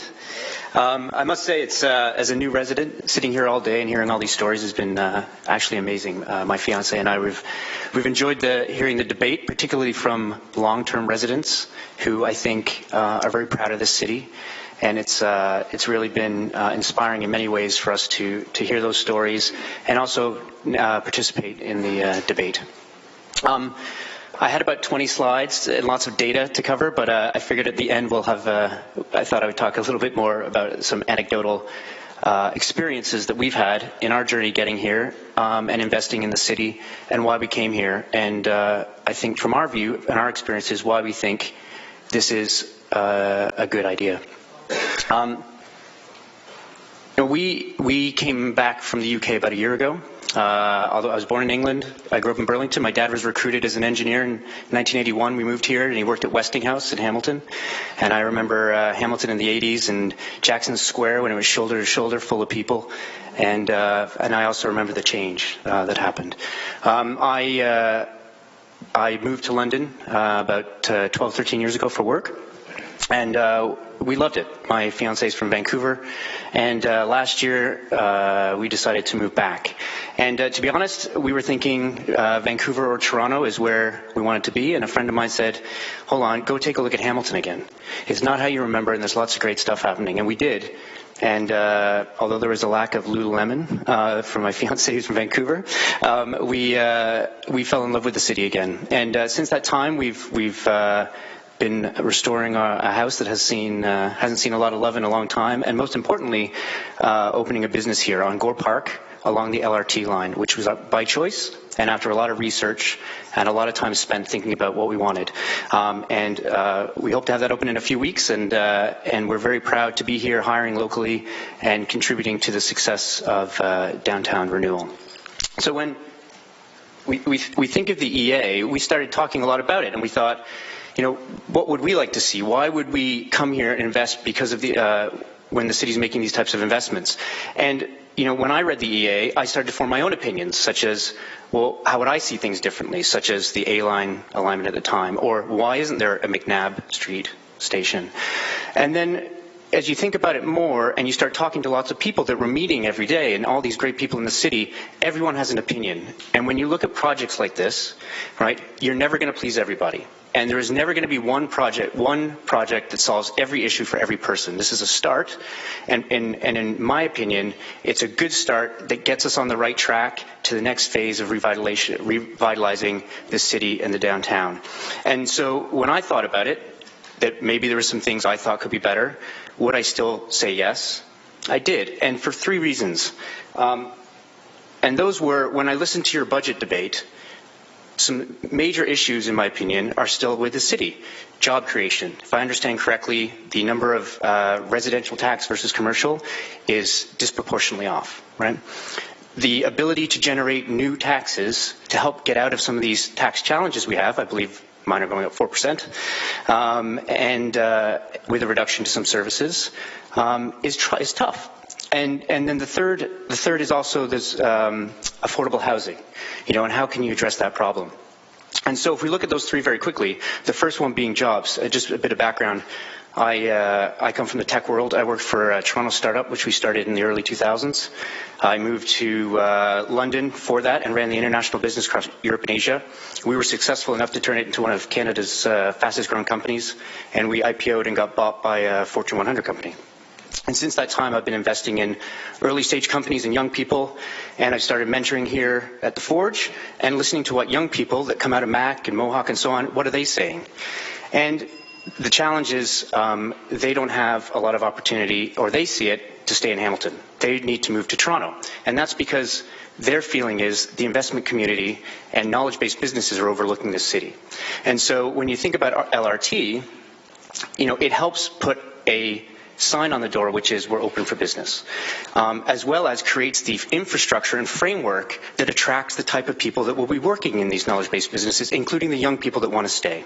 And so that's, very quickly, one of the reasons why these types of investments help attract those types of businesses to this part of the world, and why it's important, in my opinion, to invest in such projects now to help bring those businesses. The second thing is taxes. I haven't seen, and please correct me if I'm wrong, any other project on the table right now that can help address some of the challenges around tax generation. And by putting in Stuart, if I may, just a moment, I'm going to ask if we can extend this moved by the Mayor and seconded by Councillor Jackson. All those in favour? Carried. You can continue. Thank you. So for me, personally, and I'd love to be corrected here, is I have not seen another infrastructure or project that has the potential to generate significant more taxes through development charges and so on that's on the table. And when you're in a position of, from what I heard listening to the budget discussions, finding it tough to generate enough revenue to keep the services where they are, you need to look at programs that can help change that trajectory. And for me, I think investing in a project like this that has the potential along this corridor to generate new developments, condos, and also bring businesses, it's helped changing that trajectory that can help bring in tax revenue faster, which can have a benefit for all. And it's not without risks, but without doing that, my fear would be Hamilton stays with the status quo, which is we get stuck in this kind of circle of how do we continue the service we have when costs are going up and we're not generating enough new tax revenue to offset those costs. And then finally, something we saw in London quite a bit was the ability with new development that would come along in such investments. We saw that with some progressive policy around making developers also have a certain percentage of affordable housing in those developments, it can help to offset some of those costs around, or some of those issues around creating affordable housing. And I think in London it's somewhere, and I could be wrong, 14% of new developments have affordable housing built in. And so, with some simple thinking and progressive policy, if we move past the CA and start to invest all this time thinking about how do we make this better for tackling some of the challenges such as affordable housing, generating new taxes, supporting the businesses that may have some challenges with the construction and so on, if we invest our time and creative energy in thinking about how we make those improvements, I think even with the EA, which I'm sure we all can have pros and cons, in its current form and as it's fully fleshed out a part of BLAST, it has huge advantages for the city which we can all benefit. And so very quickly, for me, it's easy to say no, right? It's easy and safe to say no. In fact, in any business, if you didn't take risks, you would know yourself out of business. So for me, the tough answer is yes. It's going to take a lot of hard work, and it's going to require a lot of creative thinking to make this the best possible outcome for everybody. But I think by investing in the city, putting a big sign that says we're open for business to all new and old residents and new and old businesses, I think the long-term benefits for saying yes are going to be great when we look back at today. So I would encourage you to think about it from those angles, if on the fence, or even if you're a no, that this is much more than just a set of tracks going down a street. And thank you very much for your time. Thank you, Stuart. We have Councillor Whitehead and Councillor Jackson on the list. Thank you, and thank you for coming forward. So you talked about what we're doing. well, we have a major setting sail and development on the waterfront that will probably generate, because this is new assessment, it's not reassessment. So clearly that would be the biggest win when that comes forward. Agreed. So that is happening as we speak. Along the corridor, there's a chunk of it that is a free zone on development charges, so we wouldn't generate development charges for part of that corridor. So the question I have for you is in York, which is a lot of millennials in York, the Durham, York, they just approved a $1.8 billion BRT system. And said, in fact, they don't even see going forward on an LRT system for years to come. And they're also seen as a happening place for millennials and youth and technology. So I'm trying to carve through the minutiae, trying to understand why are people so gravitated to a system that's not dynamic or adaptive. And you know that technology is changing rapidly. Sure. But BRT is more adaptive and dynamic as demographic shifts and technology shifts. Can you help me understand? Yeah, and I guess LRT can evolve too. You can still have autonomous trains like the London Underground they're getting, they're moving their drivers out and putting computers in, right? So all technology can evolve. I think, I guess for me, newcomer and getting up to speed, I know there's a lot more history around this than well before I arrived. If we were having the debate BRT versus LRT and the cost benefits, it might be a different discussion. I have lived near LRT systems. In London, I didn't have a car for 12 years, and I took the tube and and the bus and so on, and it was a great way of life. I've seen the impacts when they put higher order transit in, mostly rail, compared to buses in other parts of the world where I've traveled, and I've seen the impacts happen within years around that. I think LRT, and we could debate the psychological reasons and things, especially with young people in the higher order transit, particularly in urban areas. There is a perception of progress and a perception of positive impact that has on the city over buses. And while that's not necessarily the best business case to spend $1 billion by any means, those things do play into the factors of why development occurs and why young people in particular and businesses set up around these lines. And if I look at all the look at many businesses I've dealt with and even governments in other parts of the world, they're investing in those types of projects because they feel long term they will give the biggest return from overall investment that they will generate over, say, buses. So appreciate it. So that, you're a businessman and you understand ROIs, return on investment. Yep. So right now we're looking at a project that with the debt financing and the $1 billion, you're looking for 11-kilometer stretch of road over 30 years being over $2 billion. Ridership is currently 444 on the B-Line. Do you see that being a good return on investment? I think, here's what I think. When I, as a government project that is helping to be building a better city, that needs to invest in infrastructure for the future, and to create a environment that is positive and progressive and attractive for not just now, but for many, many years to come, I think over time, absolutely, it's a good investment. And so, to me, I don't look at this as, it's one piece of a LRT and then we stop, go home, thank you very much, good luck with that. I hope we're here in 5 years debating the T alignment or getting something to water down, whoever's responsible for that, because it is a multi-year, multi-phase project, which in the long term, probably my kids' generation will be debating this. It has long-term implications, right? I can't tell you what the future is going to be like in 20 years from now, but we can, based on a best guess and to all our best knowledge we have at hand, make decisions for that. And that's why it's tough to say yes to these types of things without all the information at hand, and why it takes guts and leadership to do that. And I fully appreciate the situation you're in. And that's why even when you look at the hard math and say, today, if we put $2 billion, what's our return tomorrow? You know, it can be a difficult return to swallow on day one, but in year 10, it can be different. If that kind of answers your question. That's excellent. The only other piece I throw in there is that every city has its own individual circumstances. In Hamilton, we have a higher poverty rate. Yep. We have a low affordability rate. Yep. So, and you sort of touched that in your presentation.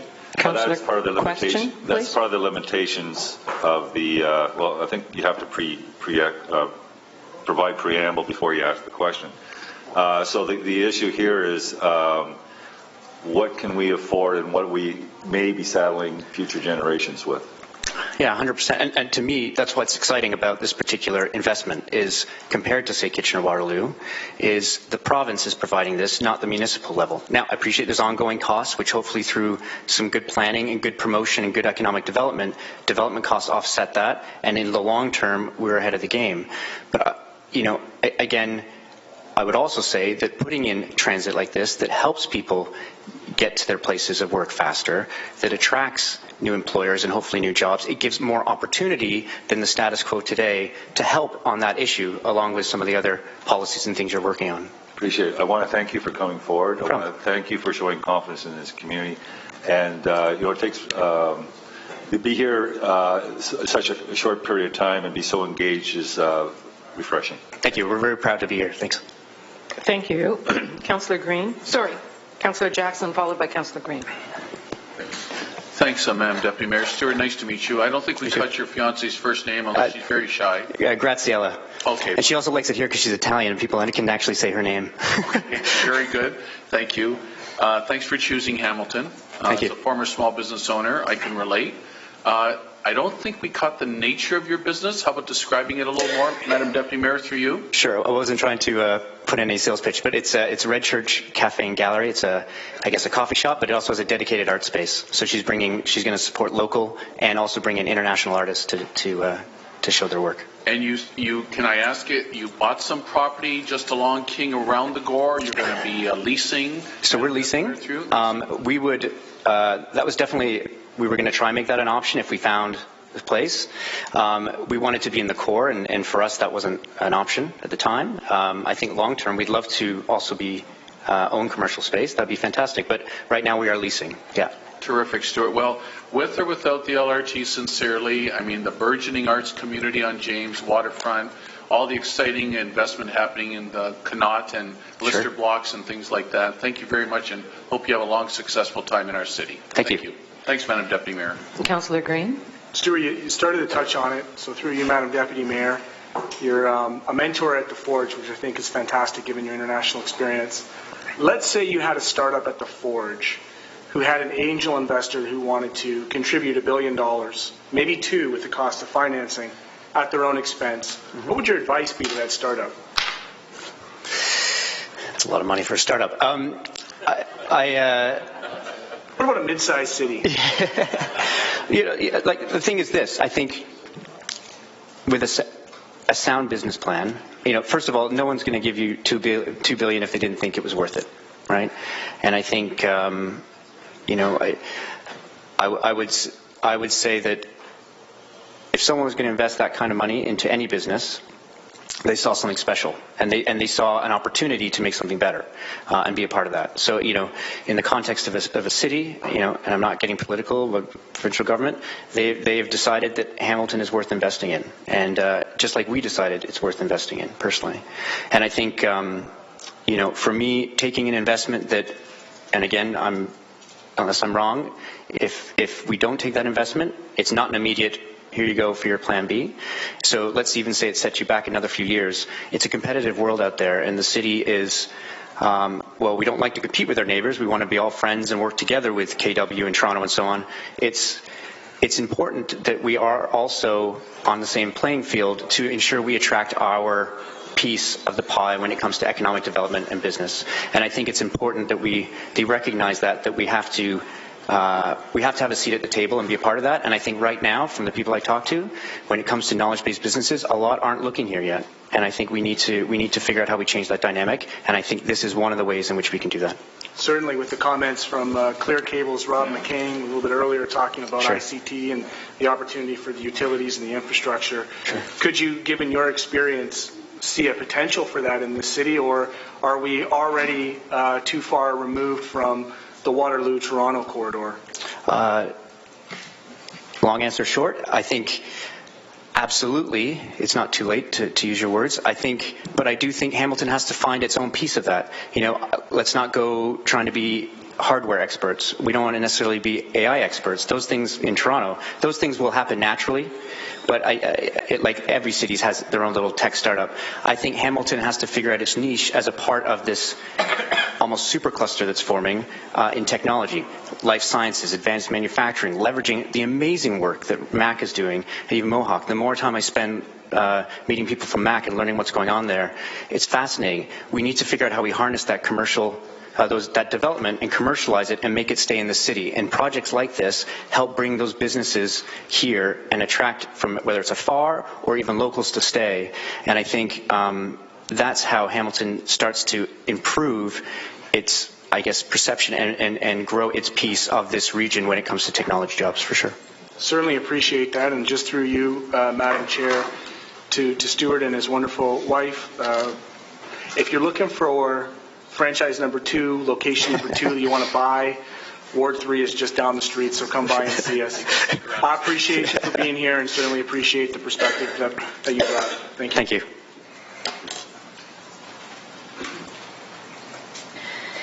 Thank you very much, and I believe we have no questions for the presenter. Moving on to Franco Corti, and then Chris Parkinson.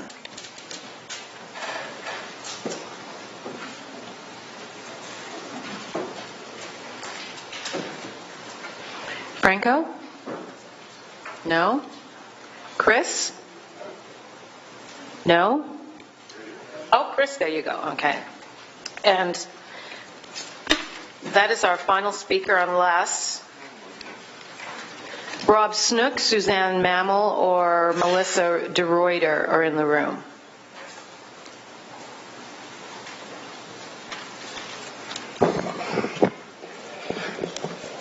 Wow, what a day.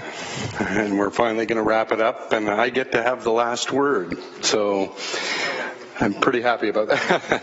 Not likely. I hope from a group, the city engagement, that we're kind of ready to wrap this up, and we're kind of ready to make decisions and move on from this point.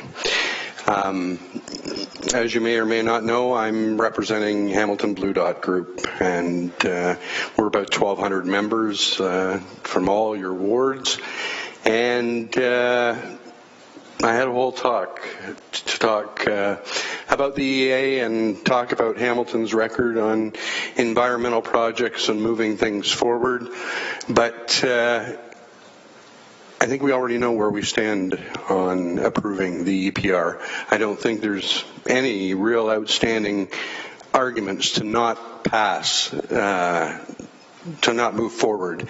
I think it's a pretty comprehensive record or document, 1,400 pages, and it certainly pointed out a lot of the environmental benefits that LRT is going to bring with us. So here's what I want to talk about and put it in an environmental perspective, but a city perspective. 3 things: divisiveness, absurdity, and Plan Bs.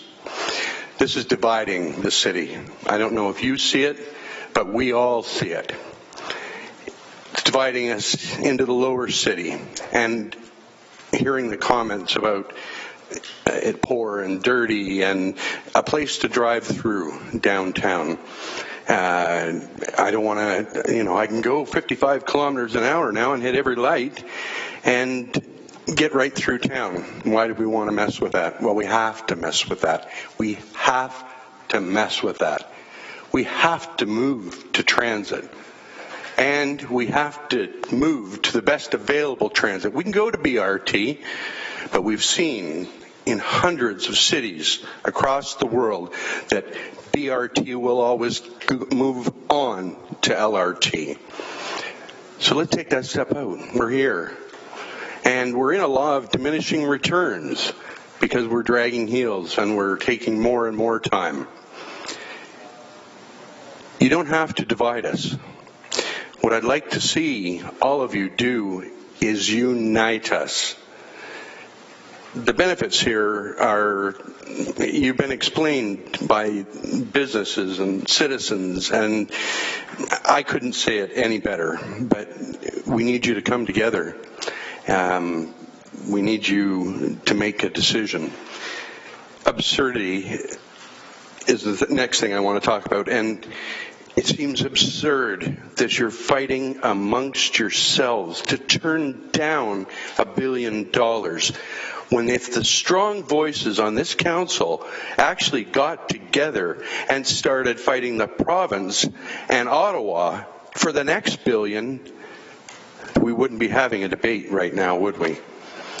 We've got carbon taxes coming in. We've got a prime minister that promised $350 billion in infrastructure. How are you fighting for Hamilton's piece of the pie here? How are you fighting for Hamilton's environment? How are you fighting for Hamilton's jobs? It's absurd to be doing this. The power in this room, the voices in this room, if you all spoke together, there isn't a level of government that wouldn't listen to you. Our environment deserves it. We need to start cleaning the air in Hamilton. And finally, Plan Bs. Here we are. We pitched this. We fought to have it paid for. It's not the original plan. I don't understand completely why it's stopping at the traffic circle. But instead of calling it a train to nowhere, get out there and work to get it to Eastgate and get it to go. And let's move. Because if we turn this down, what credibility do we have at the provincial level? How are they going to help us in the future? Are they going to really be on side, or are they going to question our next plan that we spend a decade developing and then blow up on? Start it. Build it. You know it's good for the environment. You know it's good for city building at this point in time. The rest past that point is up to you. You're our representatives. You're our leaders. You're the ones with vision. We will unite behind you. We will push the province for you. We will push Ottawa for you. But let's move on for the environment. Thank you, Chris. We have Councillor Jackson. Councillor Jackson? No, Councillor Green. Councillor Green. Oh, I'm sorry, it was Councillor Farr, and then Councillor. Through you, Chair, on the Plan B, and it's ironic, and you really did a good job wrapping things up from the delegate side. So well done, Chris. Thank you. I just had an opportunity to speak with Nicole Martin, who had a one-on-one with the finance minister about an hour ago. It's part of the 6 o'clock package with CHCH TV, and he just confirmed what we heard from Ted and what we heard from other MPPs, and as the finance minister this very day, that there is no Plan B. And I've been hearing it alluded to from time to time today. Some delegates, even some councillors, alluding to possible Plan Bs. And I don't. I would suggest that it may not even be. Would you agree, through you, Chair? It may not even be as you suggested. 10 years from now, something may happen. I mean, do you feel we would even be taken seriously if at this late hour a Plan B were to be thrown on the floor, and particularly at an addendum of an EA, not even at a bargaining opportunity like an operation agreement? Through the chair, it's taken us a decade to get to this point. Is that correct? Well, you had mentioned that maybe 10 years from now a Plan B might be approved provincially or from a higher level of government. But do you think there's also a reality through you, Chair, that we might not even be taken seriously to get to that point? If we were to throw away what the finance minister today shared, what Ted confirmed at a rally on Wednesday, what we've heard from MPPs and the Premier in the past, the $1 billion is for LRT. Through the chair, I'm not a politician, but if somebody offers me something and it's good for me and I don't take it and I question it again and again, and don't get me wrong, we should be questioning things. We made trips to Kitchener. What did we learn? I didn't hear what we learned. I want to know that we learned from their mistakes so this money is spent well. And right here in Hamilton, $1 billion. Lafarge up in Waterdown supplying things. City workers from every single one of your wards employed. My goodness, how many of these workers are going to be big and tall? This is what I want to ask. Seriously, we're talking about not taking $1 billion investment and we're not screaming about getting the next billion? I don't understand this. And yes, again, if we turn it down, I don't know what kind of confidence the province is going to have, or for that matter, Ottawa is going to have in us as a city. We can't seem to get our acts together on our own plan. And, I don't... Is it looking a gift horse in the mouth? I don't think this is a gift. I think it's something we worked hard for. I have confidence in all of you if you start speaking together as a city loudly that you can get things changed, that you can get the money, that you can build this city. From an environmental standpoint, and I want to say this, I saw Sorry, is this still an answer to the question? Sorry, it's still an answer to the question. I guess in a way. I looked at the growth for Hamilton projections and Kitchener-Waterloo, and they're so far ahead of us it looks like it's going to be. Why is that? Is that because we're turning things down and we're making things hard for ourselves? This is what I don't understand. Councillor? Thank you. Thank you. Thanks, Chris. Thank you, Chris. Are there any further questions? No. Okay, thank you. Thank you for that. May I please have a motion to receive all of the delegations that have been made at this meeting, moved by Councillor Whitehead, seconded by Councillor Ferguson. All those in favour? Carried. Councillor Whitehead, you have a motion, something there. Yes, a motion. I believe that there was a lot of thoughtful presentations today, Madam Chair, and there's some to digest. It's been a long day, and we have the EA report in front of us in debate. So I'm going to move that we move that off to the next council meeting for disposition and debate. And second by Councillor Partridge. Okay, we have to speak to that matter, Mayor Eisenberger. Sorry, just before Mayor Eisenberger, Councillor Marula. Was it Councillor Marula? And Councillor Marula and Green. Thank you. Councillor Mayor Eisenberger first. Thank you, and I'm a little perplexed. So we have not yet had a presentation from our staff. Clearly, we need to hear from them. There's a lot of information shared, a lot, in my view, misinformation shared, lots of questions asked. I mean, clearly we need to hear from our staff and be able to ask questions. And, it's Councillor Whitehead, I recall, was the one that said he needed time so that he could deliver questions to our staff and have that then come to us at an appropriate time. And this was the day. So I'm not sure why we're holding all of that off. And we can't do all of that at council. So there's no interactive process at council in terms of dialoguing with staff on a whole bunch of questions, including all the other Metrolink staff that have been here all day, our own LRT staff. I mean, it just makes no sense to defer this without having a complete and thorough discussion with our staff. And then, if you want to defer the decision, I'm not happy about that, and I'm not going to support that. But I sense, that's probably where you want to go. But it makes absolutely no sense to not have a full interactive dialogue with our staff and a full presentation from them and opportunities for all of us to ask questions. So, Madam Chair, if I can, to shorten the debate, The motion is in regards to the debate and the actual vote. But as far as the presentation, I have no problem having the presentation go forward.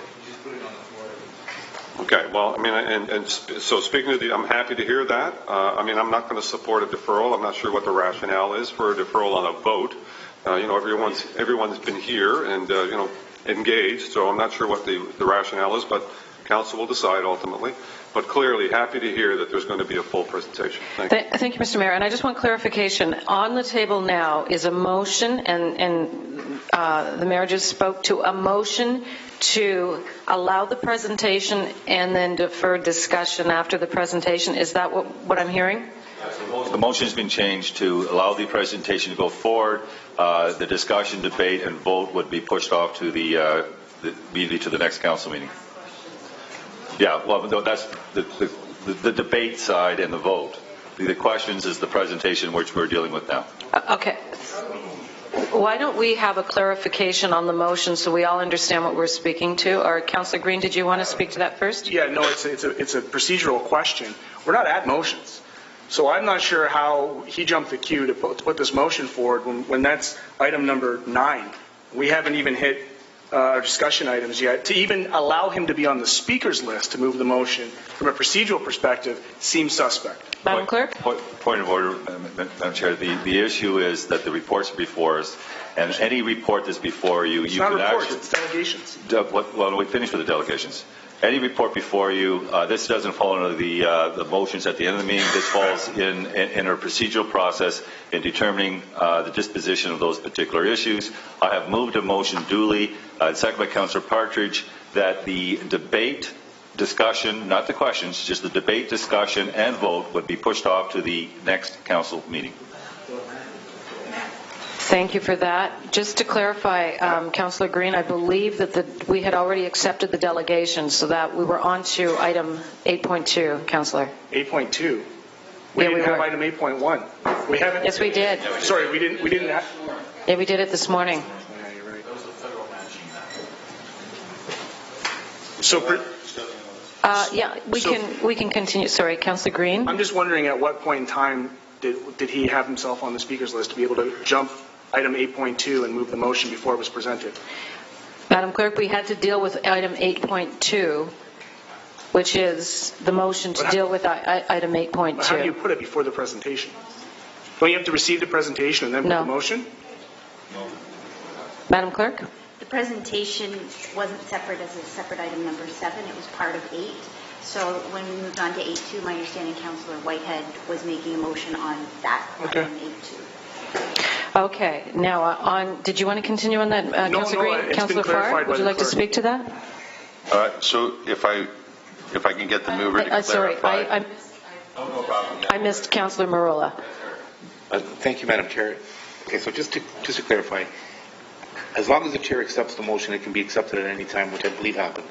Now, I believe what Councillor Whitehead is saying is that he wants to put forward a motion, he wants to put it out there, which has been seconded, that upon completion of the presentation, that it be deferred, that the debate and the report be deferred till next week. I'm not supporting that, but I believe that's what the motion is. Having said that, we should probably allow staff to present now, and then it can be deferred and we can vote on the deferral at that point. So I'd like to move that immediately, and then we can go from there. Thank you. I'd like Councillor Farr. He has an opportunity to speak. Yeah, and then Mayor Eisenberger. I mean, you just got to do a 360. You got to look around and then appreciate that we should probably be dealing with this, even if it takes us till midnight tonight.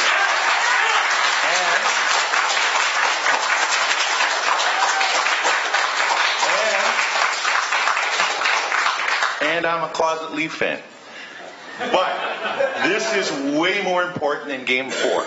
No. And I will also note that it was, the very people that are moving this that said things like, bring your pajamas, it's going to be a long day. This is something we asked for, these monthly meetings. This is already a tabled meeting, so I just can't support it out of respect for the people that have been hanging in there, let alone the councillors who want to deal with this today, who've been hanging in there as well. Thank you. Mayor Eisenberger?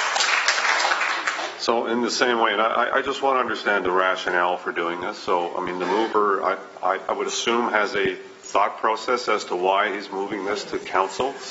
I'm not understanding what it is. Could he share it with us in terms of why we would want to defer this today? And I, fully agree with, we're going to get that. But he wants to defer a vote, and I want to understand. I want to understand why a vote deferral needs to happen to council. What's the rationale? What's the theory behind it? Two things, Mr. Chair. We heard a lot of delegations today. We have an opportunity to digest what we heard, but what we also know, and we've had this discussion around this horseshoe before, after a long day of discussions, debates on very important issues should have cooler and prevailing and fresh minds dealing with it. And to have a long day as we have doesn't provide an informed decision. In fact, often falls into discourse, disrespectful discourse. So we have done this many times before, and the lesson we've learned after these kinds of presentations and a long day, that fresh minds are better to address this discussion and debate, and we can push that piece off. It doesn't delay the decision process in any way, because the decision would be at council. Thank you. Okay, so if I have still the floor, Madam Chair. You do. So I'm understanding that we're going to go to presentations right now. Yeah. You're going to hold your motion to defer, and we're going to do everything we need to do in terms of questioning our staff and raising points and issues, and then you're going to move a motion.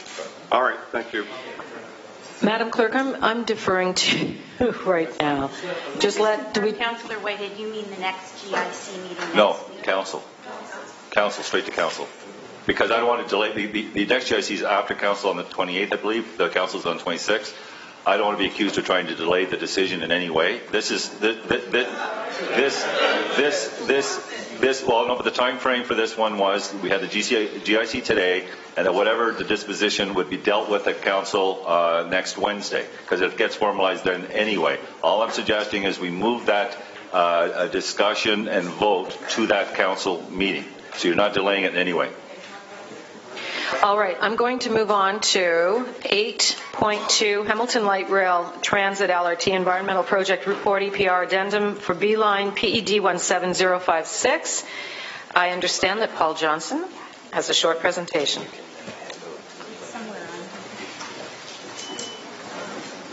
Just while Paul sets up, if you don't mind. Go ahead. There was reference by one of the delegates about a petition. It was International Village that I had received that was also presented to our LRT office. It was presented late, so it couldn't be part of the EPR, but it's going to be part of future, what will be sent to the province will include the petition, albeit it was sent late. And I just wanted to get that on the record and pass this off to the clerk for public record as well today. And certainly the International Village BIA, Madam Chair, has dealt twice with staff on the particular issue that the petition addresses. Thank you. Thank you for that. And also, Madam Clerk, do we have to move a motion to accept there were some correspondence that came in through the day? Did we have to deal with that as well? That's been dealt with? Okay. We don't need to do anything with the petition? Okay, thank you. Paul, thank you. You can go ahead. Through the chair, the purpose of the presentation today, we're not remaking the presentation that you've already heard on the environmental project report. But as you know, there was a request that questions be directed to the LRT office. We did receive a number of questions, and so the package that's being handed out and the presentation that I'll move through is those questions and their responses. On occasion, we received multiple questions that were the same, so it's not a so sometimes we've grouped them together. And then the other piece I'll mention as we start off here. Probably ran out of battery juice. We're good to go. I'm good. The other piece is that there were a number of questions related to infrastructure and, of course, motion put on the floor around the cost of the projects. So those are encompassed in separate reports. They will not be part of the questions that you'll see on the screen or in your package, because items 8.3 and 8.4 address those issues. So our first question is, will the McNabb terminal be relocated? And the answer to that is there are no plans to relocate the McNabb transit terminal as part of the LRT project. I understand that in the EPR that if you look at the plates and certainly the boards that were presented at the Public Information Center, it did have it blocked out, and words to the effect of it was under review. The review is really how vehicles will get in and out of the transit terminal, but the terminal itself will not be relocated as part of the LRT project. That bus terminal will remain. Our challenge, of course, is to make sure the traffic patterns work so the buses can get in and out of that transit hub as they do today. The question is, why isn't there an LRT stop at the McNabb transit terminal? So I've got a picture in a second that I can show you just to highlight what's here in words. We did look at a stop at what would be called McNabb or somewhere in the McNabb-Summers Lane area. The property impacts of having a stop, which would require platforms on either side or some kind of a platform that will allow trains in both directions to allow passengers on and off. That type of platform design with the tracks and traffic that needs to get in and out of a significant amount of particularly underground parking in that area meant that in order to accommodate all of that, there would have been significant property impacts. And you know very well the properties that are around that area. They are not small properties that we could impact with relatively little cost or little effect, and so it was decided that a more compromised solution would help us out. And so when I show you the picture here, you can see what that compromise is. The westbound traffic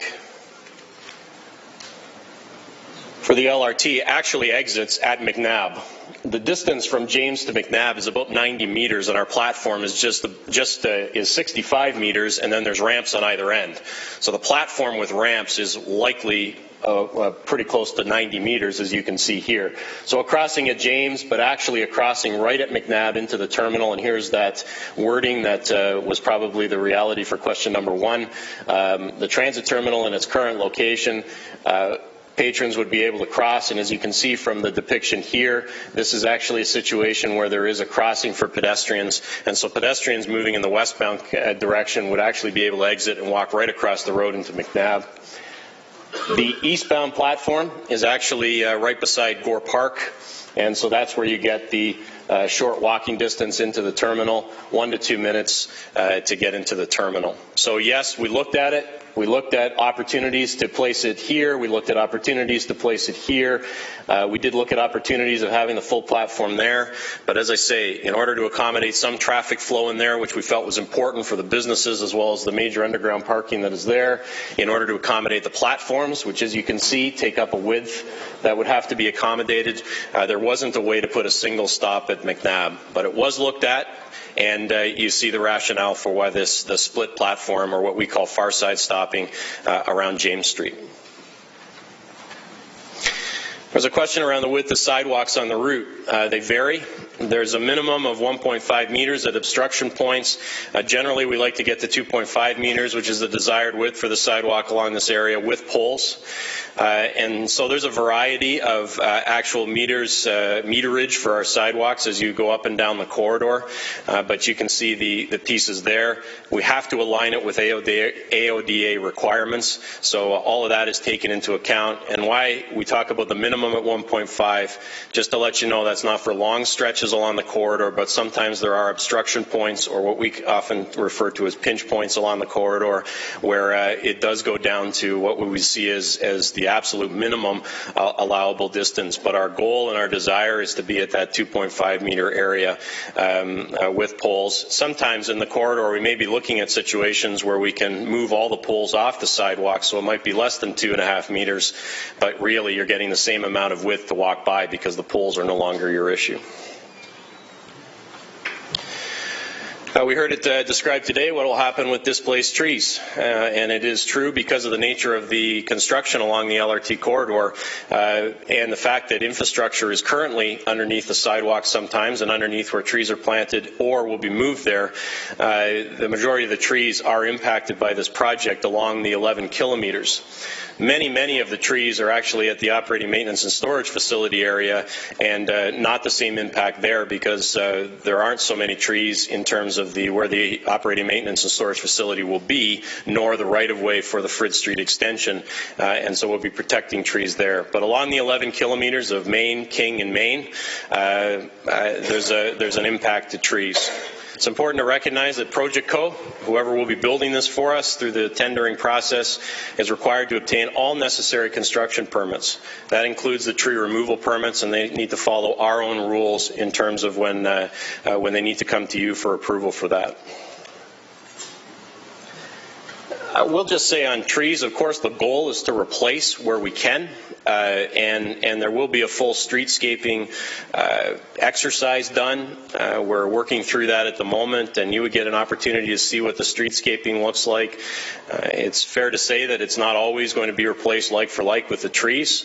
It has less to do with the overhead wires. I know I hear that a fair bit. It's because of the wires we can't have trees. That's actually not the reality in most cases. It is about the infrastructure underneath. Both the relocation or the increasing amount of infrastructure that we would have below where trees are, you simply can't do that effectively. And if you have questions around that, Gary, I'm sure can talk to you more about that piece. There was a question that was raised actually at the last meeting, which we've answered here. Is the completion of the B-Line LRT contingent on Council moving forward with the A-Line BRT? And the answer to that is no. The LRT project would proceed regardless of the A-Line decision. They are separated out as two projects, so we had confirmation there. Part B of that question was the reverse. So this is not the same question, it's the reverse of it. Is the work on the A-Line BRT contingent on Council moving forward with the B-Line LRT? And the answer again is no. The province announced that funding is available for the planning design of the BRT, and because the cost of the BRT is not known at the moment, the funding for the implementation requires a discussion once we work through some of that planning and design piece. So we did ask in both directions around the contingency or the contingent nature of A-Line and B-Line. How much faster will LRT be compared to the bus? Our current estimates, and we are still refining, obviously, our operations plan for the LRT. It's not a requirement that that's completed under the EA, but at the current configuration we have, and of course you've taken now a decision on the Bay Street stop, so we were able to factor that in. It's about 24 to 25 minutes to travel 14 stops from the Queenston Traffic Circle to McMaster University, and that's in 2024. LRT is not here at the moment, so in 2024, when it begins operations, that will be the time. Currently, the HSR B-Line Express has a scheduled time of about 24 minutes to move 10 stops in that same range. So between the Queenston Traffic Circle and McMaster University, there are 10 stops on the B-Line Express, and that scheduled time is, as it states here, 24 minutes. Depending on traffic and weather, sometimes the observed rates are more between 28 and 32 minutes, and of course those are based in 2017. There are no 2024 estimates for HSR travel times. There was some modeling done in terms of travel times in 2031. It did show an increasing amount of time across that corridor, somewhere in the 15-minute range. But again, that's 2031. It isn't an optimized traffic scenario, so caution against that. But I think it's important to know that travel times in 2024 have not been estimated at this point. And a reminder that our system is an LRT and not a streetcar. Streetcar is defined as it can be the same vehicle, but it moves with mixed traffic. It moves with traffic. LRT is defined as having segregation from traffic and signal priority. Those are two of the big pieces that that transit organizations use as the definitions for light rail transit. And ours does have both segregated corridor and signal priority, which allows it to maintain some speed and reliability as it moves along the corridor. Ridership questions. So here is your annual ridership, approximately 22 million. The total HSR ridership along the B-Line corridor, and you can see the buses that are included in this count is 9.2 million. And those figures emanate out of April 2016, but my understanding is they're the wrap-up figures for 2015. The cost of the current B-Line service, Eastgate to McMaster, is a gross cost. HSR has provided us with this information of approximately $5.7 million.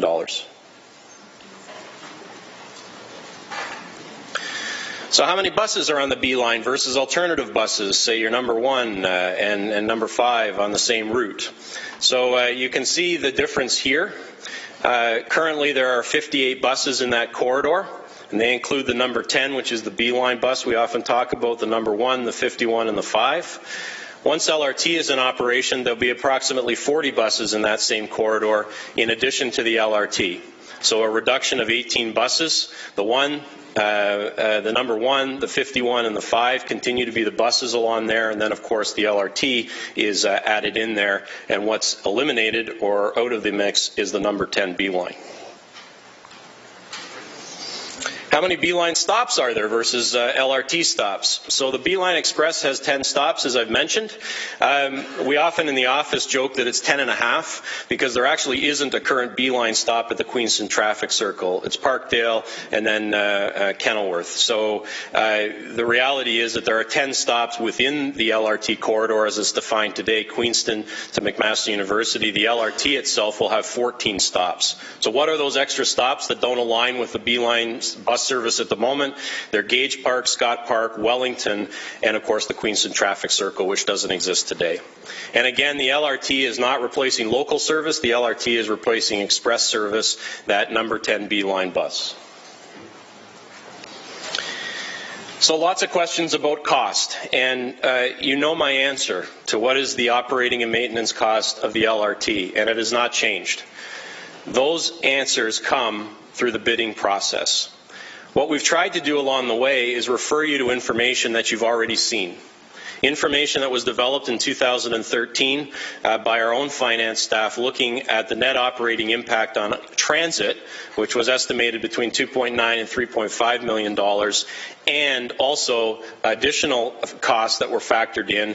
The $8.7 million that is there for what we call corridor management is a figure that was based on the assumption that the city would be handling most of the operations. And the procurement model, as you know, is a design, build, finance, operate, and maintain. So we expect that number is going to shift significantly as we look at some of those operational issues. So the 2.9 to 3.5 is the netting out. You can see it in the Rapid Ready staff report that came to you in, I believe it was February of 2013. The full spreadsheet is there. Essentially, the increased costs of LRT were added into the transit budget. Extracted were any savings around the transit bus system as a result of LRT, factoring in all the revenues across the system and netting out to that figure. And again, this is used to provide context for information you've already received. But it is on a system that I can tell you was based by our staff on a similar number of vehicles to what we're looking at. It certainly took into account a ridership that's very similar to what we're experiencing today, in and around that 22 million range. So many of the things are certainly where we're headed with our system here. But again, the top line answer to our LRT service is that the companies bidding on the LRT project are competing on the cost of construction, operations, and maintenance. And until that point, these are simply to provide context.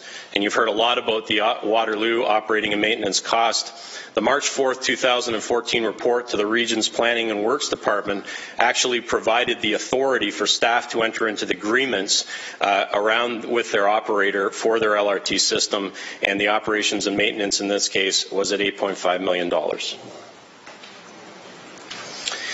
How many vehicles, drivers would buses require compared to to LRT? On opening day, there's going to be about 10 LRT vehicles on the line. As ridership increases, it's not increasing the number of vehicles, it's coupling them together.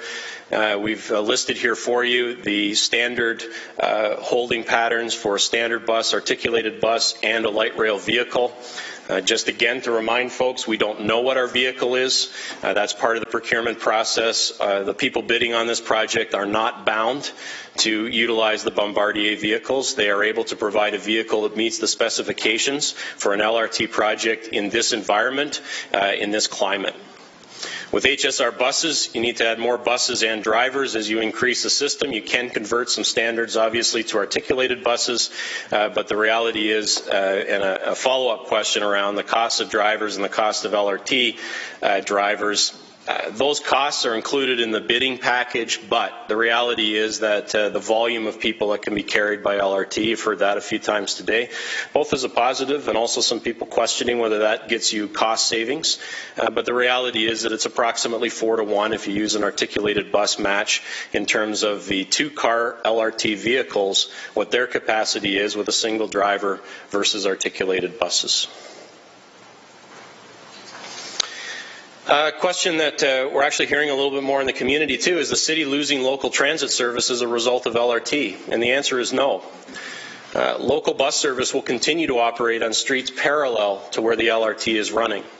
And so here you can see some examples of the number 1 and the number 5 and the streets that they'll be running on westbound and eastbound and the places that they'll be serving very similarly to what's happening today but on different routes. So local transit is changing, but local transit is not disappearing.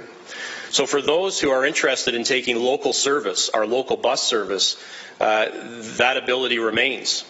And in fact, if you're getting on in the heart of Stony Creek Village and traveling and wanting to travel even as far as McMaster University or to Dundas, your route can become very similar, although the buses will not run on Main East and King East, but on Dunsmuir, maybe Wilson and Cannon, running eastbound on Main and Maple. But you'll have options. You'll have choice. LRT is fitting into our transit system to provide that opportunity. If you wish to travel on an express service, the LRT will provide that. If your destinations or your journey desires are to stay on a local service, you'll be able to do that as well. And I know some people are picking up that there's some, on occasion, odd transfers. Recognize that we have a fair bit of time to figure out this work, and we are doing that with our HSR service. Their goal is the same as ours. Have these systems integrate really well, ensure that from a user perspective the transfer rates are as low as possible. But I come back to the fact that this whole system, LRT, our bus network, whatever you would add, BRT in the future, is all predicated on the desire to ensure that the transit user really can make choices that work best for them, both in terms of the location that they're traveling to, as well as the way that they want to travel. And as I say, my grandmother's passed away many years ago, but she used the bus all the time, and I think she just enjoyed sitting near the front of the bus and chit-chatting with the driver and anyone else, and I can guarantee you she would still take the local service because it worked for her. For others, the rapid service today with buses works for them, and the LRT providing a rapid service will work for them in the future. So from a local service perspective, there aren't a lot of changes on certain routes. People coming from the mountain will continue to come into the transit terminal as they have in the past. Those types of things remain. And the only major change, and it's not a change to quote-unquote local service, is that number 10 B-line. And in fact, it's being replaced by service that is longer during the day. It's evenings and weekends as well as during the day, and will run at headways or frequencies that are the same, if not better, than what that express service offers today. A more specific question on HSR service, will Westdale still have HSR service? And the answer is yes. The local HSR service that currently runs along King Street West and through Westdale Village will continue to operate. We're continuing to have dialogues with McMaster University. Servicing the east end of their campus is still an important piece for the bus, but more importantly for people that live in Westdale Village, obviously there are a lot of people that would be far too far away from the LRT stop at Longwood or the LRT stop at Coots and Maine to access the LRT. So local service may be a way that they either connect in with the LRT at another point or use that as their journey. And that's no different than the B-Line Express bus today. So that bus does not wind its way through Westdale Village. That bus stays on Main West, and that's what the LRT is replacing. But in terms of Westdale service, it's not a long, long walk to get to the LRT for 2 stops through all of West Hamilton. Not that at all. It's local service continuing.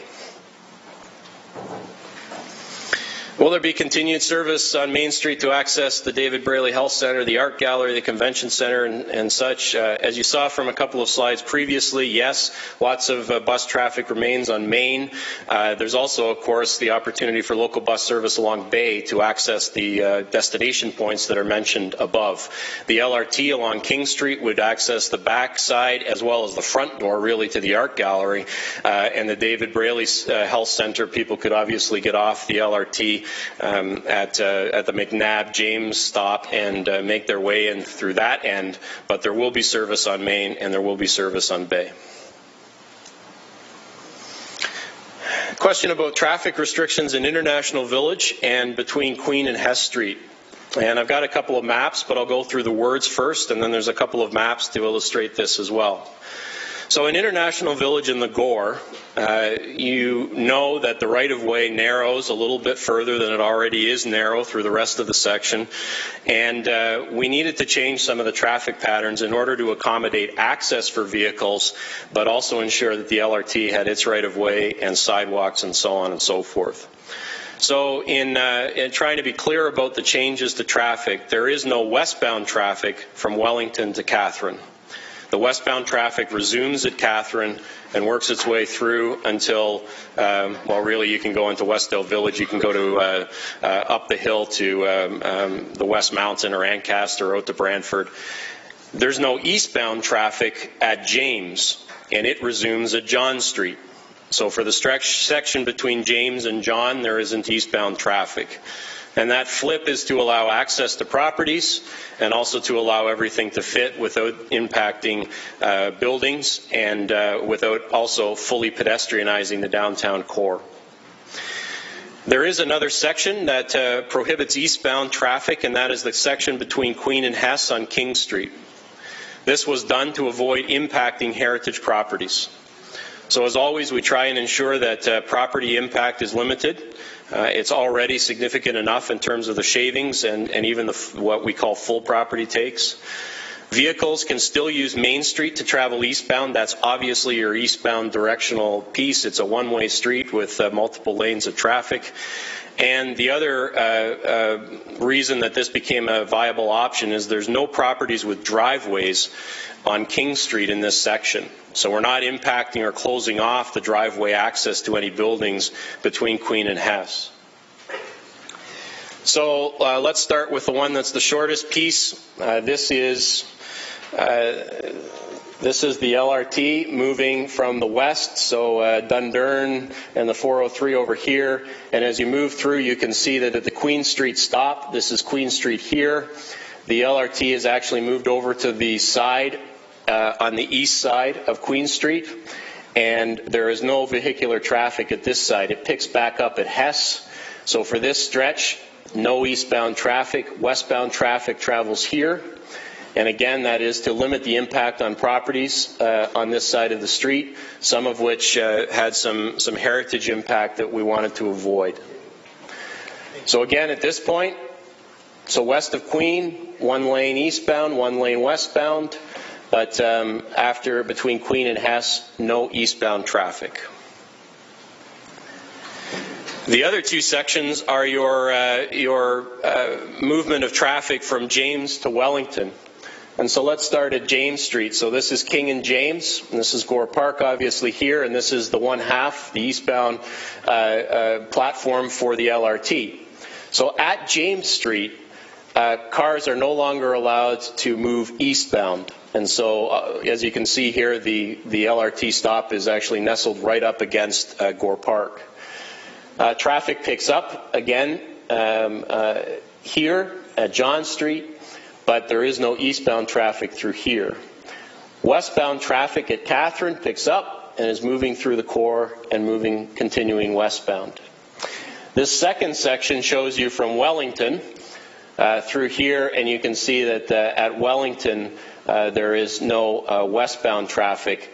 It again picks up at Catherine Street.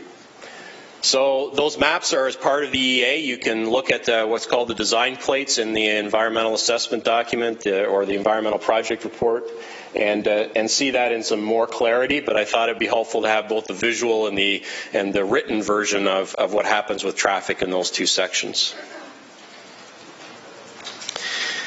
Another question was, how could the possible relocation of McMaster Children's Hospital affect the LRT stop? So we talked with Hamilton Health Sciences and McMaster University, and you can see their comments listed here on the screen. I think it's important, and certainly Hamilton Health Sciences stressed this with us when they were on the phone with us. At this time, there is no plan, commitment, or schedule to move the Children's Hospital from that West End site.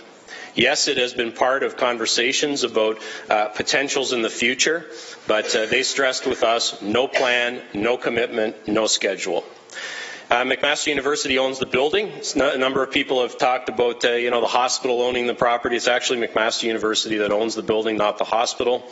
Some university staff are already there, and then they wanted to include in their comments to us the last two bullet points around two things. One is the amount of students that utilize our transit system today, and every student, of course, and you heard that, I think, this morning as part of the delegations or this afternoon.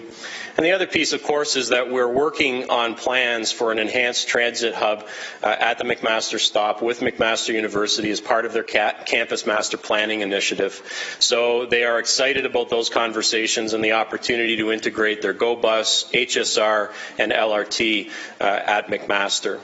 But I think it's important to note that the university obviously has an interest in that building and space on the campus, but at this time, we don't actually know what that schedule would look like.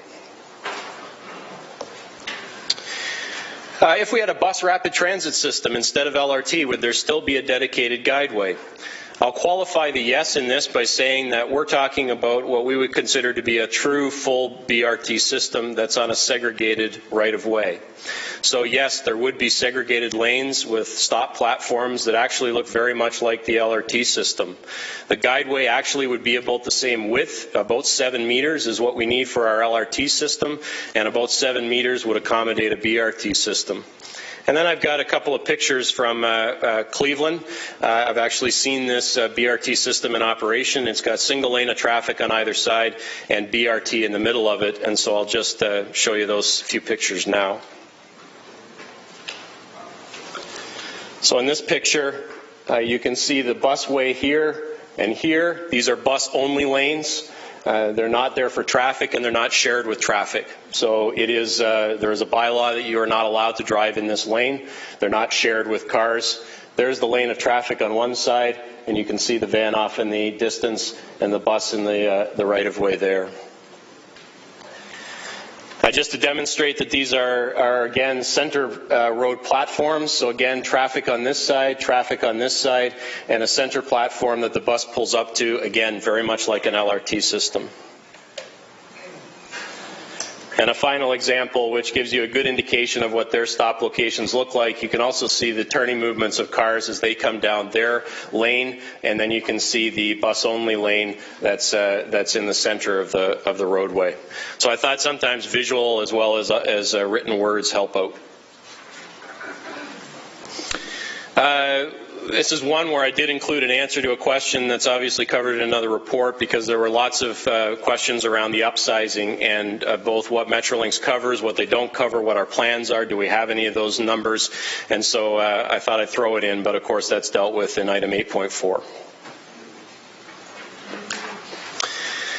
And there was a question raised on the 28th of March around the capital budget and how it's changed from the figures that were provided in the Rapid Ready report. So just as a bit of background, the report that you received in that 2013 timeframe did provide capital and actually operating budgets for 4 LRT length options. One of them included McMaster to Queenston. Then there was, of course, the one that was ultimately submitted, the Eastgate to McMaster, and then 2 shorter ones as well. We did talk to Metrolinx about updating that chart in their form. Because this project is now in the procurement phase, they're not providing a detailed budget publicly around this project, but we did provide some information through Metrolinx in terms of where increased costs are in terms of the change of budget. And these are sort of in rank order. The major change around increased cost is actually in the operations, maintenance, and storage facility. You'll notice that that was just under $50 million in the previous reports you've received. That figure I think clearly indicated that somehow land wasn't going to be involved. There was lots of talk about us sort of taking over the public works yard at 330 Wentworth for this project, so it was low compared to what any estimate for an OMSF would be. Utility relocation, our move in alignment as part of this plan is adding complexity and cost to our utility relocation. You heard Andrew talk about property acquisition at the last meeting, and then of course there's the construction of the underpass that, it was one of those pieces in the last environmental assessment document and in the last reports. It was, to be determined how to deal with that. I can tell you that one of the ways that was proposed to deal with it, even in the previous years, was actually to buy out the line. So costs have always been bantered around about it, but the reality is, in the discussions with the rail provider, that they're not interested in decommissioning that spur. It's one that they actually see having more business around it in the future. So costs were always anticipated, but not to the level, and now we have some more certainty around the approach to dealing with the challenge of crossing a heavy rail line. There were questions raised around the property impacts for what we call full property acquisitions. So those are those property acquisitions where the full property or a building has to be acquired because it is too close to the right-of-way to accommodate the LRT. The roll-up on the number of units is 100 commercial units and 150 residential units may be impacted. And we say may because, of course, as we refine the design, our goal always is to limit property impact, particularly full property acquisition impact. A small shaving off the side to accommodate turning radius is one thing. Having to take out a building that may have 6 or 8 units of either commercial or residential or a combination of that is a whole other piece. I know the question was raised at the last meeting around seeing specific details about the properties. In talking to Metrolinx, and Chris and I had, and Jason and I had a meeting with Metrolinx, they are not prepared publicly to share that full list and all of the impacts for the reasons that they stated at the last meeting. However, because there is a binding confidentiality clause between Metrolinx and the City of Hamilton, Andrew and staff at Metrolinx are willing to work with councillors and council to find a way to confidentially provide information if that's helpful. Jason and I also did a bit of digging with our own staff around some of this and did uncover that, in fact, this approach is very much the approach we take. We spoke with someone who has a lot of experience in this area, Darlene Cole, in our real estate section, and her comment was on the projects that she's worked on, and she's worked on Red Hill, she's worked on Rymal Road, she's worked on some of those projects that they have not publicly disclosed that. And one of the reasons she gave is obviously the relationship and the negotiations that are happening with property owners, but the second piece was that, to be honest, things change, and we need to recognize that this project is at the 5 to 10% design area, so we have a lot of tweaking that may happen, and we need to keep some of those details behind the scenes until we're very clear that we need to go ahead with the property acquisition. When I say we, it's the project, but of course, as I've said to you a number of times, the expropriating agent, the negotiating agent with property owners is Metrolinx. It is not the City of Hamilton. We do not acquire properties, and if it needs to be expropriated, we would not be the expropriating authority. A question was asked about how much land is required for the Queenston Traffic Circle Transit Terminal and the OMSF site. How do these developments affect the tax base? You can see the details here. At Queenston Traffic Circle, it's 3 1/4 acres is required.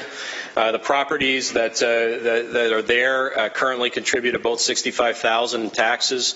The operating maintenance and storage facility is quite a bit larger, but the area there doesn't contribute much at the moment. It's actually a little less at about the $60,000 range.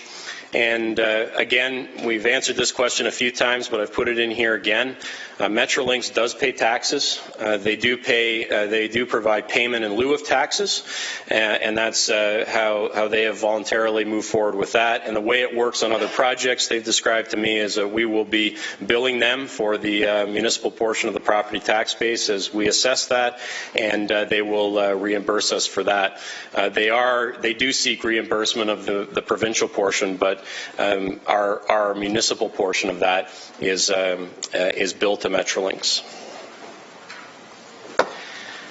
And some of you alongside this, how do we get better visuals of this, have asked for a guided tour of the corridor to talk about specific elements of it, and would we be open to doing that? And the answer is absolutely. We can do that in large groups, we can do that in small groups, we can do that once, we can do it regularly. We can gladly take you along the way. We can talk about what it means around some of those stop locations, around widths. We can examine the elements of the project that you would like to see and understand in more detail. So we're certainly willing to do that. I believe that exhausts the questions, and as I did in March, if you're okay, Madam Deputy Mayor, I think I'll go sit with the team because there may be several other people that need to chime in on some of these answers as we go along. And I'll take the clicker with me if we need to go back to some of the slides. And in the meantime, I'll update the score.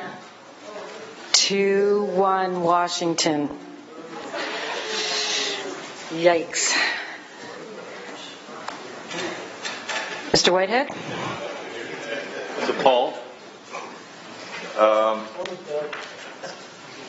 I'm trying to understand, I'd like to get to the granular level. So my understanding, the B-Line Express, you have a cost of $5.7 million, and the revenue it generates is about $2.2 million. Is that correct?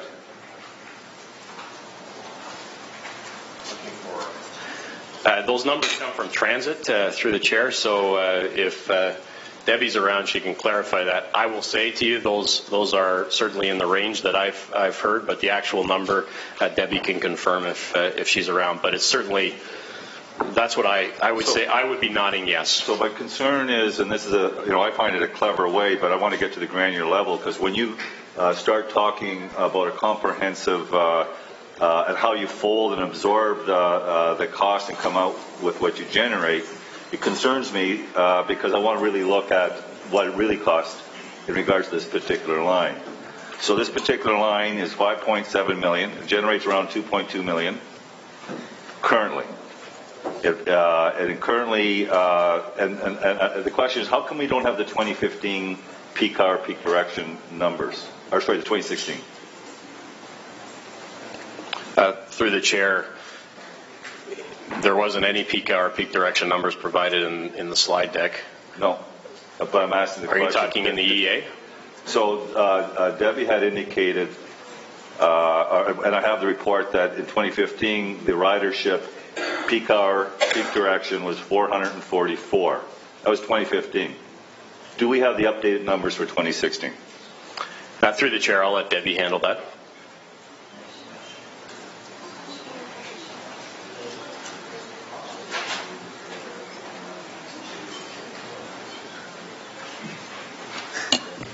Through you, Madam Deputy Mayor, those numbers that you referred to for 2015 are correct, but we don't update the numbers on a regular basis for each line.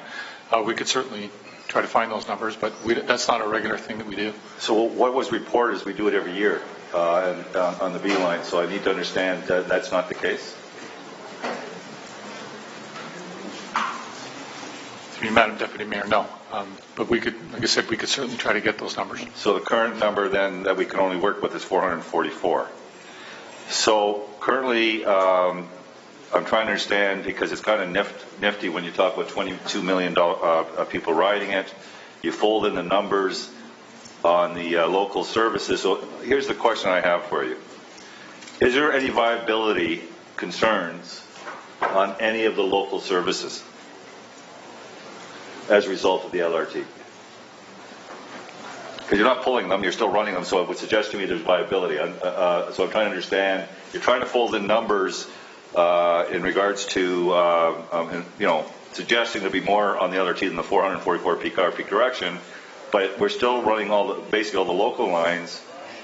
And the first question would draw to my attention is, are we concerned? The fact that we're continuing running them suggests that you're not expecting a mass exodus from those local systems. Is that correct? Through you, Madam Deputy Mayor, I think the answer to that is yes. We don't operate all the routes based on, our ideal cost revenue target is in the high 40s, but we know that many of our routes are underperforming. That's just the difference between a mass transit system and what you might call a community service, if that answers your question. Okay, so basically, we're running the local system. We believe it's a service that needs to continue, and we believe it's still viable. Is that correct, through the chair?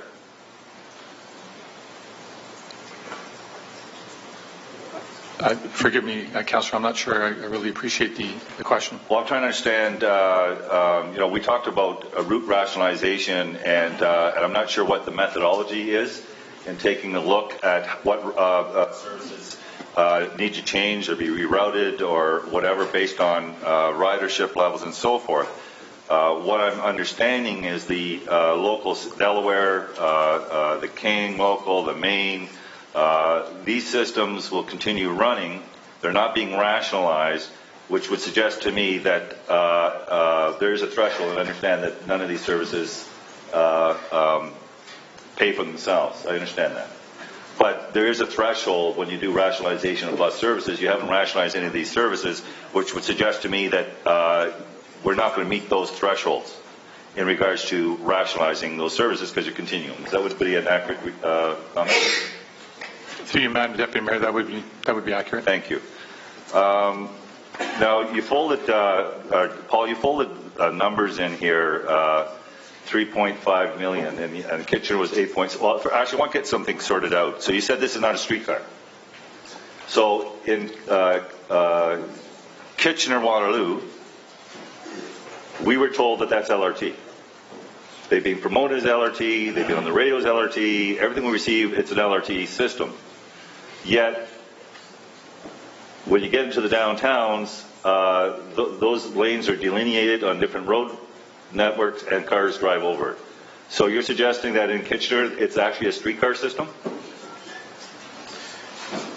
Through the chair, one of our staff members actually, a Metrolink staff member actually worked on the ION project, so my understanding is that it is a segregated system. So you can slide in behind Dennis there, Danielle, and we'll have Danielle provide an answer for you, Councillor. Through the chair, in Kitchener-Waterloo, there are 3 locations where what we refer to as one-directional loops. So on one street, you would have a northbound running train, and on another, you would have southbound. They are still dedicated lanes. However, at the cross streets, there are uncontrolled crossings that are allowed. So it's not just at signalized intersections, but the lanes themselves are still dedicated lanes. So it still is an LRT system. It's still an LRT. Interesting. So I'm now trying very unclear what is a streetcar and what is an LRT based on that explanation I just heard. So I want to go back to the numbers. So we don't know what the numbers are yet because and I appreciate this. You got to go to O&M. But my understanding is that Metrolinx, the contract with a third party is with Metrolinx, and of course the province of Metrolinx actually owns the asset. Is that correct, through the chair? Through the chair, correct. We do not enter into an agreement directly with the third party operator. So Metrolinx would be in power to actually tell us what they're prepared to set the operation and maintenance dollars at. Would they not? Could they not guarantee us at this point in time what they're prepared to cover? Through the chair, no, they don't dictate to us what that is, and they're in the same boat that we are. The bidders are competing on operations and maintenance, so Metrolinx setting that then would negate the ability to have a competitive process because they would essentially be telling all the bidders what the number is. So they like us, would see those numbers, but it's a negotiation on operations and maintenance. It is not a here's the operation and maintenance agreement, and again, that is not something that staff can enter into, and it's not something that we have delegated authority around. It comes back to this body for final approval. So my understanding is then on the insurance piece, Waterloo was $1.7 million. There's some discrepancy in some areas where it's been picked up by Metrolinx. In other areas, it's actually folded into the operating maintenance agreement. What's the expectations here? Through the chair, our expectation is that insurance would not be a cost that would be passed on to the City of Hamilton.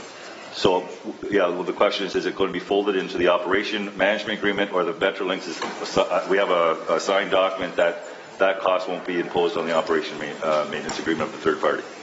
So through the chair, two things. We've suggested, and Andrew agrees, that moving forward we should get some of these principles written down. So that's one way to deal with it. The other thing is it's not just a number that comes our way.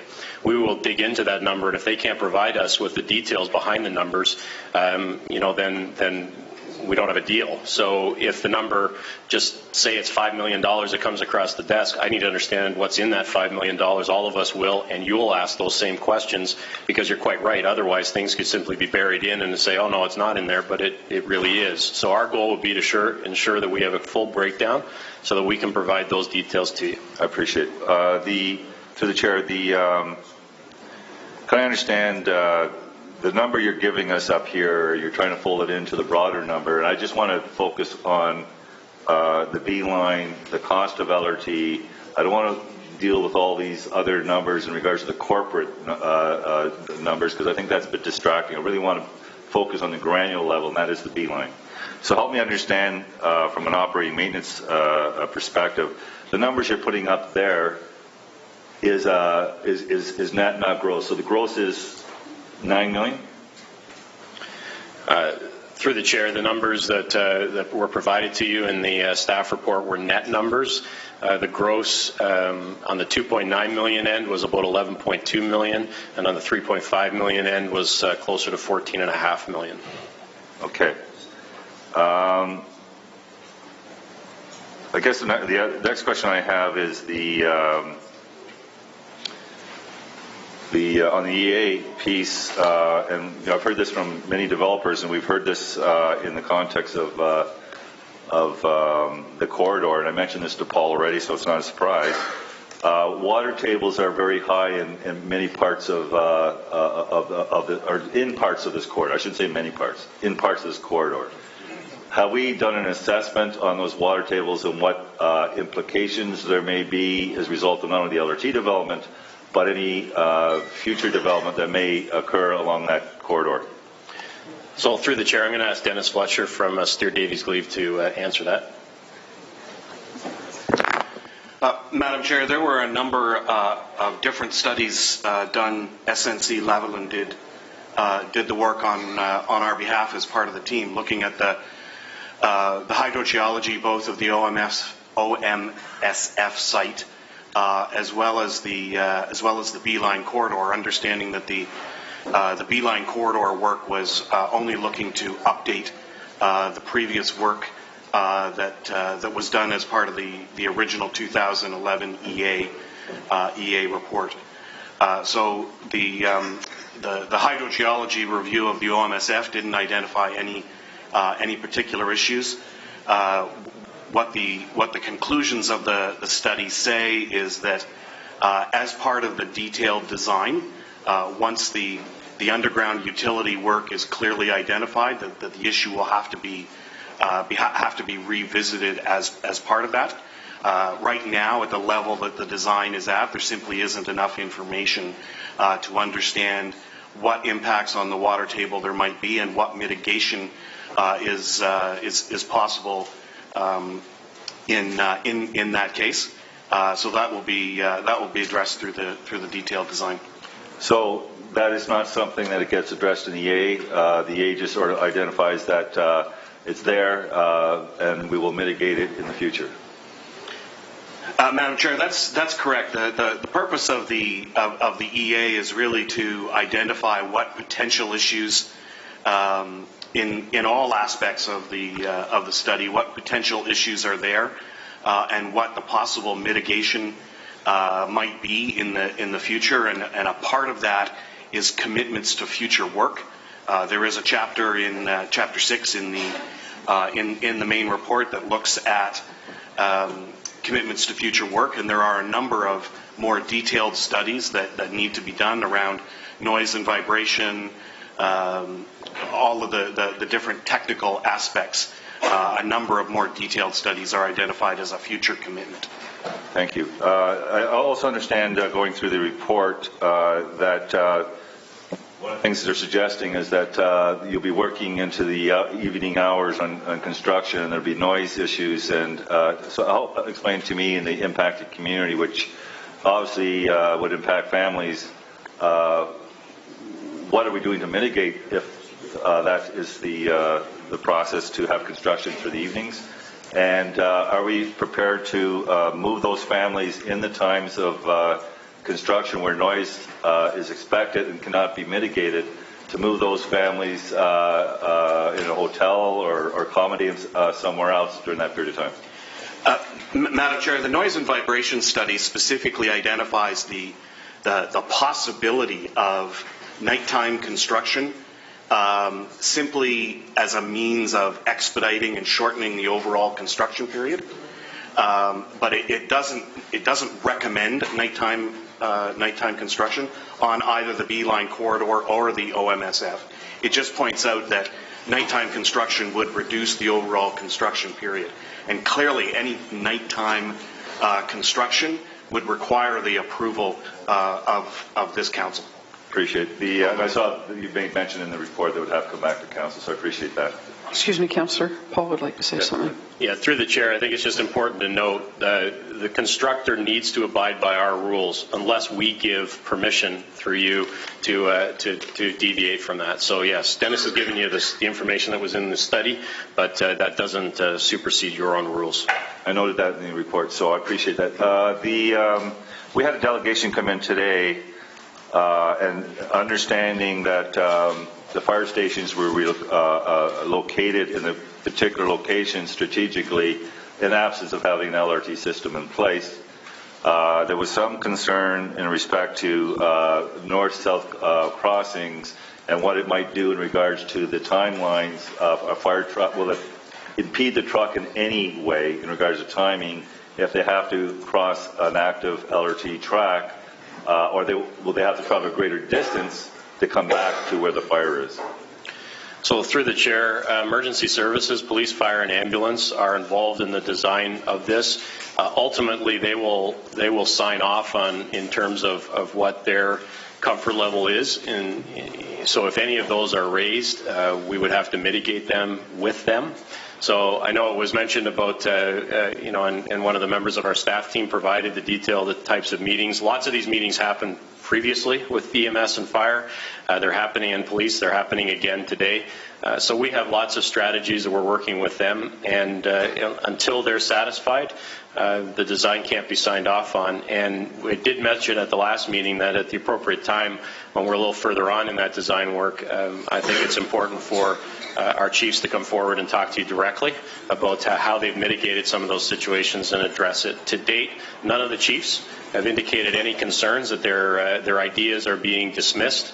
So I've asked them that repeatedly. If they ever feel that their ideas are being dismissed or they're being pushed aside, to let me know. They have said exactly the opposite, that they've appreciated the work of the design team, both the consultants that Metrolinx has hired, our own staff, and so they're happy and confident that we can come up with solutions to their particular challenges. So they've identified challenges. Will you have that list? Will you prepare to forward that list to the councillors? Through the chair, I think at the appropriate time we'll bring forward a report and allow that to happen. It'd probably be at a GIC because it may impact city resources, so we could bring that to a GIC, one of the special LRT GIC meetings. Just needs to be at the appropriate time, otherwise you're going to get a lot of vagueness to it because we're just not at that detailed design level yet. I appreciate that. Help me understand the function of the McNabb terminal now. So is it fair to say that there will not be any westbound buses going at the McNabb terminal, or there will be? So through the chair, the exact routing of how buses get into the terminal has not been finalized yet, but as I mentioned, we're not relocating it. I will tell you, more conversations were having to happen around the McNabb terminal when we had the A-line spur, because we had to figure out how to actually transfer people between LRVs as well as the bus terminal. That's become much easier now with just the east-west LRT system, but the actual routing in and out, that's why it's still grayed over as a box on the EA drawings.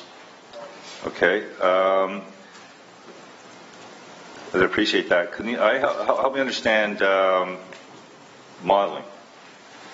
So when the modeling takes place in regards to traffic, and I've gone through a number of modeling, and whether it was the link, Alexander, which was modeled, and that model clearly was surpassed and created a problem. Upper James modeling surpassed, created a problem. West Fifth modeling surpassed, created a problem. So help me understand. Modeling to some degree is a science, but it's a forecast. So what is the degree of error on any of the modeling that takes place? Madam Deputy Mayor, just waiting for Chris Jacobson to settle in. I'm going to let Chris from our traffic division talk a little bit about the question from the council. In the meantime, it's 4-1.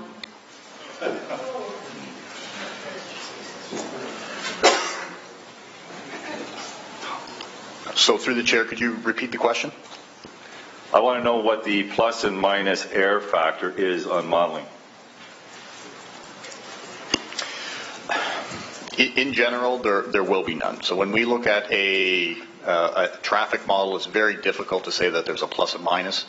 A traffic model to us is a predictive tool. It gives us a glimpse into what a transportation system may do or how it may perform under any given set of circumstances. So if any of those assumptions don't hold true, then what the model predicts may not hold true. So there's many factors that go into a traffic model. To say that there's a margin of error plus or minus is very difficult to assess or determine. Okay, so I just identified 3 cases where I've met with traffic and the modeling was off. So clearly I'm trying to understand at this point how much reliance can we have on the modeling that takes place to determine, for example, we heard a person here talking about the traffic loads on Dundurn. We've heard traffic loads on Aberdeen. There's a suggestion that we got more than enough capacity. There won't be any cut-through traffic through neighborhoods based on modeling. Right? So I need to understand, knowing that the modeling has been off in regards to its forecast in other areas of the city, how much reliance should we put on that modeling? Through the chair, again, I'll kind of restate what I already said. Any type of traffic model is based on a certain level of assumptions that go into the model. In this case here, we're talking about employment projections, growth projections that are based on the Transportation Master Plan. Growth projections, I believe we're talking 24% to 2031, employment projections to 29% to 2031. Plus all sorts of other origin destination type assumptions that go into the model. So if all of those hold true to the year 2031, then what we see in the model may occur. If any of those don't occur, then the model would most likely be off. Okay. I just want to make sure that people understand that modeling is not carved in stone. The next question I have is on heritage, and there was a bit of a miscommunication or misunderstanding of the point I was trying to make. So I'm not sure I can answer this, but my understanding is between 50 and 80. Sorry, there's over 400 heritage properties on King Street. Is that correct? Or heritage interest?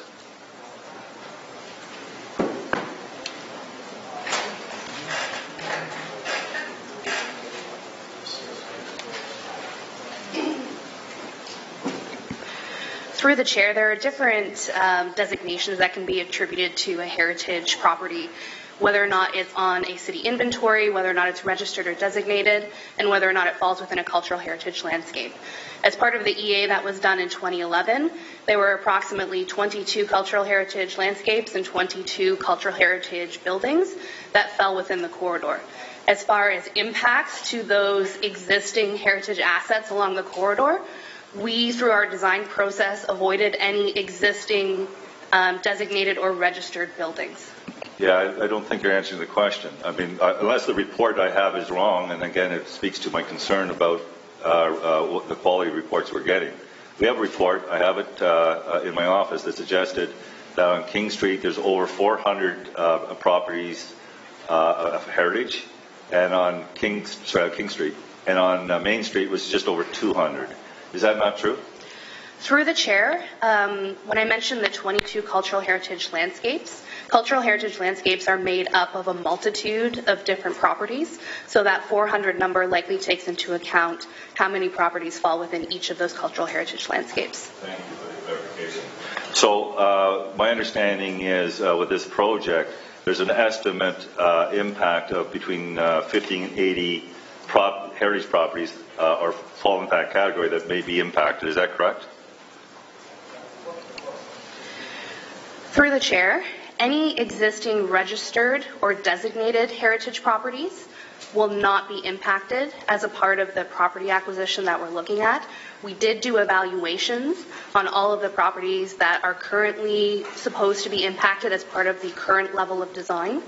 And through that, we did an evaluation process to understand if there is any potential for heritage value. That is part of the due diligence process Metrolinx goes through in order to acquire those properties. It is not saying that there was an existing designation on that property. Yeah, no, I appreciate that, but there wasn't designation on the properties in Gore Park either. And we've been 5 years at it. So once there's a heritage interest, then anything can happen with the heritage community in regards to implementing and creating a higher focal point on those heritage properties at the time of construction or development. So, you know, I don't want this candy coated. I need to understand, based on experiences in Gore Park, that and I think we did receive a report. Paul, you can sort this out, but I thought I saw a report that suggested, or an email from you that said 50 properties could be impacted as a result of this project. Through the chair, we evaluated, I said earlier that we evaluated all of the properties that we're looking at for acquisition. So through that screening process, we identified 53 properties that may have heritage potential. So those 53 properties, we conducted what we refer to as a cultural heritage evaluation process. And of those 53 properties, it was determined that 6 have cultural heritage value under Regulation 906, so local heritage value, and will require us to do a heritage impact assessment at later stages of the process. So there's 6 of those 53 that were evaluated that were determined to have heritage value under Regulation 906. So, okay, so that was the one line of questioning, and I appreciate the answer because it's clear. But I guess the point I was making earlier was never about just the 6 or the 53.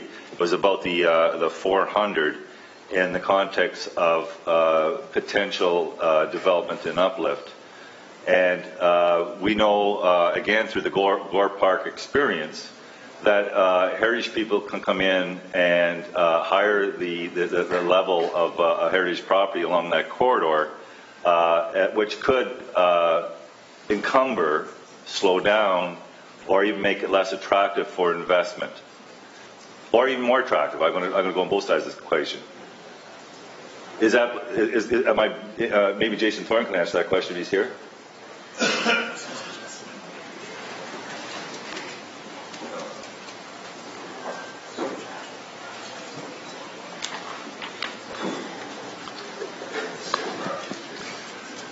Through the chair. So first of all, just confirm what was said earlier. What we have identified, what has been identified in terms of properties with heritage attributes that will undergo a more detailed heritage impact assessment along the corridor are those 6 properties. And I can tell you that at the Municipal Heritage Committee as well, they reviewed those, and they actually wanted to make sure that that council was aware that there were 6 properties on that list that had those heritage attributes.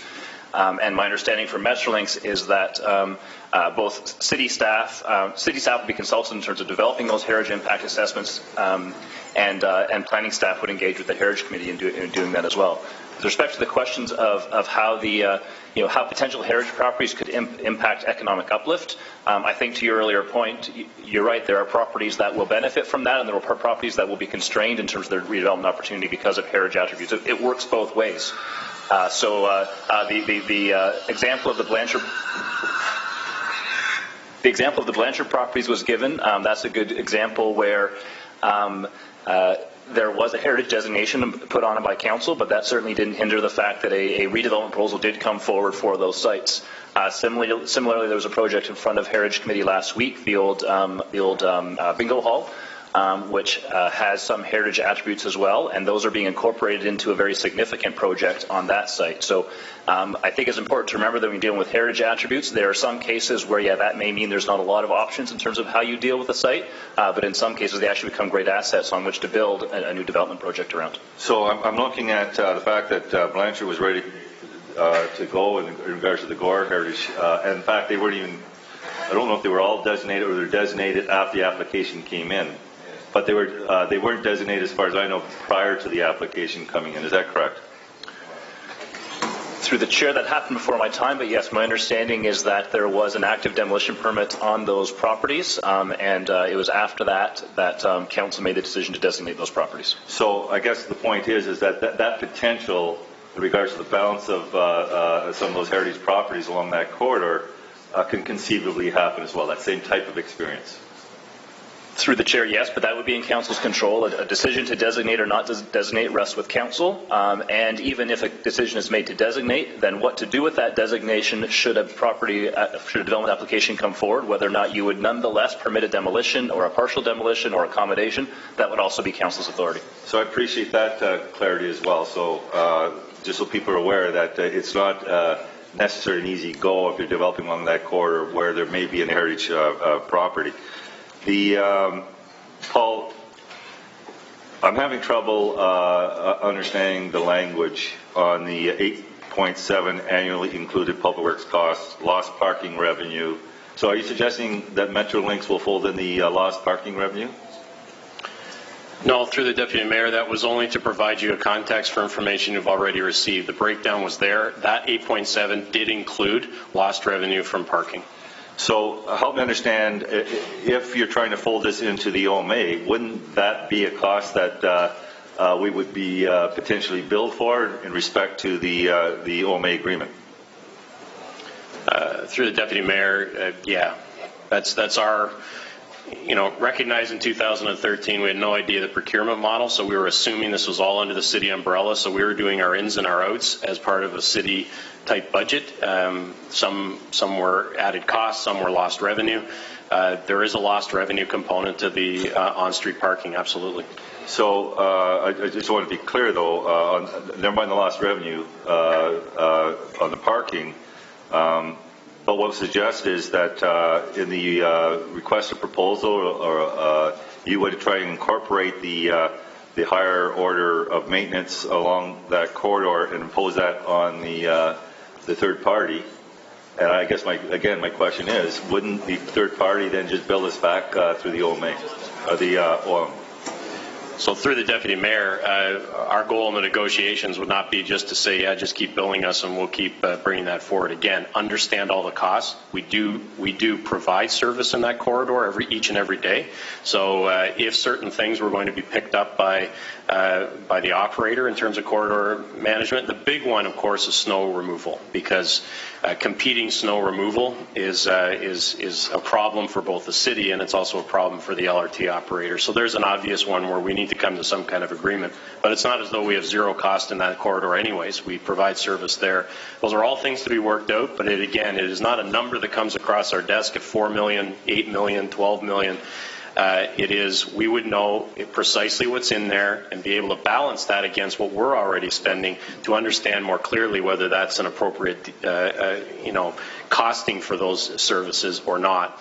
And we were really, as a staff team in 2013, as I talked to those that were part of it, and the person who pulled together that financial information or quarterbacked it is Carla Ippolito, and Carla tells me that there was a lot of, we're not quite sure, so let's put in some things we anticipate but we weren't sure. We'll be able to get down to a far more granular level on the piece, but I wanted to provide that information to you because you've seen it before. Well, and I think the fact is that, and I mentioned this before, that I don't think I've seen any reports that to date, and I think we do have a risk assessment coming forward, but most of the reports we receive doesn't identify risk. I appreciate the fact that at least this one was contained in the report, and it is still a risk. Is that correct? So through the Deputy Mayor, yeah, I mean, the financial risk is a risk on this project. I would suggest to you, though, that the environmental project report in and of itself is also a risk assessment document. You've just heard today about some of the reports and the background reports that take place. If, for instance, there was serious concerns in some of the geotech reports that happen or air quality reports, those would be flagged. So sometimes, as Dennis says, these are, here's what you need to do to mitigate it, do it through design, because we know we can do it through design. Other times it would be, I'm not sure you can do it through design, so this is a huge risk. So I actually look at the EPR document as part of a risk assessment piece on certain elements. And I guess the one, because we have experience in this in Hamilton, is, you know, the flagging of the butternut issue in the OMSF site. Boy, I'm glad we found that now and not when we were building. Appreciate that. The timelines on the B Express. Now, we have a memo here. I'm going to bring this out now, I guess. That indicates back in, I think it was February, there's a memo that concerns me, and I think we need to address it. February 1st, 2010. Hamilton Benefits Case Analysis Discussion with Metrolinx. This is a memo that the Council never saw.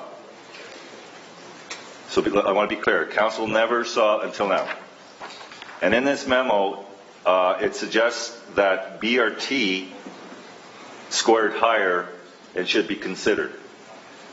Then it goes on to talk about how we could try and make a case for LRT. Is that the role of the staff to actually internally try and make an argument for a particular project that that appears to be objective when it comes back to this council? Through the deputy mayor, you know, just so we're clear here, the LRT office that you're interacting with now did not generate that memo. That memo is from 2010. There are media reports around that memo from a few years ago. I'm going to ask our city manager just to address it, but I just want to make it clear. There are no, that memo was not generated as part of this project. The individuals who are working on this project that was struck in 2015 did not generate that memo, nor are we generating memos like that at this phase. So I just want to be clear with that, so there's no confusion that somehow this is something we generated as part of this project at this time. And that's fair, Paul, and it's certainly not about impugning the current staff that are here in front of us here today, without any question. But it does beg the question, and I'm going to have to read it because it really is concerning in regards to how council could be boxed in when it appears that the staff are engaged in the politics of a particular project. And it says on January 27th, I had a long telephone conversation with an individual of Metrolinx regarding the Hamilton Benefits Case Analysis, BCA. And on February 19th, Metrolinx board meeting, the BCA numbers, not yet released publicly, show BRT as the top performing system in Hamilton.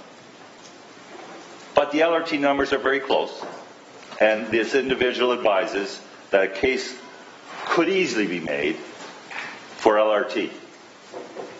Help me understand how that isn't politically interfering with an objective process. Doesn't matter, it's relevant. So, to you, Madam Chair, so you're reading something and I'm seeing something for the first time. So, in terms of the the focus of the previous LRT office, it was focused on LRT. I've seen the memo here today. I mean, obviously there aren't other city staff copied on it. So I don't have a great answer for you because, as I say, I think from as early as I can remember, we were focused on LRT in the B corridor. So I appreciate your concern, but I don't know what more I can say to you. I appreciate it. I guess the point is there always has to be there's a trust factor. We would hope that any information coming, and it's not from this group here. So again, I'm going to make it clear. The name isn't anyone here in this room, but clearly there's a trust factor in regards to the quality of the reports we get so we can make informed decisions. And when I look at how we got here in respect to the LRT, this is part of the framing and how we got here. And I think it's because other constituents raised it, that's how I got a hold of it, and that's why I'm asking the question, because they said, well, how do we end up off the BRT and move to LRT, and then they produced this memo. So I just wanted to, it's a trust factor. It's not a trust factor with the current staffing level, but when this kind of stuff appears to happen in the past that boxes council in on a particular decision, it concerns me as a councillor. Those are my questions for now, Madam Chair. Mayor Eisenberger? Thank you. I think that memo was the memo that was miraculously discovered in my desk after my election, as I recall. Councillor Green, did you want to be on the list? It was stuck. I was stuck or taped, or it miraculously appeared from somewhere. So I mean, it's old news, but dynamic processes and memos fly around all the time. Information gets shared, and that's kind of the way the process works. So it's not an issue, but if you want to make an issue out of it, feel free. I'm actually delighted to have Danielle here. So a lot of discussion has happened around Kitchener-Waterloo. Some of it generated by myself, quite frankly, and encouraged people to go to Kitchener-Waterloo. And since we're kind of wide open on the issue, EA isn't really the important issue today. It's more about do we or don't we.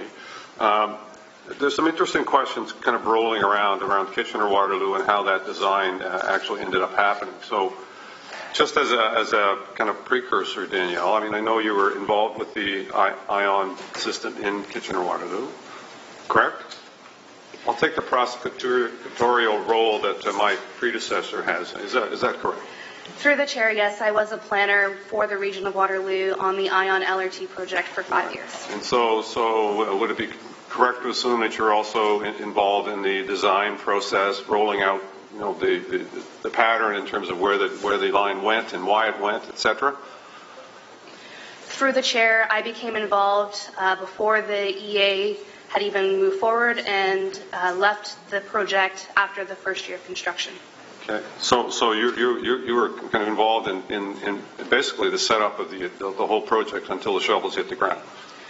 Through the chair, correct, I was involved in the whole planning and procurement process for the Waterloo LRT. So based on that experience, I mean, are we dealing with any kind of a different planning and procurement process than what happened in Kitchener-Waterloo? And given that they're different communities, and there's a public-private partnership, ours is a design build, but essentially we're going through essentially the same kind of process with probably the same kind of questions kind of rolling around in terms of what happens when and how and all of that sort of stuff.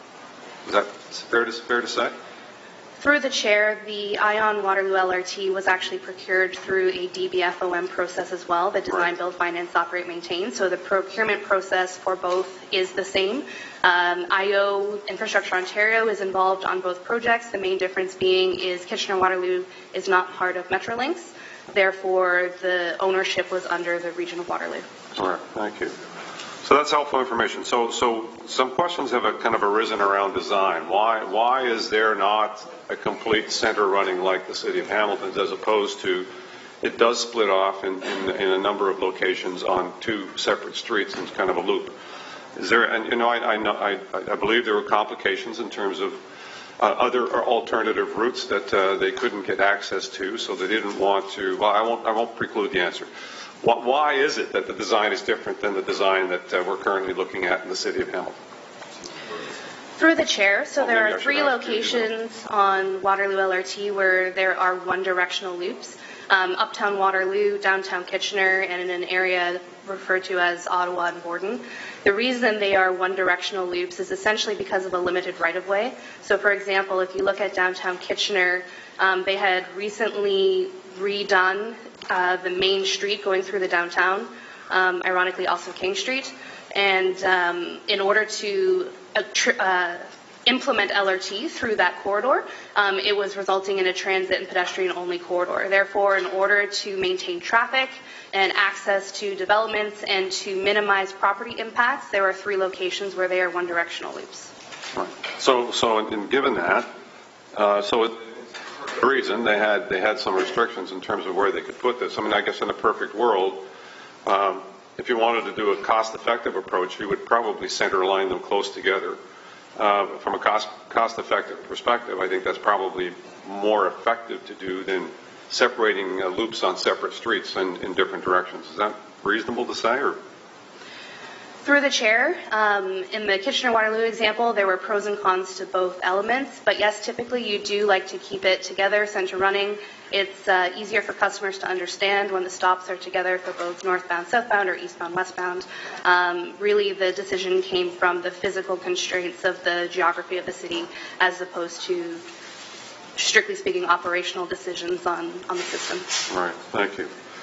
Thank you very much, Danielle. I think that's important information. I would certainly encourage anyone here to have a conversation with you about your experience and knowledge of the design in Kitchener-Waterloo, because I think they certainly struck upon a unique design for them that doesn't necessarily translate to the city of Hamilton. And maybe I could turn to our design team, or Paul.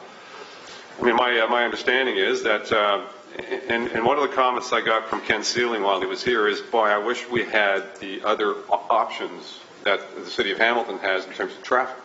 So the Kitchener-Waterloo doesn't have a whole series of other east-west corridors that they could access to get people through the city to the degree that we do. And so, his lament was, boy, we had to do this design because we had no other options in terms of other traffic patterns. So for Hamilton, center line on one route was advisable because... So through the Deputy Mayor, from a transit perspective, having your transit on a single corridor is preferable. People get off and on in the same places, regardless of which direction you go. So you will recall in the early days of discussions, as we looked at the plans for LRT in this community, there was a discussion around a splitting, whether it was just around the downtown or whether it was larger parts of the corridor as well. So those are all conversations that typically communities go through when they're looking at LRT through their downtown. But also this fits in with downtown secondary planning work, official planning work that's happened in the past to say that King Street was to become more a corridor around transit in the future, and higher order transit to be specific, whether it was LRT, BRT, or some other form of rapid transit. Those were all the plans. So that's a lot of our story around it. Each community is different, and so where we can learn, and certainly it's interesting to hear from other communities, you need to go through those processes as we did, and obviously KW did as well. Thank you. So given that, mention has been made by many, quite frankly, that we don't have the ridership for LRT. And I think that when I think back to the benefits case analysis that was done, benefits case analysis, not business case analysis, done by Metrolinx back in the day, they determined that the ridership, they picked the B-Line specifically because the ridership was there to actually support it. So can you touch on kind of the ridership numbers and why the B-Line is successful right off the get-go?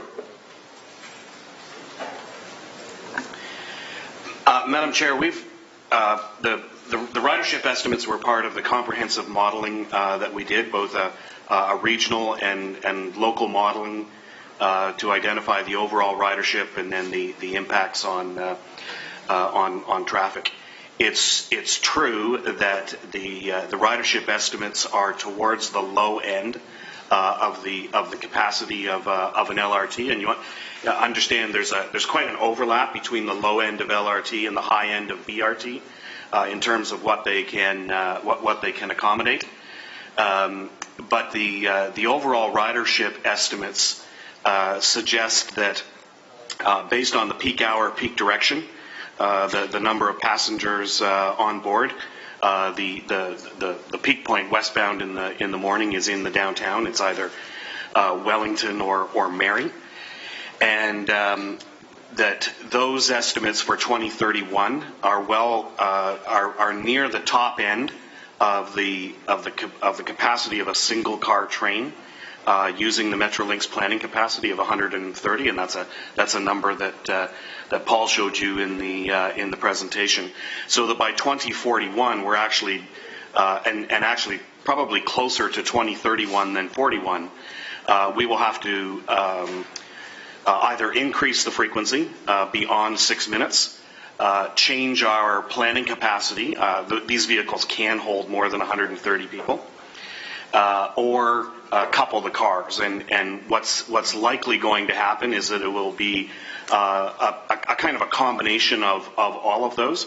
The first thing you would do is revisit your planning capacity and say, well, we can carry a little bit more than 130 people per car because that's a no-cost option. Just to have each carry a little bit more. Then you would couple the cars because, again, that's a low-cost option other than the capital cost. The increase in operating cost is quite small. And then as a last resort, you would increase the frequency because that requires more trains and more drivers. But the modeling indicates that based on Metrolinx's planning capacities of 130, we are close to the capacity in 2031 and beyond the capacity of single car trains in just beyond 2031. So we are well within the capability, but also the requirement for LRT. Right. And so, you know, while we're at it, a single car isn't like a bus. A single car is almost 3 times the length of a bus. As I witnessed the single car in KW, it was a long, extensive vehicle articulated in a number of different locations. As a single vehicle that held max capacity about 200 folks. Madam Chair, that's correct. HSR's current standard is, I think, 44 or 45 for a 40-foot bus, and in the mid-60s for an Arctic. So at the planning capacity level, a single LRV can carry twice the passengers of an articulated bus. But the actual capacity of these vehicles is about 200. From a customer service perspective, you don't want to go that high, but you could certainly go to 150 or 160 per car. Okay, thank you. And someone, earlier today, and there was a lot said today. I mean, I don't think we can get into all the comments that were made that were right or wrong, but notwithstanding, someone made a lament that we didn't like the notion of having our entire corridor torn up for 5 to 8 years as a result of LRT construction. Is there any sense that this is going to be the case from one end to the other and all in one foul swoop, that we're going to have the entire route torn up and in construction for 5 years or more? Through the Deputy Mayor, no. Thank you. So, I mean, you know what, I'm not going to try and refute all the misinformation that was out there today. I think one gentleman provided a number of slides on costing. I don't know if that was shared with staff, but I think, did you get it? Could you kind of respond to that? Because there were a lot of numbers in there that were completely wrong, quite frankly. And a lot of them actually confused the issue between their capital costs in Kitchener-Waterloo as opposed to their operating costs, and bundled it all together and saying, well, that's what your cost is going to be in the city of Hamilton. So can you speak to that a little bit? So through the Deputy Mayor, obviously we want to go through the numbers. I was trying to read them and follow them, and it was just too fast, and I didn't have it in front of me, so I couldn't read it very well. So we'll do a quick analysis of it. But if that was meant to be a subsidy, as in the net cost at $37 million, you're essentially at the net subsidy that Toronto's looking at the Eglinton Crosstown, which is $39 million in terms of net terms, and that is just not a number. That's I think, Mike, is about 4.6% of every a tax increase. It's just not something that'd be palpable in Hamilton, nor is it something that's in the realm of discussions as we've gone through this, both in the past and in the future. So I think that number, we'll go through it and provide a detailed response to that number, but you are looking at just shy of the number for the Eglinton Crosstown at 19 kilometers with 10 kilometers underground, full stations, not stops, but stations. So, again, that's why we don't use it as a great comparator, and I don't think that 37 million net is a number that would be where we're going. Thank you. And is there any reason to believe that our numbers would be much different than Kitchener-Waterloo's? I mean, I think on the surface you would say shorter line, therefore there ought to be a lower operating cost overall. So their operating is $4 million. Their maintenance is $4.5 million. Their contract is done. So this is not a what if number. It's a real number. Keolis is the operator and maintainer. Is there any reason to believe that our operating numbers would be drastically different than that? So through the Deputy Mayor, I think that's a good context number. I simply can't. There are so many variables that go into what would make that number, and obviously slight variables could raise that number by a significant amount. So I don't want to say it's a comparable number. It's something that's out there, though, that gives context for a system, as you say. The reason I use it as a better context is it's a full surface system. There's no underground component. There are no stations, as in full operating stations, interchanges with subways and things like that. So it fits our model a little bit better. But, I go back to the single point. We're trying to be helpful by providing context, but to be fair, it's the same answer it's been all along, which is we need to get into the procurement process and understand what those full costs are. Thank you. Those are my questions for now. I mean, I think hopefully we'll have some opportunity to have some discussion afterwards as well. But thank you for those questions, and I certainly look forward to hearing more of the answers that others might have that are related to the questions that were sent in. So I'm curious that we've now discovered a whole new round of questions as a result of Councillor Whitehead's comments earlier. But be that as it may, we will marshal on. Thank you very much. Thank you. Councillor Collins. Thank you, Madam Chairman. Very quickly, and staff did respond to many of my questions originally. I had a question about the ATU positions. With the third-party agreement that would be developed under this current scenario, there would be positions, I'm assuming, lost by ATU, and I'm wondering if staff has that answered today.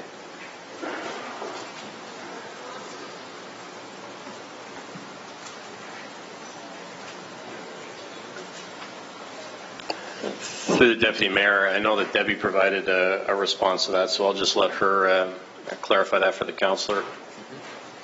Through the Chair, the positions that we identified that would come out of the launch of the LRT, it was always our intention to use those positions to go and, as we build our service to support the LRT, to have those positions reassigned throughout the system as we move through our 10-year strategy. And that number is in terms of those that would be lost on the line?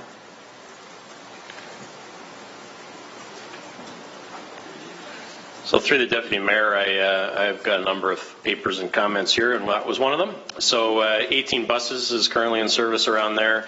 It's an average of about 34 operators and the equivalent of about 4 maintenance staff. That was the information provided by Debbie. Thank you. And I had received something over the weekend, so I'm not expecting an answer today, but if this can be sent to Council. And the question that was posed to me was that there's currently language within ATU's contract that gives them sole rights over the provision of service within the municipality for transit operations. And I'm just wondering whether that language that apparently is very unique to our local ATU contract, whether that has been vetted as it relates to the third-party service that has been proposed. Is that something staff are prepared to answer tonight, or is that a labor relations issue, or is that something they can report back on? So through the Deputy Mayor, we'll report back on that. Thank you. Those are my questions. Thank you, Councillor. Councillor Conley. Thank you. I'm really interested in the total cost of this of the project. And I know we've got $1 billion. And sounds great. It can be used up pretty fast. Well, what if it comes in at $1.2 billion? Just for an example, hypothetical. Who pays the $200 million extra that it comes in at? Through the chair. So through the Deputy Mayor, who doesn't pay that is the City of Hamilton. So how, if the project is above that amount, how that would be handled would be a discussion that would occur between Metrolinx and the Province of Ontario and the City of Hamilton. And so in the past, there's been questions about, so what does that look like? There are certainly de-scoping elements that could factor in that, or it could be that the province pays for the resulting capital costs of it. So, but clearly, and I want to state this clearly because it's been there since day one. The capital cost component for the LRT is the responsibility solely of Metrolinx. Thank you for that. I'm glad you gave us that clarity on that. I heard that we're talking about 2031 and the number of passengers will be about 130 on the LRT. What does that relate to when you talk about peak hours? And we're always talking about what's the passengers, how many would be a peak hour, not what the car can hold. So is it 600? Is it 1,000? Is it 1,500 people at peak hour, peak time? Through the chair to whoever loves to take it. Madam Chair, we the modeling results were done for the AM. It's important to recognize that the HSR's PM is actually a little bit higher. The PM peak, the ridership in the afternoon, is a little bit higher than the peak period in the morning. But for the peak in the AM, we're talking about a total of about 3,500 boardings. About 70% of those are westbound in the morning, which is the peak direction, and then the remainder are eastbound in the morning. The 70-30 split reverses in the more or less in the PM, but the absolute numbers would be a little bit higher if the total if the total pattern was maintained. So about 3,500 boardings in the peak. So right now we got an average of 444 at peak with the buses, and you're saying it's going to be 3,500? That's 7 times more than what we got now? Have I got that straight in my head, or have I got something mixed up through the chair? No, Madam Chair, that's correct. And so just to give you the inputs on that, the AM boardings for the peak hour on the B-Line Express compared to the 444 in the afternoon are a little closer to 400 in the morning peak. That's expected to grow because we're doing our estimates for 2031. So that's expected to grow from the 2015 estimate of about 400 up into the range of 600 to 700 by if we didn't do anything else.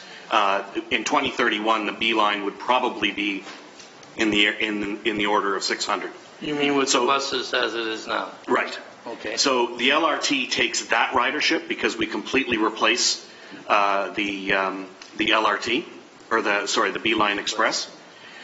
The model also shows that and it's a little bit difficult to show directly the impacts from one route to the other because the results that we get are only net boardings, and it doesn't necessarily show the change in total ons versus total offs activity. But it will take about 1,200 from Route 1 King. So there was a comment earlier about the changes in service. Route 1 King will probably operate at a somewhat lower level of service than it would without the LRT, because a fairly substantial portion of its ridership goes to the LRT. And the balance of about 12, the balance between 12 and 1,400 actually comes from auto ridership. Auto use. So the model shows that about 1,200 auto trips are eliminated in the peak hour, and that represents about 1,400 person trips. That would be on transit. So those are the principal elements. So it's not taking just the B-Line Express of 400 or 500 today and growing it to 3,000 to 3,500. There's the growth that's going to happen between now and 2031. There's the diversion of all of the B-Line plus a substantial portion of 1 King, as well as the auto trip diversion. Now, there may be some other small diversions from Delaware or from University and those types of services, but it's really hard to get those kind of small proportions out of the model. No, I appreciate that. I was surprised that the auto trips, you're estimating 1,200 auto trips will be eliminated. Did I understand that right? Or people trips? I don't know how you put it. Auto trips. Yeah, Madam Chair, the peak hour auto ridership goes down about 1,200. Just to put that in context, that's about 0.5% of the auto trips that take place in Hamilton in the peak. Okay, which is about 200 projected for 2031, about 253,000. So 253,000 goes down to about 251,800. So in terms of the overall auto trips that are diverted to LRT, it's a pretty small percentage. Thank you. My next question will be park and ride. There's no park and ride ability on this new LRT, and that astonishes me because everyone I've looked at and have that option on it. And I'm probably thinking a little parochial right now with Ward 9 in the mountain, that I can't understand why you wouldn't have someplace up there that you would park your car and take an express bus down to the LRT or any kind of bus down to the LRT. So I don't see how you're trying to join or trying to have the mountain buy into this system when you're not making any opportunity, in my estimation, to do that. So somebody want to answer that? Maybe Paul, or I don't know. So through the Deputy Mayor, we've heard that. It's a conversation that Debbie and I have started. We don't have an answer for you, but it's certainly something that I've fed into Debbie, that in the suburban areas, we need to be thinking about how the park and ride and the connections into LRT take place. I know there's been lots of comments about park and rides on the LRT, and the reality is that a lot of LRT systems actually come from suburban areas. They're longer, and in fact, we mapped out a few of them in North America, and yes, when you get to the suburban areas, park and ride. When you get to the urban core, no parking lots. The same argument could be made, like Union Station would be a great place to have a park and ride, but they don't. It's an obvious reality in Toronto. You're not going to put a park and ride at Union Station, but you do have it in suburban areas. So same in Hamilton, we need to get on that, and we've heard it loud and clear. You've made it clear. We heard it from residents as part of our engagement pieces. We don't have an answer for you yet, but that is one of the major pieces of conversation that Debbie and I have had about how we might be able to move forward on that strategy. It is, I understand, part of our, it's in our transportation master plan to put some of those in. So we do have official city documents that call for that as well. I think to your point, it's how might we accelerate those conversations and actually give you more than just words, actually give you a bit of a plan and costing towards it. So we have to take that away, Councillor, but we've heard you loud and clear on that. Well, thank you, and I really hope you can, if this passes next Wednesday, that you can accommodate the mountain and doing that, even down below the mountain in Stony Creek. Everybody's not going to drop off their spouse at Queenston and keep on going. It just won't happen. Well, it won't happen in my house anyways, but I'm just one person. A few more questions. I really appreciate this time. I look at, say, Main Street and driving down Main Street now, and I can go from one end of the city to the other in a car pretty quick. The lights are, what's the word? Synchronized, so that we can do that. So if it took, say, takes 20 minutes to go from one end of the city to the other now, what is it going to take with vehicles after the LRT goes in, with all the diversions and everything that have to take place? Has anybody looked at that, or can give me a number or a time frame or whatever, anything? Please.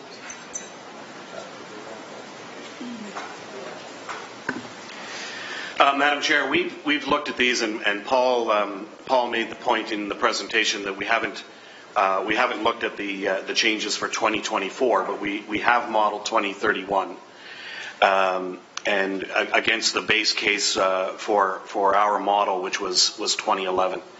So in 2011, and the numbers are still somewhat similar. The travel time, the auto travel time from Queenston to McMaster, in the model comes out at about 21 minutes. For a car? For a car. I'm sorry. I'm sorry, too. I'm sorry I interrupted. In the business as usual case, which is the projected development with no LRT, the auto travel time from Queenston to McMaster goes up in the neighborhood of 15 to 16 minutes. So from 21 up to about 36 or 37 minutes, fairly close to doubled. In the LRT scenario, for travel in the corridor, it's actually longer than that to go from Queenston to McMaster, staying in the corridor. But that's the reason that the model projects the diversion to the parallel streets, because the travel time along King Street would be is broken up, and there's less capacity. So the increase there is more closer. It's closer to 20 minutes. It is pretty much doubled. But that's going again from Queenston to McMaster and trying to stay in the King corridor, which is not the intention of King Street in the 2031 traffic model. So the total time would be, and I'm not suggesting staying on King Street, I'm just suggesting if I get in my car with the LRT now, and I'm not taking it, and you're saying from Queenston to McMaster, how much longer would it take then than it does now on average? How long? 20 more minutes than it is now? Is that what you said, or am I misinterpreting that? Yeah, Madam Chair, again, just to be clear, in the business as usual, so what we project in 2031 with no LRT, right. The current 21 or 22 minutes would become 37 or 38 minutes. Right. When the LRT is in place, that becomes more like 40 or 41 minutes if you try and stay in the King corridor. And understanding you can't make that trip completely on King Street in the westbound direction, so you have to detour off. That's why the model shows the diversion of traffic off of King Street onto the parallel streets, and on the parallel streets, it's much closer to the same level, the same travel time that it would be under the BAU, about 30, 35 or 36 minutes. From Queenston to McMaster via Cannon, via York, whatever the other options that you choose might be. It really surprises me that it's not a lot longer because of all the diversions. But I'll take your word. You know more about it than I do, so thank you for that. Is Main Street ever going to be a two-way because of this? Two-way road? It's one way now. Is through the chair to somebody. Is there any plans or any looking at Main Street to make it a two-way road because of the LRT? So through the Deputy Mayor, no. Okay, thank you. Now I'm almost finished. One or two questions. The A line, we took the money off the spur line, I guess, not the A line, the spur line. And it's in the range of $120 million that we did need because of removing that. Is that right, or am I misinformed there through the chair to Paul? Through the Deputy Mayor, that's an order of magnitude number that would be appropriate for it. Yes, somewhere in that range. And the money that we saved, quote unquote, is that being used for anything? In other words, is that money going to be used for the tunnel at Gage or for the bridge at 403 or for any other thing, or is So through the Deputy Mayor, Andrew just whispered in my ear that it could be based on the results of the procurement, but at this stage, no. no? So that's money that's available for the A line if it's decided to go ahead with it. Is that right? So through the Deputy Mayor, yes, when the Minister was in town, immediate go-ahead to start planning and design should the city wish to, and also mentioned that money was available. The commitment to the $1 billion for rapid transit was reaffirmed in that announcement, but the caveat to that is we're just not sure what the cost of the A-line is because we haven't done that design work yet. Yeah, my last question.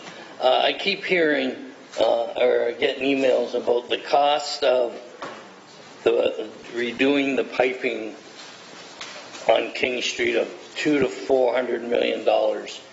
Is that right? Because I think it's a lot less, but I'm not being an engineer and being ignorant of the facts. Gary, could you give me an estimate? So, through you, Madam Chair, if you're replacing all of the pipes that are on there today, like for like, you're talking in the magnitude of $150 million. 150. Okay. And what is the status of the piping? I was told this, but I have no proof in my hand that the lines there are in really good shape. And they wouldn't be changed probably for another 50 years if everything went according to schedule. Is that right, or have I been misinformed on that through the chair to Gary? Through you, Madam Chair, that mostly is correct. There may be sections that we may have to work on over that period of time, but for the most part, those pipes are in very good condition. So there's a lot of other places in Hamilton that are way worse than King Street that would take priority. Is that what you're saying to me? In the scheme of doing work? Yes. We have other places to work other than King Street. Okay. Just a minute. Main Street. I think I've asked all my questions. Thank you very much, Madam Chair. Thank you, Councillor. Councillor Jackson. Thanks, Madam Deputy Mayor. And appreciate Councillor Conley's questions. They were in the ballpark of what I wanted to ask on some fronts. And I guess, Madam Deputy Mayor, just a quick statement. Obviously, I don't think any of us are trying to be ungrateful for the $1 billion. It's just that, again, when I've taken the Easter weekend to read over the Rapid Ready report, RRR, from our former director of HSR 4 years ago, and that was concurred by the director who succeeded him that came in from Toronto, Dave Dixon, basically talking about a stage case, building a case towards a future LRT by beefing up and increasing ridership on our current conventional transit. That's the dilemma, I believe, that not only a number of my colleagues and I are in, it's also, I believe, a dilemma that's caused some angst in the community as well.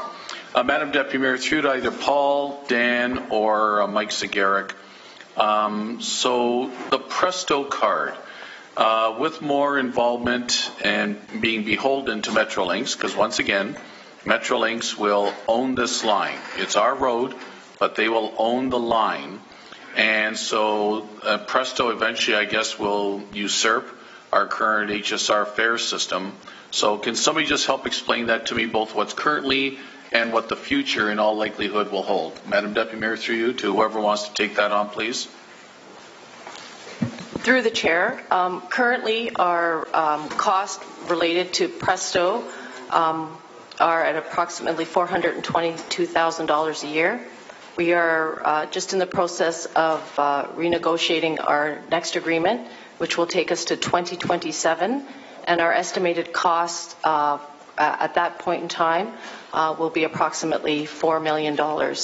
We currently have a 21% uptake on Presto today, and we are forecasting out and moving towards an 80% adoption rate.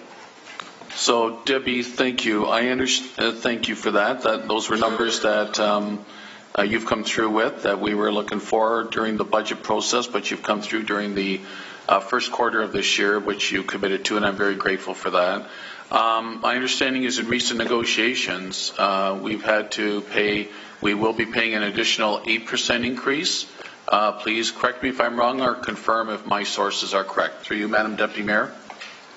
Through the chair, currently we are paying a 2% commission.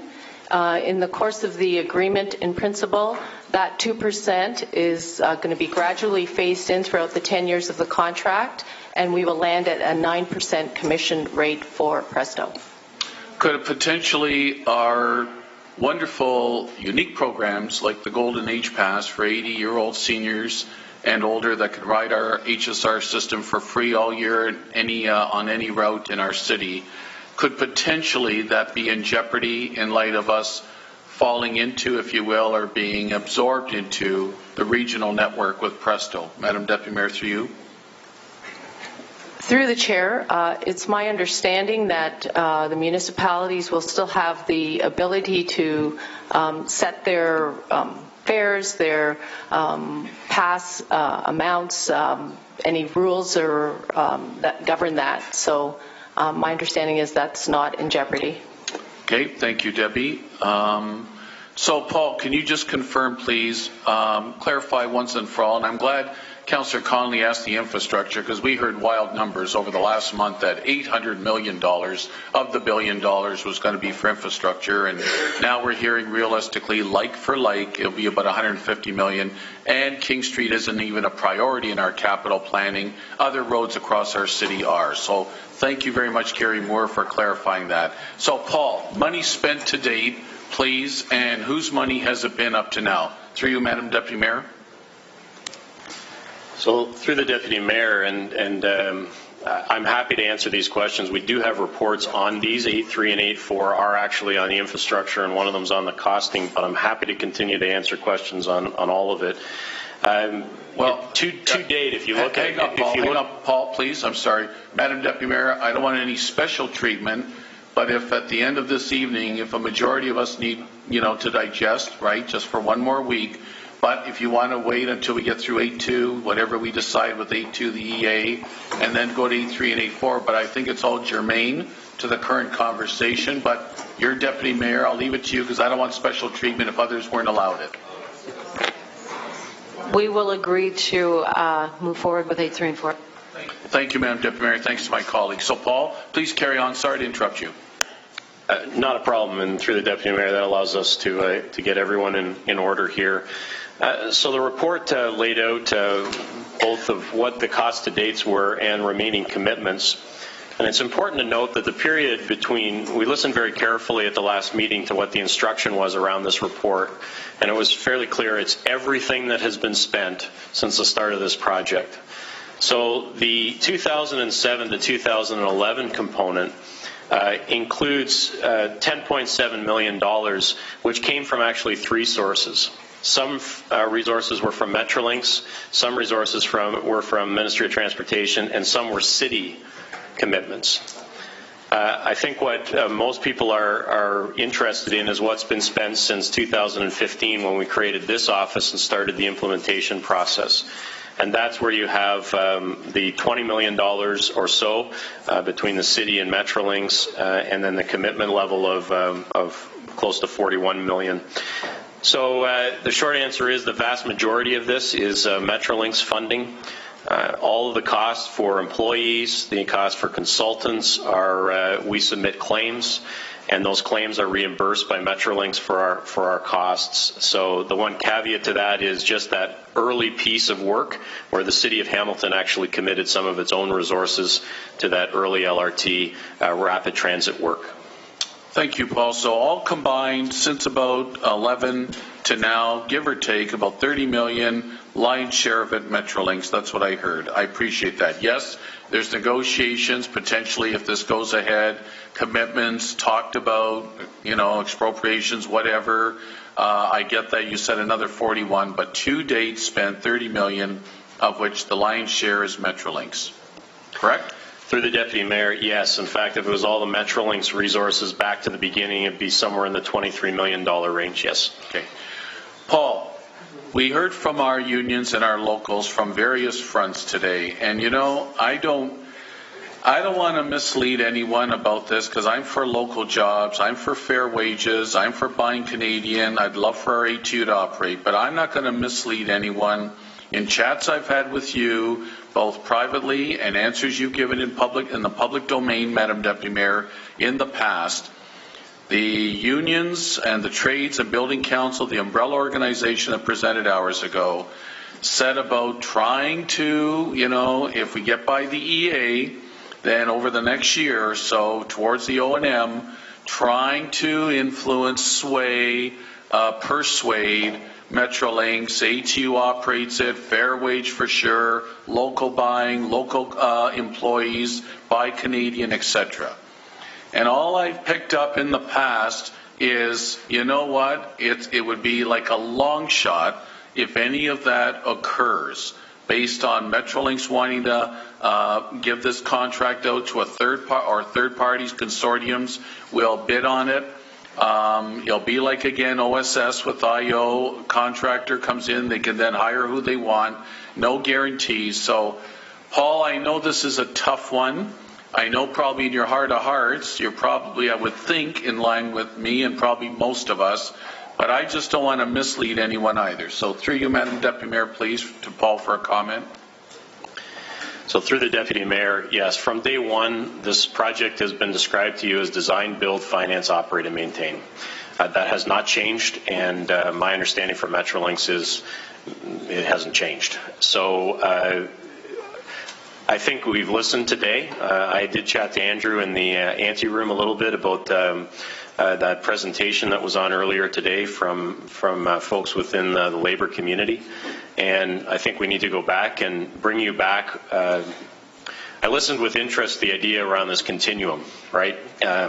All at one end, all at the other end, and maybe there's some movement in the middle. And I think that's what Andrew and I need to go away and talk about. So that's the area that I can't provide a strong answer as to whether there is any room for negotiation. I think there probably is, but I don't want to leave any question in your mind. Yes, this project is design, build, finance, operate, maintain. Thanks, Paul, for the sincerity of your response. A couple of more questions. Paul, the RRR report identifies a requirement if the LRT gets built and is up and running I show 182 staff for initial startup. Is that correct? And can you comment, is that city employees, Metrolinx, and who's picking up that cost, Madam Deputy Mayor? And please correct me if I'm wrong. So through the Deputy Mayor, that was the estimate and the assessment of staff at that time. Again, we didn't know how this was being procured, or that was the estimates of staffing that would be under a city umbrella. But in this case, the staffing of the LRT is the responsibility of the operator that's part of the consortium. So I'm not sure what the actual staffing count would be at the end of the day. That would be part of their competing for this project, is obviously to come through with a level of staffing that's appropriate to meet our service levels, but also cost effective for them from a competition perspective. So the consortium would pick up the entire 182 employees then, whoever wins the bid. Is that what I heard? So through the Deputy Mayor, yes, the HR related matters are the operator and maintainer to handle. But the piece of that, of course, is the negotiation. The day-to-day operations and maintenance costs will be negotiating with Metrolinx around what that is. So the employee costs are something that we'd be talking about, but it's not a City of Hamilton hiring process. That would happen through the operator. Okay, Paul, I listened carefully, but there might be some, besides O&M, or there may be some employee cost to the city, if I heard you correctly, but that would be part of O&M. Madam Deputy Mayor, through you. Through the Deputy Mayor, in fact, the lion's share component of your operations and maintenance is your human resources cost. Okay, and that would be picked up, Paul. There would be some of that to the city. I'm just trying to get this clear, Paul, so forgive me as a layman. I'm just trying to get this all clear for my sake and on behalf of my constituents, please. Through the Deputy Mayor, yes. much of that would be where the negotiation is around our operations and maintenance. So think of it in your head that it's like we're operating it, only in this case it's being operated by someone else. So those are the negotiations that would take place. At the end of the day, the hiring doesn't happen through the city, but those are a lot of the day-to-day operating and maintenance costs that will be part of that negotiation. Okay, some of the numbers you threw up, some of the numbers that some citizens threw up, that some colleagues of mine just found categorized as misinformation, so be it. We could all say that about different delegations who presented today. If there's new facts, new opportunities just to look at information, I just want to make sure. A couple of last questions, Madam Deputy Mayor. Paul, again in RRR, I thought I saw about a $48.5 million second garage that had to be built if it was BRT, but that might be now $250 million for the maintenance and storage facility for LRT. Please correct me if I'm wrong or confirm. Through you, Madam Deputy Mayor. So through the Deputy Mayor, the capital cost for the LRT project had, in that report you're referencing, about $50 million allocated for an operations, maintenance, and storage facility for LRT. That is low. So that is a major cost change that we've identified and I think, as I mentioned, that some of that was around how we might have used some city facilities as the home for the LRT piece back then. So we're out of that business now. It's a single site. There's property acquisition and then construction of the operating, maintenance, and storage facilities. But there's no, within the LRT budget, there's no storage facility for buses or maintenance facility for buses that's included. Those costs are strictly for the operations, maintenance, and storage facility for LRT. Okay, thanks, Paul. And I believe my last question, yes, Paul, is again in RRR. It said that we have a basic underfunding of about 155 to 160 million for capital. I think that may have been part of Director Dave Dixon's $300 million ask that 12 members of council out of 16 supported a couple of years ago. Can you just confirm that, please? In other words, that additional $160 million, give or take, would have helped to expand the BLAST network, through you, Madam Deputy Mayor, to you, to either Paul or possibly Debbie or Dan? So through you, Madam Deputy Mayor, if I understand the question, you'll recall that with respect to the 10-year transit strategy, there was originally earmarked $300 million for an ask to senior levels of government, provincial, federal. The latest revised number, recognizing that council's approved about $29 million earlier today as it relates to the maintenance and storage facility, the remaining unfunded capital outlay is approximately $163 million. So again, as it relates to supporting the 10-year transit strategy, there remains to be $163 million in capital investments that do not have a financing strategy yet determined. Thank you very much, Madam Deputy Mayor, to Mike, Paul, and Debbie primarily. Thank you for answering my questions. Thank you. Councillor Green. Thank you very much. And I have a list of questions, but I guess I'll go backwards in order as they've been picked up here from some of my colleagues. Through you, Madam Deputy Mayor, to whomever wants to answer, is there anything in provincial legislation that would prevent ATU from organizing the drivers after the contract has been awarded? Through the Deputy Mayor, no. The third-party operator operates under the laws of this province the same way any other business does. And just to be clear, those laws protect for union organizing in the event that it is completely precluded that they cannot be a part of this process for procurement in this first stage. Through the Deputy Mayor, yes. So there could be that unionization movement, absolutely, if they weren't unionized to begin with.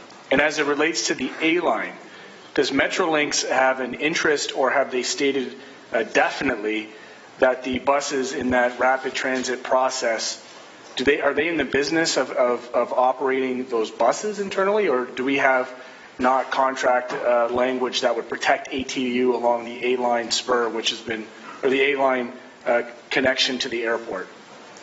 So through the Deputy Mayor, just to be clear, Metrolinx is not operating the LRT either, but in case of the BRT process, they don't have an interest in the DBFOM model, so the operations of that would fall under the HSR umbrella. As it has on some other BRT projects around the province, it's been turned over to their transit authority. I think we heard a little bit about that through York earlier on in some delegations. So yes, that piece would really be under the umbrella of HSR. The LRT piece is really because we just don't have the infrastructure or the experience in terms of rail operations now.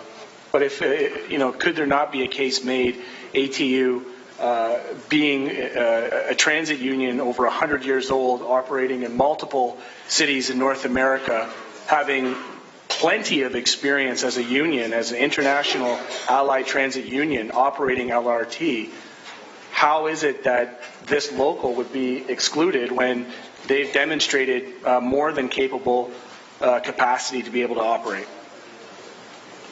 So through the Deputy Mayor, I think from the workforce perspective, that's something that could absolutely be played out.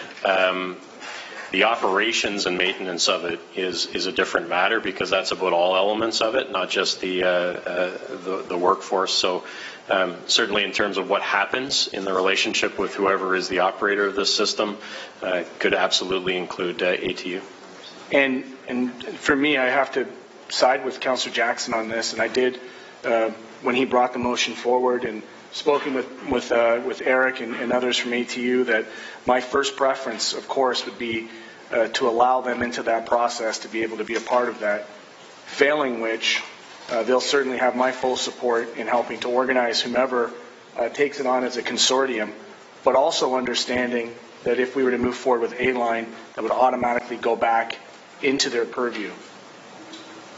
So with that being said, there were some comments made earlier that I thought folks with subject matter expertise who had both private sector and public sector experience were a little bit impugned in terms of their relationship with Metrolinx and or regional municipalities. I don't want that to be the case for Danielle, but she has come here, and I think it would be incumbent on us to ask, or anybody who would like to answer with that experience, because the question was raised, what are the lessons that have been learned in other municipalities and how are we applying them directly to the Hamilton project to learn from some of the other shortcomings and or barriers in the other municipalities, and how has that been applied here?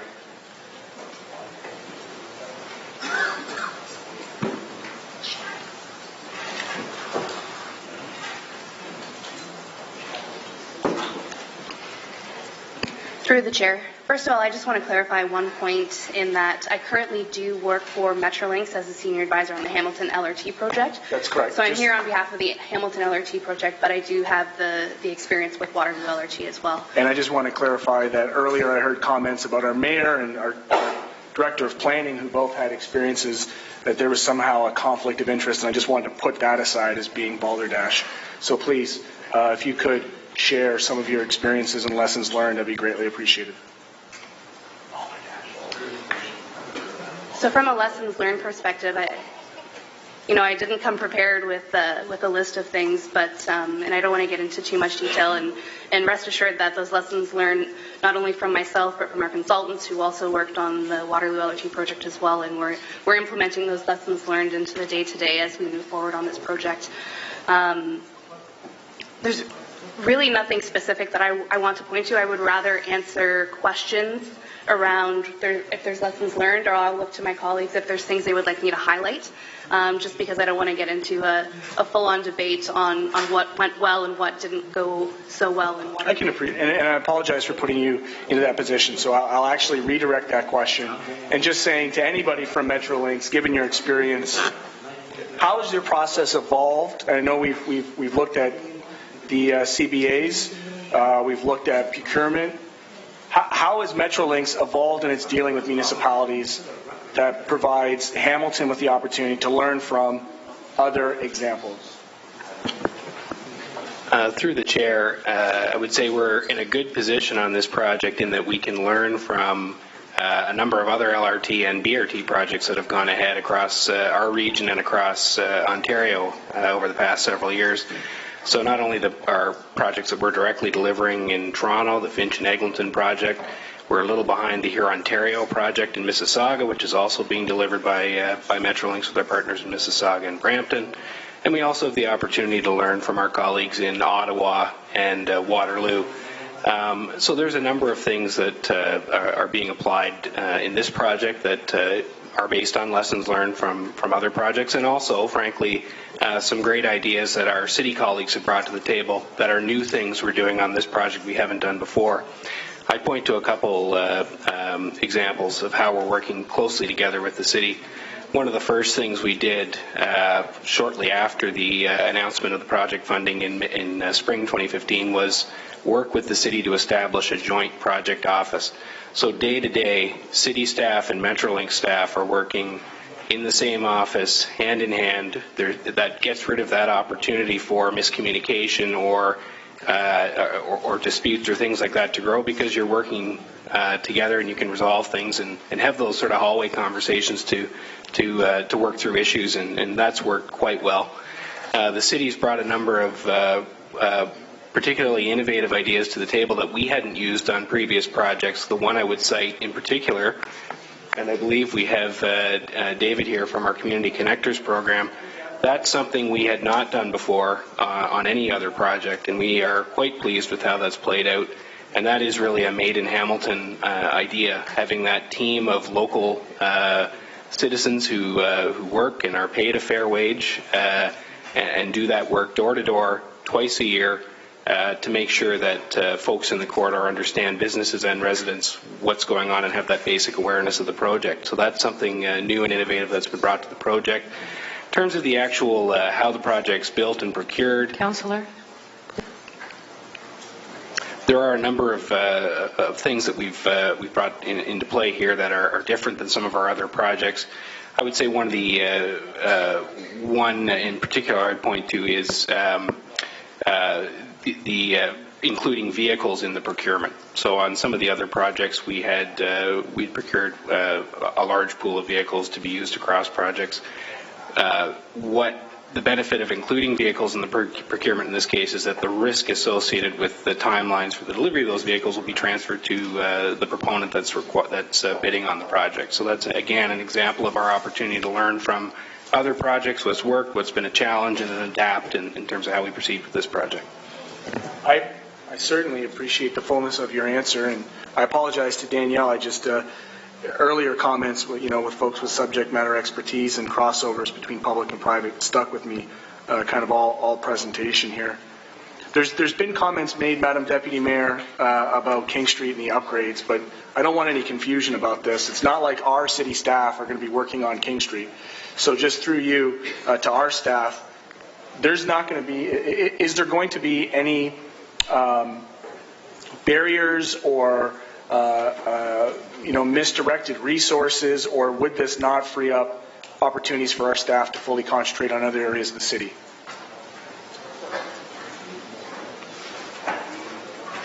Like, we're not building on King Street, so the $150 million upgrades are going to be by the consortium, correct?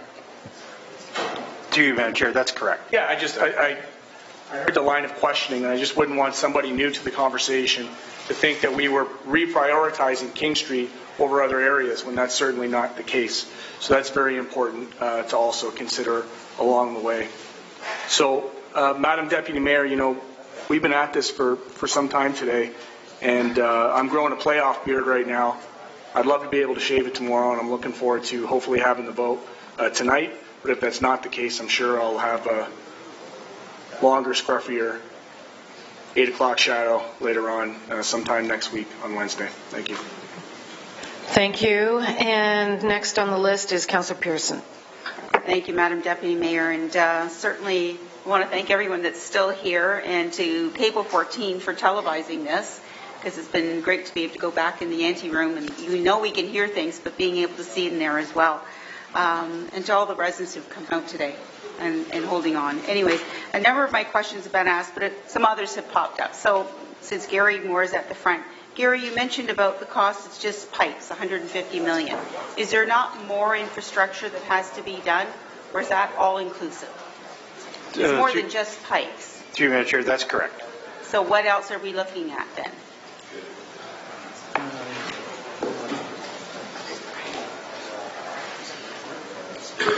Just refresh my memory.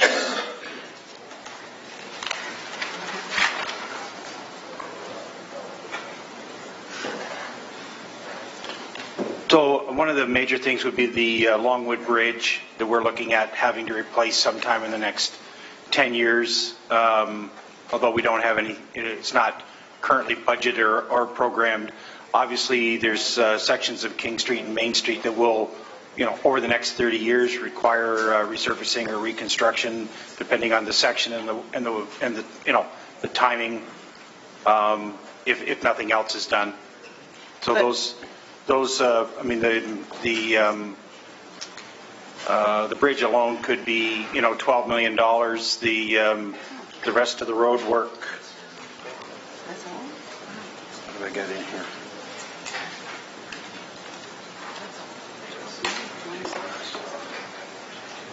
Yeah, somewhere in the neighborhood of over $2 million just for the resurfacing of the sections that currently we're looking at. Okay, but Gary, sorry, Annette, because I know there's been emails going around, information. It's more than just buses, LRT. It's the road. It's the infrastructure, being the pipes, as you mentioned. It's the hydro. It's the gas. It's the hydro poles. Is that all inclusive in that cost of piping? No, none of the private bell gas and hydro is included in there. We wouldn't have any idea of what their value is or what they're looking at replacing or what their replacement value would be, because it's all between themselves. So that's coordinated. That would be coordinated with Metrolinx, whoever gets the bid, correct? That's correct. Thank you. Just wanted to clarify how that's done. And going through, and it was commented, I think Andrew mentioned, and I appreciate that, how great Hamilton has been able to work in improving the processes. And you mentioned about the citizen involvement of attending all the businesses all along the route. So all of the businesses have all of these schematics, are fully aware of actually what they will look at every day when they come out of their business, and what their customers will be, how their customers will be able to attend and participate and purchase it or whatever in their business. Either Andrew or Paul. So through the Deputy Mayor, the community connectors, as they go out and meet with individual residents, provide the latest information and encourage them in terms of where they can get access to additional pieces of information. And then through that one-on-one connection, often have questions generated that are specific to either their business or residence. And at that point, we actually follow up with, could be any member of the technical team. So sometimes Metrolinx goes out, maybe a property concern. Other times our engineers have gone out to talk about parking loading strategies and things along those lines. So we don't furnish those businesses with any additional information that the general public doesn't see. We ensure they know where to get the information and that they have a specific contact. And actually, although the community connectors are employed for about 6-7 weeks twice a year to do their blitz, David is a part-time employee throughout the year, and so he's available through those other points of time as a point of contact. So once the connection is over for the first part of the year, it's not like our communication ends. That communication can continue. So, in summary, they're provided all the latest information and where to get information, so they're clear about that. And then the second piece is that they have a chance to ask their single questions. And then the other piece that we've been reporting to you is that when we feel there's information that would be helpful to shape the project, we ask survey questions that they can provide answers to. The last round, we actually spent a lot of time on loading, types of vehicles for their loading, times of day for loading, frequency through the week of loading, and deliveries for their business. And that's important for us to understand as we're building strategies. Thank you for that. And I'm going to touch on one of the speakers today raised a concern of businesses being able to sue for loss of business. And I've received actually an email where it is confirmed that there is a legal action was commenced last month or February in Waterloo, Kitchener-Waterloo, and I'm just wondering now, if that were the case and something did commence here, who's responsible for the costs and who would carry the process? Through the Deputy Mayor, the responsibility for that is Metrolinx. costs and process, legal and everything? Through the Deputy Mayor, yes. Thank you. And I'll go to a more simpler question now. So, Paul, I appreciate we did meet last week, Thursday, and I really want to thank you for almost a couple of hours there going through a number of questions, and they were part of the presentation. I'm sure others asked the same questions. And I appreciate you mentioned here about, you know, what your grandmother would say or be like, because I said the same thing about my mom, who uses transit only, has never driven, and knows all of the buses in Hamilton like the back of her hand. So I'm going on here because one of my concerns that we discussed was the Westdale service. And the other now you mentioned, and you said to me then, that the buses will continue. So there will be the internal servicing. But I'm looking at, you're saying King 51 in Delaware, they will have to take other roads. When they end up close to Westdale, they won't get any closer than Dundurn, they will have to drop these people off at Dundurn. Is that correct? I'm just thinking of how, if the King bus or one of these buses is to go up Cannon, York, how does it get close to the LRT? Through the chair to the councillor. So the local bus service that you're talking about, the number 5 or the number 1 as it's going cross town, it does have to join the corridor at some point. So roughly around Queen Street, it is shared. So there will be a local service on King Street going, and it's basically to get across the 403 because there's only one bridge, the King Street Bridge, to get across the 403, and then it will continue along King Street into Westdale, or there will be a split. So it's a split tail. The split tail will either go down Paradise and around Westdale School onto Main and continue on Main, or it will go right through Westdale Village. Okay, so you're telling me then we will have the LRT on King, and we will also have a bus on King from Queen heading westerly. Correct. So from Queen heading westerly all the way to McMaster University, there will be a local service as well as the LRT. So that is definitely news for me and probably for a lot of other citizens out there. So I'm really glad that I asked the question. Thank you. Thank you, Councillor. Councillor Brenda Johnson. Yep, thank you. And a lot of my questions were answered, so I'm just going to try to pare this down. So if I am to read 8.4 properly, page 2 of 3 at the very bottom, Metrolinx will cover the capital costs like for like, but all the upgrades that we have, that you have identified along the way, Gary, is between 30 to 35 million that the city of Hamilton has to pay. Am I reading that right? Through Madam Chair. So if we start at the beginning, if you had to replace all of the pipes in the corridor, you're looking at something around $150 million. Yep. If we had to replace the pipes and upsize on our own, we'd be looking at $200 million. Right. But there may not be room to replace 2 pipes outside to allow for the tracks. So you may have to combine. That combining those pipes, both water and sewer, is a huge advantage to both Metrolinx and the city. In the future, we'd only have 1 set of manholes to look after, 1 set of pipes to look after, and we'd have less interference on the road to maintain, because the worst part of having manholes in the road is they destroy the road. So the fewer manholes you have, the better it is. That's an advantage for us in that it saves Metrolinx a huge amount of money, potential money, in not having to relocate 2 sets of pipes, but 1 pipe just a little bit bigger than the original. And that's a little bit bigger or a little bit bigger is a very, very small amount of increased cost. So our premise to our friends at Metrolinx is, by us allowing you